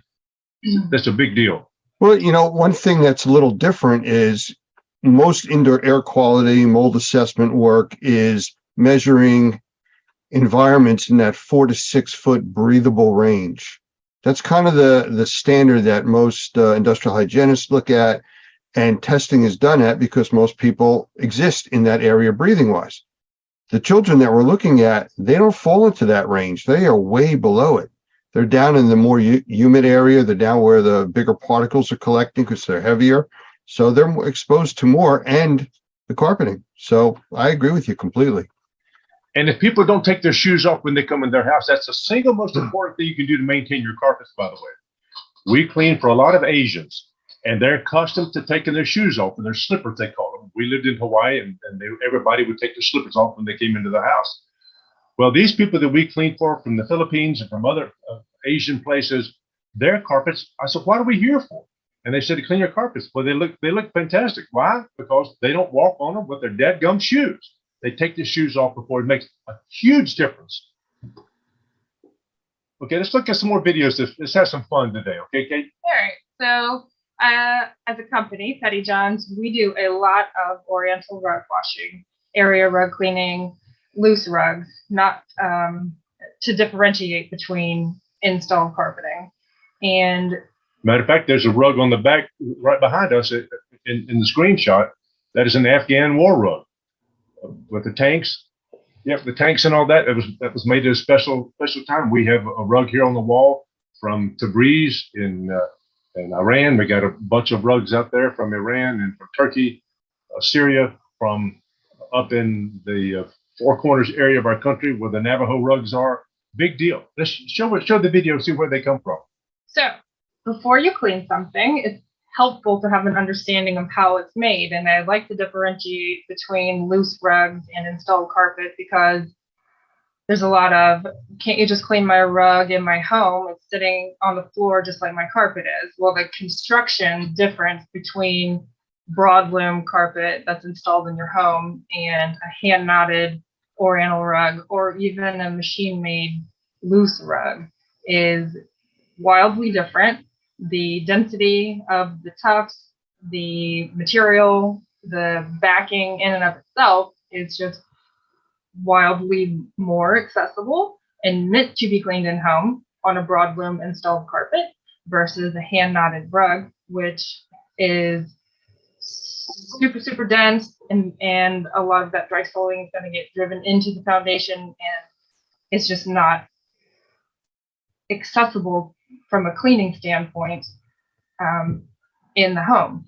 While Katie's looking at these videos, let me say one thing to you, Lance. You used the term broadloom a while ago. Hey, Robert, hang on one second. If you're guys are gonna talk for a while, stop your share so we can see you on the big screen instead of just a little screen with your files. Okay. Oh, that's fine. So I understand. So that was just the tiny amount of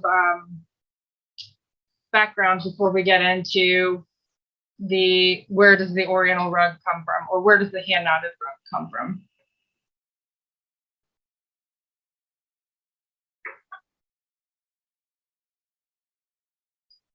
Oh my, this is taken in the Luri area of Iran. There are two major nomadic tribes there, the Luris and the Qashqai's. And you can see that this is a big deal in their lives. I mean, this was only taken just a few years ago when I had the privilege to go to Iran and see these sites firsthand. This is something that you just don't see very much at all in our society, particularly in America, but gosh, almost anywhere. And then look who's bringing up the rear, being sure that the job's done right.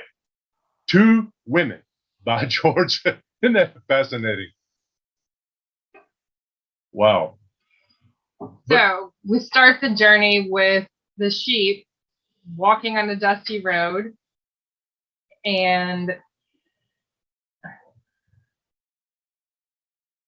we are going to go to the sheep have got to be shorn, and the wool's cut off. It's got a very high lanolin content in it, so it's got to be washed first. Once it's washed, it can be put into a dye vat and dyed almost any color imaginable. And these guys that do this, these dye masters, using all kind of natural vegetal dyes, are some of the most incredibly brilliant people on earth. They are the most highly respected anywhere along this rug chain. It's those people who know how to match colors and to get them exactly what the customer's looking for. Those are really huge. And I've had the privilege of getting to know some of these folks and to watch how hard they work. Man, you just never see them taking breaks. So one of the questions we pose to ourselves before we clean a rug or anything in reality: what's it made of, what's happened to it, and what's the value? We're going to dig into the what's it made of portion right now as we've been. And so people may find this awful pedantic or something kind of, why you show me all these things like this? Well, there's got to be an entertainment value to what we're seeing. You're seeing some stuff that you've probably never, ever seen before. We're lifting up the sheets, and now you can see what's going on in between. And it's a beautiful story of what all has been happening over the years. And to see that this, by the way, the oldest Oriental rug discovered was in the Pizric Mountains of Russia. It dates back to 5000 BC. It is constructed exactly the way that Persian or Iranian rugs are constructed today. Amazing, amazing. This here, you're seeing a lady in the Luri tribe. She is spinning the wool that's been cut off of the sheep, and it's all been cleaned up, and now they get big old skeins of this stuff, and it's got to be spun now into a yarn that can be used in a rug. But just look at all the times that this is being held by the human hand. Look, all the oils, look at the soil that's on the ground. I mean, these things, you'll see how this is taken care of down the road. This is a beautiful process. And whether you're washing upholstery, whether you're cleaning dishes, whether you're cleaning up a television set or whatever, you got to know how things are constructed. And look at these incredible ladies there in the Qashqai tribe that are actually weaving a rug on the ground. These are nomadic tribes, much like you read about in the Old Testament. And these girls are all dressed up, ready to meet their husband should he come by. And it is, I mean, literally, that's the truth. And just look at what they're doing on the ground, for crying out loud. Wow. If this doesn't want to make you want to preserve the investment, we're, as Ron Toney says, who's the IICRC #1 certification, by the way, Ron Toney says we are able to preserve time spent. Oh, what other job can you do that can preserve time that's already been spent? I've got 2 daughters, and a lot of these people who are making rugs, as you'll see in the videos, they're all women. Men are out there smoking cigars and drinking tea and trying to sell something. But no, these ladies are the ones working. And by washing a rug properly, we're preserving the time that they spend on it. Just look at the incredible dexterity that these ladies have got in their hands. They're taking 2 or 3 of these yarns together, and this lady is cutting this yarn off as she goes. Those knives are unbelievably sharp, but her fingers, no slices whatsoever. Just a beautiful, beautiful context of why we do what we do. And if you don't know why you do what you do, it becomes a game of gossip, somebody has said. No, you've got to know why you do what you do. This is why we do it. And once the rug is finished, it's got to be finished. So let's see what's going on here. If you've ever felt a wool rug on the back of the rug, it can feel kind of scratchy and kind of rough. Well, in order for that not to happen, they actually set fire to the bottom of a rug. Wool, on the other hand, wool rugs do not catch a fire. That's why they are used exclusively in the airplane business. You look at the airplane that you fly on, the Delta, Pan Am, whatever you got. There's not Pan Am anymore, is it? No. Okay. But any other airline you fly, they all have wool carpets. Why? Because they don't catch a fire and burn. What does the burning actually do? The burning actually removes the scratchy stuff that's on the back of the rug. And there's an aesthetic value to having an Oriental rug. And one of them is it feels so soft and so plush under your hands. You can pick it up and look at the back side of it. But now, after all those rugs are dealt with so many times, they got to be cleaned somehow. Let's watch and see how these folks are washing the rug. There's 6 elements to any cleaning process. There's chemical action, mechanical action. This is where you're brushing your teeth or your hair or your dishes or whatever. Chemical action, mechanical action, dwell time, temperature, rinse, or dry. Those 6 elements. You can see that they're wetting this thing down. They're actually using laundry detergent to wash these rugs out on. And they want to wash them and get them as clean as possible before they. But you just look. Are they rinsing them out completely? Are they really getting those things completely clean and rinsed out? There's the question about that. Let's continue. Now, once you wash something, you got to dry it up. This is Mr. Reza Zolanvari, one of the most brilliant and compassionate men you'll ever meet. He has Zolanvari rugs. You can look them up. And these are, you see the rocks out in Iran, that sun is beating on those rocks all the time. And they've taken these rugs, they've turned them face up, and the rugs, the bottom of it, what Mr. Zolanvari is explaining is that these rugs are drying from the bottom and from the top with the sunshine and a little bit of air. There's not very much air movement. Temperature, air movement, and dehumidification are the 3 factors that influence drying anything, whether you have a flood in your house or you're drying wet rugs. Temperature, air movement, and dehumidification. You're seeing that process.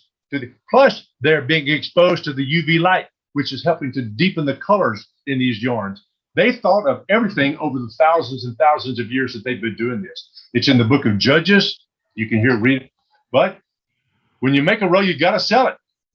So here they are, flipping rugs. It's called flipping rugs to the public. Here's what that looks like. And this was taken in Iran or Persia, whatever you want to call it, by some of the most careful, beautiful human beings. Just look at these textiles. Look at how beautiful they are. Oh, my stars. So many hands are involved in the production of the rug before a brand new rug gets to a showroom or gets to your home, where it's new and presumed to be clean and ready to use. And the concept of clean, the definitive clean, it's kind of vague because, hold on just 1 second, you'll see in this video, it's about 2 seconds away. You're going to see, oops, that has just potentially touched a brand new item that you're going to bring into your home and your child's going to crawl across, or you're going to drop a little crumb and you're going to pick it up and eat it because that was a really good blueberry muffin and you just bought the rug so it's clean. So this is actually the very first rug I ever bought. It's actually a grain bag. I bought this at the Grand Bazaar in Istanbul, Turkey. And to be able to, and what happened was that the folks used to put the grain in these bags and put the bags on top of, on the back of the horse and take them back and forth to wherever they needed to go. So this is now, fortunately, this has been cleaned, and that man that you saw in there has got a huge, huge heart, but he is unfortunately no longer with us. A dear, dear friend of our rug industry, and he's no longer with us. So, but this is understanding where these come from and how they get around and how they make it into people's houses. There's a story behind every one of these rugs. There may not be a story behind a carpet, but there's almost always a story behind an Oriental rug. We bought this rug in Ephesus on our honeymoon when we were on the Mediterranean Sea. We bought this, the very first purchase we bought, we went downtown and bought it at the rug shop. And now this is the first thing we ever bought as a married couple, somebody would say. Or I don't want to start crying or nothing, but my granddaddy taught me how to dance on this rug. Or this is when my brother and I used to play the Hot Wheels around the outside edges of the guard border on these rugs. All kind of stories behind them. And you just mentioned one about your mama a while ago. There's stories behind them all. And these are very, very real. A lady brought a rug into us the other day, about 6 or 8, 9 years ago, something like that. And it was a polypropylene, tore up and all that. And I said, ma'am, if you'd prefer, we could just go ahead and put it up back there. And I was pointing to the dumpster. She said, oh, no. This is the only thing my mother ever gave me.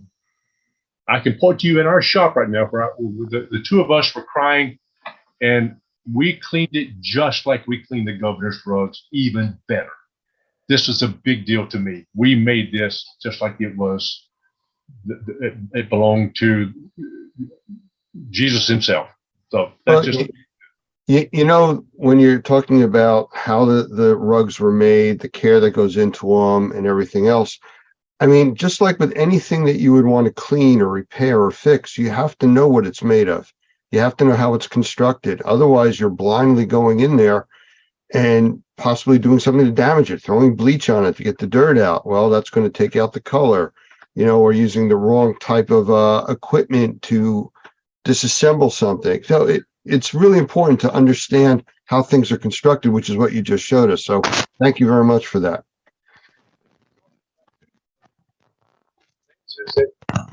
Whether it's a rug or whether it's your hardwood floors or anything, I know that you and I have had water damages in our home. As a matter of fact, today I'm getting all the CPVC plumbing removed from my deadgum house, so I don't want to come home to a flood.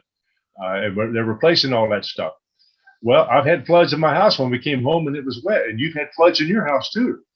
And to know for the restoration contractor or the remediation contractor to know what it's made of before he starts just sawing into something is just really huge. You made an excellent point, Lance. That's a beautiful point. Yes, sir. Yes, sir. Well, let me ask you a question. If you were able to talk to homeowners and business owners, what would you tell them to do to protect their rugs or floor coverings, whether it's carpet or a throw rug type of a thing, Oriental rug? Oh, that is a great question. You should know the answer to some of that, Katie. How to protect your rugs? Well, I like to kind of refer to the American healthcare standard on this one, and you can kind of go one of two ways. You can go preventative or you can go corrective. A lot of people find it easier to just go corrective. You know, I'm going to eat this now, and if my pants don't fit, I'm either going to buy new pants, or if the doctor tells me to lose weight, I will. It's almost always easier and to your advantage to be preventative and cheaper. And cheaper, maybe a little more expensive in the short term, always cheaper in the long term to go preventative. That means taking your vitamins, get your butt out of bed in the morning and exercise, or do some sort of meditation or something and get yourself right for the day. Also, preventative is imagining in the future what's going to happen. Somebody's going to spill something. Somebody's going to find something you said so funny that their soda spews out of their nose. They're laughing so hard. Then you've got to deal with cleaning up. That's happened. That's why I said that. Well, and you're exactly right. We have the ability to think and to project ourselves into the future is really, really huge. Well, one of the components here that's so important is by showing people the reality of how things are done, how things are made, and how things should be. And now talking about the preventative compared to reactionary, that is a major issue with most people today. Nobody, and I say nobody, the governments particularly don't want to spend money preventatively. They don't budget for prevention. They budget only for reactionary. Unfortunately, a lot of people are exposed to that too. A lot of people are short on funds, so they're not going to spend money to fix something that isn't a problem as yet. What you're demonstrating to us is the risk to that and how much more it costs down the road. I guess the easiest example for most people to understand would be driving your car for 10 years and never changing the oil. Well, it seems to be running fine. I'll leave it alone. Well, one day the engine seizes and that, $10 can of oil just cost you $5,000 for a new engine. So, it's taking care of it now before it becomes a problem is so important. Sure. I 100% agree. I highly recommend putting a protective coating on your textiles when they're new or freshly cleaned, because of the simple, buy yourself some time in case of a spill. Make your vacuuming more effective. You're going to vacuum anyway. You floss your teeth regularly, and your dentist knows when you don't. Your rug cleaner knows when you're not vacuuming regularly. So put the protective coating on there. It makes it almost extends to the point where it can save relationships in your life. Oh gosh, yes. Because at some point, your child might spill a chocolate milkshake on your dad's rug. And is that what your child did? I think so. I think so too. And even though the rug was protected, there was a very brief moment that was captured. You could feel it, the tension in the air. Had that rug not been protected, I know what it's like to spot clean a protected rug and know what it's like to spot clean an unprotected rug. It's just a lot more difficult. And I don't know what the result's going to look like. But it was a timeout. Everybody stay calm. I need a paper towel. I need a spoon. I need a little bit of water on a towel. And the milkshake scooped right up into the towel. And within, honestly, about 2 minutes worth of work, we had that rug back to pre-loss condition.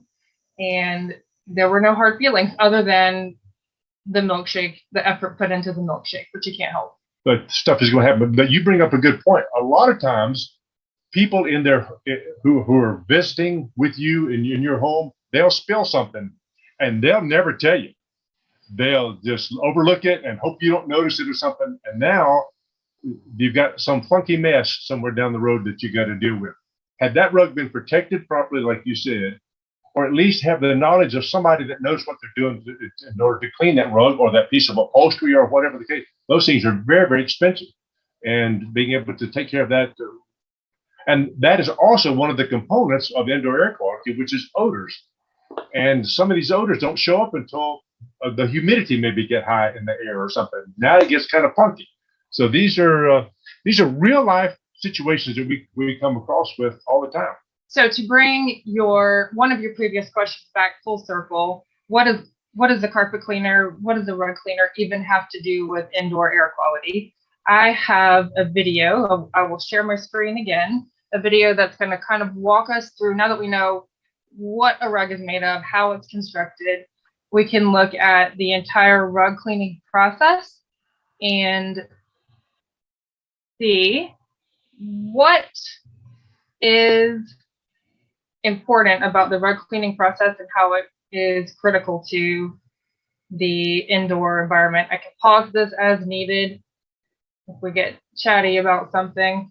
So this in our shop here's another war rug. Clearly we have a theme in my household because my husband was in the military, and this is not a true Afghan war rug. It was made in Pakistan.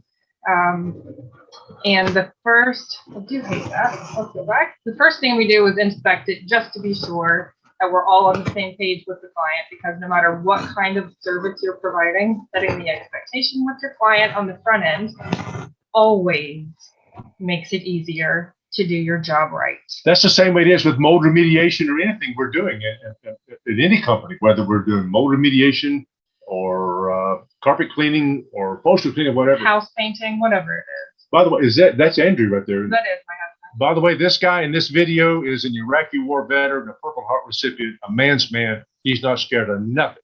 And he happens to be my son-in-law, and I'm very, very thankful that he's part of the family.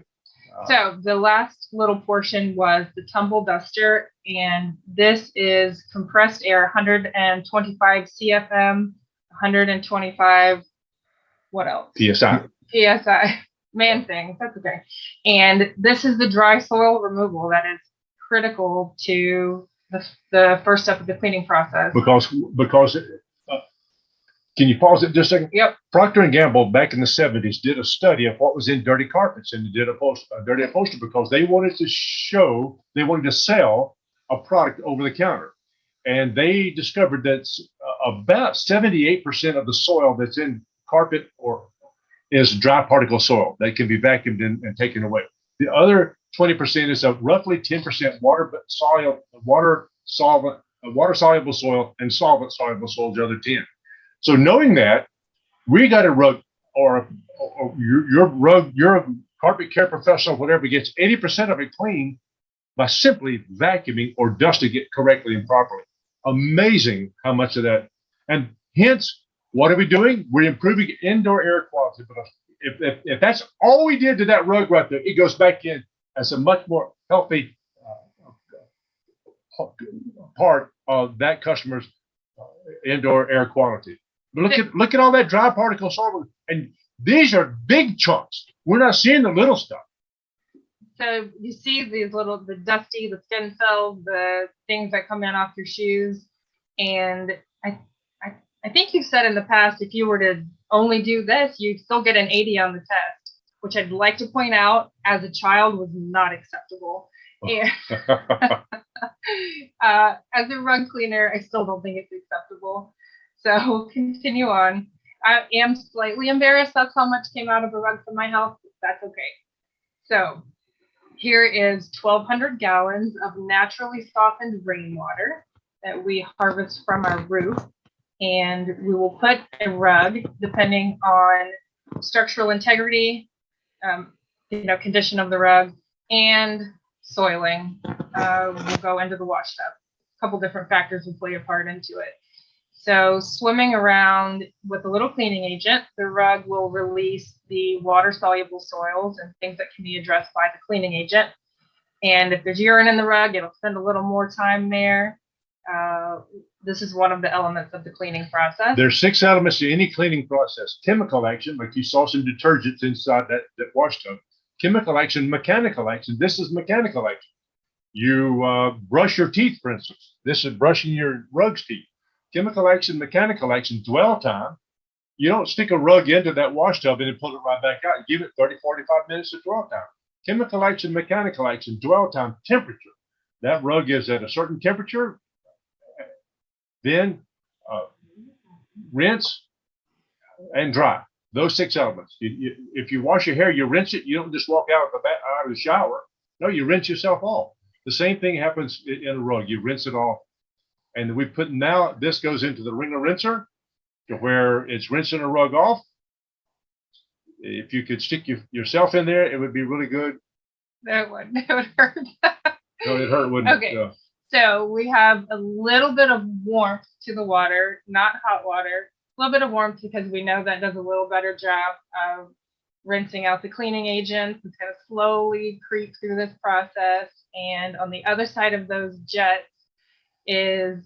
are those little rubber guys right there that kind of squeegee out a lot of the loose water. So That's just like Granny had it in her wash thing in the back on her back porch. Yes. She kept all the National Enquirers in there though, that instead of washing rugs in it. Didn't she? I don't know. Okay. And then the rest of the water is spun out in the centrifuge, which is going to spin at about 960 RPM. And it's a little faster than the Gravitron at the fair. It would literally liquefy you if you got into it. And That's 10,000 PSI is what it is. That's the RPM. Yep.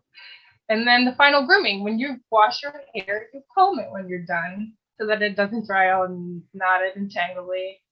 And then you dry it. So then our rug is going to go into the dry room where we duct in hot, dry air and recirculate that heat, duct out the humidity, use air movement and temperature and dehumidification to get this rug dry.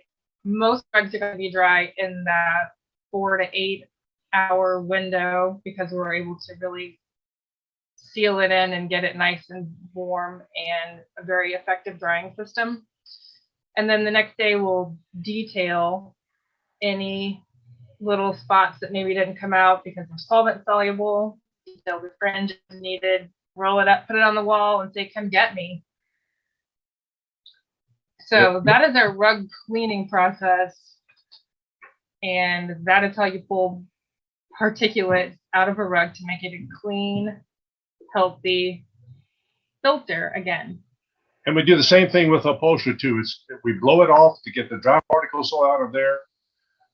By the way, we've had extremely good success, even with moldy upholstery, to be able to blow it off, to put a disinfectant on there first, blow it off completely with 125 PSI, 125 CFM, and then wash it again thoroughly, and then blow it off again, and then test it and send it off to the lab, and it comes back food grade clean. We've taken rugs that we put 15 gallons of raw, untreated sewage, doo-doo, on those rugs, rolled them up for 4 days, and taken them off and cleaned them and got them washed and clean. Send them to the lab up in Grand Rapids, Michigan, where they test all the cereal boxes and all that, and it comes back food grade clean. That's a huge, huge deal for people that have mold in their homes, or they have any kind of an illness or something that's causing them to have bad indoor air quality. Well, we can now, my goodness, we can save the roads, and there's people all over across the country who can do the same thing. One of the things that Katie was talking about is preventive maintenance. One of the preventive maintenance ways that you can do this is to research your area and find somebody who is a certified rug specialist with the Association of Rug Care Specialists, ARCS, or look up Normie, NORMI, and look for a Normie professional. That guy should have done his homework enough to know who the rug professionals are in his area, who the textile professionals are in his area, because none of us is good. Well, almost none of us is good at everything. Speak for yourself. Well, before you kids start arguing, let me jump in here and say that obviously the passion is there for what you do and how you care about your customers and their property and how you take care of it. So kudos for that. Absolutely. We only have only the way we were raised. It's only the way we were raised, Lance. Mr. and Miss Chapman ingrained that into Karen, and my mom and daddy surely did the same thing for us. Well, they did a good job. But we have a few minutes left, so is there anything you'd like to wrap up with or say to anybody watching this? I just want to reiterate the fact that cleaning your textiles in your house impacts the indoor air quality of what you're breathing. Mr. Hoffman says that these cleaning techniques and all that are for people who like to breathe, and we enjoy breathing, and our customers enjoy breathing. And these rugs. Oh, I'm glad you put this up. This is from Shaw Industries, by the way. I'm not screen sharing Okay, right now. can you screen share it? I can. All right. I sure can. This is important. It was said of the parson in Chaucer's Canterbury Tales, but first he wrought her, and then he taught her. Well, if I'm gonna sit there and tell you stuff to do, I ought to at least do it in my own dadgum house. So let's go to the next one too. Okay, so let's talk about this though. Okay. The first lines of defense. We always say vacuuming is one of the best ways of maintenance, but before vacuuming, what can you do to reduce or prevent the load of soiling that's going to be on your floor covering? And the 3 zones, as Shaw calls it, zone 1, 2, and 3, is get the moisture off of your feet first, and then something to collect the bulk of like a scrubby, bristly kind of floor mat. Yep. And then something to get whatever might be left on it. So why does it keep going the same direction? That's okay. I'm sorry. Here. This is my front porch, and you see that I've got some rug pad that was cut wrong, so we use it out there. That's absorbing the moisture off from the bottom of my shoes. And you see that little scratchy little green rug mat. That's an AstroTurf mat. I want to scratch the stuff off the bottom of my dadgum shoes. Studies have shown it takes 15 steps to remove the soil from the bottom of your shoes. So let's accelerate that, please, and we can do that. And then another thing we do is we put a nylon walk-off mat there and put our shoes over to the side so that we're not traipsing that stuff all in our house. Why? Because my wife and I breathe about 3,000 gallons of air every day, just like you and Andrew and your babies don't drink quite that much, but everybody that's watching this video, you drink 3,000 gallons of air a day. And do you want to get it clean as possible for your healthy indoor environment? And fortunately, we're starting them off young at Petty John's. But she needs to put the phone up and not talk to her friends while she's doing some work, though. You know, Katie, you had spoken earlier about that whole child labor thing when you were growing up. And Oh, gosh, no, I see this isn't really skipping a generation. Okay, just handcuff me now. You can go ahead. Brendan's family, all of the little ones have been obsessed with vacuum cleaners, which is funny. Is it funny? I think it's in our DNA. But it goes back to these things here we're talking about here, Lance. These cleaning for health. Research has shown that if you can identify where the reservoirs or the sinks are in your house, or in your office, or in your car, or anywhere, then you can identify the pathways that reservoir takes to get into your lungs or into your body, that a germ or a virus or a mold spore or something would get into there. Then you can interrupt that pathway and stop that from getting into your body. This is one of the beautiful things that Dr. Gavin McGregor Skinner is teaching people to become essential cleaning professionals. And by the way, during the corona, you remember we called some politician's office and told him that we cleaned the governor's rugs. And he said, okay, you're an assistant cleaning professional. So we got that designation early on. And how many times have we taken a rug and taken the ATP meter and before and after and seen the reduction in organic load almost non-existent? We had fun playing with that during COVID when everyone was hyper aware of ATP meters and organic load. And we tested a random rug out in our shop. I think it had urine in it, so we knew it was going to have a decent organic load to begin with.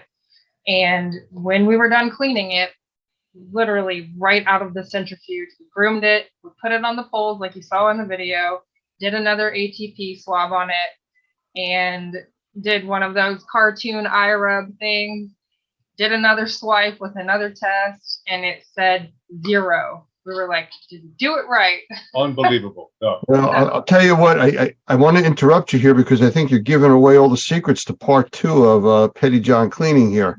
So we're just about out of time for this segment. So if we can wrap this up, maybe we'll do another segment in the near future and go into some more detail on that. Well, fortunately, this business is in our blood. My granny lived at 25 Liley Street in Somerville, Georgia, right across from the Bigelow Sanford rug mill.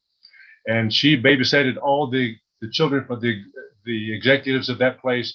My uncle was a dolpher there. Both of my aunts worked in that rug plant.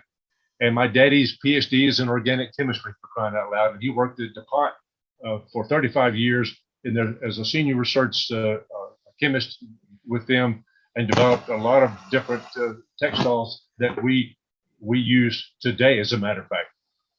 And fortunately, it's in our blood, but also a respect for the people who made this rug is in our blood, and respect for our precious customers is in our blood too.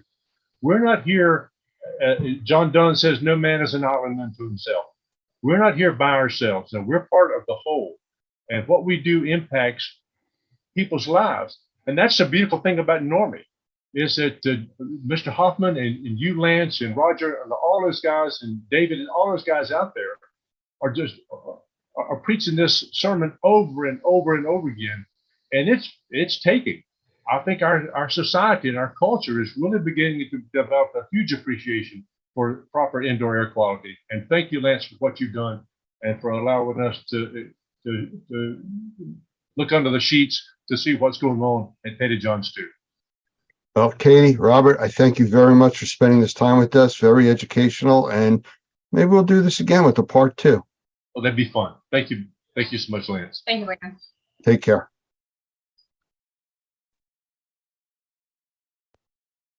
I want to welcome my next guest, Nick South from Sotellus. And it's an interesting name. And I think the easiest way for us to find out what Sotellus really is to ask Nick. So Nick, say hello. And what is Sotellus? Hey, hello, everybody. Glad to be here. So what Sotellus is we're an online review capturing, marketing, and referral system. Basically a one-stop shop for all online needs, as far as communication with clients, chat boxes, marketing, and online reputation management. So if we step back for a minute and let's look at you for a second, how'd you get involved with this? I mean, this is a very niche type of a thing. How'd you stumble into this or wind up there? So actually a long time ago, I used to run an Amazon FBA business. If you've ever done anything with Amazon, you know that reviews are everything with them. So if you want people finding your products and people seeing you more often online, you need reviews. So during that time, I just saw like a very niche and very important part of how online reputation affects a business. And then I ended up running into somebody involved with Sotellus that, I ended up meeting the owners. I loved what they were doing. I love that their mission is to help empower the small businesses, to give them the same marketing material, and power that, these large franchises have who have 50K to, burn a month. Right. So it really attracted me over to doing that with them. Well, I've been doing a lot of the social media and marketing and stuff with Normie for many years, and it's kind of a education as you go, and then they change it. Once you understand it, everything changes again. The one thing that's constant though is the reviews. So, if you look at it from a distance, you see all kinds of reviews, but why are they so important? From your perspective, I mean, right. Private businesses, I understand, but from your perspective. Well, I always, you can go the statistical route, roughly about 90% of people will look at a business's reviews. 70% of people are going to Google and research a business before they even call in. But then just think about yourself. Like I always ask somebody, everybody knows about Amazon. Everybody goes and buys stuff on Amazon. When was the last time you bought a product and you didn't check out the reviews? And I always use the example of if you see two products that are the exact same, but this product B is $10 cheaper than product A, but product A has 205 stars and product B has only 5. almost everybody will choose product A and spend the extra $10 just to ensure that they're going to get a similar result or have a similar experience as those other happy people. So to me, it sounds more like a reputation kind of a thing based on what other people that have used your services say. Exactly. It reviews is reputation, right? It's social proof. It's where reviews are is just results from your actual quality of service, right? It's exactly why if you have, tons of 5-star reviews, people tend to choose your service more than somebody who has a bunch of 2 stars. I've seen a lot of sites where you see, like 300 5-star reviews. Is that like real, or is that something that, everybody is perfect and that's the only people that do reviews? Right. So it just depends on that business. A lot of the times if they have that amount of reviews, right, and it's a lot of 5 stars, Google's very strict on finding out and flagging people if they end up having fake reviews, right? So we'll get this happen once in a great while. Somebody calls in wanting to buy reviews from us. We have to educate them and just let them know that we don't do that. That is illegal. You can get fined by the FTC. There's a lot of problems that can ensure with that. So most of the time they should be real, just because of the fact that Google's going to find out and flag them, because they'll search every profile. They'll see how many reviews those profiles have left on other places. And if they see that they're just all recently created and left 1 5-star, then they know they're not real. So let's say I want to show the public reviews about myself. I mean, I know I have reviews on Facebook and Google and who knows wherever else. How do I use the reviews to show the public who I am and what I do? So there's a bunch of different ways to market these reviews out and to get them in front of people, really. To get in front of people, one thing is, take your listings, put them in your email signatures, take other reviews you have from different platforms and post them like on your social media.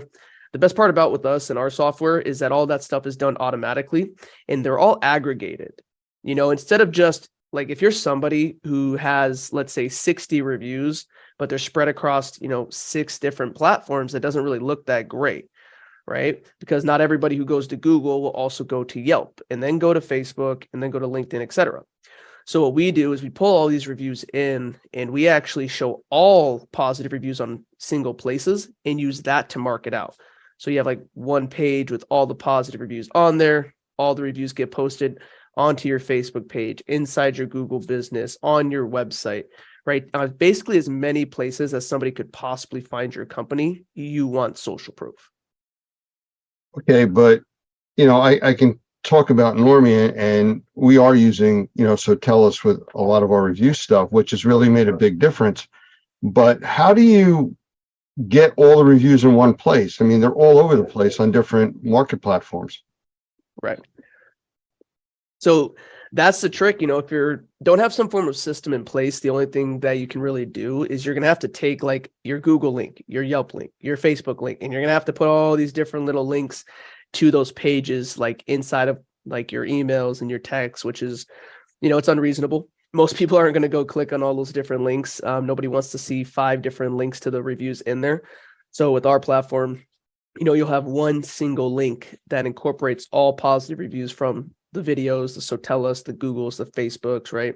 And pulls them all into that one page. So you can use that to show potential customers, show them your social proof, but also taking that and marking that out even more.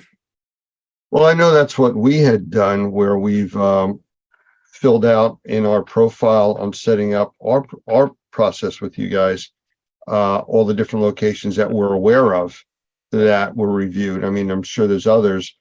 And I've noticed that if it like pulls a review from Facebook, it posts it on Google and vice versa, and on Yelp and all these different places. That's what you guys do? Exactly. Yeah. So if you run into somebody who, let's say maybe didn't have a Facebook account, so they couldn't leave a Facebook review, but they had a Google, right? So they'll leave you the review on Google. Well, we're still going to take that review, right? We still post it on the other places, such as your website, SEO, public page, and all that great stuff. But we still take that review and it automatically gets posted onto your Facebook wall, right? So all the different platforms that people are finding reviews on, like Google and Facebook, we're taking the reviews from the other platforms and posting them into there as well. Like, for example, on Google, A lot of businesses don't know about this, but there's a section on the listing called Google My Business Posting. A very big amount of business owners actually don't utilize it or don't even know about it because, you know, it's Google. They're not going to promote a free feature no matter how powerful it is, just because they're not making money off of it. So we created this sort of partnership with Google where we're the only review system that automatically posts into there.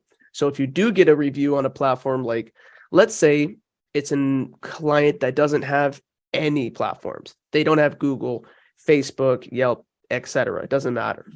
Right, we'll still get the review with us, and we're still going to post it into the Google Business, onto the Facebook page, and onto about 5 additional places after that as well. So even if they don't have those review pages set up for their business, you're still going to have the reviews that are posted go out to those locations anyways. So the business owner will still need to have an account on those locations. This is something that our coach will help them set up. But if the customer doesn't have an account with those platforms, they can't leave a review. So if they don't have a Gmail, they can't leave a Google review, but they'll still be able to leave a review with Sotellus without having to create an account or anything, which we could still take and then post inside the Google Business. Okay, I remember from the trade show that we were at where we talked with you guys a lot, you had a specific app that would handle all that stuff right on the spot. Matter of fact, that was one of the things I liked most about your stuff, where not only can you do, typing, I like your stuff, it could be an audio or video review also. Yeah, that's a big thing with us. A very big hit is that we are the only verified video review system on the planet right now that's actually acknowledged by Google. So because of that, there's a bunch of big things that come along with being the only video review system. Is that one, they're undoubtedly the most powerful, right? 80% of today's traffic online is video. Okay, so it's like everybody has seen a 5-star Google review that doesn't even have a review. It's just a rating, or they just said highly recommend. Right. But when you see a video of an actual customer that's been verified by another company showing and proving that it's real, and that customer is just raving about how much they loved your service, they loved your product, the great business owner that you are, right? That becomes a lot more powerful and enticing for potential clients. And then on top of that, the great thing is that they're also the fastest ranking reviews because they're the only ones that are able to be played and watched more than one time. But you're able to capture those on person with a patented mobile app that we have. So you just pull up your app, click a button, put the customer's name and number in, and get the review right then and there. And that way, that's why we have such a high capture rate, is because we figured out that just sending out invites is great, text and emails, of course, following up with them. It creates a higher conversion rate, if you follow up.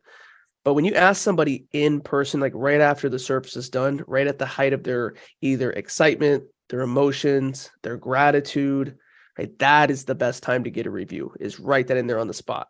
Because even the customers that want to leave reviews, not all the time, they don't always leave them just because something comes up, right? As soon as that service was done, they might have had to run out the house 2 minutes later to go grab the kids from school. I work for a review company, and that's happened to me before. So that's why the mobile app is such a useful tool, because you can capture a review on the spot in under 30 seconds. Complicated to do. I've done those, but I haven't been out in the field recently doing that. And, is it a changed process, or is it just really click one button? This is just click one button. You pull up the app. There's 3 types of reviews and 4 total buttons. It's that simple, right? It's video, audio, text review, or send an invite. If you're getting on the spot, you're choosing between the 3. Click whatever review you want. Just put the client's name or initials, and then you could do number or email. And then you just get the review right then and there. About as simple as it gets. Yeah, it could not be any easier to capture a review in person. One of the things that I noticed, and I had done this several times when I was out at trade shows and stuff, I've gotten video reviews, audio reviews from what I would call influencers. And, the regular reviews powerful, but when you get somebody that's an influencer in that industry and they're giving you a video review on the spot, you can buy testimonials like that if you would want to. I mean, it's great. I totally agree with that. We actually have in my, I have a presentation that I like to show people just how I explain the system. And in there, we have a lady named Heidi Powell. There's probably going to be somebody who watches this who knows who that is.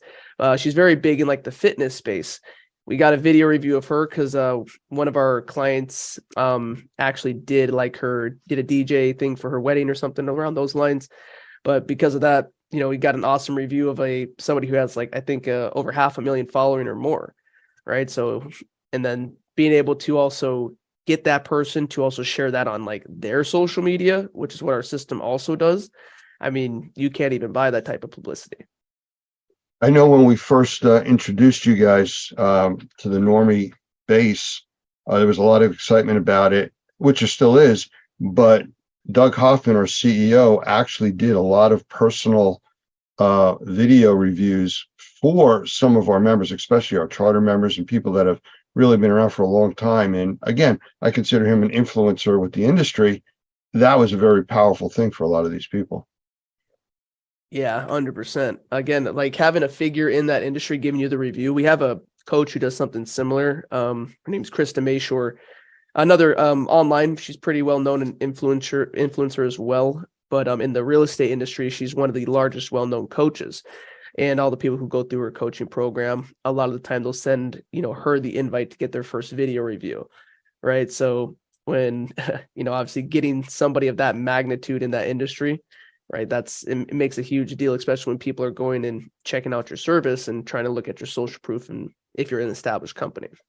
And those video reviews will also show up on all the different platforms that you're tied into for reviews? 100%. Yeah. It goes to the public page with all the other reviews, the website, Facebook, Google Business. Also, they get to share it on their Facebook as well in front of their friends and family, all with a call to action from the business as well. So it goes on about at least 6 to 7 different places minimum. That call to action you just mentioned, is that or considered the referral side of what this does, or is that different? Yeah, so there's a few things in there. We have a special offer and lead magnet program that's attached with a referral program. So every customer that gives our clients a review, that customer is going to be asked to share the review. They could share it with people directly, and they can also share it on Facebook by just clicking a button, right? When they share it on Facebook, we know the average person's got about 500 friends, right? So instead of just a one-to-one referral, we figured let's try to get one to many. Okay, instead of just trying to capture one new customer per person, let's try to capture 10. So they get to share it on Facebook with an offer from the business. Now, if it's like a cleaning company or something, you can offer a discount off the service. But then we work with people who could be in real estate who will give out a free market analysis. So it's really just a call to action. It doesn't necessarily need to be an offer. It could be scheduling a consultation, things like that.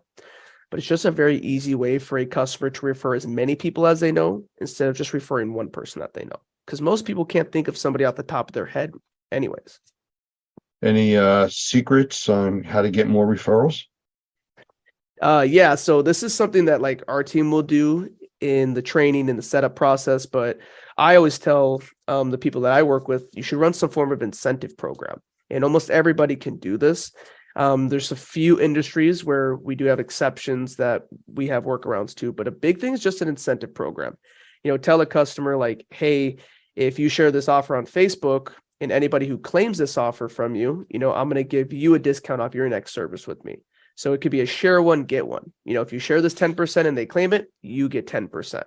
But maybe if it's a one-time service, right? Maybe something you don't need consistently or on a subscription, then you can just offer out some kind of, almost rebate. Hey, if you share this and somebody claims it, I'll give you a $20 gift card to Starbucks. Right? That's a big one. People just giving out gift cards if they refer people into them. So to me, that sounds like a lead generating program. I mean, is there a way to capture the leads automatically, or do you have to manually go and look for them, or how's that work? So with the referral program, when it's on the customer's Facebook page, if one of their friends are interested, all they do is click a post, right? It's going to show off their friend's review with the offer there. Their friend's interested, they click it. It's going to pull their friend's review up. And then right there is going to be an offer form. As soon as they fill that out, the customer's immediately notified. It goes on their back end. It can automatically be sent into their CRM as well. And then the customer will receive an email too with the information on how to claim that offer. And then on top of that, with the special offer program, that one's a little bit different. We don't have to rely on just the referral process. So we take the special offer that the customer wants to give out. So maybe it's 10% off the service. Well, every single place that we market and post the reviews out, there's going to be that call to action there as well. So whether they go on the website, on the Google Business, on the Facebook, on their public page, if they go Google them in the Google search engine, they're going to see that business's 5-star reviews, and every single review will have that call to action there. So the whole purpose is just making sure that any possible place that a potential client could find the business, we want their reviews and the call to action there. Okay, so listening to this, and as one of our members listening to this, sounds a bit complicated, though it's automated too. So how do you simplify it? What we would have to do? So exactly how you said, it's all automated. The customers here don't have to do anything. The whole point, like automation is the new delegation, right? So the whole point is to make this whole thing run itself and make sure that's automated for the client. Because if we just threw our clients a system and said, have fun, go figure it out, you can get the reviews and then you're going to have to go post them all separately. Like we'd be out of business. So our whole system is automated. The only thing the clients do on their end is just capture the reviews, and that can even be automated as well. They can upload lists of their customers, and then we'll reach out for them, or we can integrate and use their CRM to automate their invites too. The customer doesn't even have to set this account up. Every person here will get a designated coach, so they actually get a coach who sets their whole system up for them, gives them unlimited support, unlimited training, and just consistently follows up with them to make sure they're happy with the service. Because with our company, we're one of the only SaaS businesses literally in the industry who doesn't have a contract. So we have account managers and coaches in place to make sure that these people are becoming successful, because if they're not happy, then they don't have a job. So you've mentioned coaches, advisors, services you provide. Is this like all add-on fees and costs? Because that sounds expensive. Yeah, most people, and if you go to most other businesses or most other SaaS companies, it can get very expensive. With us, it's definitely not. That's the best thing, is we're the most affordable in our industry because we're the only self-funded. Every one of our competitors, that is public knowledge, and there's sites to look this up, but they've all taken investments. We've built this thing from the ground up ourselves, so we've never had to raise our prices in 7 years. During the pandemic, during this time of inflation, let's say, right? We've never had to raise our price one single time, but we continue to add value, continue to add new products and services on top of these plans that can be as little as $59, go to $199 a month. But obviously, anybody who's seeing this today, as you know, if there's anybody who's interested in this form of program or checking this out, it's very easy. You could schedule a demo with me. I'm sure Lance, you'll share the link to that. And you get a promotional price because of Normie. So that's something we do, is we take care of anybody who is a Normie client here. Well, yeah, and that's something that we've appreciated, and we've had quite a few of our members actually take advantage of that. I don't want to talk specifics on the program that we're offering right now, but I'm sure that anybody that's interested, from our membership can reach out to us to our support at normie.org, and we'll reach out to them and get them all the information they need to sign up for this program. But to me, the exciting part is that this type of a service is out there. And from what you've described and what I've seen from us using it, it's easy to use. You guys do most of the setup, and it just runs from there. We have hundreds and hundreds of reviews. I know we have a lot of members with hundreds of reviews, same kind of thing. 100%. That's what we want. We just want to make sure that we could take off. If you're paying for a service, you don't want to add extra time to that, to your client's plate. You don't need to take extra money from them and then make them have to do the work. So yeah, the whole thing here is taking care of the client. To the basically 99% of the work is done by us, from the setup to the implementation to the actual value of the product, and consistently making sure that it's getting reviews, getting you found, getting you customers, and it's all done for you. So is there anything new coming to the system that you can't tell us about yet that you're going to tell us about? So one thing we did just recently launch is like a chat box, and it's auto responsive. That's one of our newest features that I really do enjoy, just because we work with a lot of small business owners, of course. Some of them are owner operator. Some of them have teams from, 5 to 20 people. Well, our chat box gives people a chance to talk to a client that's on the website without having to be there to monitor the website, right? We send them out a text or an email letting them know somebody's there. But if they're not available, or if, it's outside of their business hours, then it just gets their information for them and sends that over to them. One thing too is one thing I will mention, probably should have, is our new dashboard we are launching. It's going to have just more analytics, even easier to navigate. And it's going to integrate with the app too. So those two things are going to be launching to be revamped, redone, and just give the customer a lot more access and make it just easier for them. Okay. Well, that is new stuff. So if our members wanted to reach out to you for more information, how would they contact you?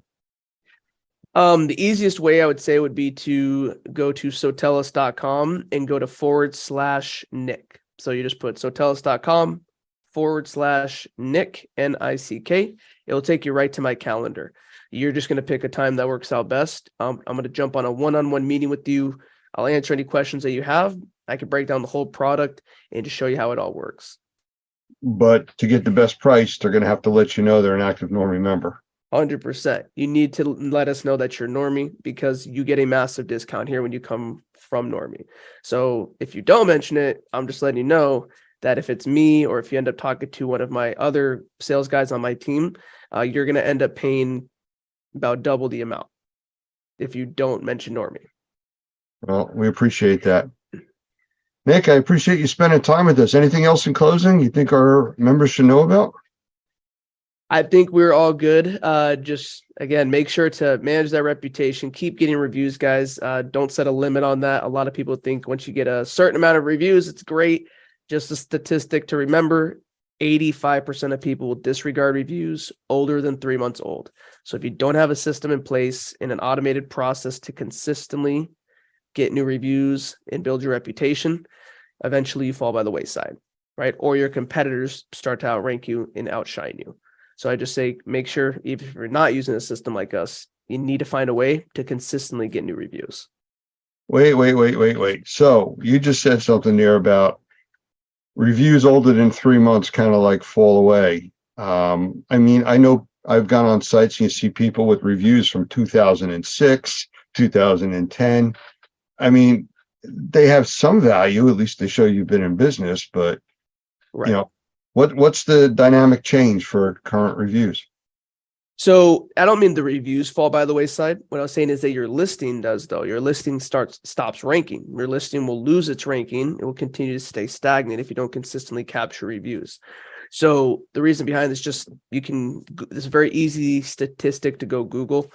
I actually have one that I can share with you that you could feel free to post, but it just shows that 85% of consumers, right, that's when they check out reviews, if they're older than 90 days old, they tend to disregard them, because the whole purpose is this.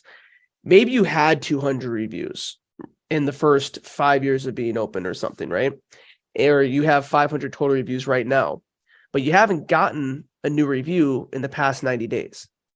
Well, what happens is people question that. What has now changed in that business in these last 3 months?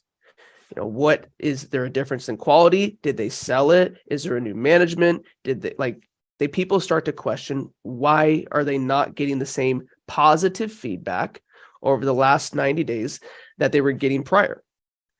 And I think that's and I don't disagree with them. I think that's a very valuable question for them to ask, is because if you were getting so much positive feedback before, why aren't you now? Well, that makes sense. And that clarifies my question, because I could see value in old reviews being on the site, showing a history, right? But it makes a lot of sense if you're not getting anything current. All right. I appreciate you spending the time with us. I want to thank you. I'd encourage everybody watching this to either reach out to us at support@normie.org or to contact Nick directly at Sotellus.com/Nick. Yeah, /Nick. Make sure to put the /.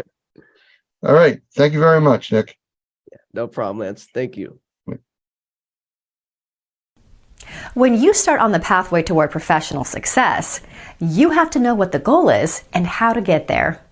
Normie exists to help in that process. It's not just about taking a class to get a license, but also about starting on a pathway to professional success.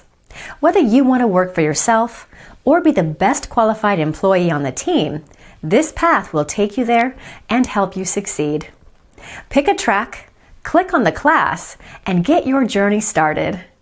Normie is here to support you all the way to become the Normie Pro professional you want to be.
Welcome everybody to today's episode, Fire More Than Flames and Smoke.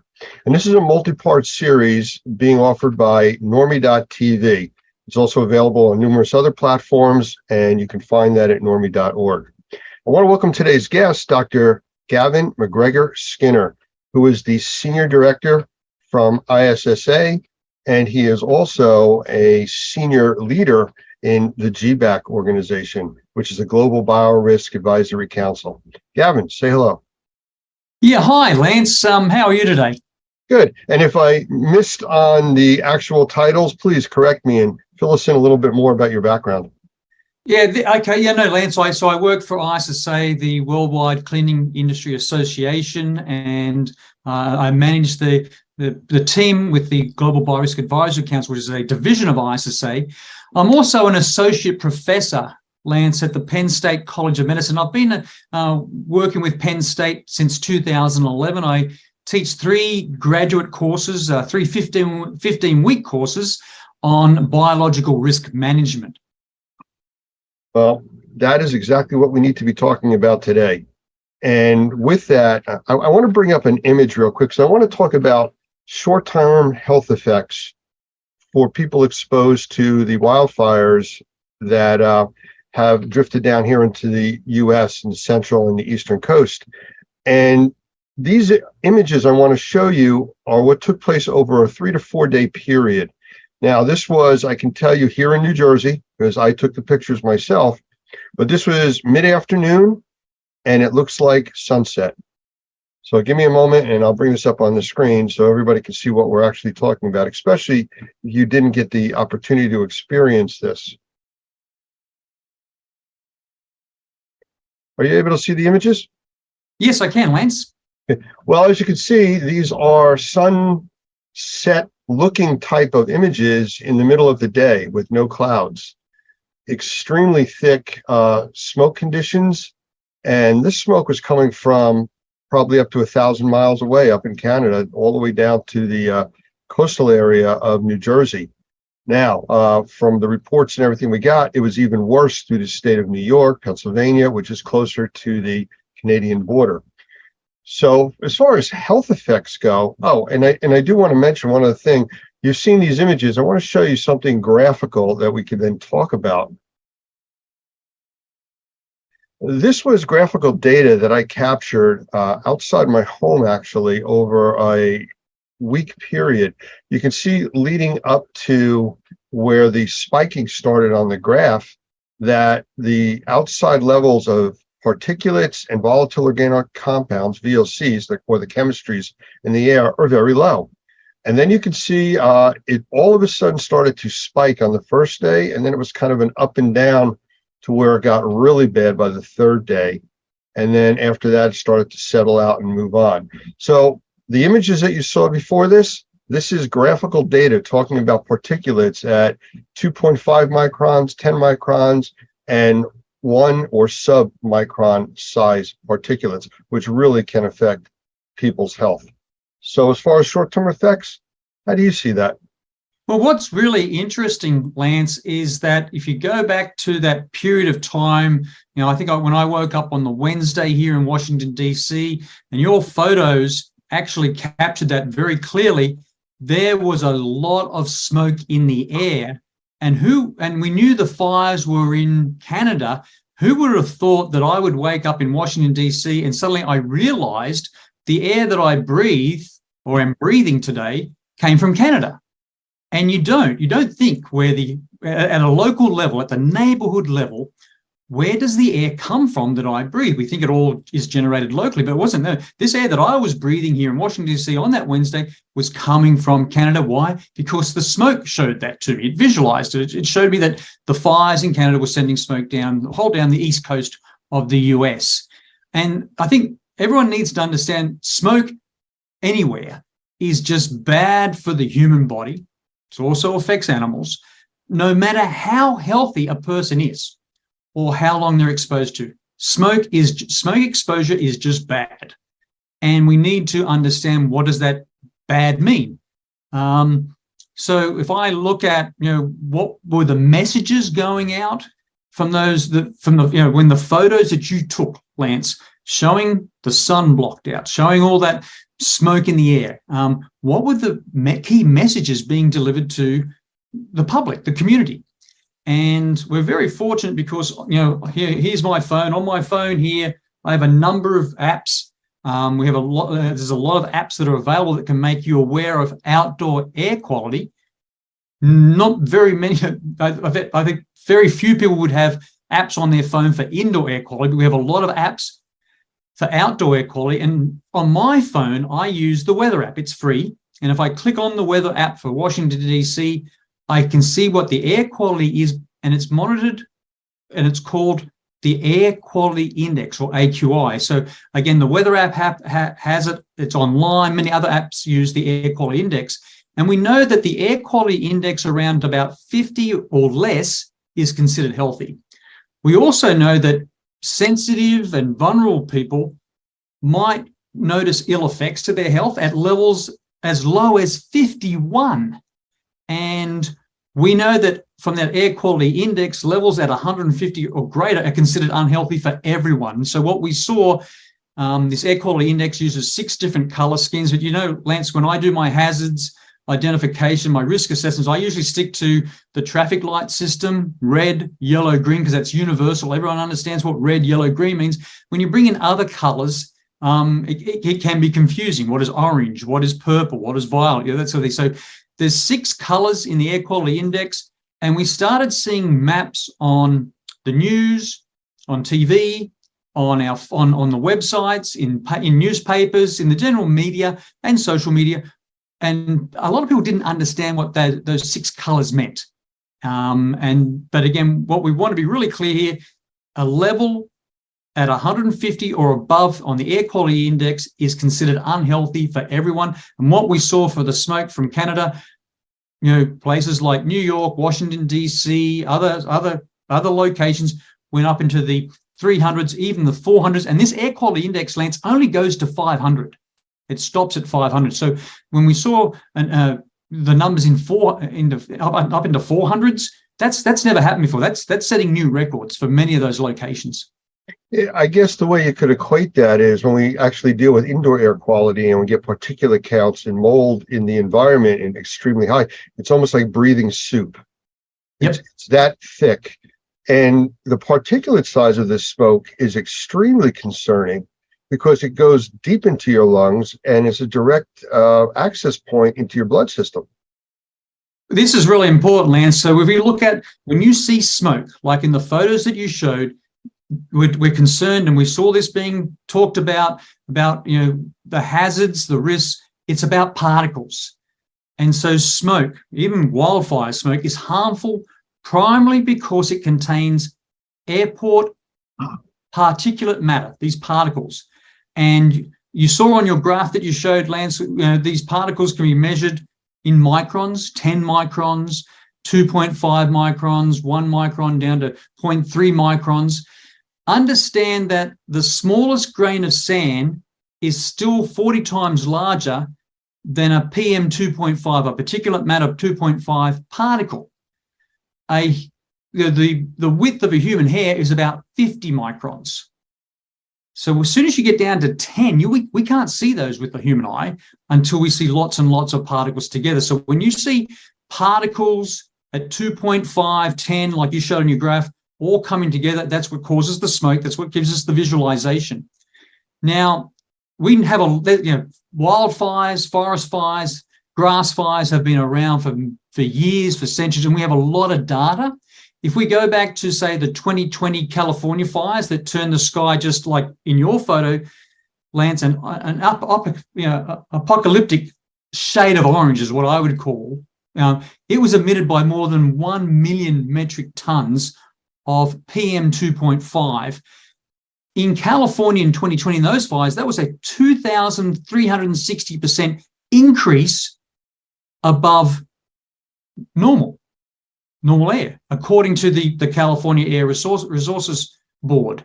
And so it's really important to understand there are particles in the air. So if we focus on the short-term exposure to particulate matter, so let's focus on particulate matter 2.5, PM 2.5, which is we saw in the media. We saw everyone talking about PM 2.5.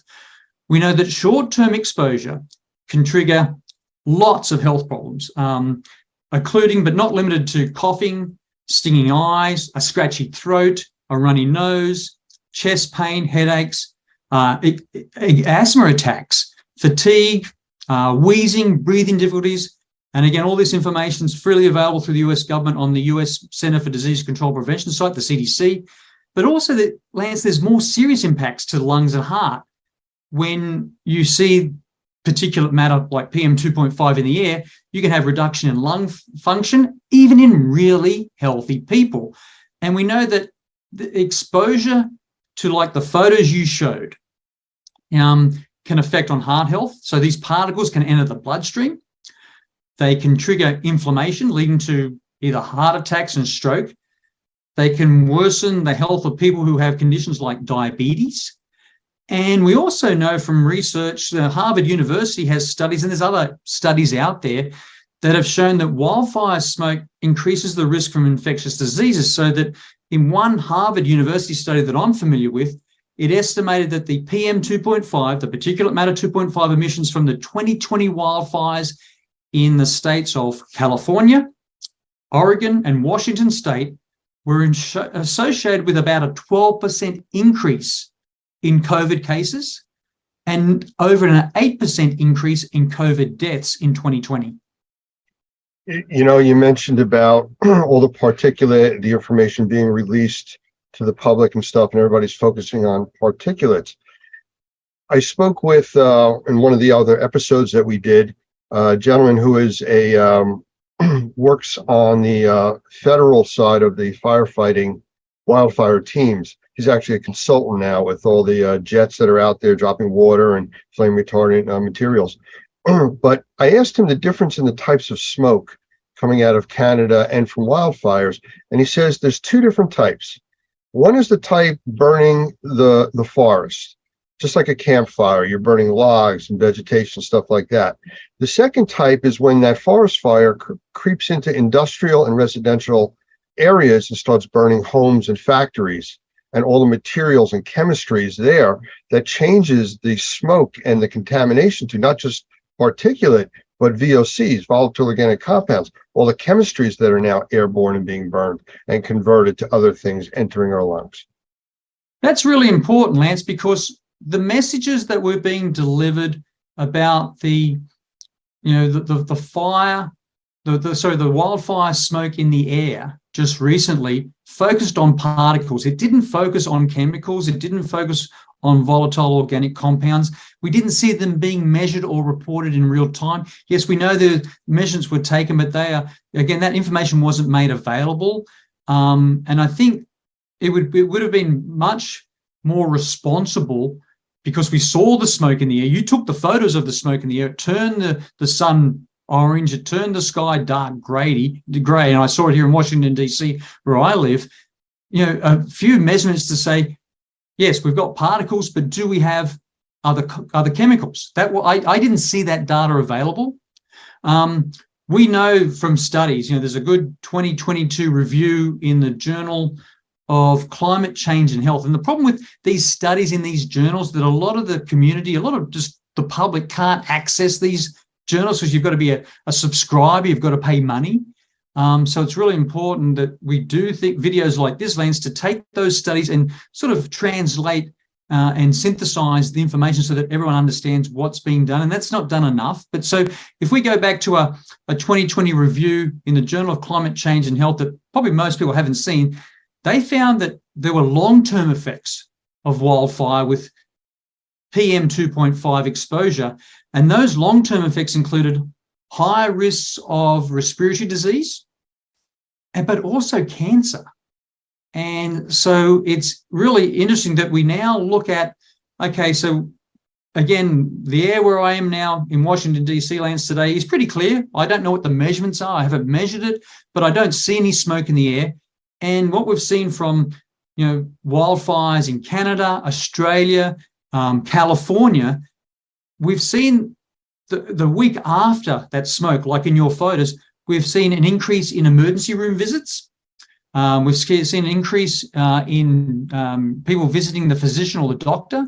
We've seen an increase in prescription of medications for, say, respiratory complications or respiratory problems, difficulties. And we've also seen studies, Lance, say, I think through the, one study that I know of through the California Air Resources Board, they estimated that PM 2.5, particulate matter 2.5 from all sources, is responsible for 5,400 premature deaths and 2,800 hospitalizations for cardiovascular, heart and respiratory diseases in California every year.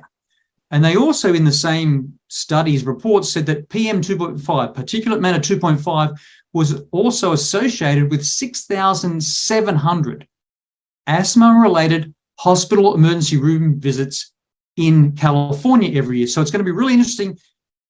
A week after what your photos show, the week after the smoke coming from Canada, how many visits were made by people, we haven't got that data yet, to emergency rooms, how many people went to see the physician or the doctor, and what was the number of prescriptions and medications given to people that are now reporting with maybe breathing difficulties and asthma and other problems.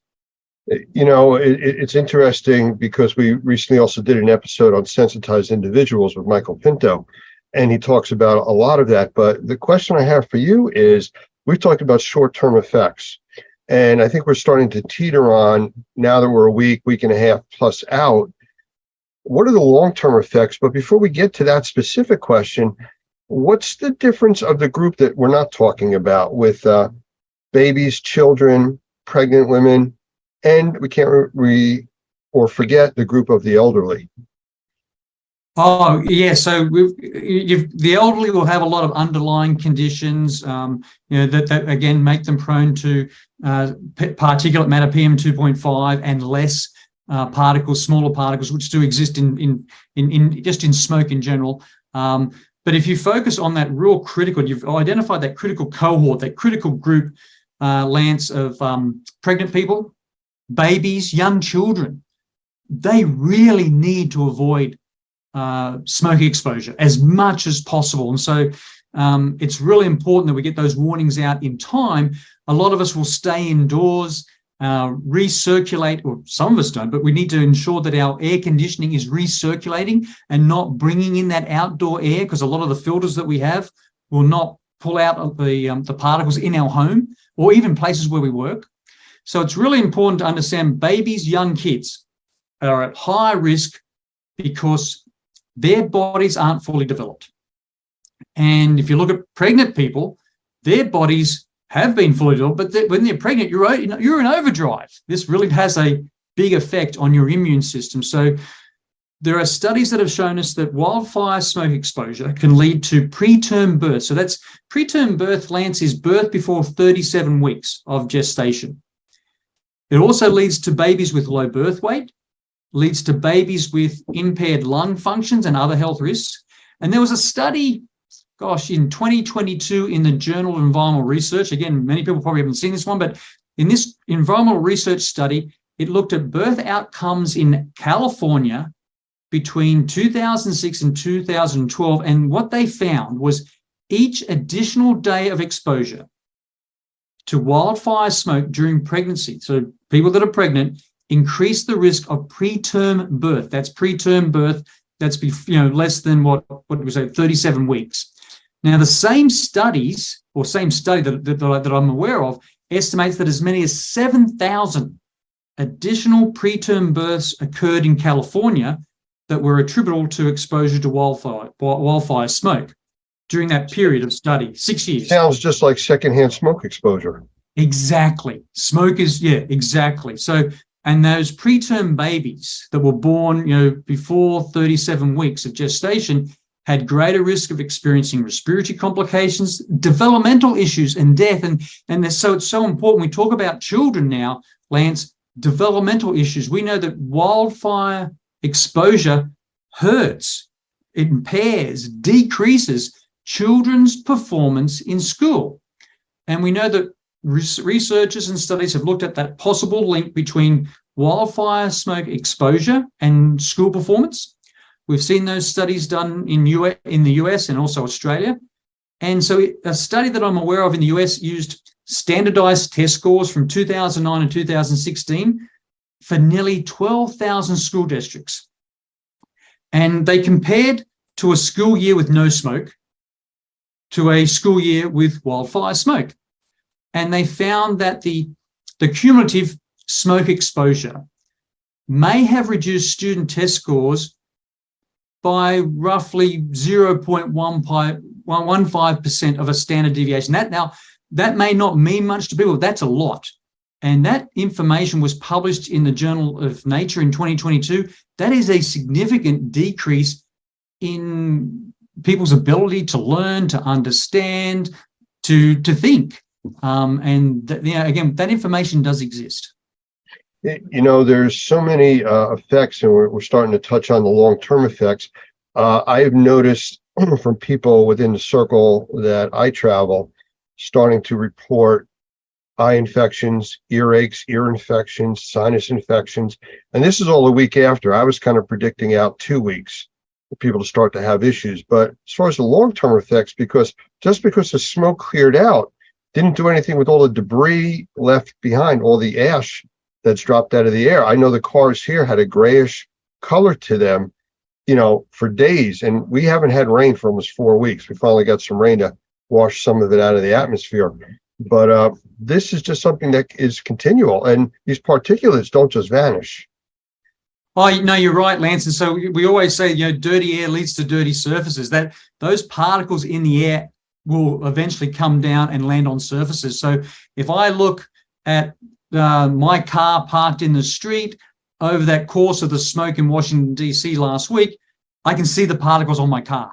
It's a black car, and I can see how dirty the windscreen got and how dirty the surface of the car became just from that smoke.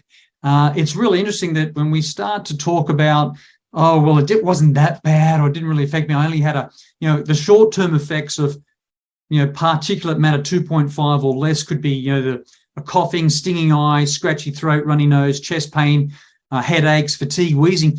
I run with a running group here in DC, and the people that ran last week told me on the weekend, we just don't feel good enough. We don't feel well enough. We've still got a scratchy throat. We still are wheezing. We've got some breathing difficulties.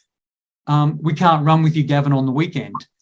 And would they make official data, official statistics? No, they wouldn't. So that's, the information that I've collected just through the group of friends that I have here in DC. So a lot of that information would never be recorded anywhere. And it takes then a lot of effort like we talked about the Harvard study, Harvard University study, and the California Air Resources Board studies to then study the long-term effect. And a lot of people then will say, well, that happened years ago, and they don't relate or see the link between the time they were exposed, that week of being exposed to smoke, versus they might have respiratory disease, cancer, or cardiovascular inflammatory problems with heart attacks and strokes. Those correlations really aren't made because it's happened so much longer or over time since the actual acute event of being exposed to wildfire smoke. That's always a challenge for us, Lance. It's hard to tell people you've got to, there's a hazard, there's a risk, you've got to take precautions, you've got to do this, when they don't initially feel the really significant bad effects either that day or the next day. You're right. And, you had said that, which is what everybody else is saying, the news media, all officials, about staying indoors. But it's the same agencies like the EPA that are saying that in normal conditions, your indoor air quality is 5 to 10 times more polluted than the outside air. So they're telling people, especially sensitized individuals, children, things like that, to be outside, especially if you're having a positive reaction to your normal home. But now we're telling people to stay inside in the polluted area that is an issue, which is still less polluted than the outside. Well, Lance, this is so important. So you actually showed real data. I think, was that data outside or inside data that you showed on? That was outside. That was outside. So I have 6 indoor air quality monitors in my house, and I know the alarms went off. I know that I have friends who also have indoor air quality monitors, and we know these are affordable. So these are affordable. So it's important that you see the baseline of where your indoor air quality is, because that's what my indoor air quality monitors measure. But then you can see how the outside air coming in can influence that, and whether and we've heard this a lot of discussions, Lance. Well, maybe you can't protect all of the inside of your house or all of the inside where you work. Maybe you have to identify a room that has an air quality monitor with maybe an air quality device that cleans the air, and people should stay in there while there is a risk. And I think it's really important that we emphasize to everyone, Lance, those indoor air quality monitors, as well as air quality purifiers right now, they're affordable. It used to be cost was an issue. Not anymore. You can buy those, you can use those, and I would highly recommend that if reach out to us, and we'll provide you, with a list of those that we have done our research on, we've done our due diligence, we know that they're backed by evidence and science, and it really will change people's behavior and improve their quality of life if they start measuring more. We see measurements for outdoor air through the air quality index, but wouldn't it be great if at the same time more people could have indoor air quality monitors in their home, even their cars, for example, and be able to then see the numbers, react appropriately, change their behaviors, and actually come up with solutions that improve their air quality without waiting till they get the symptoms we just talked about. In one of the other episodes, I was in a discussion and I used the glass of drinking water as an example. People want to take a nice, clear, crystal type of look of water and drink that. If you were to make that water cloudy or brownish, people say, I'm not drinking that. Well, air is the same thing. The difference is it's not in a small container.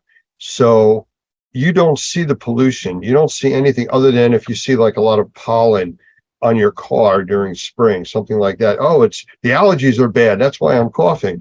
But other than that, people can't see particulate because it's microscopic. So they take breathing for granted. And that's one of the most critical things that we do. I also use the example in another one where a person can go 20 to 40 days without eating. They can go 3 to 7 days without drinking. You can go 4 to 6 minutes without breathing. So we can't stop doing that. So like you said, a safe room, an environment where if they are struggling, they can go into that for a few hours, give their system a break, feel better, and then go back out and do what you have to do. Especially since the indoor air quality is normally so much worse than the outside air, which unfortunately, because of this pollution problem from the smoke, made the outside air so much worse. Yeah, and that's how we all work together, Lance, through NORMI, GBAC, the Global Biorisk Advisory Council, a division of ISSA, our subject matter experts, we sit there, we know that there's a way of making the unseen seen, be visible. We know how to identify those hazards and then calculate the risk, likelihood of something happening and the consequence if it happens. And, we all know that we use that definition of consequences, how bad can it get? And so much of our air, as you correctly said, Lance, water is unseen. It can be contaminants, pollutants in the air, contaminants, pollutants in water, and it still appears, it looks, or even smells safe and healthy. But unless we measure more, we will never be able to improve. And that's why I think we all talk about that, it's so important. The tools are available, the equipment's there, the expertise is there, the science is there to start measuring more and then working with subject matter experts to interpret properly, appropriately what those measurements mean so that people can act, change their behavior, develop, implement solutions. And I think last week was a really good example with the smoke in the air, colors on a map, 6 different colors with the air quality index. And in my own personal opinion, maybe 6 colors is too much. Maybe it's confusing. Maybe people didn't understand what the colors. And then when we had the colors, we also got numbers. Here's 425 in New York City. Here's 350 in Philadelphia. Here's 308. All these different numbers came out for different locations. I don't think people realized what the number means. So if you give a color, if you give a number, then you must give an interpretation, a so what, and you must tell the public what to do. Well, there are other things that are also affected besides what we're talking about now. We've talked about, the young, the elderly. We've talked about pregnant individuals. We've talked about sensitized individuals. There's a few other things we need to talk about. Number one, and I know and I mentioned this in another episode, that it sounds a little bit on the dramatic side, but from this heavy smoke condition, we actually got a glimpse into what a nuclear winter would look like. The temperatures that are normally 80, 85 degrees in New Jersey this time of the year were barely able to get out of the 60s.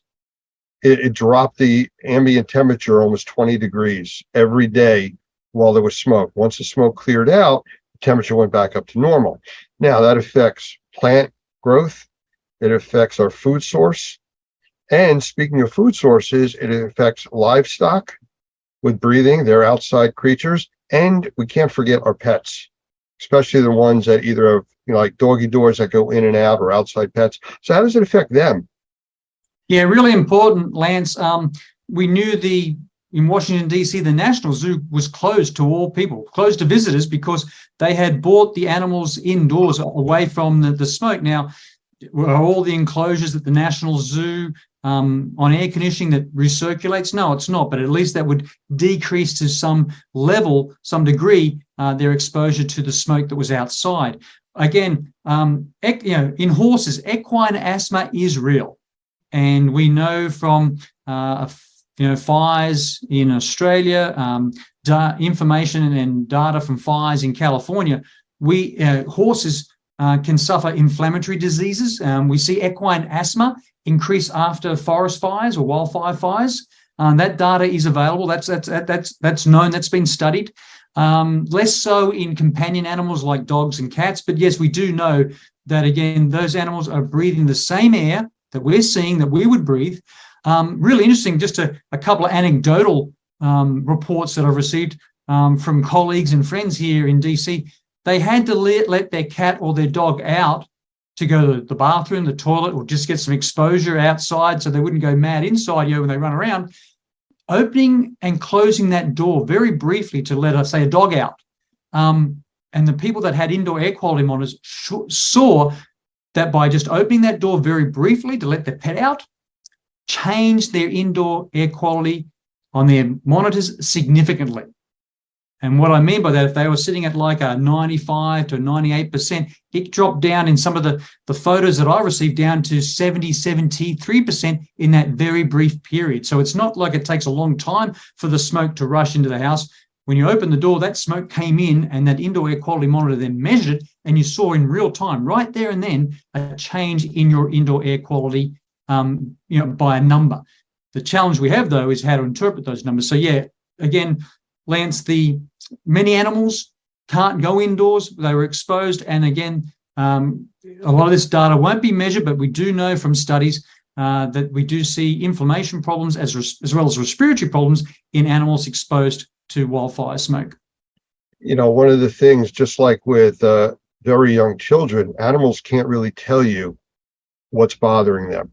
You might see the animal acting up or different or lethargic, but you won't know what's really going on, just like with children. So it's something you need to pay attention to. Don't forget about the pet that was outside all day during that smoke.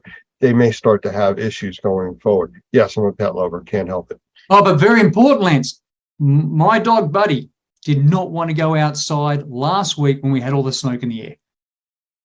Now, He doesn't want to go out in the rain either, so, Well, yeah, but he loves the snow. But you could see it was really interesting that to be at the door, trying to let him out, to get some exercise, to go to the bathroom. He really had to be just pushed through it. He knew what was out there. I don't want to go out in that. And I think you look at animal behavior. Animals will tell us lots of stories about the quality of outdoor air. Well, if I look for a positive for this whole thing coming out of Canada, I think it was an awareness that's brought to the public that this could happen at any time. The fires are still going on. The smoke could change direction with the wind. We could have another repeat of this. And it gives us a glimpse as to what could happen again. It could be longer lasting. And how do we deal with that going forward? I mean, it's just like the people in Florida and the Gulf Coast that live in a hurricane-prone area, but they don't go and buy plywood till 24 hours before the storm's going to hit. The storms are going to be there. Prepare ahead of time. Like you had said, you can get monitors to know what's going on in your home. You can get air purification. You can get better filters. I mean, the term we use is you either have a good filter or you are one. Yep. Really important, Lance. Again, I'm going to go back to my cell phone, my mobile phone. In times of tornadoes, hurricanes, I'll get messages on my phone, take cover now. So, a government agency has interpreted the risk of the tornado, the storm, the hurricane, and I need to take cover, seek shelter. What I found in the messages that were given out on my phone, it wasn't that clear. Yes, your photos show clearly there was lots of smoke, lots of particles, and maybe other substances in the air when you took those photos. But the messages I got on my phone, in the media, on TV, social media, in the newspaper wasn't clear enough to say, and then it wasn't just some groups that were going to be affected, it was going to be everyone. And it wasn't really, I think, this is very weird. Summer is just starting here in the US, on the East Coast, West Coast, in the Northern Hemisphere, it's just starting. We're very early in the wildfire season. And I think we've got the air quality index with numbers and colors. We've got messages that went out, warnings, but I think this is the time to be clear on what actions, what do you need to really, really do to protect the health of you, your family, your loved ones, and your pets and your animals. And I think this is a good opportunity. What happened last week, learn from that and say, right, how do we do better in giving very clear, actionable advice? Tell people what to do and how to do it using what everyone's carrying right now, Lance, one of these, the cell phone. Well, I think education is the important part, and the public education is really important, whether it's through PSAs, public service announcements, or just making it available for people to call, reach out to the ISSA group, to Normie or Normie.tv.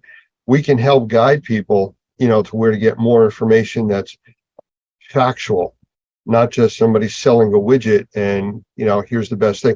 I mean, I saw people walking around with paper towel masks because they knew wearing a mask was going to help with particulate. The paper towel mask was useless, but, somebody said, well, use a paper towel, it'll help. Well, does it help? Yes. It's like emptying a swimming pool using a tablespoon. You are emptying it, but your effect is really, really limited.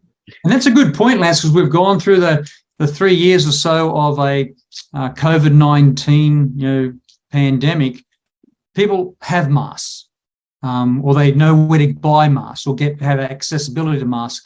The challenge we have, Lance, is there's so many people in our neighborhoods, our community, in our cities, our towns where we work, that they have to work outdoors. We saw when the photos you took, the smoke in the air, we saw the schools cancel all outdoor activities. We saw professional sporting bodies like the Major League Baseball cancel games. But again, that's for the population that was going to go watch a game. That's for the kids at a school that wanted to play outside.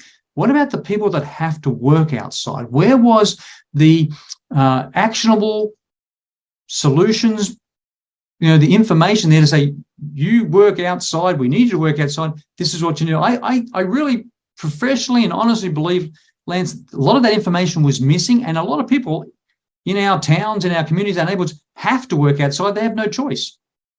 I just read an article of the lawsuits that came out of 9/11. And Christy Whitman was one of the named individuals in that, I think director of EPA at the time, or one of those large organizations, where she came out and said that the air quality a week later was okay for people to go and work there and return to New York City. And 15 years later, she was found guilty of all this misleading information and stuff, because the data showed it was unhealthy. I mean, we're 20 plus years out. There's still debris from them in the walls, in drop ceilings, in buildings all around New York. So this isn't a short-term effect. Oh, it was there, it's gone, the air looks clear, it's nice out today. All of this affects us going forward. Oh, it's so important that everyone understands dirty air leads to dirty surfaces. Lance, I did 12 years in the military. When all the deployments I did around the world, we don't want to leave waste in a footprint in a foreign country, so we burn it. And so you can easily see, there's books written about, there's movies about the exposure of soldiers and the military to smoke pits, the fire from fire pits, the smoke that comes from fire pits, and the increase in cancer in those military personnel. And again, look at the numbers that came out from 9/11 in 2001, when so many of our colleagues, Lance, went there with the best intentions to help, to do what they've been trained to do. And look at the number of friends and colleagues that we know of that have been diagnosed with cancer since that deployment back in 2001. And I know the number of again, friends I have in the military that were exposed to smoke pits over the years and have cancer. It's real.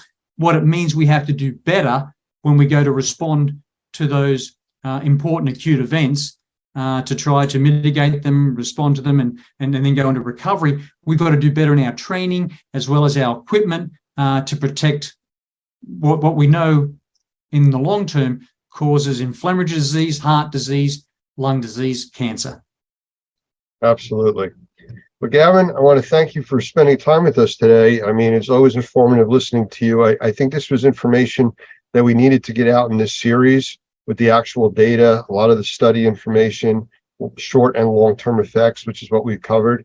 And just give people a place to go if they have questions or concerns, how to reach out and get help. The Normie organization at normie.org, ISSA organization, GBAC. There's a lot of credible sources out there that are out there doing this for the right reason and trying to educate the public. So I want to thank you for being part of that. I want to thank you for being part of this series that we're doing on fire and smoke. And we'll do this again. You're more than welcome, Lance. Again, we're even at Normie and ISSA and GBAC now, we are still working right now. How can we do better in translating the information we know, the research we know, into helping people understand this is what you need to do when you see that apocalyptic look in the sky. The sun is blocked out. It turns bright, hot orange based on smoke or particles in the air. And it's something we're still working on, Lance, and hopefully we'll be able to do better and get better information out to everyone. You're absolutely right. And I think closing out, I just want to leave the images up there on the screen. Let's see if I can bring this up real quick. You have the sun up there now and the smoke. Yes, can see it, Lance. And as we know, we saw it, we lived through it, we breathed it, we kept doing the work we should do. But again, did we decrease the hazard, the risk? Did we wear the appropriate equipment to protect ourselves? No, we didn't do a good job at that. Well, I think this is a good start. I think we're getting the information out there. Hopefully this is helping people, answering some of their questions. So thank you again. I appreciate the time, and we'll do more series down the road. You're more than welcome, Lance.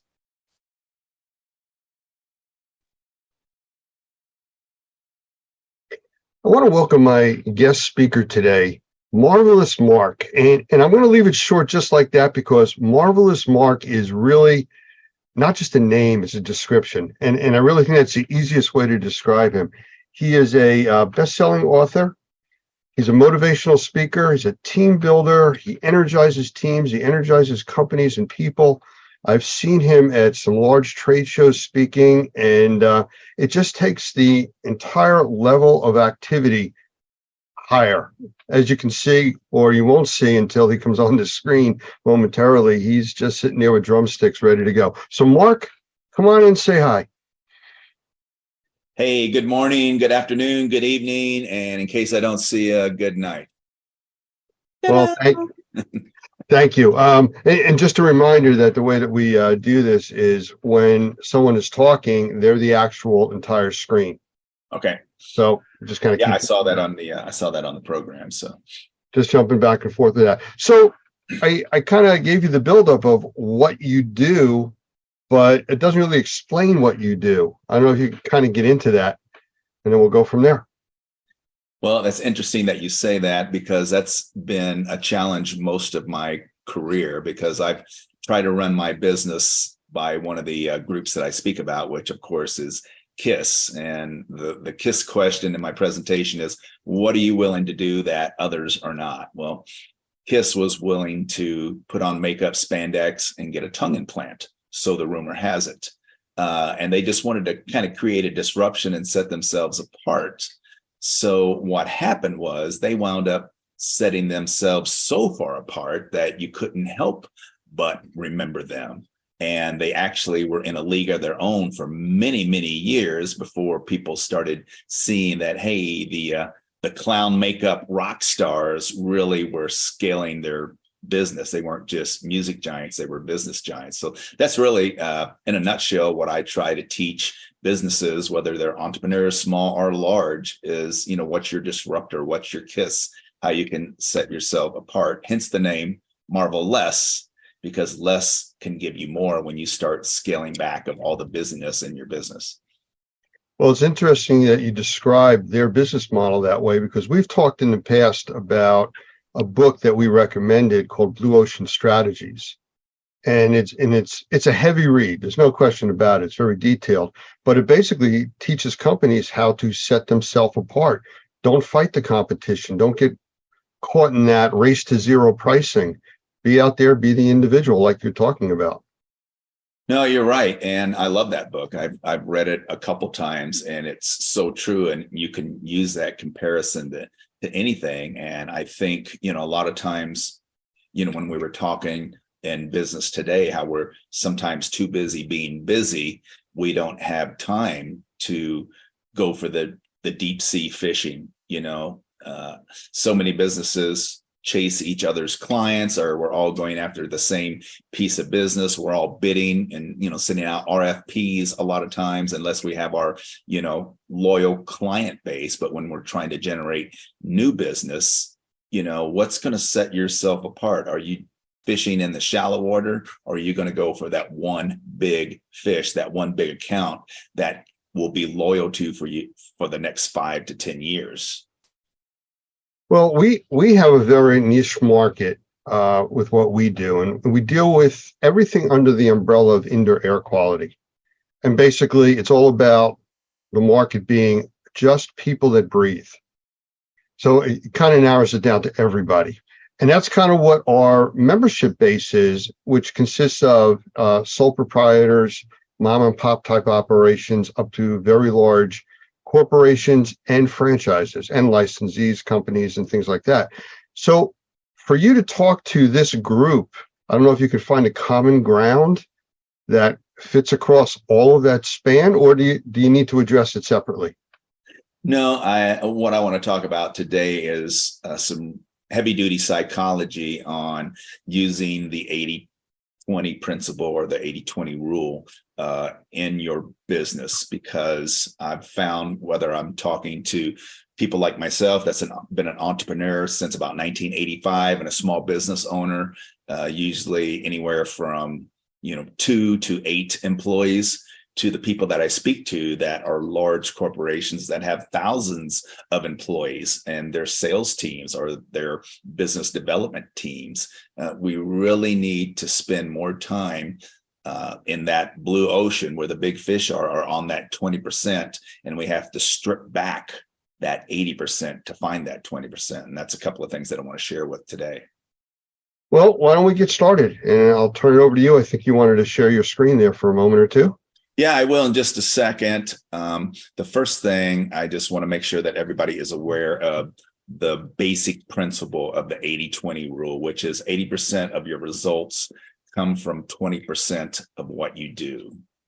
So many of us are working in that 80% area, which I'll show a little graph a little bit earlier on what that means. But what does it look like, and how do we get to a position where we have that confidence and courage to get to that 20%? Because really getting to that 20% is letting go, or as I call it, since I'm from Las Vegas, how to be a stripper in your business without taking your clothes off. And that's really taking away, stripping away everything that's not, really going to drive what your business is. But the first thing that you want to do in your business for yourself, and this is going to take some time. So it's going to, whenever you have planning time, you're going to have to actually go a little deep with yourself. And that is clarifying what I call your future rock star self is. Who do you want to be in the next 3 to 5 years, or where do you want your business to be in the next 3 to 5 years? Because so many of us have a hard time looking, especially in today's world with the labor shortage and all of those challenges and supply chain shortages. We have a hard time looking 10 days or 10 weeks into the future without, going 10 months or 3 to 5 years into the future. So I call it the stage. The first stage that I challenge your audience to do is to take a few minutes sometime, turn off the phone, turn off your dings, find a private place, and really write out who you are in the future. Who's your future rock star self? Where do you want to be in the next 3 to 5 years? And that's going to take sometimes looking back of where you were and how you reframe your past and defining your future rock star self, if that makes sense. Oh, it does. And I'm going to ask you as we go through this today to think about how you can help motivate some of our people, because we talk to the people that we train, our students, our members, all the time about planning for the future. And it gets as granular as somebody will have an assessment coming up and they'll order a dozen swabs to then go out and do the assessment. I mean, they cost $1 or $2 a piece. I mean, come on, guys, you're in this business. Have the tools that you need. Think down the road, you're going to get another job. And we have that extreme all the way up to people that just buy in tons of stuff and they're prepared. So it's everything in between that we're dealing with. So we need to motivate those people that don't think ahead like that. Well, and one of the problems is, and this leads to my next statement, is that a lot of people really don't know how or why they need to look into the future, because we've been taught for years in the industrial age that, you set a goal and then you work towards that goal, or you set a goal that you think you can easily achieve, and then you work towards that goal. And then when you achieve it, you give yourself a pat on the back. But the real question is, if you remember the movie The Jerk and Steve Martin, he talked about his special purpose.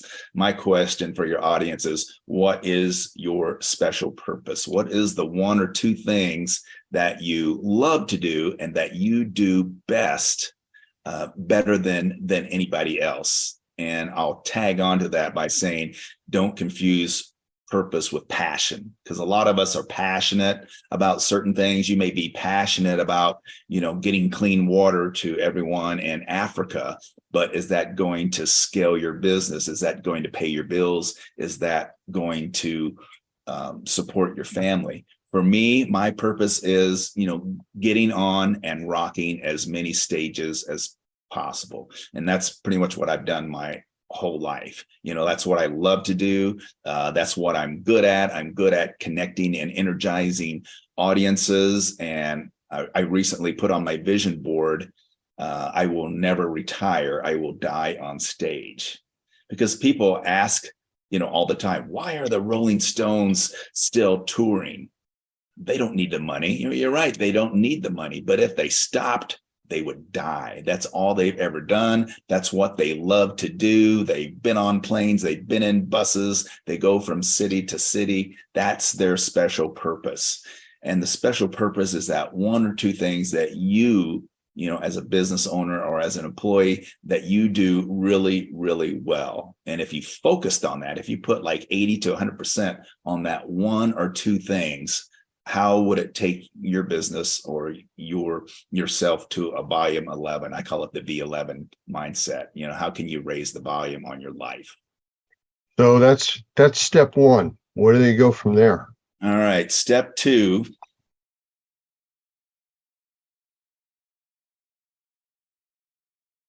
is letting go. All right. And this is the hard part. This is the Disney part. I'm going to go ahead and share my screen because I got a nice visual on this. This is kind of the there we go.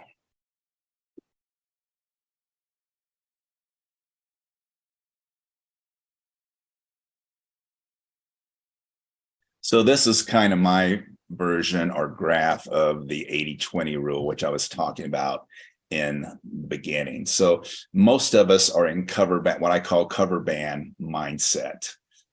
We keep doing what we've always done, or we keep 80% of what we've done most of the time. So you see that I've, put some ideas over there. So 80% of what you're doing is your current self or your past self. We're doing the same things. It's linear growth. It's more of what you're doing. When you play in the 80% area, it's non-transformational. It's lesser goals. It's easy to achieve goals. It's spreading yourself thin because 80%, you're busy being busy again. It's your comfort zone. It's where you feel safe and security. And then it's basically the same stage that you had 5 or 6 years ago. You can turn up your volume probably 2 times and by just keep doing what you're always doing. But the path to your big unreasonable dream or your special purpose, that's going to lie in that 20% area that you see on the screen. And that 80%, that's what you're going to have to learn to let go of, because I say what got you here won't get you there. The same level of action, the same level of knowledge, the same employees, the same skill levels. It's not going to take your business from here to here. Now, if you're happy with what you're doing and the volume and the business and the dollars and your level of service, if you're happy with that, that's great. There's nothing wrong with that. But for those that really want to scale their business because you're tapped out right now, your bandwidth is pretty much at its wit's end. So what are you going to be able to, as I said earlier, strip away of this 80%? What can you strip away and only leave the 20? It sounds to me very much like what we refer to as growing pains. Yeah, that's exactly right. And people avoid the growing pains usually. And the reason they do that is because they want to stay comfortable. One of my favorite quotes, I think it was from Jim Rohn or Jim Collins, you're the average of the 5 people that you hang out with the most, or that's your comfort zone. Well, to go to 20%, to scale your business and go to that 20%, you're probably going to have to find new band members. And what the cool thing is about it, if you're smart, is that you can take that 80% that you may not want to let go of, and you can hire new people to take care of that. A great example was back in the 90s. I was one of the highest paid wedding DJs back in South Florida, and in the mid 90s, I was making more than anybody else. And I got hooked up with an agent, and we decided to put together this big international touring show. Well, I was doing like anywhere from 20 to 25 gigs a month. And I loved it, but I was always tired and I was always tapped out. So my philosophy was, I can triple my price, do this national touring show. And if I lose half of my business, even if I lose 2/3 of my business, I'm still going to have the same amount of money coming in. Well, what happened was that when I let go of my old self and went to my new future rock star self, I went to a whole different level of clients and budgets. And I was almost as busy at triple the price as I was at my lower price. But what I did was I hired a local DJ guy and took him in as a partner, and he took care of all my old business and was just paying me 10%. So I was still getting residuals as I was exploding into a new growth, that new 20%. So I hope that makes sense to your audience. You got to strip away, you got to let go of that 80% and figure out where the 20% is. And then eventually, here's the cool part. Eventually that 20% will become your new 80. You know, a couple of years down the road, you're going to master that 20%, and then you'll have to strip that away. And you can see over the next 3, 5, 10 years, who knows where your business will be. But, you know, we use another term, we call it verge. We're always on the verge of moving into the next level, you know, and you get to where you anticipated being, and now you're pushing beyond that. And you look in the rearview mirror and you see the verges behind you, and now you're into all of this new territory again, and you're relearning all this new stuff again, but you're getting bigger. Right. And I think that's brilliant. I love that term. I'm actually going to research that a little bit and see if I can put a little rock star spin on that. But here's another area where a lot of us as entrepreneurs and business owners fall short. We're not really 100% committed. You know, if you're really going to try to scale your business, you really have to go all in. 98% is not 100%. 100% commitment is actually easier than 98%, because there's a great quote from Robert DeBraw who says, "We are kept from our goals not by obstacles, but a clear path to a lesser goal." So if that makes sense, like when we're 100% committed to, you know, whatever our future rock star self is, or whatever our future rock star business is, then that means that there are less ways to get there. It's called pathways thinking. There are less pathways for you to get there. And it actually becomes easier, and you actually start saving time or gaining at rapid growth, because 80%, doing 80% of what you've already done, you already know how to do that. You're doing maybe 5, 10, 15 different things. But when you commit to that 20% or a high level, that kicks in the pathway thinking, and there's less things that are going to make you scale or make your business scale to that area. And then it actually becomes easier. Well, I don't want to derail you from what you're talking about now, but just what you're talking about and looking at the 80-20% brings up something that I've experienced from being in the government arena for so many years. And I see a lot of it in private industry, where you're seeing 80% of the work being done by 20% of your workers. How do you change that? How do you motivate that percentage that is not doing the workload like the other top performers? Well, there's a couple of different ways. And that's funny that you say that, because that's something that comes up a lot. You know, personally, my opinion is you take that 20% and you invest more training and pay them more and give them better benefits than the 80%, because that's going to fuel them and give them more incentive to stick around. It's going to make them think better. It's going to make them scale what they're doing, because that 20% has a way, you know, they have an ethic and they have a vision on how they're doing things. And now they can take that 20%, turn it into the 80%, and then strip that away, and then you would probably promote them. There's a phrase called, are you a manager or a maker? You know, a lot of your 80% people are going to be managers. And as business owners, you know, you don't want to be a manager. Hire someone to be a manager. You want to be the maker. You're the one that has that special purpose. You know the vision, you know the goal. You know, when you're working towards that 20%, the question is, what is the most important thing that you could accomplish right now that would give you a clear path to that goal or to that future self? If you had to take the time to figure out, what is one thing that if I put all of my energy, or if I took the 20% of my rock stars and we all focused on that one thing, how would that explode our business? And what would that one thing be? So I think once the other 80% of the employees see how the rock stars are being treated, some of them are probably going to get disgruntled and quit. Good, bye-bye. You know, we don't want you in our band anyway. And some of them, I think, are going to maybe, how can I get some of that action? How can I get that raise? How can I get in the elite group, or the, you know, you're going from garage band to name act or Lollapalooza band, main stage band. And I think you'll be able to nurture and train some of those lesser gold employees and get them into the 20% with the rock stars. And I would even set up a mentor program, have them take someone that they feel will be, you know, the more 20%ers you have, the faster and exponential growth your business is going to have. You know, that 20% is really, I would classify as your people.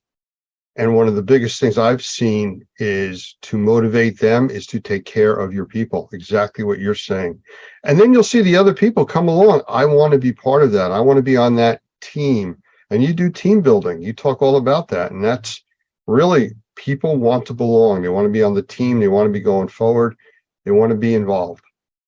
Yeah, and having play at work, I've got a few articles on my blog and on my LinkedIn about how important play is in the workplace, and being transparent with your bud. You don't want to keep your bud, or you don't want to keep your special purpose to yourself. You want to make sure that everybody knows what it is. And hopefully, you know, especially the 20%, they're going to buy into it as much or greater than you. And they feel like they're part of something greater. They begin to feel like it's their company and it's their purpose. And those are the ones that are not going to be able to leave or want to leave. Those are the ones that are going to be loyal to your organization, because now it's like their band. I'm not just a player in the band, it's my band. And I spoke to a company last year in Cleveland. It was a franchisee company called USA Insulation.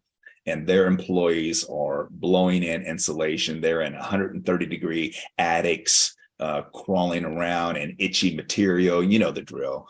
And this one franchisee out of Austin, Texas, told me they had a waiting line of people wanting to come to work for them because of the culture that they created. They treated their people well. They got to know their families. They would have picnics. They would open their vision. They were really flexible on time off if they had kids, you know, doing activities at school. And when I thought about that, I was just blown away. Like everybody else almost in that meeting were suffering from a labor shortage. And here these guys figured it out. Like, you know, take care of your people and be flexible with their work schedule. And you're going to have people that want to come to work for you. So they're actually waiting to grow their business because they have people that want to work for them so bad. You know, if you go back and you look at the humanistic studies of how people act, the behaviors of groups of people want to belong. They really do. I mean, even on the negative side of people joining gangs and stuff like that, they don't have family lives or whatever their situation is. They're looking to belong, be accepted, be part of a group. And that's really what this is. You want your employees to feel engaged. At least what you're talking about lines up with the, you know, philosophies that we try to go by. You can't be the only one with the great ideas. There's other people with a lot of talent out there that usually work for you. Right. And that brings up two points. One is purpose trumps knowledge, every day of the week. I love that you brought that up because it's so true. You want your people to have the same goal and vision. You want them to see the greater good of what, your business does for the general public and other businesses, because it's amazing work that your viewers do and what their companies do, and keeping them happy and engaged, and doing some sort of teamwork is just one way towards doing that. And actually, this company, this USA Insulation Company, also would do one-on-ones with them, like, come to us if you have something going on in your life. Don't hold it in. There's the mental health buzz, going on in today's workplace. And we as business owners, we as managers, or we as makers, that's part of our responsibility now. Back in the old school days, when the boomers were running everything, it was just like, show up, do your work, or get out, but now it's not that way. We have to be more compassionate. We have to be more flexible in our management skills and our level of compassion for our people, if you want to keep them. So what would step 3 be if we've gotten to that point? Yeah, step 3 is what I call find the bottleneck, or identify and find the bottleneck. There's a thing.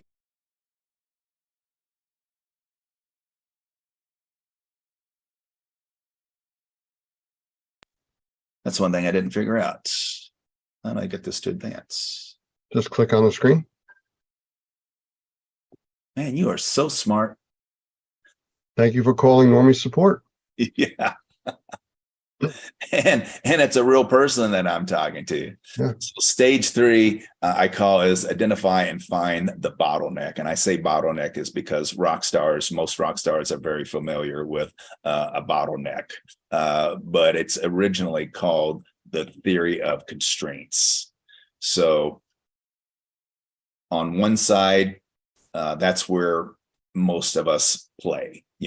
We're in cover band mode. That's 80% of what we're doing, and we're being busy. Our business is doing okay, but man, we're stressed out, we're tired, we got people coming and going all the time. It just seems like we can never get caught up.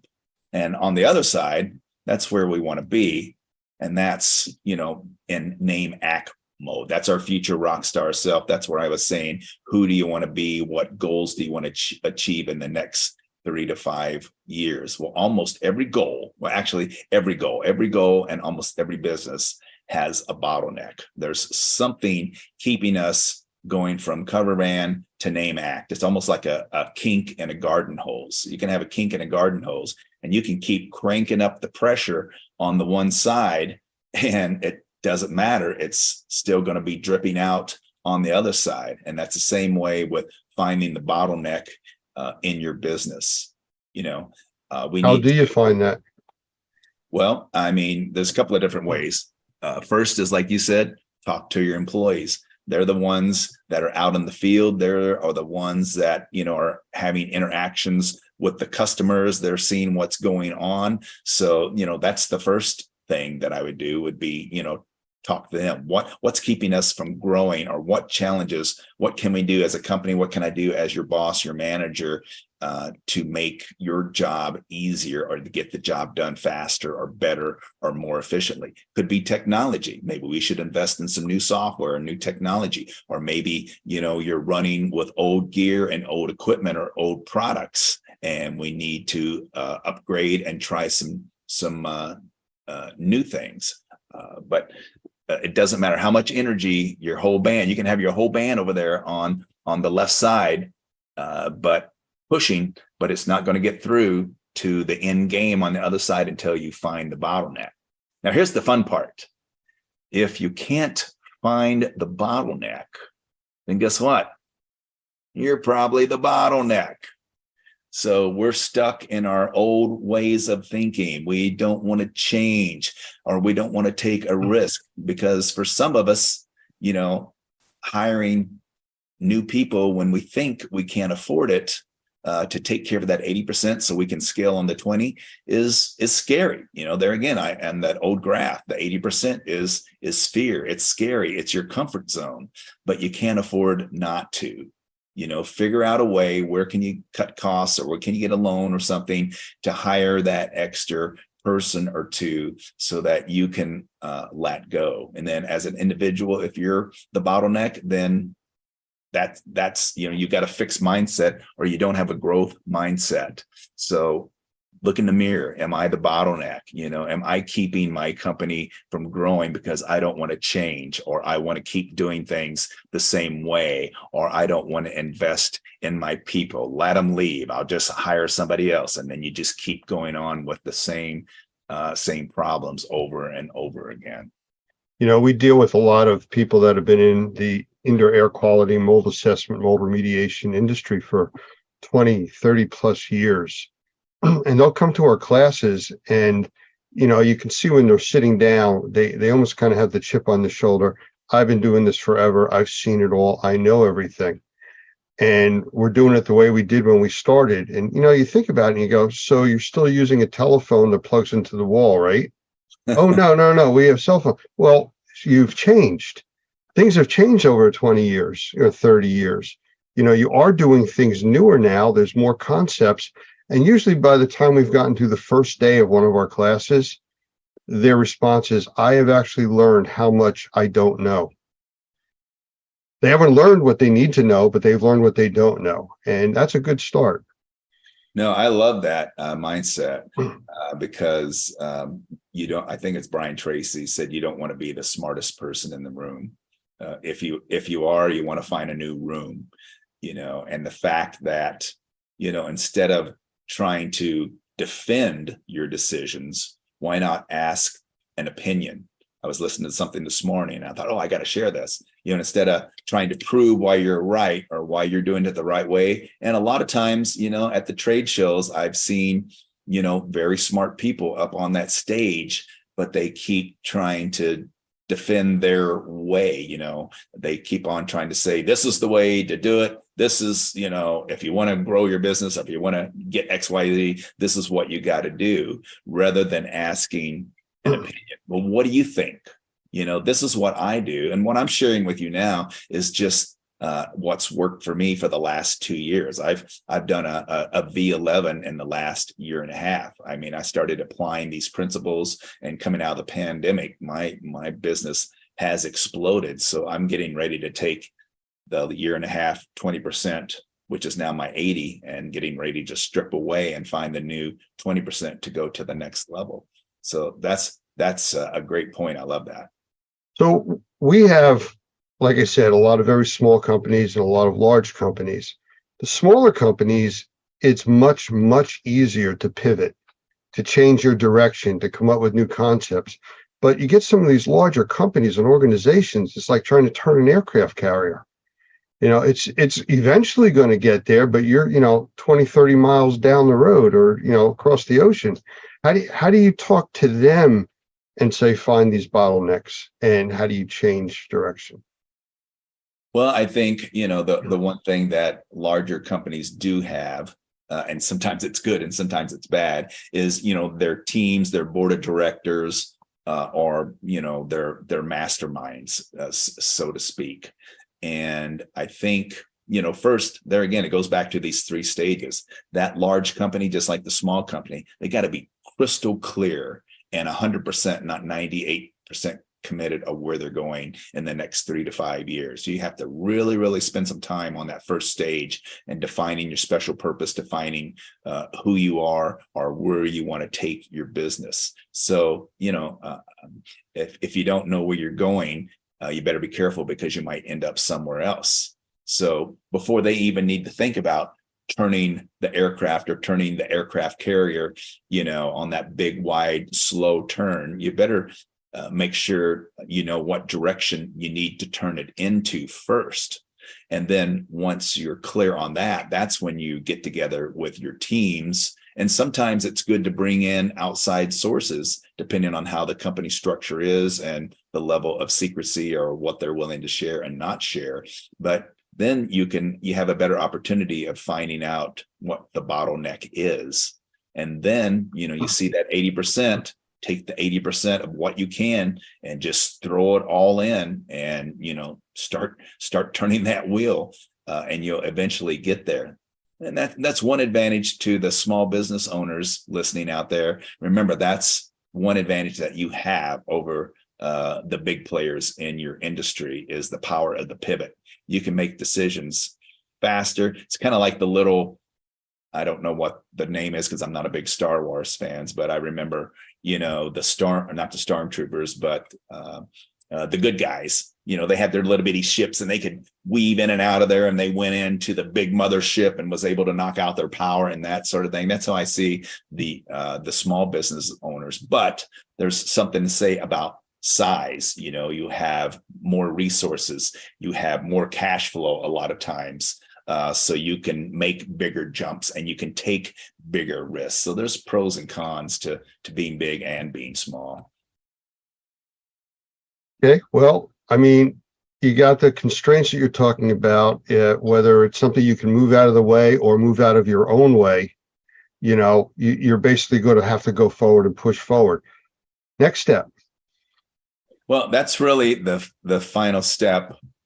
And to kind of bring it all full circle, after you figure out where you want to be, your future rock star self in 3 to 5 years, once you determine or strip away the 80% to find the 20% of what you need to focus your best people on and your best resources on, and doing that, it's probably going to make the bottleneck appear or help you find the bottleneck easier. And once you open up that bottleneck, I say, you just got to remind yourselves of the 4 C's, and these 4 C's come from Dan Sullivan. And the 4 C's of what I call V11 or volume 11 is, first, you have to make the commitment. Whether you're the big business out there listening or the small business owner out there listening, you have to make the commitment and take the time, as I said, to find and define your big unreasonable dream, your goal, or who you want to be in the next 3 to 5. So once you commit, the next C is courage, because it's going to take courage. It's going to take courage to leave the 80 and go for the 20, because the 20 is uncomfortable. The 20 is the unknown. The 20 is things that you don't know yet. You're probably not going to know how to get to your future self, but that's where you have to focus on. It's going to take courage. So when you have that courage and you take that leap of faith to do that, and maybe hire new people to take care of the 20, because that's or take care of the 80, that's courage as well, then that's going to lead to capability or capabilities thinking. Places like Normie, where they can get education, where they can get ideas, because again, what got you here won't get you there.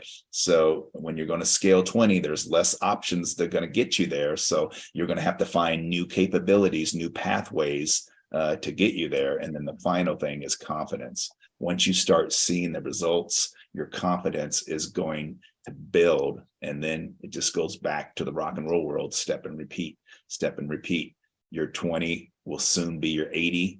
And then you strip that 80 away and find that 20, and you focus everybody on that 20. And then that 20 in a couple of years will become your 80. And then you strip it away, and who knows where you'll be in 3 to 5 years. It's really exciting once you wrap your head around it, and really watch it grow. And, full transparency for me, when I was, in trying to absorb or be a sponge for all of this, it took me a good 8 months to be fully committed. I was just trying a little bit at a time. Okay, getting some good feedback. Maybe I'll step out a little bit more in the deeper water. Okay, that's working. And so don't feel that you just have to go all in and spend all this money hiring new people and things like that. You can do it at a little at a time, but the faster you do it, the faster you're going to get there and grow. So I have to ask you a question on a personal note. Okay. What's with the drumsticks?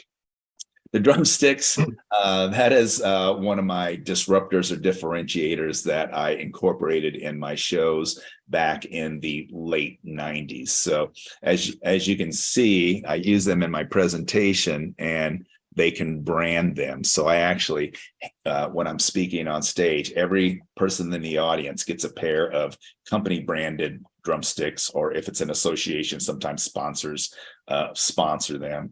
And instead of doing old school applauding like we've done for 2,000 years, we have new AI. We have these drumsticks to keep everybody engaged, keep something in their hands. I call back to them. I ask people, to play along with the music and things like that. Then at the end, I bring it full circle on how we can drum up business, how we can beat the competition, and how your company walks to the beat of a different drummer and set yourself apart. And then I'll divide the audience into a team building activity, and we'll actually build a band. And then imagine, 100 to 1,000 people with drumsticks, with some great classic rock and roll. And then I kick the mic stand and body surf off the stage. There you have it. Well, I kind of knew that, there was a specific reason for the drumsticks. And to go back to where we started, it helps you separate yourself from everyone else. There you go. It's as simple as that, drumsticks. And at trade shows, I carry these everywhere. I carry these to restaurants. My wife gets mad at me sometimes, like, we're going out on a date. I don't care. And I take them everywhere, and people will come up and ask you, hey, what's with the drumsticks? Are you a drummer? And I'll tell them I'm a tabletop percussionist. And then it starts a conversation. Back in my crazy days in the 90s, I used to walk around with a rubber chicken. Whether it was a black tie event or whether it was a trade show, and either people would ask me what's with the chicken, or people would ask someone else, hey, who's that guy with the chicken? And the same way now, who's that guy with the drumsticks? And everybody wants a pair. So find that disruption in your business that sets yourself apart, and try to run your business like KISS. Find your spandex and makeup. We were just at the Experience trade show a month ago. And we were down in Fort Lauderdale. One of our members, he has a manpower company. He can supply 1,000, 2,000 people for like major disasters, stuff like that. But his name's David DeGroff, a really good guy. We've dealt with him and done a lot of things together. But he showed up in a fluorescent yellow 3-piece suit. The only thing brighter than his suit were the shoes he was wearing, which were an orangish color. And I actually asked him, does it take batteries, just to produce that color? And I said, why are you doing this? He says, I could not purchase this kind of advertising for what it cost for this suit. The suit was very inexpensive. I got it off of Amazon, and everybody's coming up to me. What do you do? How do you do it? Why are you wearing that? Like you carrying drumsticks. He separated himself from the other 1,000 or so people that were there by wearing that. Yeah. And my challenge for your listeners out there, if you're a supplier and you go to trade shows, what can you do to make your booth stand out and attract people to come to you? Everybody, does the stress balls, or they do candy in a dish, or maybe they'll have a little wheel of fortune and give away some cheesy prizes. I saw one. I was just at the National Apartment Association in Atlanta. It was 11,000 people, and they had a putt-putt green in their booth. Okay, we've seen that before. But instead of holes, they had like $20 bills. So when you putt the golf ball, if it landed on a $20 bill, you got to keep it. And I thought, there's an old school game that they just took to the next level. I love it. So that was just one thing I saw. So for the supplier members out there, what can you do to set your trade show apart from everybody else to draw people to your booth? And for the business owners, whether you're a large business or small, what is your KISS? What can you do? What can you have your employees do, where? A lot of people say, well, we have the best customer service. Well, then if that's your disruptor, your differentiator, that's easily copied. Your competition can easily see what you're doing. And then next thing you know, you're not a disruption anymore. So, what can you challenge yourself or your people to do that's going to set your business apart and remember them? How are they going to think of you first? Well, the next really important question, how does somebody get in touch with you? Or if they want your book or to bring you into one of their trade shows? Yeah, I'm a pretty easy find. You can just Google Marvelous Mark, and you can spell it the way I spell it, which is Marvelless, or you can spell it the correct way, Marvelous, on Google, or you can just go to marvelousmark.com, and that's the easy way. You can actually type in Rockstar Keynote Speaker, and I'll pop up. So. Well, I've seen you at trade shows. I've seen the energy that you produce. You're much more low key today. I think it's good because we have a small screen that we're looking at. But I will tell you, from what I've seen of you and listening to you talk and the passion that you have, I have to correct you on a statement you made earlier today. Uh-oh. You said that you were going to die on stage. I disagree. I don't think you'll stop working until 6 months after you die on stage. Well, I appreciate that. I don't know if my wife will, because that's just going to delay her benefits, but it is what it is. It is what it is. Mark, I appreciate your time. Thank you very much for spending it here with us. I'm sure our listeners will get a lot out of this, and maybe we'll do a follow-up in the future and hope to see you at some trade shows. Yeah, and I want to say to your people out there, because some of this stuff is really, really deep till you really think about it, because the psychology behind it is kind of against what we've been taught in schools or what our parents and mentors, many of our mentors, have taught us. If anyone out there in your audience wants to private message me and ask me to explain it a little bit more, or I can share with them a couple blogs that talk about it a little bit more, I'm really, really happy to do that, because I love what your industry does and what it's all about. And, you have some of the greatest American loving, people out there in the world, and my heart goes out to them and what they do. Thank you. Take care, Mark. See ya.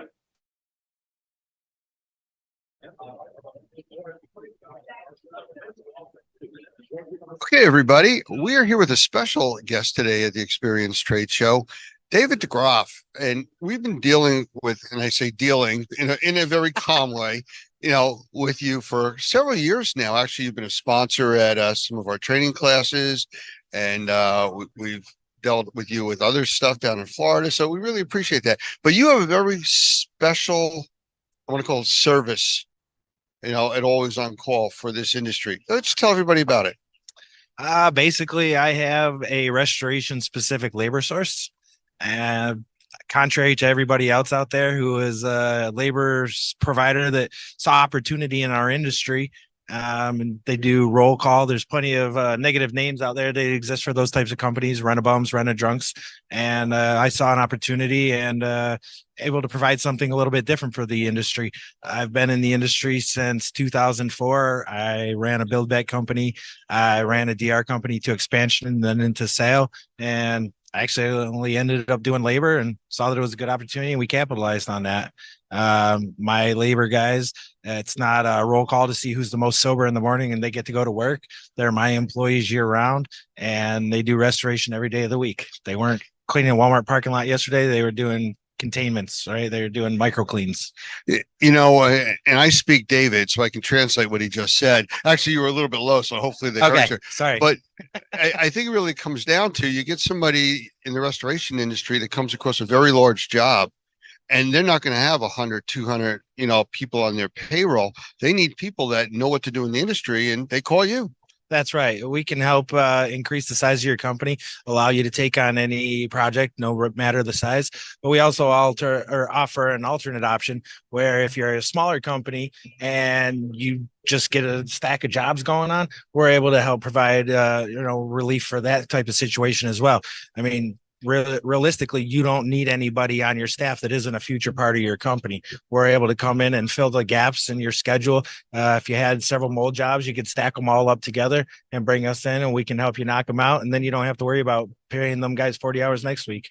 Do you have supervisors on your crews? Yes, we do. So you provide supervision also. Now, are they licensed to do the work? Like in Florida, I know you need licensing, or do they still work under the company's license? Yeah, they some of the people are certified that we have. We're working on increasing that presence right now. It's kind of a new demand and a new supply for us. Typically, we've always just done general labor and worked very hard to be able to clear that bar. I'm a under promise, over deliver type of guy. So now we've been looking at adding the new dimensions and being able to offer supervision as well. I know that's a much needed resource in the industry as well. Well, I know you're located in Florida, but you do cover other parts of the country, don't you? Well, we started the company in 2016 in Orlando, and then we've expanded from there. We're able to respond nationwide with as little as 4 people. And we also have local response out of 8 cities. That's Miami, Orlando, Atlanta, Charlotte, and the 4 major cities in Texas. So what do you do as far as you need to mobilize 100 people to head to Texas? Do you guys handle logistics of transport and accommodations, or how's that work? Yeah, I mean, typically we handle the transportation, but at the end of the day, I'm trying to be a good business partner, and we all want to just help each other reach success and profitability, right, and get on to the next job. So it really comes down to the relationship. When the specific situation, do you need me to handle lodging? Do you need me to handle transportation? How can I best assist your situation to make it as seamless and stressless for you as possible? And we work hard to fill in all those gaps to take whatever we need to off your plate. Okay. Well, it brings me to the most important question. And I know we've done interviews in the past, but anytime somebody sees an interview I've done with you or just sees us talking, they always ask me 9-volt or AA for the suit.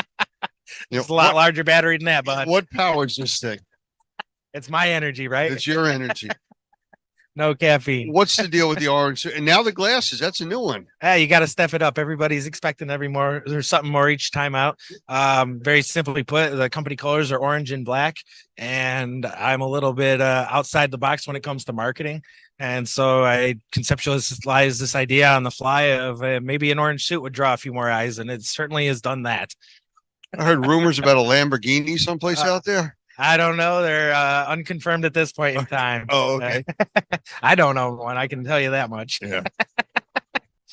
But orange? An orange Lamborghini? Well, it'd have to be a marketing expense and it'd have to tie into the suit. So a little bit of work to go before we're able to roll out that idea. But we're going to see what we can do. Well, I'm waiting to see that one. Just to have you pull up at one of these shows, and something like that, I think that speaks volumes. What kind of volumes would it speak? I don't know. We're not fitting very much labor in the back of it. That's true. Are you going to be at the experience in the fall? Well, as everybody knows, that one is in the fall and at the beginning of September. So that's kind of the hot zone for us for hurricane wise, assuming that there's not going to be any hurricane at that point in time, which is not a safe assumption. I will certainly be there to the best of my ability. So, but we'd all rather be working at that point in time too. But the experience is a great show, and I love to be in there in Vegas and, turn out for these guys. Great people, great event. I also heard a rumor that you were thinking about our training coming up in Mexico in a week.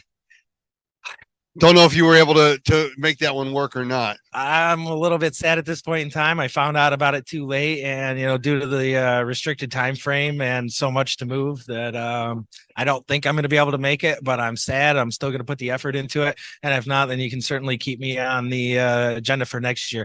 I've been to a lot of special Normie events, and I appreciate and love them all. I've always appreciated the way Normie's had not only my back, but definitely supports the industry across. It's a huge asset and a huge addition to everything that we all believe in. So it has nothing to do with the orange suit, or being on the no-fly list. No, if I wouldn't be able to be here if it were that case. Oh, okay. I don't know how it works internationally. Yeah. I have to, pop the fuse or something. Pinata if you're down in Mexico, Anyways, I appreciate you spending time. And there's a lot of things going on here. We're coming up on a little over an hour to go in the show yet today. So enjoy. I appreciate Thank you very much for all your time, Lance. You take care. Thank you, Normie. Thank you, Experience. Have a good day, guys.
Okay, we are back with Jeff Jones. And Jeff, we were talking a few minutes ago and our system dropped out, so we had to come back in here. And that's the good thing about doing this stuff live. So I'm going to ask you one more time just to describe what you do so we can make sure everybody hears it, because I don't think they did before.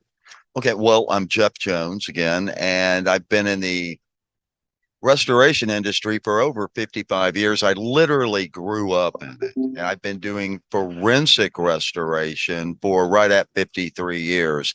Forensic restoration is defined as the comprehensive remediation of microenvironments. That's a term that was first coined by Dr. Michael Berry, a former director with the EPA, in his wonderful book, Protecting the Built Environment.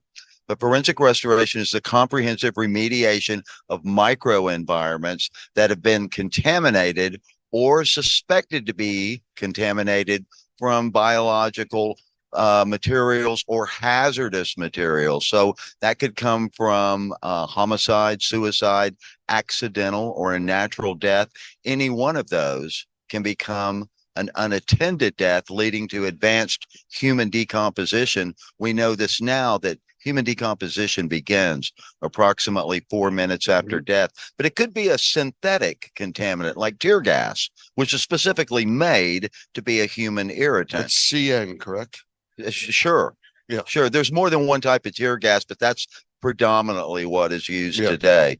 And then we have other synthetics contaminants like fentanyl and carfentanil, definitely the most dangerous contaminants of our lives right now. And then we're also working on training protocols to respond to, because unfortunately it's not a if this is going to happen, it's a when is this going to happen, biological WMDs. But Microbial Warrior, that's our training program, and Normie actually mirror each other so much, because we're both dealing with biological contaminants. And I believe that both really, our tactical approach pretty much is the same. We want to contain, control, neutralize, and remove the contaminant safely based on science. Well, like you said, we're very similar. You as an organization go into much more detail on the forensic side. And again, you're talking about crime scene cleanup, which is a whole different sector of the industry. Yes, it's remediation, but not due to a microbial problem. And then when you get into the chemistry side of it, like fentanyl, we're dealing more of a hazmat situation. Correct. More so than even lead and asbestos. I mean, this is something that just by touch can enter your system and seriously affect your health. So your training is very specialized with that. I know when I was talking with Lori earlier today, and we talked about some of the teaching that she does, she was talking about using real life situations where your classes, you're using blood to clean up. She had this kind of like smirk on her face when she said animal brains and things like that, because it makes That's my wife. It makes it realistic. Well, it has to be. And, to me, that's not really a big deal that we use real biological contaminants. And now I see that, there's some other trainers going out, and they're saying, we use real blood. I'm like, well, that's not very stimulating to me. That's like saying we've got a water class and we're using real water. You should train to what you're going to go and engage. Absolutely. And this is, of course, microbial warfare. And so we want to go out and deal as close to combat situations as we can and make it realistic. Some people think they want to do this, and then they find out really fast they can't even perform under simulated microbial warrior conditions. Well, I know things like the odor bothers people, Sure. And that's something that can make people sick and leave the environment. But I was over by your booth earlier, and you guys somehow talked me into putting a helmet on, which is a breathing apparatus that replaces masks. With the positive pressure in there, I think that's like eliminating the odor problem, isn't it? Sure. If you put an OV filter on that, and a lot of people use those. I don't. Okay. I grew up, you never forget the smell of death. No. Okay. But let me be honest.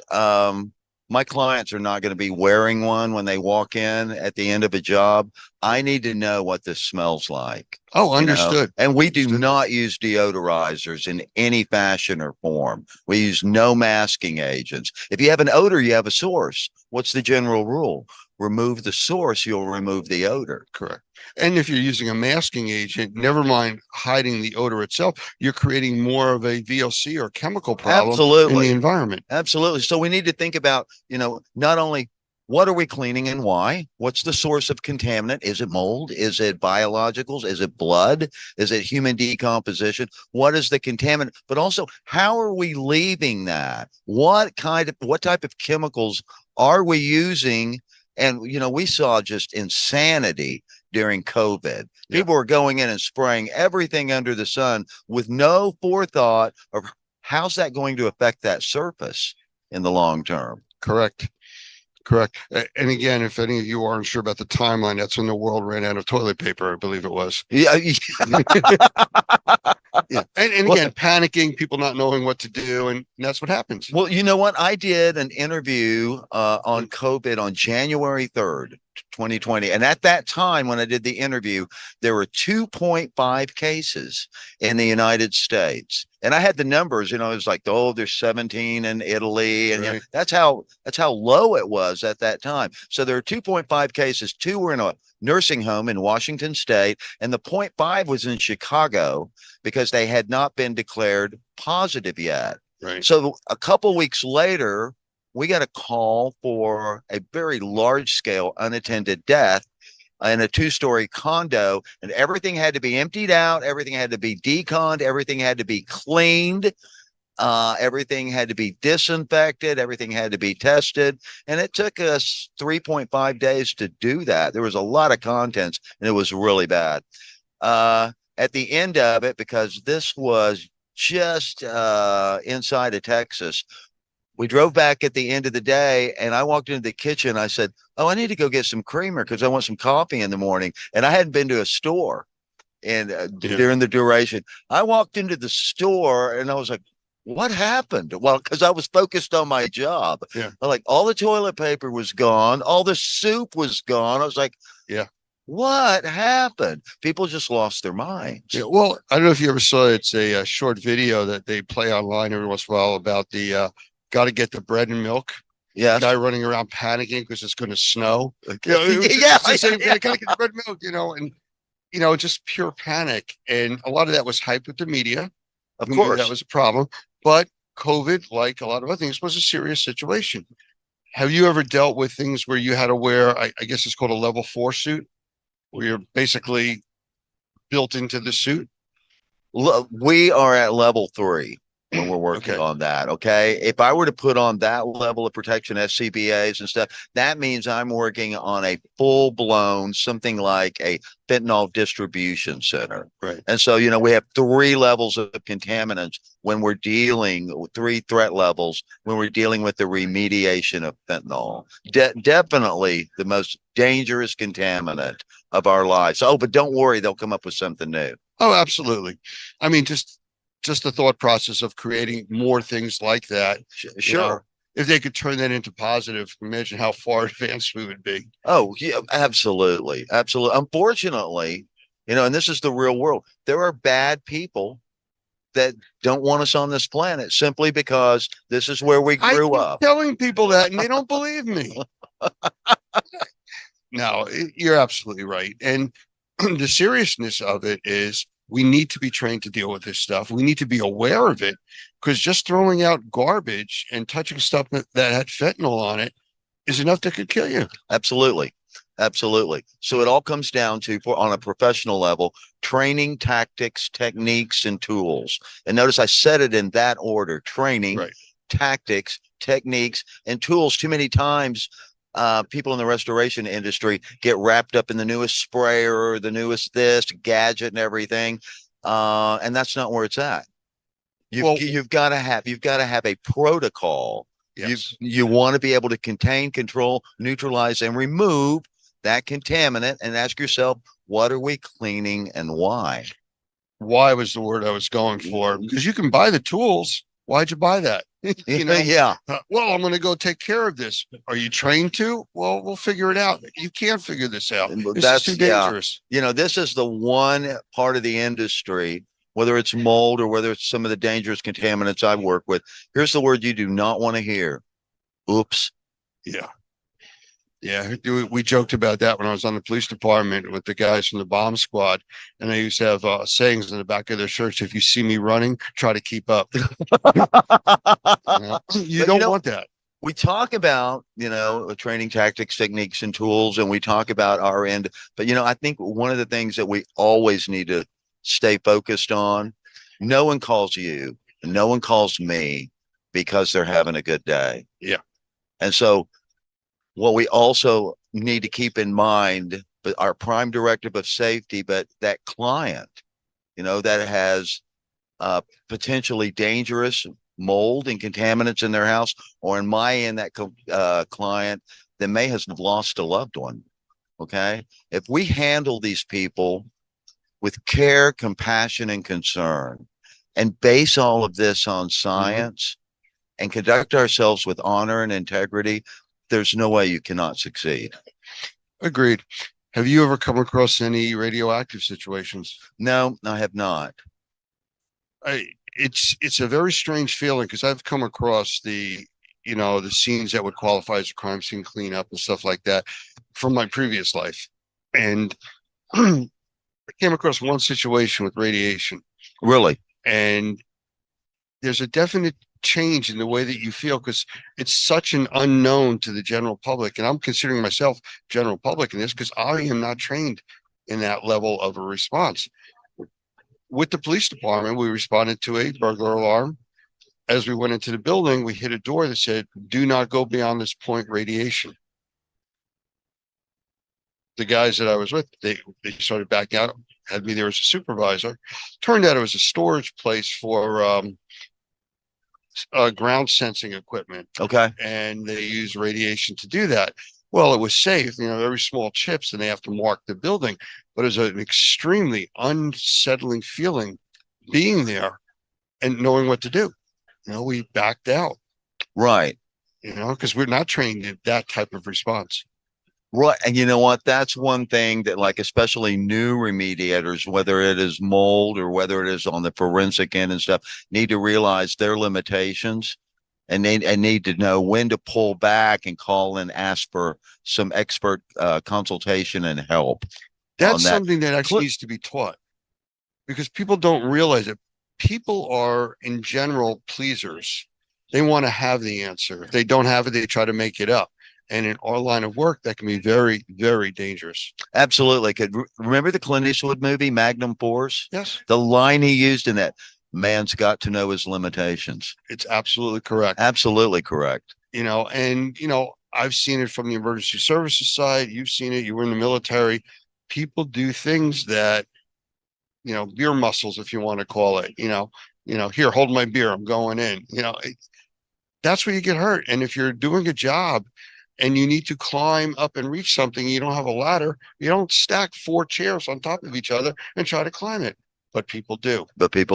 And then you laugh about it afterwards. Could you believe what this guy did? Could have seriously gotten hurt. The same problem with these microbes and chemistries and all the biohazards we come in contact with, not wearing the right equipment is the same thing as standing on 4 chairs piled high. Absolutely. Have people died cleaning up after fentanyl? Yes, they have. Yes. Okay. And so we need to be aware of that. Yeah. And it's not just coming in contact with a lab. Our remediators, our assessors, you're going into homes, into businesses that it's an unknown. You don't know what's there. Should you be wearing gloves? Absolutely. PPE? Yes, you really need it, even in a normal looking environment, because what is normal? You never If it was know. normal, you wouldn't be there. Exactly. They've called for a reason. We're biological SWAT teams. Okay. Okay. Yeah. I haven't looked at it like that, but yeah, I guess it would fit. But that's this industry. And as we look around, there's people all over here from all over the country. Actually, there's a lot of people here from Australia and the UK. They come to this show because they get to see people in the industry, their peers, how they work, how they do things, the training available. They meet people like you with the technology and the upper level training that you do, that even with our most advanced training, we don't cover crime scene and cleanup. So this is the place to be in a show like this. I love being around my peers and colleagues here because I pick up things left and right. Yeah. Okay. It's, a good experience. And I'm glad you were here and had time to talk. Thank you so much. It's always a pleasure. Thanks, I Lance. told Lori I'd really like to get into one of your classes one day. Oh, we'd love to have you. I think it would be of a big interest and value for me. Anytime. All The right. door's open. We'll hold you to that. Okay. All righty. Take care. Thank you.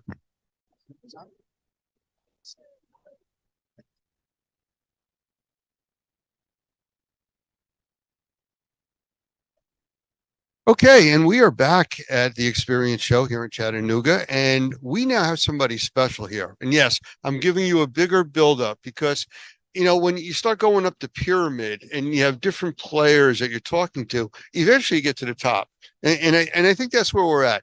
This is Scott Walters from BNP Media, and I guess you're like the top of the pyramid for what's going on here and all the trade shows you do.